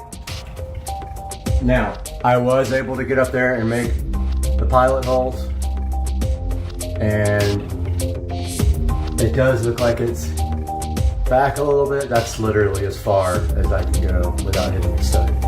So if you can see, that hole is going to be the front right, and I think we're going to have to move this one over a little bit. Let's see, so that one is about 4 inches from the wall. Yeah, this one's gonna have to be moved over to the right a little bit, which is fine. I don't think there's anything up there. And then that's the rear one right there, which I lost my screwdriver, so I ended up using a drill bit. If you put the speaker template hole right on the center of that, you won't hit anything. And likewise, there is the hole right there for this guy. And I did all this by eye up there, just kind of I guessed it. But actually that's got to move over because the trim's in the way. So maybe that's got to come over like another probably inch to the right, or from the, it's got to move an inch away from the trim because I didn't take into account that there was trim here. Same with this one. This one might be okay though. I'll have to see when I get it up there. That's probably about the same place I need to, let's see. Yeah, this one's a little bit further over. I'm gonna measure this one and then make this one the same. So, yeah. That's what just happened, and I almost passed out up there, so never again will I do that. Okay guys, just a little recap of what all we did today. In the first part of this video, we planned out our speaker system, 2 8-inch rears, 2 8-inch fronts for left and right, and the 6.5-inch for the center channel that was already there. We got our TV hole marked out, kind of.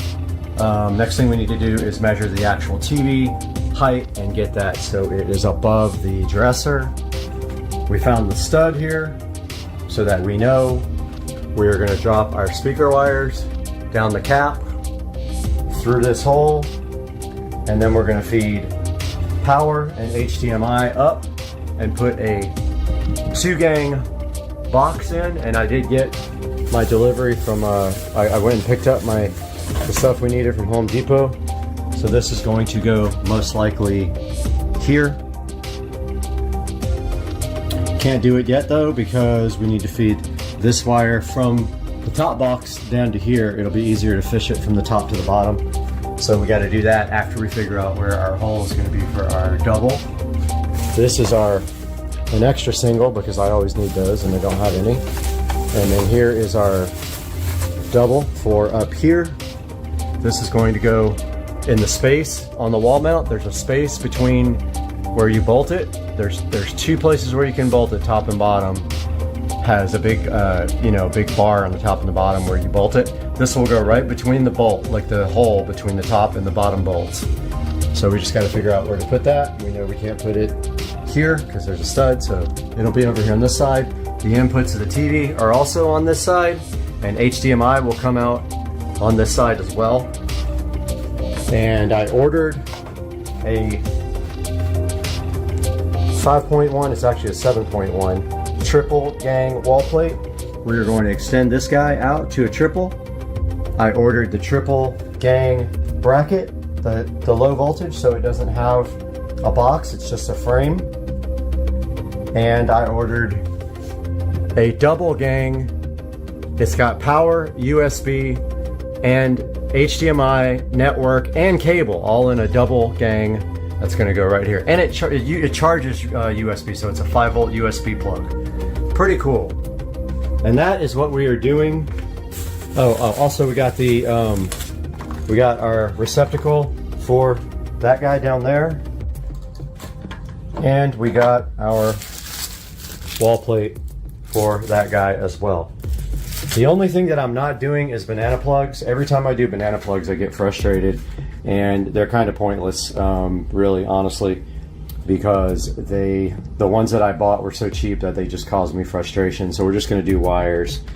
Now, the other thing we're going to do to make this guy network ready, because it doesn't have Wi-Fi, I have a adapter that adapts.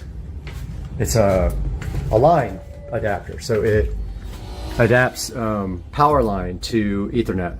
So we've already got one right there, and it is on. I think I have a few more of these in my closet, so I'm going to connect one to power back here and power, and then put network to the back of that receiver so we can control it from the phone if we need to. And guys, that's going to do it for today, and we will see you on part 2.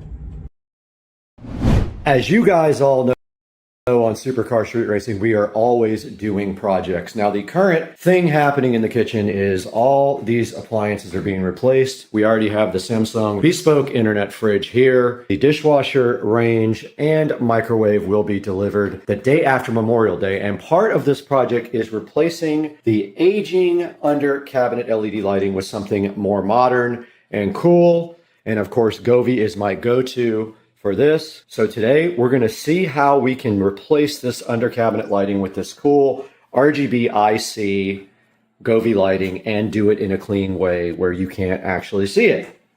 Hang out and let's go.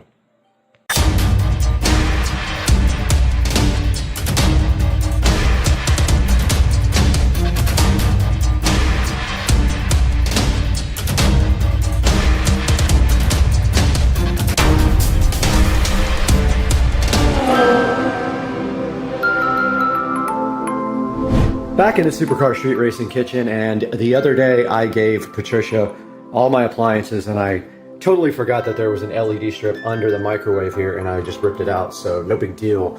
I have exactly 1 day from when I get back from the cruise to have lights installed here in order to, what am I trying to say? In order to let the microwave be installed the next day. And what will happen is they're gonna go all the way underneath the microwave here, hopefully.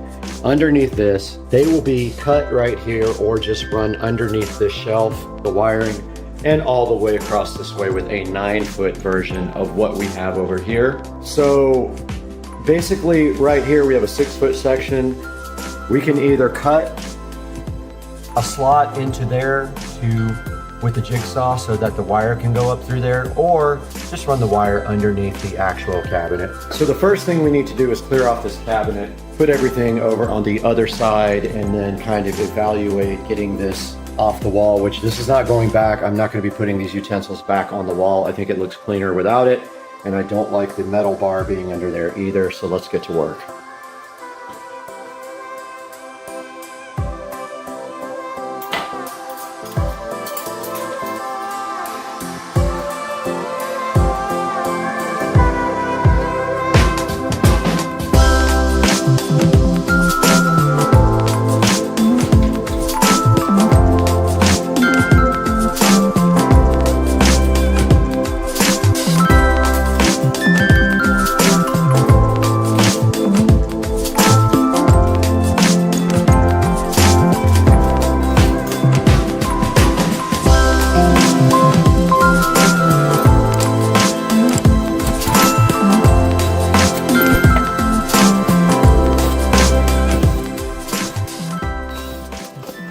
See if I got the power.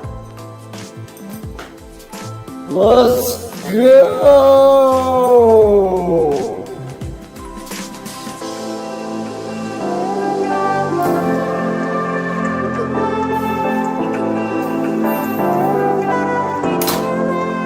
All right, I'm using a straw and some tape to pull the wire through. So I'm taping the wire to a straw and then just pushing it through the hole because there's a gap here. And just like that, we have the wire. Kind of cool. Now, this wire was just run before, right through the corner there. And it worked again. Perfect. Now we have power for this. This is our controller. Now, the only problem is, now, if you look at our lights here, this is the first wire, and you can see it's kind of big. How far away is our first light from there? Okay, that's kind of perfect. We want to get this up through the hole, this big one. Let's see if I made enough room. I did. That worked. So this is our goal today, is to kind of lay this out. Oh, I got the wrong end. Oh, what? These nuts. Got him! How are you supposed to do that? Got him! Dude. Oh! What? Oh, man. That sucks so bad. They're the wrong direction. You can't do this. This is crazy. These can only go right to left. They can't go left to right.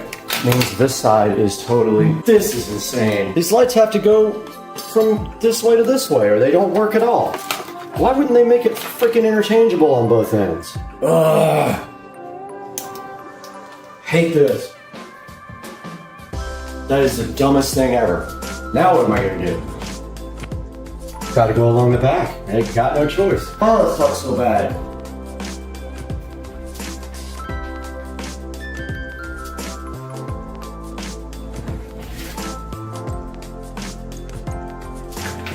You can almost zoom in on the moon with video. With picture, we can go all the way in. It looks so cool right now. I love it. Alien.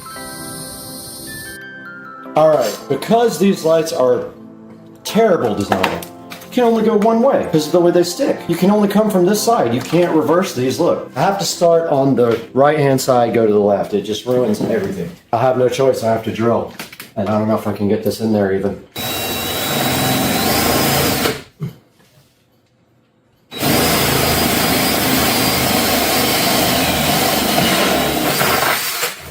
Okay.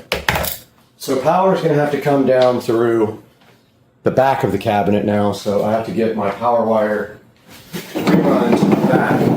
Alright, that is the maximum available. We got our good old wiring clamps out. We're going to run this wire here to the back of the cabinet. Alright, I'm going to drill as close as I can to back here.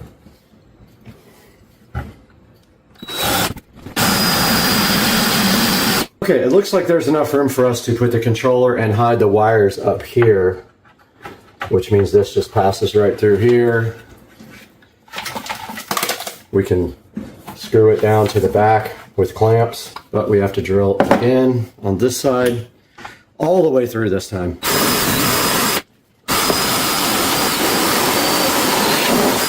Now we got to get through the bottom of this, and we will want to stretch out these lights and see how far we have. So if we start there. Okay, so now we have to drill in this corner, and that's always kind of tough getting the correct location because there is a 1/4 inch piece of board in here. You can see right here, there's a 1/4 inch kind of trim piece. So we have to actually be out from the wall a little bit. All right, we're drilled. Let's get our vacuum out. We got the thing vacuumed out, and I think we want to tie in up here, and we're just going to go ahead and connect that now. So what this means obviously is that up here or somewhere we have some wire to hide. So what I'm going to do, I'm going to mount this first light on the corner, and then I'm going to pull the slack and put the controller up in this void, but I am going to just mount this first light now, take you guys along for the ride.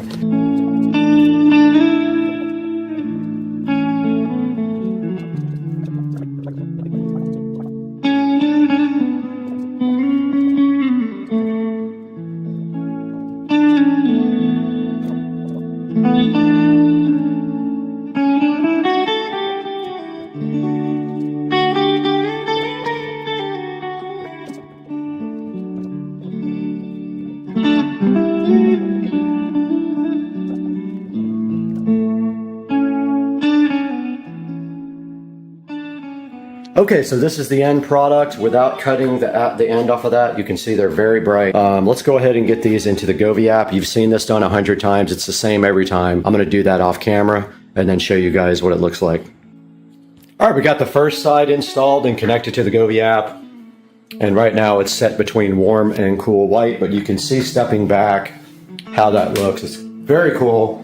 I like how it is on the glass tile a little bit. That's kind of the look I was going for. And then of course we can do any color we want, and we will show you the second part of this video. This is going to be quite the install because of that fact that we have to go right to left will be interesting. So we will see how we're gonna do that. But yeah, that's the first part of the video. I gotta jump in the shower and get ready to go to lunch with Rich. Okay, we got a complete mess here, and our job is to get this controller tied up here. So this is the actual on-off switch and controller that connects to Wi-Fi. We're gonna tie everything up and zip tie it up into the void right there.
this side is completely done, and now the cleanup effort will begin. So I'm just gonna start putting tools away, cleaning off the countertop, and then start putting things back in the cabinets.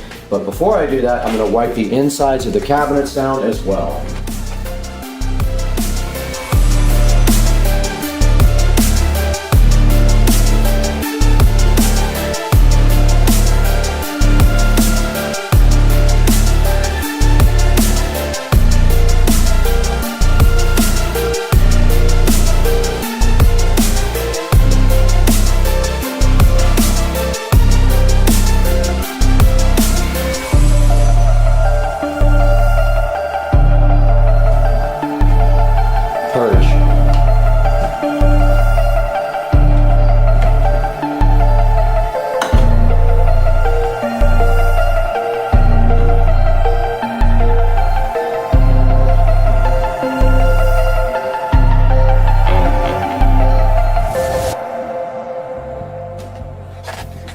Hey guys, we're back again in the Supercar Street Racing 4K production studio, and you got Brad here, and I wanted to talk a little bit about these Govee lights before we go. Real quick, one major flaw with these lights: they can only go right to left. They cannot go the other direction. You would have to cut and splice, and you can't even do that because on the other side, there's nowhere to splice into the first light.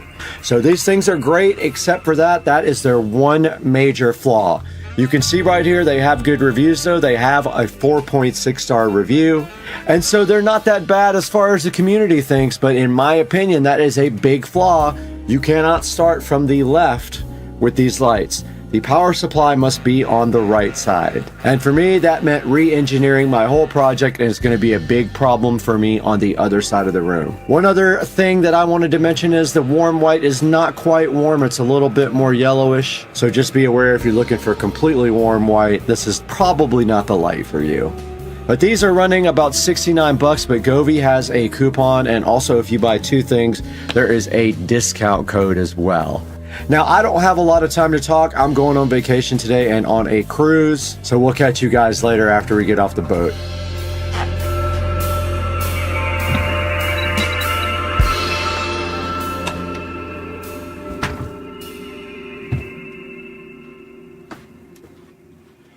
And we are using Android Auto from my phone, and you can see Waze right here. Okay, so here's some of the things on the home screen: Android Auto, CarPlay, Bluetooth setup, and then setup of the actual tablet and a calendar.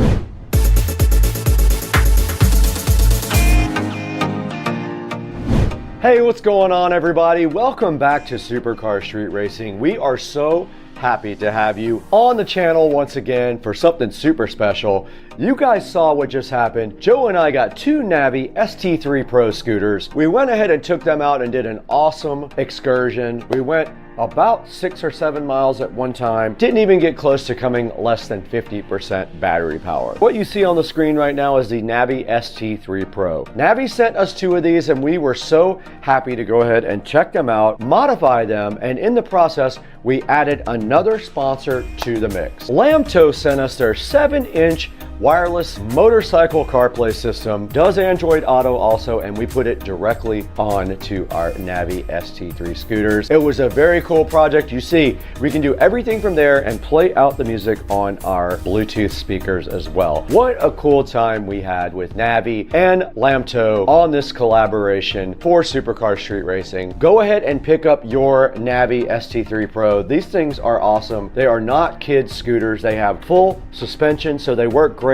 on any ground. You saw me go into the park as well. They work great on the road, and when you go over bumps, they do an awesome job of keeping you safe. They'll go up to like 47 miles if you keep the power level down. They are very fast. They have a lot of torque. No problems climbing hills or anything like that. The Navi ST3 Pro is the real deal. If you like scooters and you are not a child, this is not a child scooter. You will want to put an adult on this because it is a bad boy. Now, I'm going to have a link in the description to both the Lamto GPS, CarPlay, Android, head unit for motorcycles, and one for the Navi ST3. Please click through our links in the description to buy all your products for Supercar Street Racing. It helps us out greatly. We get a few dollars here and there, enough to keep the channel going. And also, I want to thank you guys for over 225,000 subscribers. That's absolutely amazing. We couldn't do it without you guys. You are our support system. This video was crazy and it took me forever to edit, so I got to get out of here. I have to get out of here.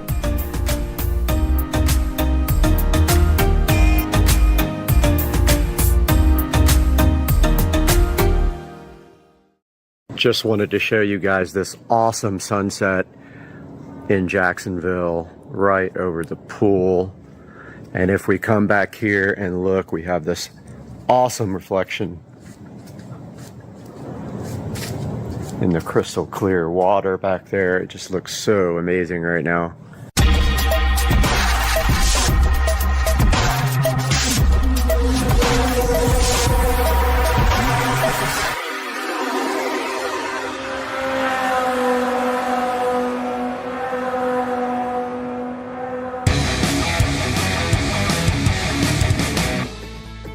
All right, guys, we are back in the garage. It's cold, and we are going to get this engine cover plate off, I think. Do we have to take off this? We do have to remove the starter, too. Crap.